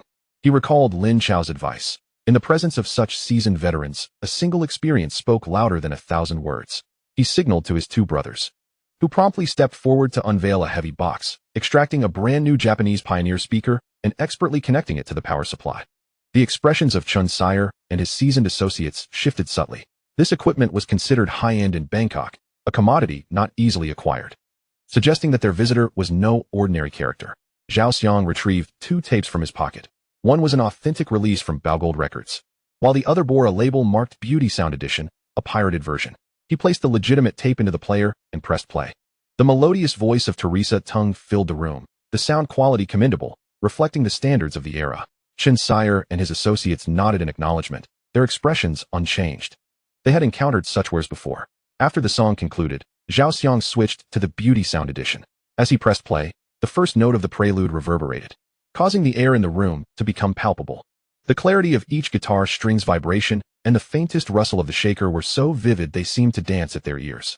Teresa Tung's voice transcended the confines of the speaker, becoming three-dimensional, rich, imbued with a sense of breath and presence, as if she herself stood in that stifling warehouse, performing solely for them.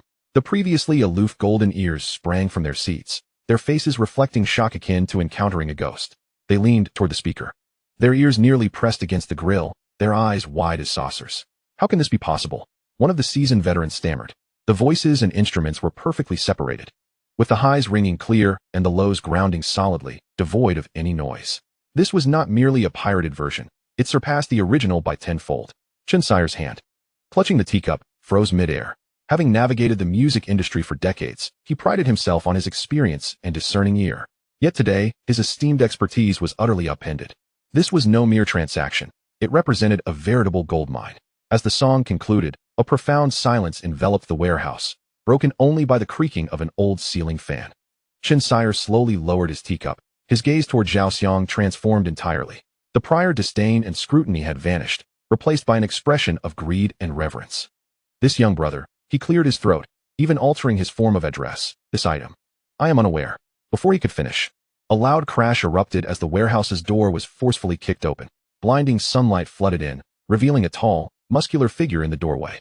The newcomer, appearing around 30, was bare-chested, his bronze skin adorned with fierce beast tattoos, a thick gold chain dangling around his neck, his gaze as menacing as a hungry wolf. Trailing behind him were a dozen equally intimidating Thai men, brandishing pipes and machetes. An air of brazen aggression instantly shattered the atmosphere within. Chen Sire's expression darkened. Bong. What brings you here? The intruder was none other than the rapidly rising leader of the local gang, the Fury Society, known as Mad Dog Bong. Bong grinned, revealing a mouthful of beetle-stained teeth, his gaze bypassing Chen Sire, landing squarely on Xiao Xiang and the speaker. I hear there are friends from Hong Kong with some fine goods? He spoke in halting Cantonese, his tone laced with provocation. I've come to see what kind of treasure is worthy of your personal attention, sire. Before he could finish, one of his henchmen darted forward, kicking the Pioneer speaker with force. Crash! The precious speaker toppled, producing a jarring sound of shattering. Another henchman snatched the 2 tapes from the table, weighed them in his hand, and contemptuously tossed them to the ground, crushing them underfoot. In Bangkok, it's us Thais who call the shots. Bong's gaze swept over Xiao Xiang and his brothers, laden with blatant threats. This business is not for outsiders like you to meddle in. Chen Sire, you're no spring chicken, don't be foolish. If you dare to collaborate with them, I can't guarantee your shops will open tomorrow. Xiao Xiang's brothers seethed with anger, their hands instinctively resting on their waists, but Xiao Xiang raised a hand to halt them. He remembered Lin Chao's words, strong dragons do not overpower earth snakes. This time we're here to discuss business, not to fight. His gaze was cold, as if he was looking at a dead person. Xiao Xiang stared at Ba Song and said slowly, word by word, you'll regret it. After speaking, He didn't take another glance and turned around to leave. Zhao Xiang's dozen or so brothers also put away their anger on their faces and silently followed behind him. With neat and uniform movements, without any confusion, this team walked out of the warehouse with a chilling sense of discipline and disappeared into the noisy crowd of people in Chinatown. Bong looked at their departing backs and spat disdainfully on the ground. A bunch of cowards. In the warehouse, Chunsai looked at the mess and his face was so gloomy that it could drip water. Chapter 61 Military Operations. In the telegraph room of Lejiakin, the transmitter suddenly rang out, and the ticking sound was particularly piercing in the quiet afternoon. A staff member in charge of receiving was frantically recording. When he translated the content of the note, his face instantly turned pale. He dared not delay and ran all the way into Lin Jiqiang's office. Holding the thin piece of paper, Changgu, Lin Jiqiang was discussing with Chun Bao about the division of patrol routes for the security company. Upon hearing the sound, he raised his head and furrowed his brow. What are you panicking about? The buddy handed over the telegraph paper. Lin Jiqiang took it over and glanced at it. His previously relaxed brow instantly furrowed into a knot. The words on paper are very simple. Bangkok. Negotiations are hindered. Shamed by the angry Shiba song. On standby. Xiang. Snap. The purple clay teacup in Lin Jiqiang's hand was violently thrown onto the concrete floor, shattering into pieces. Hot tea and tea leaves splashed all over the ground. Fury Society? Bong. Lin Jiqiang gritted his teeth and squeezed out these words from between his teeth, his eyes bursting with terrifying ferocity. I fucking his ancestors. Even a Thai brat dares to bully us. Chun Bao, standing aside, also had a pale face. The atmosphere in the entire office instantly dropped to freezing point. Changgu, I'll bring people over.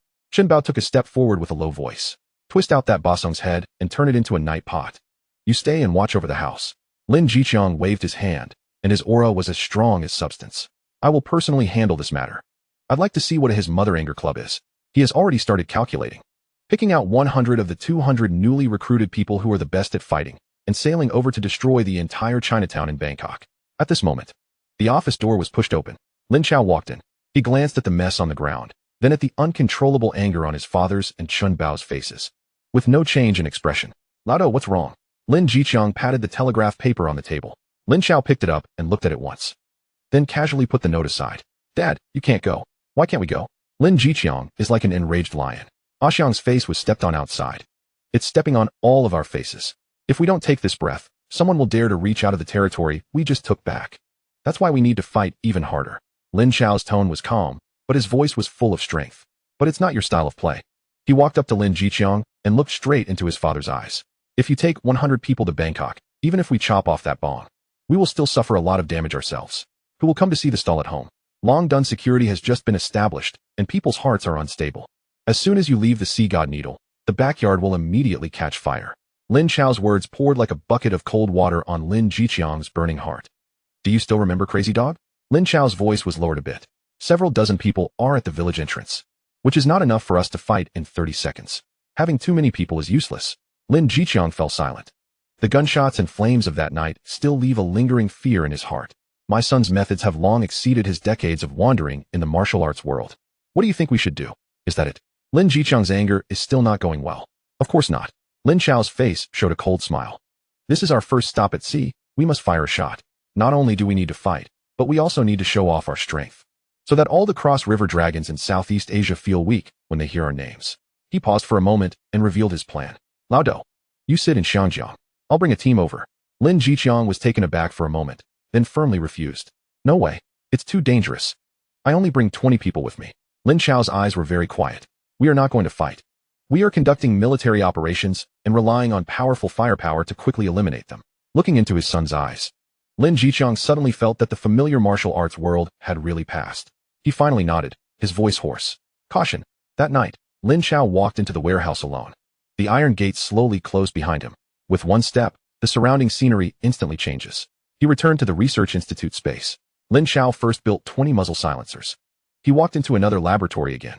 This laboratory has collaborated with the military, originally intending to retrofit more intelligent and compact night vision devices for the military. Open an alloy box with military markings, and inside lies several uniquely shaped head-mounted equipment. Night vision sight. Standard equipment for reconnaissance troops in the 2020s. In the dark of the 1970s, wearing it was equivalent to having the eyes of a deity. There are a total of 8 night vision devices inside, but 3 have already been dismantled for research. He selected 5 intact ones and carefully inspected them. After completing all of this, Lin Chao left the research institute. The Legiacan pier under the night sky. The sea breeze blows, carrying a salty and fishy smell. 20 strong men have quietly gathered. They were all wearing the just-made Dragon Shield security uniform. A dark gray combat suit with a sharp cut, crisp shoulder patches, and high boots at the feet. Everyone's face carries a sense of solemnity. They are no longer street thugs or club thugs. Under Lin Chao's design and Lin Jiqiang's training, they have already developed a disciplined military prototype. Lin Chao had 20 modified semi-automatic rifles and 5 night vision devices distributed. When those men held the rifles with mufflers in their hands, their eyes showed shock and fanaticism.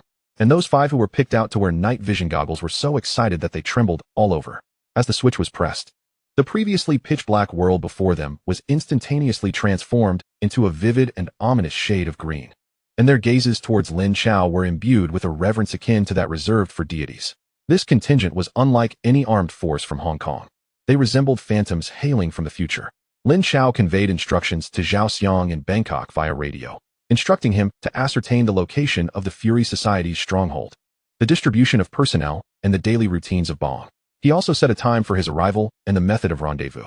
Ascending to the deck of the Surpass, Lin Chao cast a final glance at the team he had meticulously assembled. The engine of the Surpass emitted a deep, resonant growl as the vessel cleaved through the inky waters, swiftly propelling itself towards Bangkok under the cloak of night. Days later, off the coast of Bangkok, at a secluded shoreline, the moonlight was shrouded by ominous clouds, and the relentless waves battered the rocky outcrops. The Surpass powered down its engine. Drifting silently a few hundred meters offshore, Zhao Xiang, accompanied by a subordinate, crouched behind a boulder at the water's edge, anxiously scanning the horizon.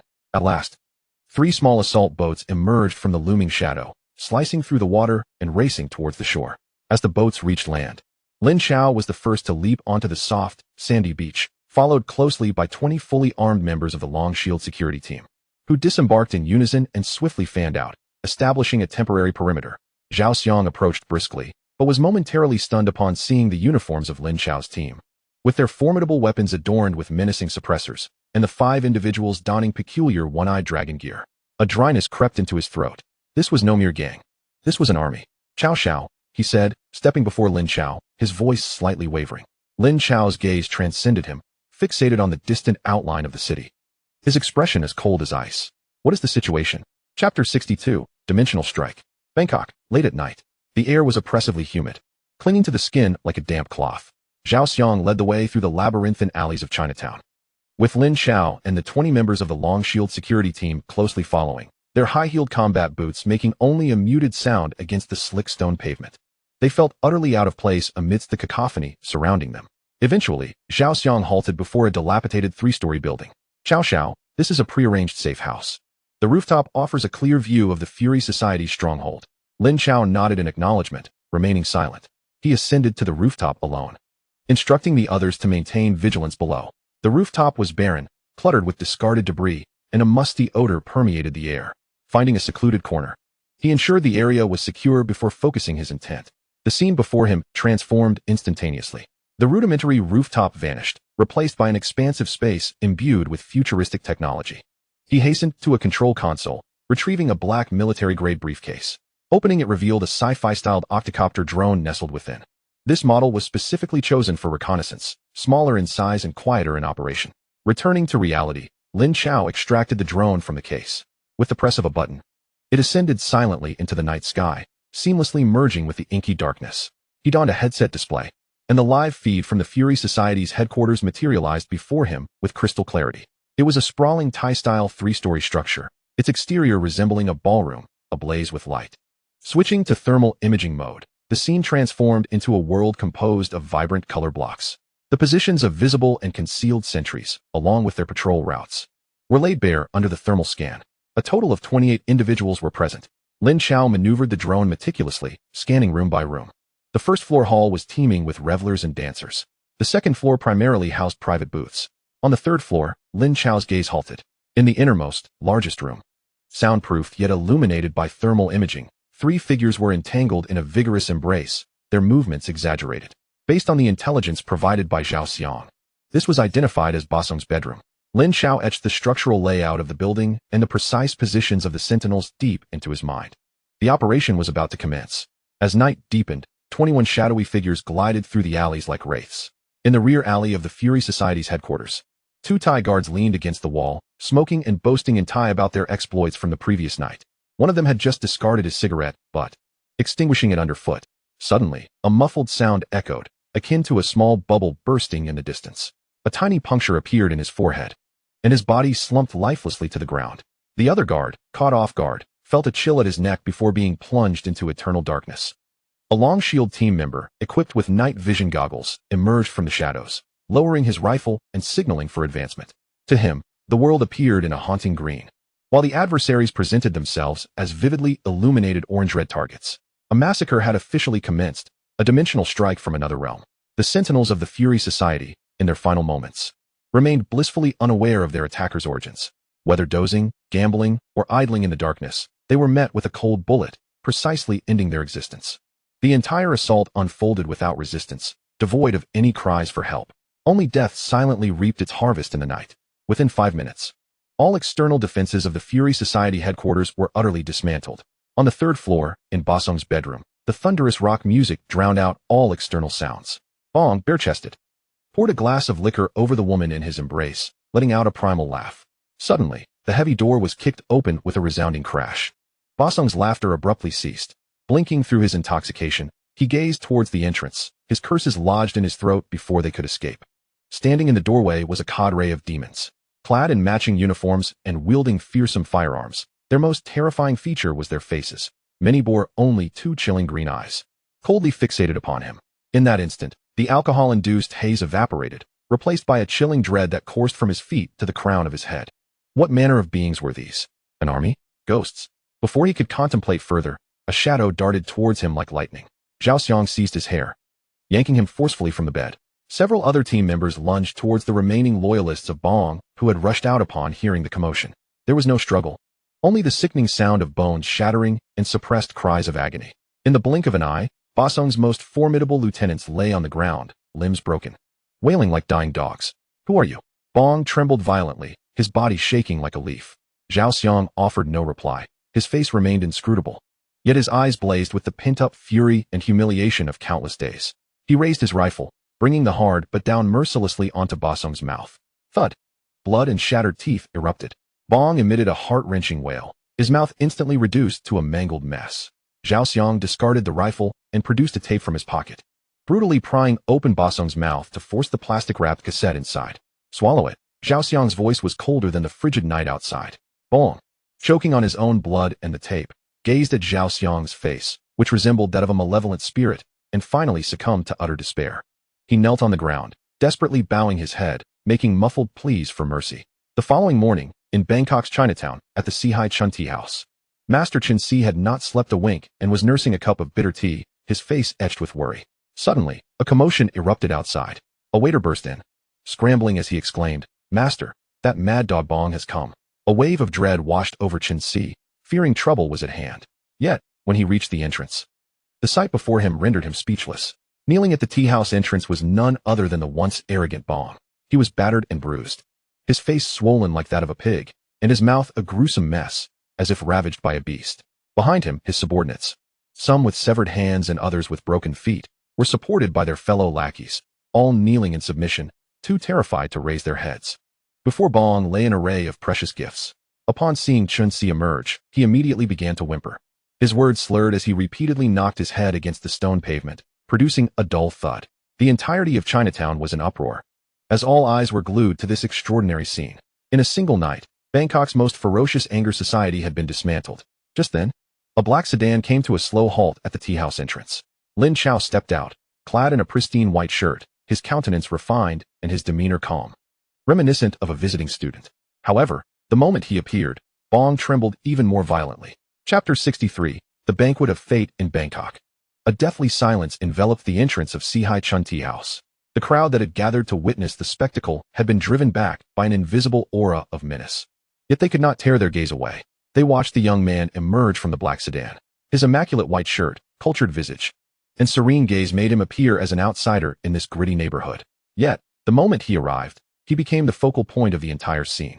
Bong, the mad dog, dared not lift his head before him, trembling incessantly. Chen Si stood at the door, his back drenched in cold sweat. Having navigated the underworld for decades, He prided himself on his ability to read people, yet today, he felt his years of experience were rendered laughable. He could not fathom this young man before him. Lin Chao did not spare a glance at the prostrate Bong or the injured lieutenants of the Anger Society. He walked straight up to Chen Si. A hint of apology etched on his face. Master Si, I apologize for the disturbance. He spoke gently, his Cantonese precise and devoid of any hint of anger. Chen Si's lips moved, but no sound emerged. I am Lin Chao, the young master of Lin's fisheries, and our venture into the high-quality cassette market is but a small endeavor of mine. Lin Chao introduced himself, gesturing towards the heap of broken sound equipment and tapes on the ground. Business has its ups and downs. Items can be replaced, but rules must not be broken. His gaze locked onto Chen Si's face. I would like to request your assistance in gathering all those involved in the audiovisual trade in Bangkok, regardless of whether their products are legitimate or pirated, those of standing and reputation. I would like to invite everyone for tea and discuss a new business venture. This was not a proposal, it was a declaration. Chen Si's heart sank as the implications dawned upon him. The visitor had not come merely for revenge. He intended to completely reshape the landscape. He gazed into Lin Chao's calm eyes, devoid of youthful arrogance, replaced instead with an unfathomable coolness. This composure was 100 times more terrifying than Basung's ferocity. Very well, young Master Lin, please hold on. I shall attend to it immediately. Chen Si instinctively bowed his head. That evening, the opulent Chow Fu Lu in Chinatown was entirely reserved. 5 enormous round tables adorned the space. All the prominent Chinese tycoons in Bangkok's audiovisual industry were present. They exchanged furtive glances from their respective seats, yet none dared to speak aloud. The atmosphere in the banquet hall was stiflingly tense. They were seasoned players. News of the previous day's events had already spread like wildfire. The Mad Dog Bong had hit a brick wall. No, it was not merely a wall. It was a fortress fortified with blades. They were all waiting, eager to discover what the young man who had stirred such tumult intended to do. The doors of the banquet hall swung open. Lin Chao entered, accompanied only by Zhao Xiang. Yet, to everyone present, it felt as if an unseen army stood waiting just beyond that doorway. Lin Chao surveyed the room before taking a seat at the head of the table. Chen Si immediately rose to pour tea for him. Esteemed colleagues, I have gathered you here today to foster friendships, Lin Chao began, lifting his teacup and gently blowing across its surface. I recognize that each of you has built substantial businesses. However, there is a saying in Hong Kong, wealth is best shared among friends. He set the cup down, producing a soft chime that caused every heart in the banquet hall to leap in unison. As for the quality of the cassettes I possess, I believe Master Chen has already had a taste. Chen Si nodded vigorously, his face a mask of reverence. To be honest, that quality surpasses even the originals. A wave of astonishment rippled through the room. The expressions of these tycoons shifted from sheer terror to a glimmer of greed. I am not one to hoard wealth. Lin Chao reclined against his chair, speaking slowly. I propose the establishment of a general agency for high-quality cassettes in Nanyang. The chairmanship of the company shall be assumed by the esteemed Mr. Chen Si. Mr. Chen abruptly raised his head, his eyes brimming with disbelief. All present are welcome to invest. Let us speak according to our capabilities, pooling our resources and efforts together to establish the splendid brand across Southeast Asia. I shall hold merely a 30% stake, providing the technology and supply. The remaining 70% shall be divided among you. Let us enlarge the cake, so we may all partake in the feast. A pin drop could be heard in the banquet hall, as everyone was rendered speechless by Lin Chao's proposal. They had initially perceived this gathering as a perilous trap, a predatory dragon poised to seize their livelihoods. Little did they expect that the counterpart was willing to share the fortune with them. A few astute leaders began to calculate swiftly. If this venture were to succeed, the profits would multiply many times over, potentially even by dozens. After all, selling authentic products yields them meager profits, as the major record companies wield considerable power. While selling pirated copies may yield slightly higher returns, it ultimately cannot grow significantly. However, a superior form of piracy represents a colossal opportunity. Observing the shifting expressions on the faces of the crowd, Lin Chao chuckled softly. Yet, his subsequent words caused the previously invigorated atmosphere to freeze instantly. Naturally, conducting business comes with its own set of rules. His gaze slowly swept across each individual. As this company is responsible for the distribution and security of all goods, from this day forth, only our company's splendid brand shall be permitted in the Southeast Asian market for pirated copies. Should anyone dare to engage in underhanded dealings or tamper with our products, Lin Chao left his statement unfinished. He simply raised his glass, toasting towards the direction of the kneeling Ba Song outside the window. My security company is named Long Shield. Long Shield Security will oversee the entire transportation security from Hong Kong to Bangkok. Anyone who dares to interfere with the splendid brand's goods is opposing everyone present, as well as me, Lin Chao. He paused, his voice chillingly cold. The Fury Society shall be the consequence. A businessman from Chaozhou, seated in a corner and well-informed, dropped his chopsticks with a clatter. He recalled a rumor he had heard a few days prior from a fellow villager in Hong Kong. It was said that a Chaozhou gang leader known as Mad Dog Quan had provoked the wrong person in Tuen Mun, disappearing overnight with over 20 of his brothers, leaving no trace behind. The person they had provoked was rumored to be involved in the piracy business. He looked at Lin Chao's youthful, refined face, a chill coursing from his tailbone to the crown of his head. In that moment, everyone comprehended. This young man before them offered a bowl of abalone and shark fin, precariously balanced on the edge of a knife. To partake is to become fabulously wealthy overnight. To abstain, or to partake poorly, would result in the knife plunging mercilessly into one's heart. Mr. Chun Si was the first to stand, raising his glass and bowing deeply to Lin Chao. I, Chun Si, pledged to follow Mr. Lin and prosper together. Witnessing this, the others dared not hesitate any longer, rising in unison to raise their glasses. We are willing to follow Mr. Lin and prosper together. Chapter 64, Expansion of the Base.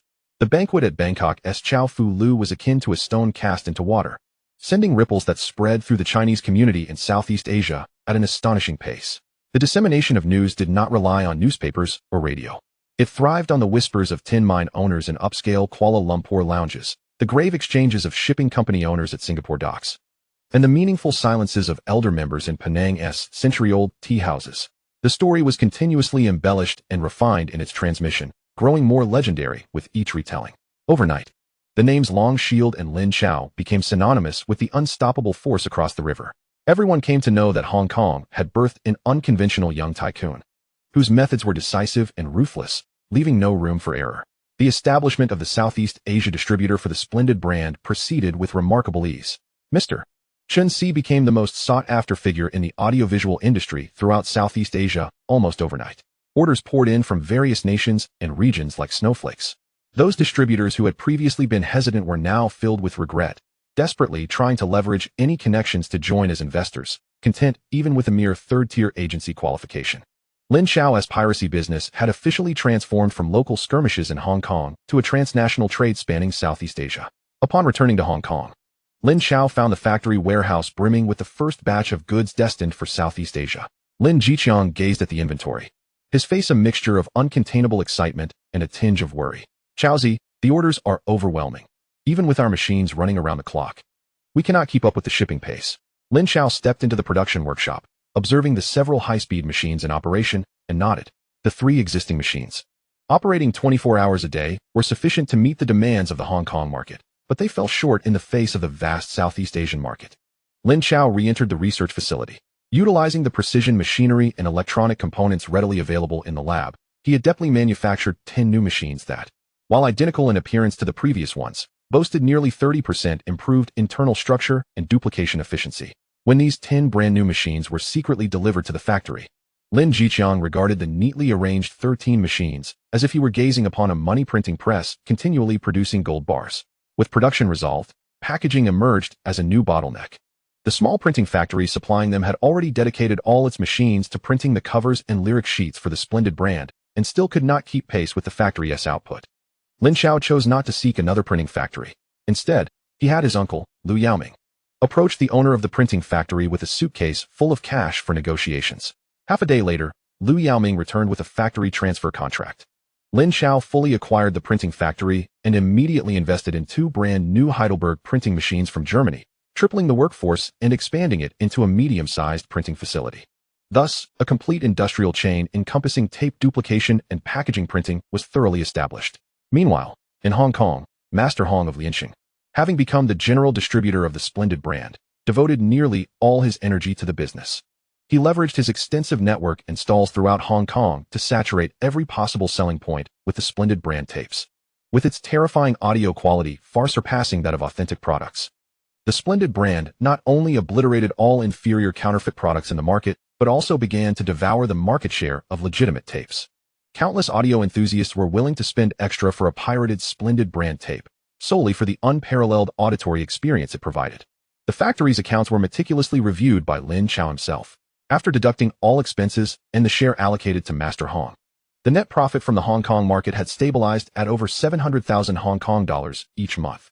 In an era where the average laborer's wage ranged between $300 to $500, and a lavish residence could be acquired for merely 150 to 200,000. This figure was sufficient to drive anyone to madness. And this was merely the situation in Hong Kong. Preliminary estimates suggested that the market revenue across the South Seas would exceed that of Hong Kong by more than tenfold. Once the channels there were fully established, the monthly profits would surge to an astronomical figure beyond imagination. Such immense wealth also signified substantial risks. Lin Chao was acutely aware of the adage that a common man is innocent, yet possessing wealth can lead to peril. He summoned Lin Jiqiang and several key figures from the security company to his office. From today onward, Longshield Security would specifically allocate 50 personnel, working in shifts around the clock, to ensure the factory's security. No unauthorized personnel, regardless of their status, were permitted to approach the production workshop without the consent of both his father and himself. Understood. The security head, Chun Bao, and others responded in unison. Subsequently, Lin Chao produced 10 modified walkie-talkies. Previously, he had only provided a limited number to the action team. 5 were handed over to the factory's security team to ensure that any unusual activity in any corner could be reported to the command center within 3 seconds. The remaining 5 were entrusted to his father for distribution among the seafood market and several key hall leaders. The influx of cash, akin to the fiercest catalyst, allowed Lin Chao's expansion plans to progress without hindrance. The small shipyard in Lujia village became a focal point of his attention. The existing equipment and manpower, barely sufficient for minor repairs, could not meet Lin Chao's demands. It was time to establish a truly functional shipbuilding base. With a command issued, various directives were dispatched. The smugglers collaborating with Lujia village were informed of the need for cooperation, procuring various new or second-hand shipbuilding equipment. Soon, a multitude of trucks began delivering the acquired machinery daily: high-precision lathes, gantry cranes, and advanced welding equipment. The shipyard's premises expanded at a visibly rapid pace. Several poorly managed small repair yards, which could only handle minor repairs for fishing boats, were acquired by Lin Chao at prices significantly above market value, along with their personnel. He cared not for the outdated equipment. His primary concern lay with the experienced craftsmen. In a mere fortnight, the scale of Lin's shipyard increased by more than threefold. The workforce swelled from a mere dozen to over 100. The once desolate shipyard now buzzed with activity, filled with the sounds of bustling workers and the sparks of welding. One day, Lin Chao stood atop the newly constructed second-floor office building of the shipyard, gazing down at the vibrant construction site below. Beside him stood his uncle, Liu Yaoming, and the seasoned foreman, Zhao Qiming. Zhao Qiming, a master craftsman from one of the merged shipyards, was in his 50s and had spent his life building ships. Everyone referred to him as Uncle Zhao, who had been appointed to oversee the daily operations of the shipyard. Chaozi, with our current manpower and equipment, we could easily construct a 500-ton freighter, Liu Yaoming remarked, gazing at the scene below with a tone full of emotion. He still felt as though he were dreaming. Just months ago, his nephew was merely a bookish scholar, and now he was capable of managing such a vast enterprise. Meanwhile, their once tranquil fishing village had transformed into a bustling hub. Lin Chao remained silent, his gaze drifting past the machinery being installed, resting upon a vast empty factory building. That would be the future core of the shipyard. He turned to Uncle Zhao, an elder who had dedicated his life to the shipyard. Uncle Zhao, our shipyard's first objective is not to construct freighters. What is it then? Uncle Zhao inquired, somewhat perplexed. In an age where global shipping thrived, countless shipping companies wielded their checks to purchase freighters, and established shipyards were busy building them. Excitement sparkled in Lin Chao's eyes. First, we will achieve self-production of the Defei.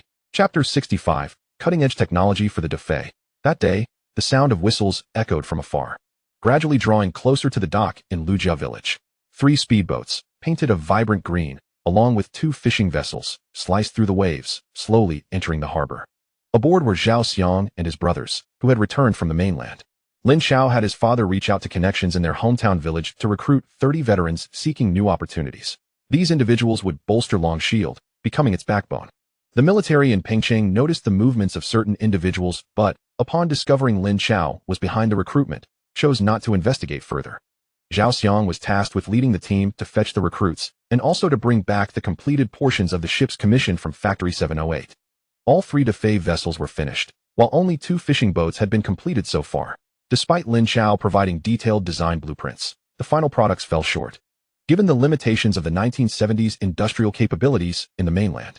The foreman, Uncle Zhao, along with a group of seasoned craftsmen, gathered around, their expressions filled with anticipation, which quickly solidified upon seeing the true form of the 3 Defei vessels. Chaozi, is this what was built in the mainland?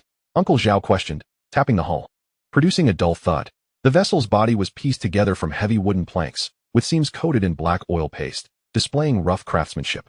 The engine affixed to the stern was made of cast iron, significantly deviating from the design Lin Chao had provided. There was no alternative. The engines of the future would be crafted from aluminum alloy. At that time, the production of aluminum alloy was challenging and costly. Factory 708 could not utilize such materials for external products and could only supply these cast iron versions. This contraption would be lucky to reach 20 knots, let alone 40. One craftsman could not help but scoff. Lin Chao was not taken aback. He calmly approached the side of the vessels, scrutinizing the ships that appeared more like antiquities than new creations. They were not meant for navigation. They were meant for disassembly. He turned to Uncle Zhao and the bewildered workers behind him. From today onward, the shipyard will form a special task force, with you, Uncle Zhao, at the helm, to dismantle these 3 vessels and their engines, leaving no parts untouched. I want each of you to thoroughly understand their structure. Then we will construct our own Defei. Lin Chao made slight adjustments to the previous design of the Defei and presented it to Uncle Zhao and the core technical personnel of the shipyard. The outline depicted in the blueprints bore a striking resemblance to those from the mainland, yet the structural differences were vast. Fiberglass hull. Uncle Zhao scrutinized the annotations on the blueprints, his brow furrowing. Xiao, fiberglass is suitable for crafting small boats, but for high-speed performance, it is exceedingly brittle. Even a slight swell could shatter it. In the eyes of experts in the 1970s, fiberglass technology was merely a superficial novelty, resistant to corrosion, yet heavy and brittle.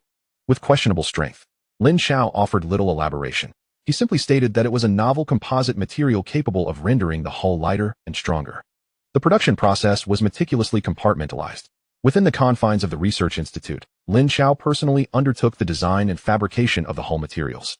Utilizing the advanced equipment and materials available there, the hull featured an innovative 3-layer structure, reminiscent of a sandwich. The outermost layer consisted of fiberglass optimized with formulations from the future, appearing quite similar to that of the contemporary era. Lin Chao only needed to supply the workers with fiberglass cloth, which could be used according to current standard practices. The middle layer comprised a 3rd-generation enhanced aramid fiber cloth, produced using a military-grade formula from 2025. This fabric's strength and ballistic performance surpassed that of 1970s civilian products by several orders of magnitude. Concurrently, he employed the Institute's carbon fiber production technology to manufacture high-performance carbon fiber prepreg, utilized for reinforcing the hull's ribs. All these core materials were meticulously crafted by Lin Chao within the Institute. The flawless master mold, produced by a 5-axis CNC machine under Lin Chao's supervision, established the standards for the entire hull. Ordinary workers were responsible solely for laying the outer layer of fiberglass cloth over the master mold. Once the shell was completed, the semi-finished hull would be transported to a highly secured core workshop, accessible only to Lin Chao and a select few core personnel like Uncle Zhao. Here, Lin Chao would present the aramid fiber cloth and reinforcing ribs as specially imported waterproof coating materials, instructing these core personnel to personally lay them within the hull's sandwich structure. The resin used for adhesion was also a special epoxy resin he had formulated at the Institute, publicly claimed to be high-priced imports from West Germany. In this manner, he firmly retained all core technologies within his grasp. The workers were merely aware that Lin's shipyard was utilizing advanced techniques to manufacture fiberglass vessels of astonishing quality. With the hull's issues resolved, the engine became the next target. In a corner of the shipyard, an independent engine workshop was swiftly established. Lin Chao once again unveiled a set of design blueprints, claiming to have acquired advanced engine technology at great expense from Switzerland. The workshop was divided into 2 sections. One part was an assembly area open to all workers. The production processes here bore little difference from those of a conventional engine assembly plant. Workers crafted lightweight fiberglass engine casings and machined the drive shafts and gearboxes with relatively low precision requirements. Lin Chao even designed a propeller that surpassed contemporary fluid dynamics, claiming it as an exclusive patent that could enhance propulsion efficiency by 15. This became the most intuitive proof of their engine plant's superior technology. Accessories like carburetors and fuel tanks were procured directly from the market. The entire workshop buzzed with activity, with all production processes open to the workers, unafraid of being observed or learned from. Here, workers assembled all peripheral components except for the core engine block, leaving only a standard mounting base at the engine cylinder's position. The true technological core, however, resided in a separate area known as the confidential workshop, a secured zone guarded around the clock by elite personnel from Longshield Security. With even Uncle Zhao unable to enter freely, every few days, Lin Chao would enter this workshop alone. He would first proceed to the Research Institute, where a small automated production line had already been established. This line was primarily designed to create core engine components that transcended the era, comprising 3 main parts: a high-silicon aluminum alloy cylinder produced using powder metallurgy for integral forming, with its inner walls coated in ceramic.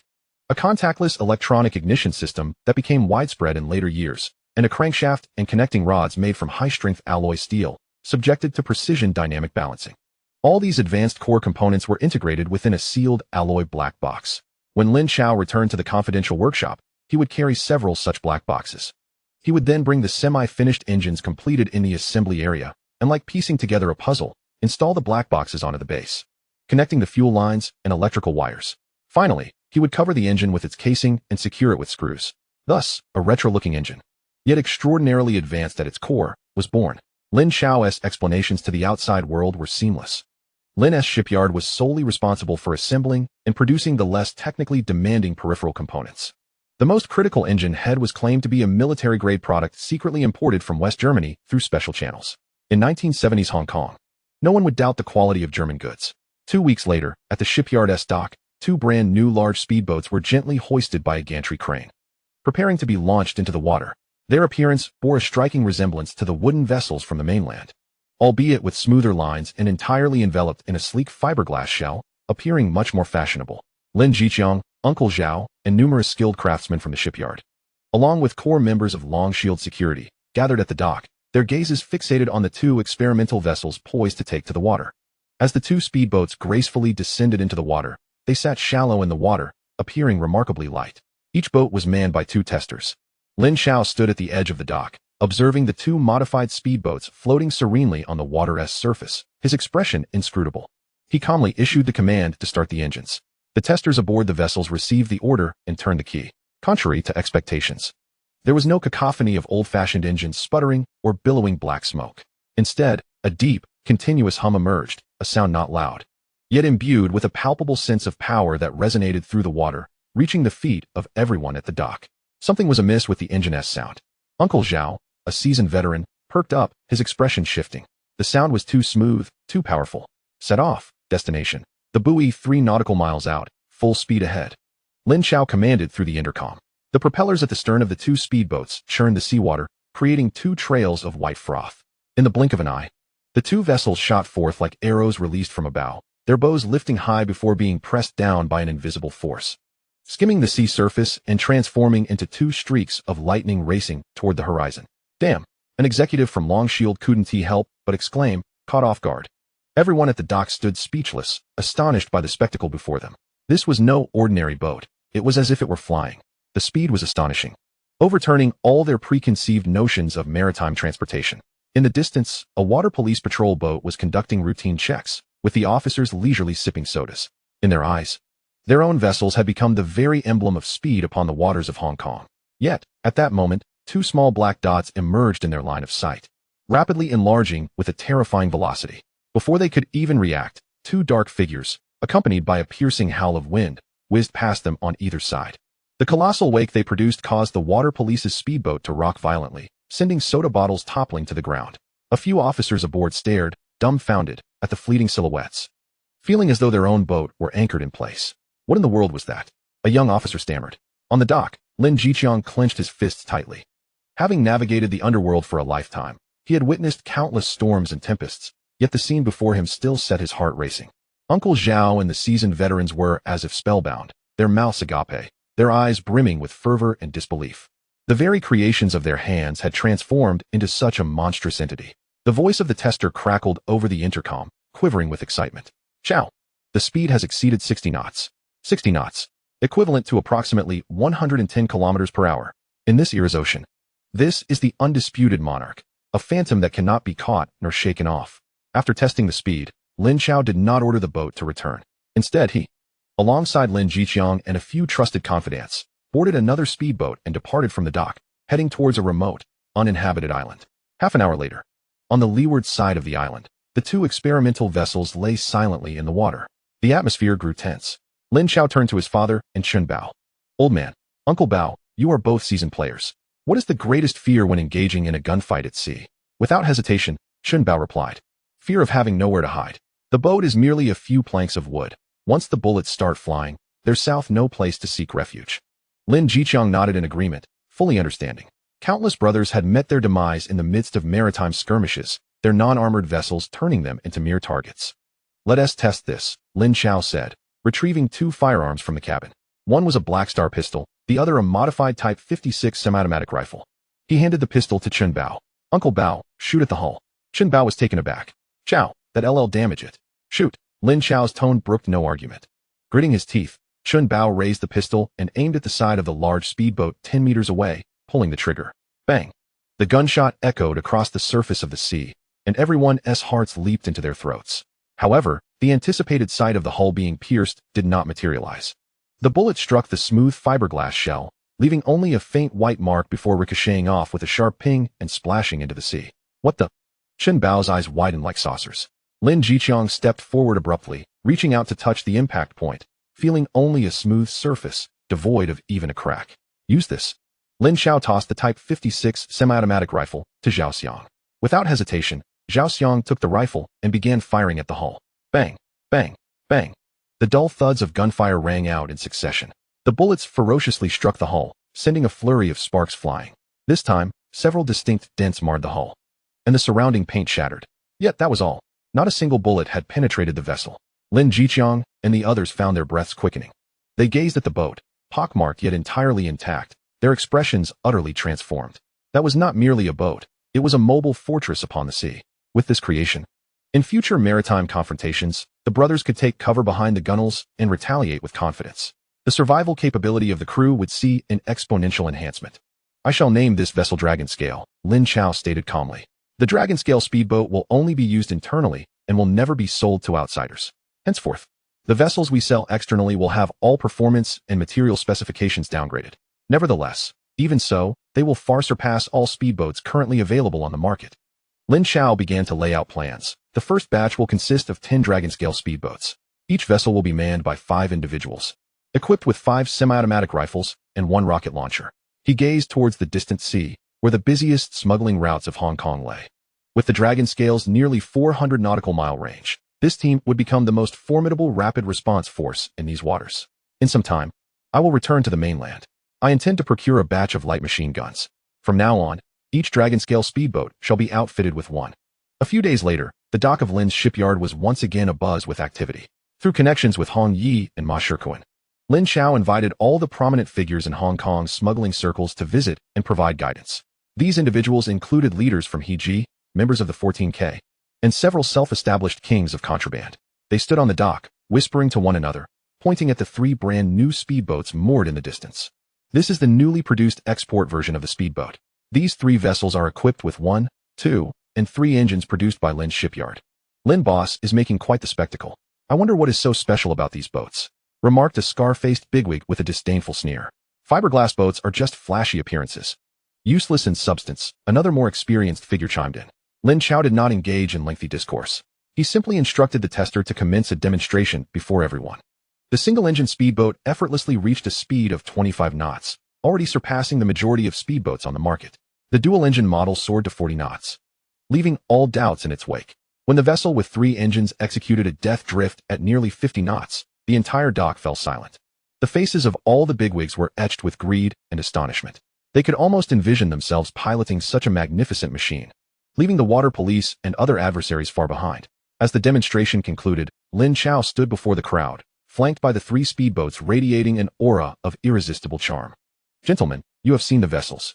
From this day forth, the rules upon the waters of Hong Kong must change." Chapter 67, A New Era. The dock was enveloped in a hushed silence. The sea breeze swept by, carrying a faint scent of diesel. All the smuggling kingpins present are seasoned veterans who have danced perilously close to the edge of danger, adept at scraping a living amidst the tumultuous waves. They are acutely aware, perhaps more than anyone else, of the significance of speed in their line of work. It signifies the ability to leave the water police far behind. It denotes the capacity to secure supplies more swiftly than rivals, to distribute goods at a faster pace. It embodies survival, wealth, and status. And the remarkably swift vessel before them, the Defei, serves as a testament to all of this. A scar-faced head of the Heji gang fixates intently on the performance marvel gliding gracefully across the water's surface, his Adam's apple bobbing as he hoarsely inquires, "Boss Lin, how much for this ship?" His words trigger an immediate uproar at the dock. "Yes, Boss Lin, give us a price. I want 2. No, 3. 3 engines. Damn it. Heji Chong, why are you rushing?" "Boss Lin, Ahu from 14K, want to reserve 5. The once scoffing bigwigs, who had derided fiberglass hulls moments ago, now reddened with urgency, fearful that any delay might allow this maritime weapon to fall into the hands of a competitor. They all grasped a simple truth. If their rivals acquire such a vessel while they remain empty-handed, their position in the waters of Hong Kong will be irrevocably lost. That would mean obsolescence. Lin Chao observes the group of nearly brawling bigwigs before him, his expression betraying no emotion. He raises a hand, gently gesturing for silence. The cacophony of the dock eerily quiets. All eyes converge upon the young man. The ship is not for sale alone, Lin Chao states flatly. The crowd is momentarily taken aback. My rules are straightforward, he continues, his gaze sweeping across each individual. Should you wish to purchase a vessel, the subsequent maintenance, repairs, and replacement of core components must be managed by Lin's shipyard. Every 3 months, all sold ships must return to the shipyard for mandatory inspections and maintenance. Any vessel that does not return will forfeit engine service. Furthermore, each ship will bear an indelible, numbered plaque that cannot be removed. Anyone who attempts to detach it will lose access to after-sales service and purchasing eligibility. Upon hearing this, the seasoned veterans in attendance swiftly discerned the implications. This was no mere transaction. It was the establishment of rules. To buy a ship from Lin's meant to be ensnared in Lin's web, bound to adhere to his regulations. It was an overt scheme, one where the adversary is fully aware of the noose being placed around their neck, yet finds themselves willingly extending their head in submission. Drawn by the vessel's immense allure. After a brief silence, Ahu from 14K was the first to exclaim, "No problem. Boss Lin's rules will be our rules. I'll order 10 3-engine ships." "What the hell? Ahu, have you lost your mind? I want 10 too." Thus commenced a frenzied buying spree. In the span of a single afternoon, Lin's shipyard amassed over 100 orders for the Defay. The mountain of advance payments transformed the shipyard's accounts into a veritable treasure trove. The entire Lujia village repair yard felt as though it had been injected with the most potent stimulant, evolving into a bustling construction site. Sparks flew from welding torches day and night, and the roar of machinery became the most melodious symphony in the village. With various projects set on course, Lin Chao resolved it was time to undertake a comprehensive reorganization and integration of his enterprises. He required a more robust framework to support his burgeoning ambitions. That day, he summoned all core members to the largest conference room in the new office building of the shipyard. Lin Skiong, his father, Uncle Lu Yaoming, Zhao Xiong, Chun Bao, as well as Wang Datu, who managed the daily operations of the tape factory, and the seasoned veteran Zhao Shu were all present. From today onward, all our businesses will be unified under the Lin Group, Lin Chao declared, standing before the expansive floor-to-ceiling windows, gazing down at the bustling shipyard. The atmosphere grew tense with anticipation. The group would consist of 4 subsidiaries. The Lujia Village Repair Yard would officially be renamed Lin's Shipping. Lin's Shipping would encompass 3 main divisions: the maintenance operations of the former Lujia Village Repair Yard, which would continue to share in the village's equity, a newly established shipbuilding division, and a marine power division. You, Uncle, will serve as the general manager. Zhao Shu, you will be the plant director, overseeing technology and production. Lu Yaoming, filled with excitement, stood abruptly, his lips quivering as he struggled to articulate his thoughts. Lin Chao nodded at him and continued. Lin's Fisheries will manage our fishing fleet, seafood market, docks, and all related maritime operations. General Manager, Zhao Xiong. Zhao Xiong straightened his posture, his eyes shining with fervor. Longshield Security will consolidate all our armed forces, responsible for the security of all group industries, and can also undertake external contracts. General Manager, Old Do. Chun Bao will serve as the Deputy General Manager. Lin Skiong, cigarette in hand, took a deep drag. While he didn't comprehend the intricacies of a corporate group, he recognized that his son's intellect surpassed his own, and he trusted him to navigate the course ahead. Finally, we have Lin's Audiovisual, responsible for the production and sale of duplicate tapes. For the time being, I will assume the role of General Manager, with daily operations overseen by Wang Datu. Wang Datu, one of the 4 old comrades Lin Skiong had retrieved, was not as fierce as Chun Bao or Li Shanjia, making him less suited for the more violent aspects of their business. However, his obedience and amiable demeanor made him ideal for overseeing the factory. At that moment, Wang Datu was taken aback, shaking his head vigorously. "Boss, I can't do this. I barely know how to read." "Datu, I trust you," Lin Chao replied earnestly. Often, trust is more valuable than mere ability. A simple meeting transformed a disparate bunch of opportunists into the nascent form of a well-structured commercial empire. The camaraderie of the gang was gradually being supplanted by a modern corporate system. What Lin Chao sought was not just territory and muscle, but a system capable of continuously generating wealth, which could then be reinvested into their armed forces, ultimately fostering a cycle of positive development. Just as the meeting concluded, A subordinate responsible for communications rushed in, breathless. "Boss, there's a call for you." "Who is it?" "He wouldn't say," the subordinate replied, his expression peculiar. Lin Chao walked to his office and picked up the receiver. "Hello." A calm and familiar voice resonated from the other end. "Mr. Lin, it's Su Jiajia." Lin Chao's expression remained unchanged, yet his mind raced with thoughts. Su Jiajia's first proactive contact surely signified a matter of great importance. "Officer Su, what is it?" "We are preparing to take action against Lu Lei." Su Jiajia's voice was notably low. "The Hong Kong government requires the witnesses in your possession." Lin Chao ended the call without the slightest hesitation. He promptly dialed Ma Shirkowen's number. The phone was quickly answered, and Ma Shirkowen's voice, imbued with profound respect, came through. "Mr. Lin, where's Fatty Biao?" Lin Chao asked directly. "He's in the safe house, being well taken care of," Ma Shirkowen swiftly replied. "Within half an hour, deliver him to warehouse number 3 at Kowloon Pier. Muffle his mouth, bind his hands and feet, and simply leave him there. Your men can leave immediately after." "Understood." Ma Shirkowen hung up the phone. Lin Chao's gaze fell upon the telephone on the table, his fingers lightly tapping. Chen Qi ought to be surrendered as well. The ledger was provided by him, and his testimony would prove invaluable. Lin Chao summoned Chen Bao. "Chen Bao, you are to take Chen Qi to warehouse number 3 at Kowloon Pier. Inform him that the Hong Kong government requires his services." His voice was calm, devoid of any emotion. Chen Bao promptly made his way to Chen Qi's small abode. Lin Chao watched Chen Bao's departing figure, his heart filled with unutterable sentiments. The skies over Hong Kong were about to change. As night deepened, an inconspicuous Ford sedan quietly parked in the shadow of warehouse number 3 at Kowloon Pier. The car door swung open, and several plainclothes officers briskly entered the warehouse. Inside, Fatty Biao was bound like a rice dumpling, emitting muffled sounds. Chen Qi stood quietly beside him, his face pale, yet his eyes displayed no fear, only a hint of relief. Minutes later, the plainclothes officers hoisted Fatty Biao and gestured to Chen Qi. Chen Qi offered no resistance, following them out of the warehouse. The sedan roared to life and soon vanished into the night. Chapter 68, The Calm Before the Storm. In the dead of night, within an unremarkable office building, a nondescript office blazed with light. The air was thick with the mingling scents of cigarettes and inferior instant coffee. Su Jiajia's eyes were bloodshot. He had been staring at the two individuals before him for over 10 hours. Fatty Biao, once a formidable enforcer under the command of Bo Hao, now slumped in his chair like a heap of mud. The psychological torment far outweighed any physical suffering. He trembled all over, his gaze vacant, his mental defenses thoroughly shattered by the relentless interrogations. "I'll talk. I'll reveal everything." Part of Bo Hao's money was handed to Inspector Liu, and part was laundered through several foreign police chiefs. "I have a ledger that I secretly noted down."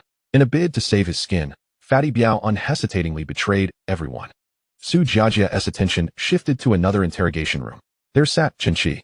In stark contrast to Fatty Biao's breakdown, Chen Qi appeared extraordinarily calm, even to the point of being lifeless.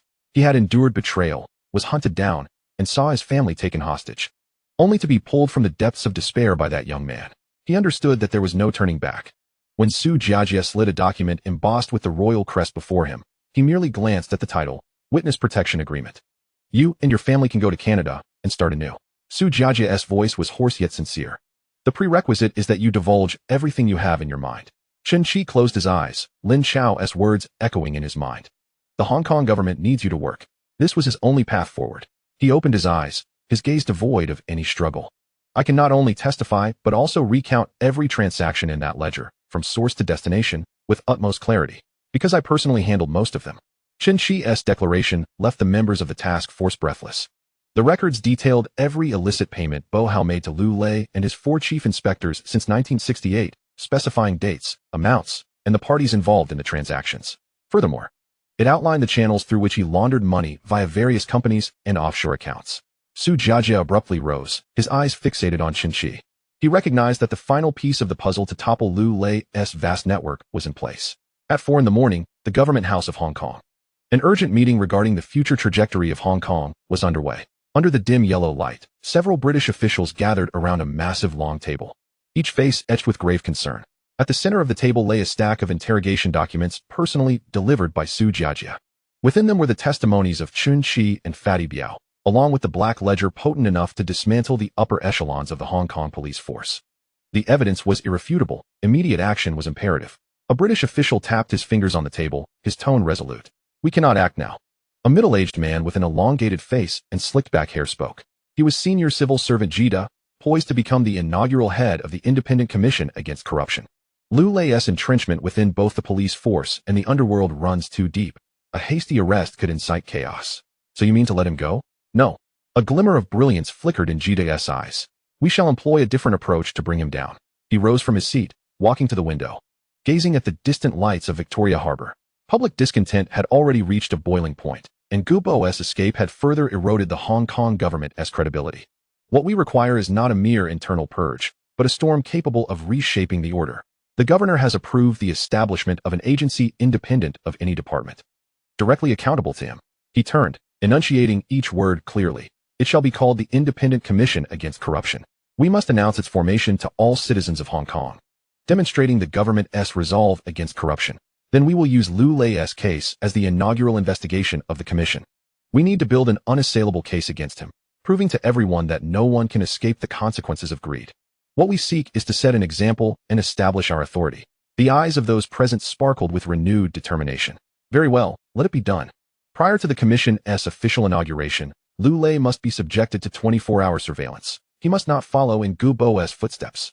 In Kowloon Tong, Liu Lei's opulent mansion, the chief inspector, clad in a silk robe, lounged in his study, savoring a cigar and a glass of red wine. The smoke from the cigar enveloped his inscrutable face. Suddenly, the telephone on his desk rang, its tone jarring in the silence. This number was known to only a select few. Liu Lei picked up the receiver. A steady voice, fluent in English, resonated from the other end, speaking rapidly. Yet the content struck like a thunderclap. The plan has changed. They are forming a new independent committee aimed at combating corruption. You are the primary target. You are under surveillance. Your time is limited. Click. The call ended abruptly. Liu Lei gripped the receiver, the veins on his arms bulging ominously. The tranquility and leisure etched upon his face evaporated in an instant, replaced by a feral grimace born of desperation. The independent committee. The primary target. Liu Lei, who had navigated the political waters of Hong Kong for decades, instantly comprehended the lethal implications veiled within these words. This was neither a warning nor a mere admonition. It was a death sentence. Liu Lei swiftly contacted several clandestine operatives, yet the news he received remained dishearteningly bleak. However, he at least discerned that Su Jiajia was the one orchestrating the machinations behind the scenes. In a sudden fit of rage, he shattered the crystal glass in his hand against the wall, the red wine mingling with shards of glass, staining the floor. You wish to see me perish? It shall not be so simple. A fierce light flickered in Liu Lei's eyes. He was unwilling to relinquish his grip on power, to forfeit his position as a formidable force in Hong Kong. He resolved to retaliate, to demonstrate his influence to the government officials, to see if he could sway their decisions. If not, he would flee without hesitation. Liu Lei seized another phone and began dialing in rapid succession. He first reached one of his most trusted confidants. Transfer all accessible funds immediately. The sooner, the better, and the more discreet, the better. His tone was urgent, yet subdued. Next, he contacted several minor gang leaders whom he had protected over the years. Ensure your men take to the streets and create chaos starting tomorrow. Do not cease until I give the order. Mark my words, if anything happens to me, none of you shall escape. I have records of all the financial dealings and the unsavory tasks I've handled for you. Should I fall, prepare to spend your lives in Stanley Prison, or perhaps never return to Hong Kong. On the other end of the line, panic ensued, accompanied by frantic assurances.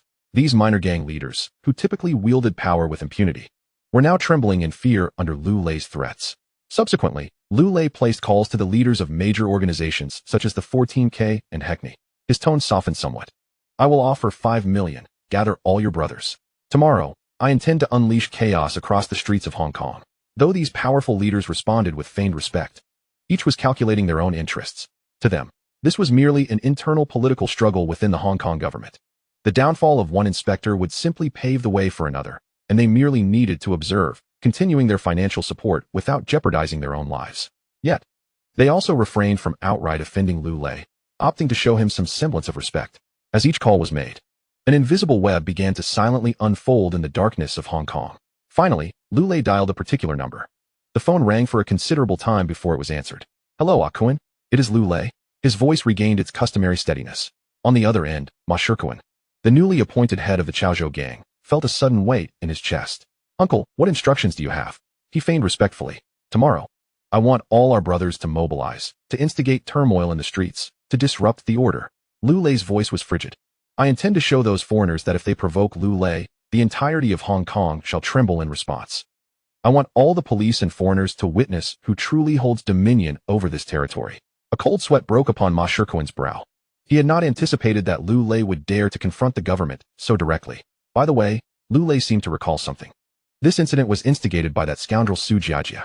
My people have uncovered that he obtained the evidence from Luk Ka village. Luk Ka village? Ma Shirkuan's heart raced. Yes, that shabby fishing village in Tunman. Lu Lei's voice dripped with murderous intent. Send a team to monitor that village closely. Keep a vigilant watch. And if the situation turns dire, eliminate them. Dispose of the men in the sea as fish bait. As for the women, you know what to do. Moreover, find out where Su Jiajia's wife teaches and where his daughter attends primary school. Ensure someone is keeping a close eye on them, awaiting my command. I want everyone to understand the fate that befalls those who oppose Lu Lei. Ma Shirkuan gripped the phone tightly, his mind swirling in turmoil. Lin Chao's calm visage emerged in his thoughts. The government had indeed taken action against Lu Lei. Cold sweat soaked his back in an instant. Thankfully, he had aligned himself correctly before. Yet now, Lu Lei had gone mad. This former underground emperor, cornered and desperate, had transformed into a rabid dog ready to strike. He could hardly fathom the consequences if he were to obey. Ma Shirkuan had no intention of openly defying Lu Lei's commands. Who could predict the actions of a man driven to desperation? He replied steadily, I understand, uncle. Upon hanging up, Ma Shirkuan hesitated not a moment. Immediately dialing Lin Chao's number. Chapter 69, The Chaos Begins. The phone rang 3 times before it was answered. A calm, youthful voice resonated from the receiver. Hello, Chao Xiao. It is I, Ma Shirkuan. Lu Lei just called me. Ma Shirkuan spoke rapidly, relaying every word Lu Lei had uttered during their conversation, particularly the final chilling directive. He ordered that someone keep a close watch on Luk Ka village, and if things turn grim, eliminate the village, the men cast into the sea as fish bait. And the women. Ma Shirkuan hesitated to utter the last word. He also mentioned Su Jiajia's family. He instructed me to have someone monitor this officer's family.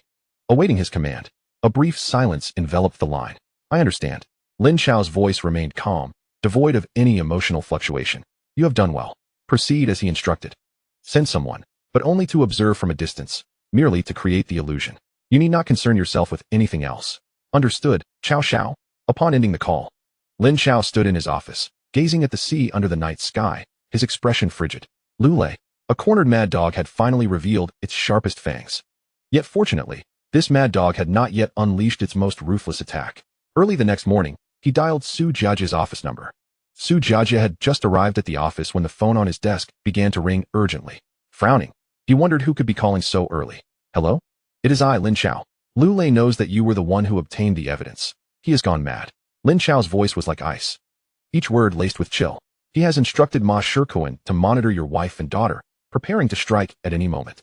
The cup in Su Jiajia's hand clattered to the ground with a resounding crash. A chill surged from the soles of his feet, rushing straight to the crown of his head, as if his very blood had congealed in that instant. While he might disregard his own life, his family remained his Achilles heel. His forbidden touchstone. What more could he do? Su Jiajia's voice had grown hoarse and distorted. He still wished to incite the gangs across Hong Kong to take to the streets, compelling the government to capitulate. Thank you.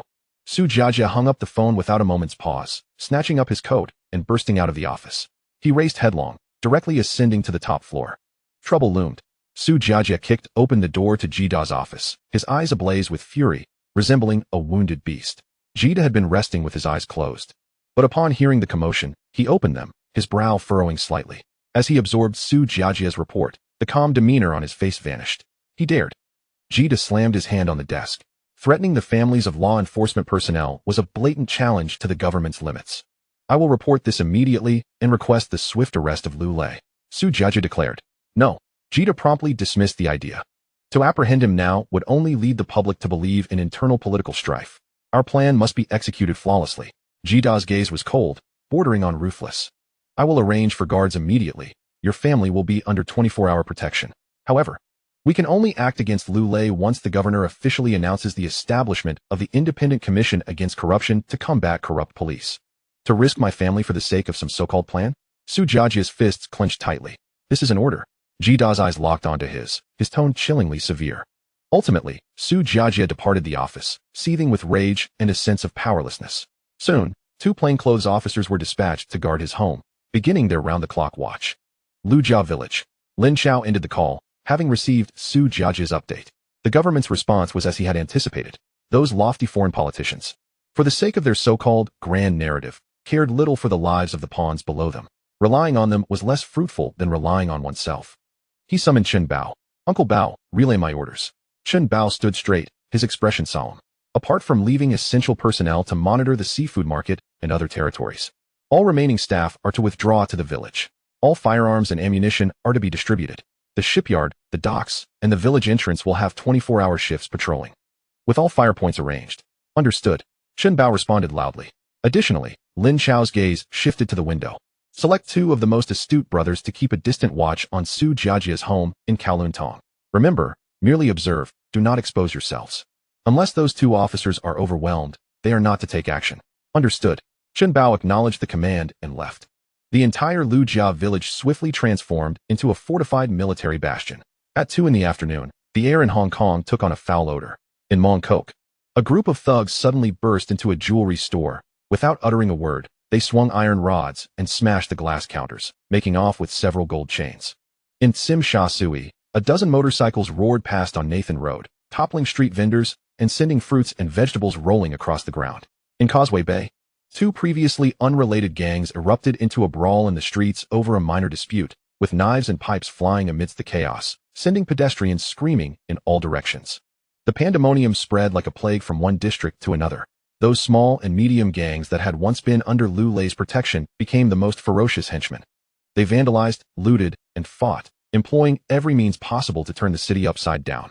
Meanwhile, larger organizations like the 14K and Lianxing remained relatively subdued. They merely dispatched large numbers of men to the streets to flaunt their presence, roaming in groups across their territories or simply setting up tables to play mahjong by the roadside, obstructing traffic. They afforded Lu Lei face while not truly severing ties with the government. In no time, nearly every police station in Hong Kong was inundated with emergency calls. Countless businesses, citizens, and even prominent justices lodged complaints about the police's incompetence. In the office of the police commissioner, the phone rang incessantly, leaving him exasperated. In desperation, he dialed the number he had been most reluctant to call. "Hello, Inspector Liu. The streets are in utter chaos. Could you please speak with the gang leaders and urge them to tone it down?" On the other end, Lu Lei lounged on the sofa, listening to the news about the turmoil sweeping Hong Kong on the radio. A self-satisfied smile crept across his face. "Rest assured, Commissioner, these ruffians are utterly insufferable. I will go reprimand them immediately, telling them to return home." Lu Lei proclaimed with righteous indignation, though inwardly he relished the situation. He felt he had triumphed. The officials had abandoned their grasp on his territory, unable to maintain even the most basic order. As long as he could stabilize the situation and perhaps secure some political donations, he might just evade this crisis. He even began to contemplate how to deal with Su Jiajia, that ungrateful fool, once the storm passed. However, he remained oblivious to the brewing storm. Just as he reveled in his triumph, the atmosphere in the governor's conference room had become unbearably tense. Governor MacLehose, his face ashen, slammed a telegram just received from London onto the table. "This is a disgrace for the entire government." His roar echoed in the vast conference room. News of the unrest had reached London. Tomorrow's front page of the Times would proclaim the Far East's jewel engulfed in a riotous frenzy. "How am I to explain this to Her Majesty the Queen?" He pointed an accusatory finger at the police commissioner and Jida, his fury palpable. "I care not for your plans or considerations. By nightfall tomorrow, I must see order restored. Otherwise, you too can prepare to pack your bags and return to London." Chapter 70. Taking Action. The governor's roar transformed into an invisible command, reverberating through every corner of Hong Kong as night fell. After midnight, the police hierarchy, which had been observing from the sidelines, finally tore away the last shreds of pretense. The piercing wail of police sirens shattered the night sky as blue and white patrol cars, akin to enraged hounds, surged forth from various stations. The doors swung open, and officers clad in deep green riot gear, armed with long shields and batons, advanced into the most chaotic districts like Mongkok and Yau Ma Ti in a standard assault formation. The acrid smoke of tear gas began to permeate the neon-lit streets. Those thugs who had been smashing and shouting just moments ago became like headless flies. The machetes and pipes in their hands appeared as feeble as children's toys before the well-trained riot police. The dull thud of rubber bullets reverberated through the night, intermingled with the brittle crack of bones and the chilling wails of the wounded, composing a grim symphony of chaos. Certain well-informed syndicates, upon catching the first whiff of discord, promptly received directives from their leaders. "Retreat. Everyone, return to your posts at once, and do not show yourselves." The seasoned veterans of the 14K and Lianxing swiftly extricated themselves, callously abandoning the smaller factions that had been used as pawns by Lu Lei. Meanwhile, Those impetuous gang leaders and hot-headed thugs, still fervently devoted to Lu Lei's promises, faced impending doom. Waves of police officers stormed their establishments, mahjong parlors, underground casinos, forcing individuals to the ground, handcuffing them behind their backs, and roughly ushering them into police vans. Some who dared to resist were met with brutal force, their limbs broken and dragged away like discarded refuse. The gates of the British garrison in Hong Kong creaked open, with military green trucks laden with armed soldiers beginning their patrols along the main thoroughfares. The ominous muzzles of their weapons silently proclaimed the unyielding resolve of the Hong Kong government. The turmoil instigated by Lu Lei was swiftly quashed before the overwhelming might of the authorities. Morning dawned, as sunlight pierced through the mist, casting a golden glow upon the waters of Victoria Harbour. A stage for a press conference had been erected outside the government press office, drawing reporters from across Hong Kong and around the globe, all sensing the unusual tension, creating a veritable throng. Inside the building, Jita adjusted his tie, gazing into the mirror at his own sharp-eyed reflection. In his hand rested a speech destined to alter the future of Hong Kong. Behind him, Su Jiajia stood silently, having spent the night awake, his eyes bloodshot yet imbued with a newfound determination. Everything was in place. Jita spoke softly, indicating that the arrest operation would commence simultaneously with the press conference. My team has pinpointed Lu Lei's location. He cannot escape. Su Jiajia's voice was hoarse. Jita nodded, patting his shoulder. History will remember today. In Kowloon Tong, at Lu Lei's opulent residence, a round table of pearwood was adorned with exquisite Cantonese delicacies, abalone siu mai, shark fin dumplings, and bird's nest congee. A young woman clad in a silk qipao, her figure alluring, cautiously served Lu Lei a shrimp dumpling. Leaning back in a tiger skin upholstered armchair, Lu Lei sipped his congee, a flicker of unease crossing his face. The phone call from the police commissioner the previous night had given him a fleeting sense of victory. Yet, the news of the swift suppression of the street unrest that morning felt like a heavy stone pressing down on his heart. Having navigated the underworld for decades, he understood that if the government truly intended to strike, they would show no mercy. Master, the radio is broadcasting the news, the concubine chimed sweetly. Lu Lei acknowledged with a grunt, gesturing for her to turn it up. After a crackle of static, the announcer's clear voice filled the room. The Hong Kong police launched a large-scale operation, codenamed Dawn, from midnight to early morning. A total of 342 gang members were arrested for illegal assembly, criminal damage, assault, and robbery, effectively curbing the rampant arrogance of organized crime and restoring order to the streets. Lu Lei's countenance darkened. A bunch of fools, he muttered under his breath. At that moment, a flustered confidant rushed in from outside. Master, it's bad. Lu Lei furrowed his brow, setting down his spoon. What is it? Our men went to HSBC this morning to transfer the last of our funds, only to find the account frozen. The confidant's voice quavered. What? Lu Lei's expression turned to stone. Just days ago, the asset transfer had gone smoothly. How could it be frozen so suddenly? A sense of foreboding enveloped him. Meanwhile, the radio continued its broadcast.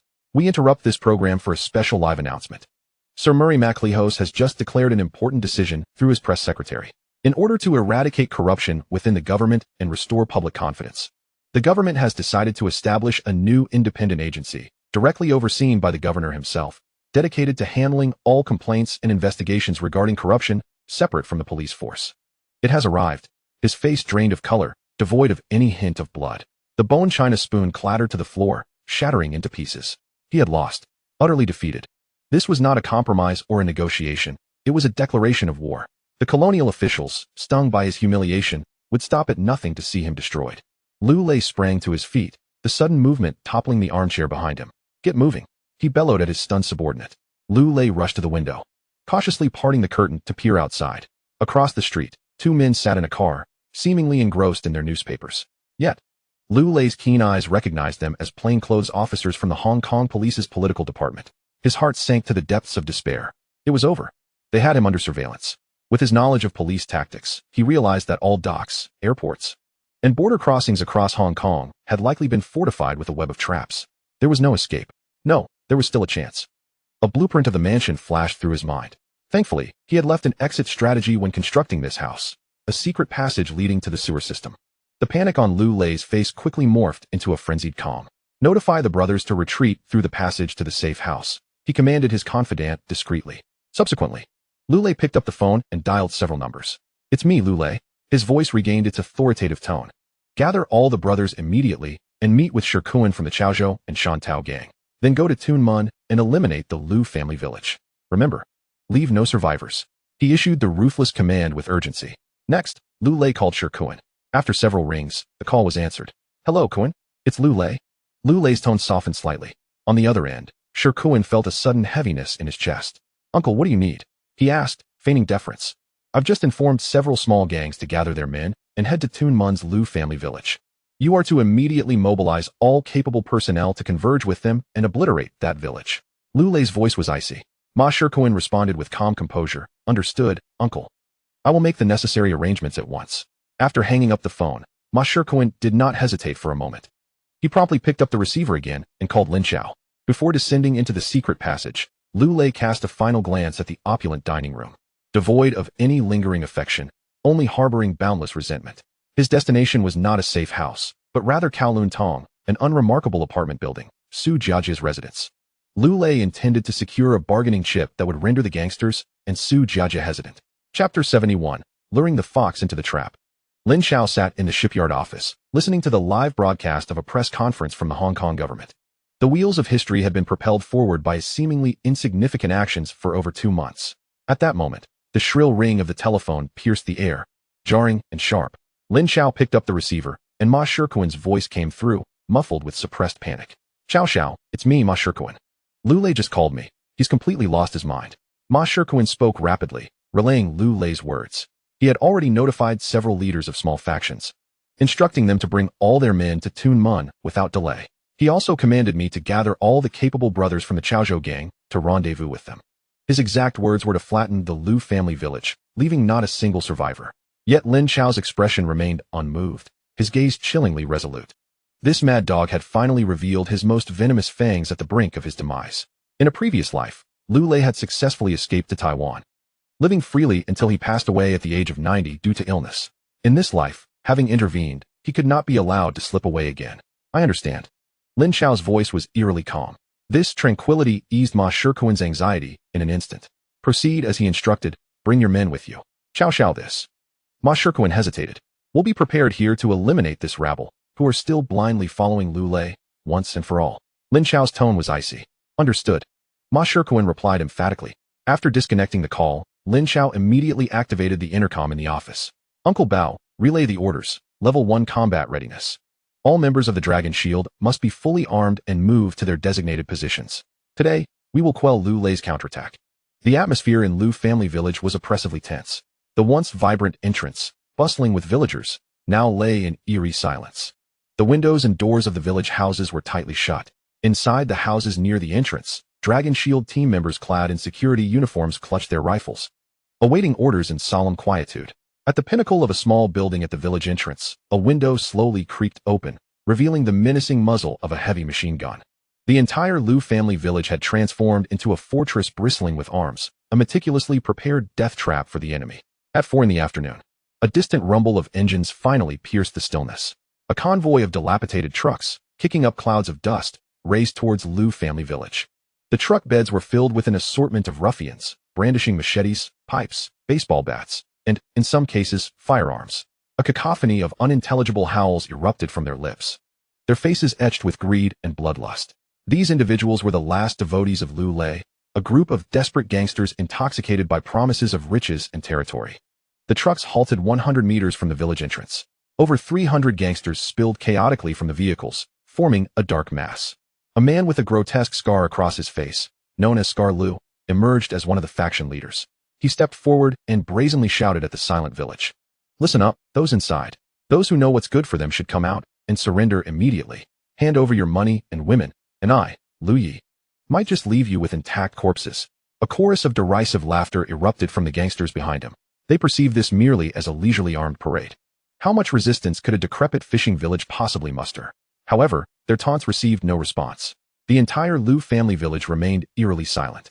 Scar Lu grew impatient, glancing back at the Chaozhou gang members trailing behind. Hey, Ma Kuan, what's the matter with your men? Are they just hiding in the back to watch the show? Ma Kuan stood among the crowd, his expression inscrutable as he replied calmly. Lu Gu, please go ahead. Our Chaozhou gang values etiquette and grants you the opportunity to take the lead. Scar Lu scoffed dismissively. A bunch of cowards. He turned back, raising his machete and gesturing forward. Brothers, charge. Whatever you can grab inside is yours. Over 100 of the most reckless gangsters surged forward like a flood unleashed, howling as they raced towards the village entrance. They could already envision the thrill of plunder and destruction once they breached the village. Scar Lu and several other minor leaders followed closely behind, their faces twisted into cruel smiles.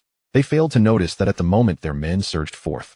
Over 200 members of the Chaozhou gang had discreetly fanned out to either side, their weapons lowered subtly, forming an enormous encirclement, effectively sealing off any escape route for their erstwhile allies. The village entrance was deathly quiet. The foremost gangsters were now less than 20 meters from the stone tablet, inscribed with Lu family village. Just as they were about to cross that invisible threshold, the tightly shut doors and windows sprang open instantaneously. A battalion of Dragon Shield team members, clad in uniform, helmets on their heads and rifles in hand, surged forth from every direction. The dark muzzles of their guns were aligned squarely at the advancing mob. The charging gangsters collided with an invisible wall, abruptly halting in their tracks. Their roars morphed into terrified screams, their faces contorted with sheer horror, as their greed was eclipsed by overwhelming fear. This was not the skirmish they had envisioned. This was a military confrontation. They wielded rifles. They were an army. The remaining gangsters succumbed to utter panic, discarding their weapons and fleeing in terror. Yet, as they scrambled backward in disarray, they realized with despair that their retreat had been completely obstructed by the 200 Chaozhou gang members, who had sealed their exit. Scar Lu and several leaders were equally paralyzed by the abrupt turn of events, their souls shaken by the hellish scene before them, as they glanced back at Ma Shikuan, who had effectively blocked their escape, finally grasping the gravity of their predicament. Ma Shikuan, you scoundrel! You have betrayed us. Scar Lu, pointing at Ma Shikuan, let out a furious roar filled with desperation. Ma Shikuan, his expression devoid of emotion, merely raised his chin slightly. The few loyal henchmen behind him sprang into action like ferocious tigers. Bang! A heavy thud echoed as one of the gang leaders was struck violently in the face by a pipe, sending a shower of teeth mixed with blood flying. Although Scar Lu and his associates attempted to resist, they found themselves outmatched by the elite forces of the Chaozhou gang, which outnumbered them several times over. In an instant, all the leaders and any subordinates brave enough to fight back were ruthlessly brought to the ground, their limbs bound, and their mouths stuffed with rags. Those remaining standing, the thugs, observed the scene before them and then glanced at the dark muzzles of guns at the village entrance, utterly losing all courage to resist. They discarded their weapons, clasped their hands atop their heads, and knelt en masse on the ground. At the village entrance, Lin Chao, accompanied by Chun Bao, strode forth slowly. Ma Shikuan hurriedly approached, bowing respectfully to Lin Chao. Young Master Chao, I have not failed you. Lin Chao nodded, his gaze sweeping over the moaning injured and the kneeling captives. Clear the battlefield, bind them all, and prepare a grand gift for the police. Just then, a communications officer from the Long Shield team rushed out of the village, his face ashen. He dashed to Lin Chao's side and leaned in close, whispering urgent words meant only for their ears. The calm demeanor on Lin Chao's face vanished in an instant, replaced by a chilling aura of murderous intent. His eyes turned terrifyingly fierce. Chapter 72, The Hostage Crisis. Young Master Chao, there's trouble in Kowloon. Our brothers sent to protect Officer Su's family reported that about 10 minutes ago, several individuals forcibly entered Officer Su's home. The 2 officers assigned to protect them were immediately subdued and are now bound inside. The communications officer spoke rapidly. The brothers are too far away and couldn't arrive in time. Lin Chao felt no surprise, only astonishment at how brazenly Lu Lei had acted before fleeing. Slowly, Lin Chao turned to Chun Bao. Mobilize 20 brothers. Arm them well. We are heading to Kowloon. Chun Bao asked no questions, simply nodding gravely before swiftly gathering their forces. 3 minutes later, 4 cars shot forth from Lujia village like arrows from a bow, racing towards Kowloon. Inside the vehicles, a profound silence reigned. 20 elite members of the Long Shield security team had shed their usual attire, clutching modified semi-automatic rifles. Lin Chao occupied the front passenger seat, his gaze fixed on the receding scenery ahead, his expression deep and icy. Meanwhile, in Kowloon, beneath a high-end apartment building, the atmosphere had reached a boiling point. A dozen blue and white police cars flashed their red and blue lights, sealing off the entire block. Officers in green riot gear, armed with long shields and various firearms, formed an impenetrable human wall, keeping the reporters and curious citizens at bay behind the police cordon. Underneath the apartment, Su Jiajia's eyes were bloodshot, resembling a beast trapped in a cage, fixated on the familiar window above. He had just received a phone call, one from Lu Lei. The voice on the other end was frantic and distorted. Su Jiajia, your wife and daughter are now in my hands. If you want them to live, prepare a fast boat capable of reaching Manila within an hour, fully fueled, with sufficient fresh water and food on board. Once I reach international waters, I will release them. Remember, do not attempt any tricks, or you shall prepare to retrieve their corpses. Su Jiajia burst into the makeshift command center, seizing his superior Jida's collar. Chief, let me go? Let me negotiate with him. He wants a boat. We will give him a boat. I will agree to any terms if it means saving my wife and child. The entire police command system was thrown into disarray by this sudden turn of events. Jida's expression was grim, yet he forcibly pried Su Jiajia's hands away, his voice stern. No, he is a madman. We cannot compromise with him. Once he is allowed to set sail, he will become a disgrace to our entire port authority. The upcoming establishment of the Independent Commission Against Corruption will be rendered a joke. Jida fixed Su Jiajia with a cold stare. Your family is important, but the authority of the port government is even more so. This is my career, as well as yours. We cannot afford any mistakes. Su Jiajia looked at the unfeeling man before him in despair. He understood that in the eyes of these politicians, the lives of his family were merely expendable bargaining chips. Negotiation experts on site had already taken up megaphones, attempting to stabilize Lu Lei's emotions with repeated pleas. However, Lu Lei inside had clearly lost all patience. At that moment, Lin Chao's convoy arrived at the periphery of the blockade. Observing the impenetrable formation before him, Lin Chao realized they could not enter from the front. He found a street corner and parked the car in the shadows. Find the tallest building. I want a view of the situation inside. Soon, Chun Bao led him stealthily to the rooftop of an adjacent apartment building. From there, they could clearly see the balcony of Su Jiajia's home across the way. Lin Chao raised a high-powered military telescope. Through the lens, the curtains of Su Jiajia's home were tightly drawn, yet shadows could be faintly discerned moving within the occasional gaps. The standoff continued to linger. Jida rejected all of Lu Lei's demands, instructing the negotiation experts to repeatedly recite their feeble slogans for surrender. Su Jiajia, frantic like an ant on a hot stove, was firmly restrained by two officers, unable to approach. Suddenly, a dull thud echoed. The window of Su Jiajia's house burst open, and a blood-soaked man in police uniform was hurled out like refuse, crashing heavily to the ground. It was one of the two officers previously assigned to protect Su Jiajia's family. A massive wound in his chest indicated he was beyond saving. The crowd below erupted in terrified screams. Reporters' flashbulbs went wild, capturing this gruesome scene. Lu Lei's deranged roar echoed from inside. I give you 10 minutes. If my demands are not met, the next to be thrown out will be his daughter. The chilling countdown echoed like the tolling of death's bell, striking fear into every heart present. Su Jiajia let out a heart-wrenching scream, desperately attempting to rush up the building, only to be restrained by several colleagues. Jida's expression finally changed. He anticipated that Lu Lei would dare to kill a police officer in public. On the rooftop, Lin Chao set aside the telescope. He understood that waiting any longer was futile. Relying on this inept group of police officers would only yield the worst possible outcome. Lu Lei, that mad dog, deserved to perish, yet not at this moment. The drama orchestrated by the Independent Commission Against Corruption still required his presence. However, the family of Su Jiajia must also be rescued. This significant favor must be rendered to Su Jiajia. What to do? Lin Chao's gaze swiftly swept across the shops lining the street below. Ultimately, his eyes settled on a small establishment at the street corner, adorned with a sign for the Renai Veterinary Clinic. In an instant, a bold and audacious plan took shape in his mind. He turned to Chun Bao and issued his command. Go to that veterinary hospital below and procure all the anesthetics they possess, regardless of type. Chun Bao hesitated momentarily, but did not ask further questions, promptly descending with his team. A few minutes later, Chun Bao returned, panting and carrying a plastic bag filled with various vials.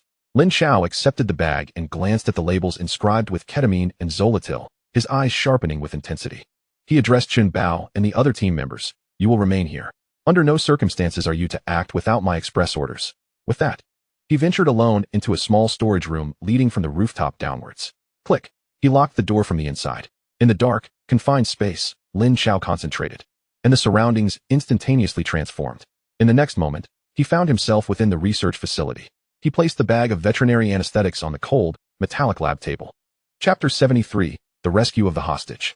Lin Chao strode swiftly to the array of 3D printers. The screen of the control panel illuminated, and a torrent of design schematics flowed like a waterfall. Lin Chao's fingers danced across the screen, deftly calling up a specific folder, special hunting equipment. He instantly locked onto a design blueprint for a hunting crossbow named Viper X9. This blueprint had been downloaded from an international hunting enthusiast forum for an African wildlife conservation project in his past life. This crossbow was specially crafted for launching tranquilizer darts, prioritizing precision and silence over lethality. The printing task commenced, utilizing T700 carbon fiber composite material in expedited mode. The directive was given.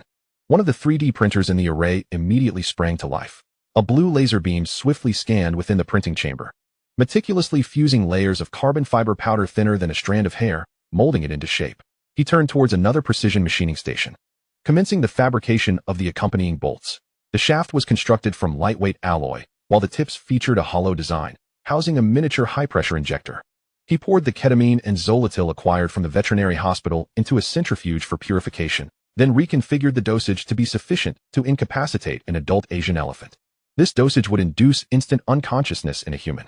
10 minutes later, a sleek, entirely black crossbow, exuding a sci-fi aura, and 10 bolts laden with lethal concoctions lay silently on the lab table. Lin Chao retrieved the multi-rotor drone previously outfitted with a sniper rifle. He adeptly secured the Viper X9 crossbow onto it using a specially designed clasp. He accessed the firearm control program he had previously written, making only minor adjustments to connect the drone's flight control system with the crossbow's trigger mechanism. Through the drone's first-person perspective, he could achieve remote targeting and firing. Everything was prepared. Lin Chao exited the research facility, returning to the cramped storage room on the rooftop. Less than 5 minutes had elapsed in the external world. The atmosphere at the standoff site had become unbearably tense. Time ticked away, each second feeling like a hammer striking Su Jiajia's heart. Jida's face was ashen. He had received a death order from the governor's office. Lu Lei must not escape. He must not be allowed to depart with the poise of a victor. In an inconspicuous military jeep at the street corner, 2 British snipers donned in berets had already set up their rifles. Their mission was singular. The moment the target appeared, whether to kill or injure, he must not be permitted to leave with the hostage. Let me go? Let me exchange for my daughter. Su Jiajia could no longer contain his emotions, grasping Jida's arm and pleading hoarsely. I am the best hostage. Silence. Jida coldly shook off his grip. Going up now will only give him another bargaining chip. Stay calm. The negotiation expert continued to futilely repeat words of persuasion through a megaphone. We are considering your demands. Do not harm the hostages. Inside the apartment, Lu Lei listened to the feeble shouts from outside, a sinister grin spreading across his face. He recognized that these foreign devils were merely stalling for time. Suddenly, he strode to the window, shoving the bound officer towards the front, pressing the gun to his head. I will count to 10. If you do not bring the vehicle down, I will execute him first. Jida below witnessed this scene, his pupils dilating in shock. Publicly threatening to shoot an officer before numerous journalists was akin to rubbing the Hong Kong government's face in the dirt. Agree to his demands. Jida gritted his teeth, barking at his subordinates. Get the vehicle down there to stabilize him. Snipers, prepare. A blue and white assault vehicle immediately emerged from behind the cordon, slowly stopping at the foot of the apartment building. The vehicle has arrived. Lu Lei, remain calm. The negotiation expert promptly shouted. We have agreed to your demands. The boat is also being prepared. Release the hostage first. To hell with that. Lu Lei howled madly from above. I want to take them down now. All your people back off 100 meters. Whoever dares approach will be the first to die. As he spoke, he seized Su Jiajia's terrified daughter, pressing the gun barrel firmly against her temple. Su Jiajia's wife let out a piercing scream, only to be silenced by another thug who struck her violently in the back with the butt of his gun. Su Jiajia below witnessed this horrifying scene, his eyes nearly bursting with rage, unleashing a primal roar from his throat. Inside the apartment, Lu Lei and his 4 henchmen began to force the 3 hooded hostages towards the exit. Their attention was solely fixed on the corridor outside and the police vehicles below. None of them noticed the dark silhouette hovering silently outside the glass window leading to the balcony, a drone belonging to Lin Chao. Through the first-person perspective relayed by the drone, Lin Chao clearly observed Lu Lei and his 4 subordinates, who were completely turned away from the rear window, forming a perfect shooting arc. Now is the moment. Lin Chao's gaze sharpened, and he gently pressed the launch button on the remote control. There was no gunfire, only a barely perceptible sound of a mechanism. The glass of the apartment's rear window shattered instantaneously as a high-speed object struck it. As the shards of glass scattered, 5 almost imperceptible sounds echoed simultaneously. Just as Lu Lei was about to open the door, his body suddenly stiffened, lowering his head. He had no time to grasp the situation before a wave of intense numbness surged through him, overwhelming all his nerves like a breaking dam.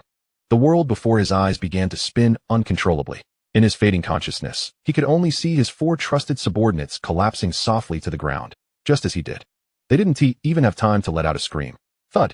5 bodies fell almost simultaneously to the floor.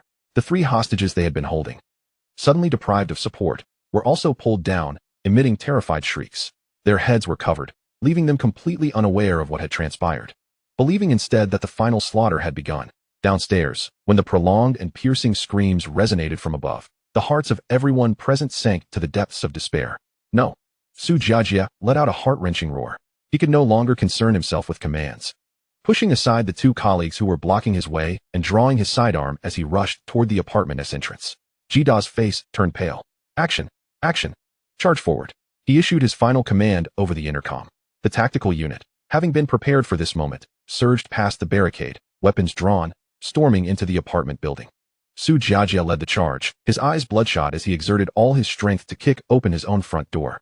He was ready to confront the horrors within. However, the scene that greeted him left him utterly stunned.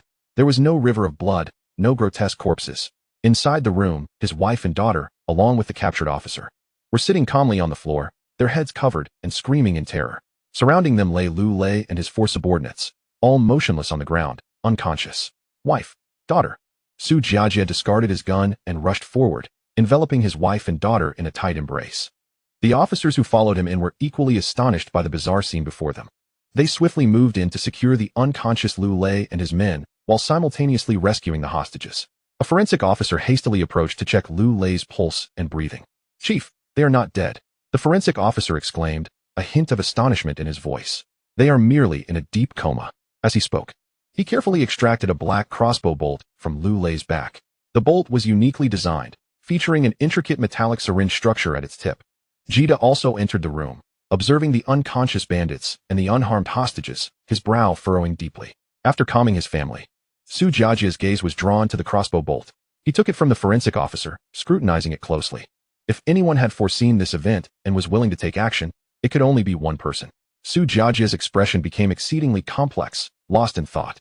Chapter 74, The Reckoning. The following morning, as the dawn broke, reporters who had spent the night outside the Hong Kong government press office were more invigorated than ever. Governor Mac Lehos, through his press secretary, issued a stern public statement to the citizens of Hong Kong. The statement officially announced that Chief Inspector Lu Lei had been arrested the previous day on multiple serious charges, including massive corruption, abuse of power, and collusion with organized crime. More significantly, it was revealed that the case would be handled by an independent agency, which had been announced just yesterday, named the Independent Commission Against Corruption. Jida was appointed as the head of the preparatory team for this agency, and the Lu Lei case would be the first to enter judicial proceedings under its jurisdiction. Upon the release of this news, the entire city of Hong Kong felt as if struck by lightning. The front pages of newspapers at every newsstand were dominated by Lu Lei's grim visage and the bold letters of the Independent Commission Against Corruption. After a brief moment of shock, the citizens erupted in a long-suppressed celebration. For the underground world of Hong Kong, this was undoubtedly a cataclysmic earthquake of epic proportions. The era of Lu Lei, in which the Chinese chief inspector wielded absolute power, was declared over by the Hong Kong government in the most forceful manner on this day. In an instant, the underworld was rife with panic, with everyone feeling a sense of impending doom. Those who had once called Lu Lei their brother and profited immensely from his protection were now like startled birds. Countless ledgers and documents were incinerated in the dead of night, their ashes flushed down toilets, as if this could erase all incriminating evidence. Several organizations deeply intertwined with Lu Lei disbanded overnight. The big bosses hurriedly gathered their wealth, accompanied by their most trusted subordinates, purchasing tickets to the South Seas and Taiwan. Making a hasty escape, they feared that any delay would invite an unwanted visit from the newly established Independent Commission Against Corruption for a coffee chat. However, within the halls of the Chaozhou gang, the atmosphere contrasted starkly with the outside world. Ma Shikun sat at the head of the table, watching the news of Lu Lei's downfall on television, feeling a chill run down his spine, yet simultaneously overwhelmed by a sense of relief at having survived. He knew that his ability to remain unscathed here, and even to seize the territories left behind by fleeing bosses thanks to this purge, was all due to one person. He turned off the television and dialed a number he had long memorized. Chao Xiao. When the call connected, Ma Shikun's voice was filled with utmost respect. I express my gratitude for your support during this incident. I, Ma Shikun, and the entire Chaozhou gang, from today forth, wish to serve Chao Xiao. This was no longer a simple collaboration, but a complete allegiance. Lin Chao's voice came through the receiver, still calm. You are a wise man. The Chaozhou gang will now operate as an extension of the Lin family. Assist me in matters that I cannot personally handle. However, I have one rule. Ma Shikun immediately straightened his back. Please, Chao Xiao, go on. Regarding gambling and narcotics, I will not interfere. However, from today onwards, the Chaozhou gang is forbidden from engaging in any legitimate business. Anyone who dares to do so will face dire consequences. Lin Chao's tone was rather subdued, imbued with an air of finality that made Ma Shikun's heart contract sharply. He instantly comprehended that this young puppet master possessed his own boundaries and taboos. I understand. Chao Xiao. From this day forth, anyone within the Chaozhou gang who dares to touch the powder will find themselves facing my wrath. The tumultuous tides of the underworld seemed to have no impact on Legiacan. The various enterprises of the Lin family continued to operate at a brisk pace with unwavering efficiency. In the audiovisual factory, the newly added 10 master machines operated day and night, producing batch after batch of pristine audio tapes, which were then packed and dispatched throughout Hong Kong and even across Southeast Asia. Over at the shipyard, downgraded models of the large flying vessels were being launched one after another, eagerly seized by impatient smuggling tycoons with cash in hand, causing the Lin family's financial accounts to swell like a torrent released from a dam. Lin Chao was in the workshop, inspecting a newly renovated production line. His uncle, Liu Yaoming, trailed behind him, his face a mask of barely contained excitement. "Ah Chao, look. This month's profits have doubled again." Lin Chao nodded, his expression stoic. To him, this was merely a step in the grand scheme. At that moment, a worker rushed over. "Chao Xiao, Lord Hong is here and urgently wishes to see you." Both Lin Chao and Liu Yaoming halted in their tracks. "Lord Hong? What brings him here? He never needed to come in person before." Lin Chao exited the workshop and immediately spotted Lord Hong standing at the factory's entrance. Today, he was not donning his signature Tang suit, but rather a sharply tailored dark suit, his hair meticulously styled. Yet, his expression was far from the usual ease, bearing a weight of seriousness. "Lord Hong, to what do we owe the pleasure?" Lin Jiqiang had also arrived, patting Lord Hong on the shoulder. Lord Hong forced a smile, his voice somewhat hoarse as he spoke. "Changgu, Chao Xiao, I'm not here to pick up goods today. Someone has entrusted me with a message, requesting that you both join them for a meal." Lin Jiqiang raised an eyebrow. "Oh, who possesses such influence that it necessitates your personal visit, Lord Hong?" Lord Hong sighed, lowering his voice. "Xiang Chong from the New Yan, Cheng Min from the 14K, and Master Su from He Sheng He." The moment those three names escaped his lips, Lin Jiqiang's complexion shifted dramatically. Even Liu Yaoming beside him drew in a sharp breath. Each of these individuals had the power to shake the underworld of Hong Kong to its core. Xiang Chong, a prominent figure among the New Yan's elite, was a veteran responsible for establishing roots in the film industry, commanding a substantial portion of the cinema circuits and artists in Hong Kong. Cheng Min, a notorious figure within the 14K, known for his ruthless nature, was also a covert stakeholder in one of Hong Kong's top 3 record companies. Master Su, the brains behind Lin Sheng, typically remained in the shadows, yet his influence loomed over every major business deal within the organization. These three not only represented the largest triads in Hong Kong, but also embodied the most formidable black gold forces lurking behind the entertainment industry. Why would they gather together to invite his father and him to dinner? Lin Jiqiang, having navigated the underworld for half his life, immediately sensed an unusual undertone. "What do they intend?" he inquired in a low voice. Lord Hong's expression grew more troubled. "Changgu, Chao Zi, your pristine audio versions are making quite the stir. The sound quality of your tapes surpasses that of the originals, and they are much cheaper. Who would still choose to purchase legitimate discs? Qidao Records, Huixing Records, Baojin Records. The sales for these major companies have plummeted by 30% this month." Lord Hong paused before continuing. "Qidao is backed by a British consortium, Huixing by capital from Nanyang. And while Baojin is a local enterprise, it has intricate ties with Xiang Chong and Master Su. Initially, the underworld and the legitimate world maintained their own spheres. But your counterfeit tapes have directly threatened everyone's livelihood. Had it not been for the swift and ruthless measures you took against the Baojin owner and Mad Dog Quan, they would have likely retaliated long ago." Lin Jiqiang understood. This visitor bore ill intentions. Instinctively, he shielded Lin Chao behind him, his gaze sharpening with vigilance. Lord Hong quickly waved his hands. "Changgu, please don't misunderstand. They are aware that you are not to be trifled with and do not wish to escalate matters to a breaking point. Such a confrontation serves no one's interests. Hence, they entrusted me as a mediator to arrange a meeting place, so we can sit down and discuss terms. Establish some ground rules for future dealings." "Discuss terms?" Lin Jiqiang scoffed. The notion of discussing terms merely boiled down to a contest of strength and influence. Lin Chao had remained silent, listening intently. He moved beside his father, gently patting his arm to signal him to remain calm. He turned to Lord Hong, his tone measured as he asked, "What time? Where?" Seeing Lin Chao speak, Lord Hong relaxed slightly. "Tonight at 7, Sim Sha Sui, at the Happy Fortune Building." Chapter 75, A Show of Strength. Lord Hong's car led the way, while Lin Chao followed closely behind in a sedan. Inside, Lin Jiqiang sat in the passenger seat, his expression grave. Having traversed the underworld for decades, he was acutely aware that tonight's gathering, masquerading as a discussion, was in fact a banquet of treachery.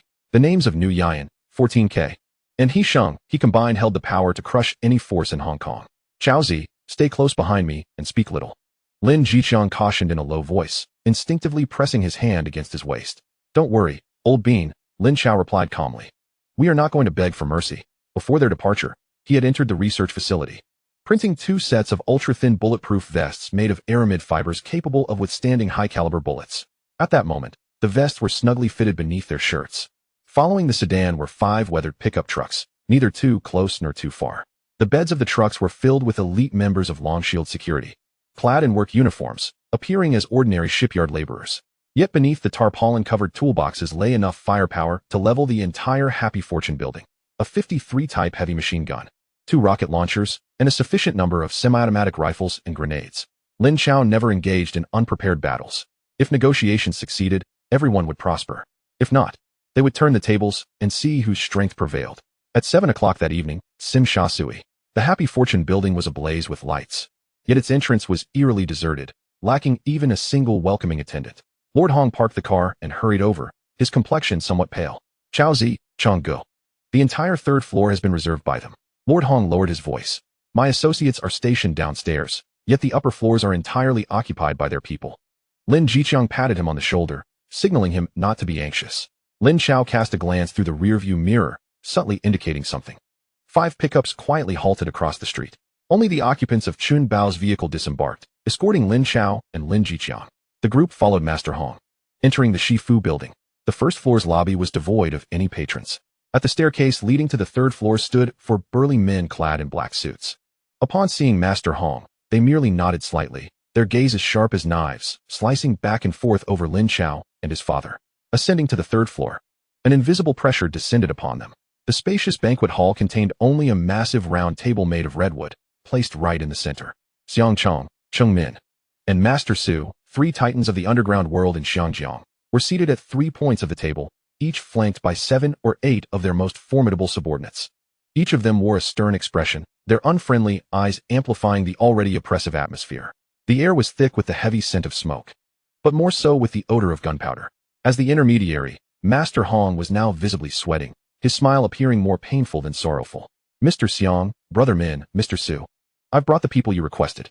No pleasantries were exchanged, no niceties offered. 3 piercing gazes locked onto the newcomers like searchlights, instantly targeting the individuals who had just entered. Lin Jiqiang instinctively stepped forward, shielding Lin Chao behind him, bracing himself against the majority of the pressure. "Please, take a seat," Master Su spoke, adjusting his gold-rimmed glasses and gesturing to the empty spaces at the table. Lin Chao and his father exchanged a glance before calmly taking their seats. Chen Bao, accompanied by 4 members of the Dragon Shield team, stood quietly behind them, creating a stark confrontation with the 3 factions across the table. Suddenly, Cheng Min slammed a glass down onto the table with great force, sending liquid splattering. He fixed a fierce stare on the 2 men. His voice squeezed out from between clenched teeth. "You scoundrels of the Big Circle, I don't care who you have backing you. Your shoddy tapes have caused our fire action records to suffer a 40% drop in business this month. How do you propose to settle this?" The murderous intent in his eyes was unmistakable. Seated at the head of the table, Xiang Chong had been leisurely slicing an apple with a small knife, but paused at this moment. He lifted his gaze, his dark expression settling on Lin Jiqiang. "The rules in Xiangjiang dictate that wealth should be shared among all. A group of newcomers wishing to monopolize is quite audacious. Don't you fear bursting your own stomachs?" His voice was low, yet laden with pressure. Master Su then produced a calculator from his pocket, methodically tapping its buttons, emitting a series of soft beeps. "According to preliminary statistics from our cooperating record companies, your pirated tapes have already cost us over 15 million Hong Kong dollars. He set the calculator down, a smile that didn't reach his eyes accompanying his words. "Our demands are quite simple. Cease your piracy and compensate us for our losses." The 3 bosses immediately established their dominance, cornering Lin Chao and the others. Lin Jiqiang's hand had already settled on his waist, his complexion ashen, ready to erupt. Yet Lin Chao reached out, gently restraining his arm. Leaning back in his chair, he even wore a smile. "I find it quite curious. You yourselves are engaged in pirating. When did it become your prerogative to defend record companies against piracy?" His words pierced like a needle, accurately deflating their pretentious moral stance. Cheng Min's face turned an angry shade of purple. "Our pirated versions have inferior sound quality and lower prices. They're meant for those who cannot afford the originals. The wealthy still opt for legitimate purchases. We're merely helping record companies expand their influence." He argued vehemently. "But your product is different. Its sound quality surpasses the originals. You are undermining the very foundation of us all." Lin Chao's smile widened. "Oh, is that so? Ultimately, it seems your technology is lacking. Can you truly hold us accountable for that?" You're courting death. Cheng Min exploded with rage, slamming his palm onto the table and rising abruptly. His subordinates immediately advanced, some even drawing firearms from their jackets. Xiang Chong and Master Su's men reacted simultaneously, the atmosphere in the private room instantly charged with tension, a violent clash seemingly imminent. However, just as they were about to close in, a soft yet crystal-clear sound froze everyone's movements in place. Chen Bao, standing behind Lin Chao, had, unbeknownst to anyone, produced a dark green hand grenade from his coat. With an impassive expression, he flicked the safety lever open with his thumb. The cold metal detonator was poised, ready to unleash havoc at a moment's notice. Should he release his grip, everyone in the room would meet with shrapnel within 3 seconds. Almost simultaneously, the other 4 members of the Dragon Shield team also revealed identical grenades, releasing the safety mechanisms. A collective gasp rippled through the room. Cheng Min's previously fearsome subordinates now turned pale, their hands trembling involuntarily around their weapons. They were thugs, not lunatics, while they were unafraid of bloodshed or gunfire. They dreaded a mutually assured destruction scenario. Even Xiang Chong and Master Su exhibited expressions of shock and wariness. They had envisioned numerous possibilities, but never anticipated that the opposition would resort to such a scorched earth tactic. Everyone, stand down. Master Su was the first to regain composure, sharply admonishing his men. We are all here to seek profit, not to lay down our lives. Violence will only sour relations. How can we conduct business then? As he spoke, he exchanged glances with Cheng Min and Xiang Chong. Though the 2 titans were reluctant, they recognized that prolonging the standoff would yield no benefit for anyone. They waved their hands, signaling their men to retreat and holster their weapons. Lin Jiqiang, seeing this, also nodded at Chen Bao and the others. Chen Bao and his subordinates expressionlessly reinserted the safety pins into their grenades as if they had merely taken them out for show. The impending bloodbath was thus forcibly averted. Yet the tautness in the air remained unrelaxed. Master Su lifted his teacup, taking a sip to soothe his parched throat and calm his rattled nerves. Mr. Lin, we all understand that even thieves have their principles. The record business thrives only when record companies continuously produce quality albums. Only then can we, the downstream players, profit as well. Your technology is too advanced, so much so that it could directly jeopardize the record companies. When the source runs dry, there will be nothing left for anyone to enjoy. I believe you understand this principle better than I do. Lin Chao does not refute this viewpoint. Previously, he was in dire need of funds, and in order to expedite his original accumulation, he resorted to a rather desperate method. Now that the Lin Group has established its framework and cash flow is exceedingly abundant, it is indeed time to contemplate long-term development. So, as per Mr. Yu's suggestion, how do these record companies intend to resolve this matter? Lin Chao inquired. Cheng Min immediately interjected, her eyes gleaming with greed. It's quite simple. Hand over your technology, and we shall form a partnership to expand together. Lin Chao let out a scoff, his gaze turning icy in an instant. That is a foolish dream. If you desire the technology, then gather all your forces, and at Sim Sha Sui, let us engage in a contest. The victor shall claim the technology. You. Cheng Min was rendered speechless in her anger. Enough, enough. Master Su once again stepped in to mediate, casting a sincere glance at Lin Chao. Mr. Lin, everything can be discussed. There is no need for such extremities. If you genuinely wish to collaborate to resolve this issue. Lin Chao's gaze swept over the 3 prominent figures present, and he calmly stated, I do have an idea.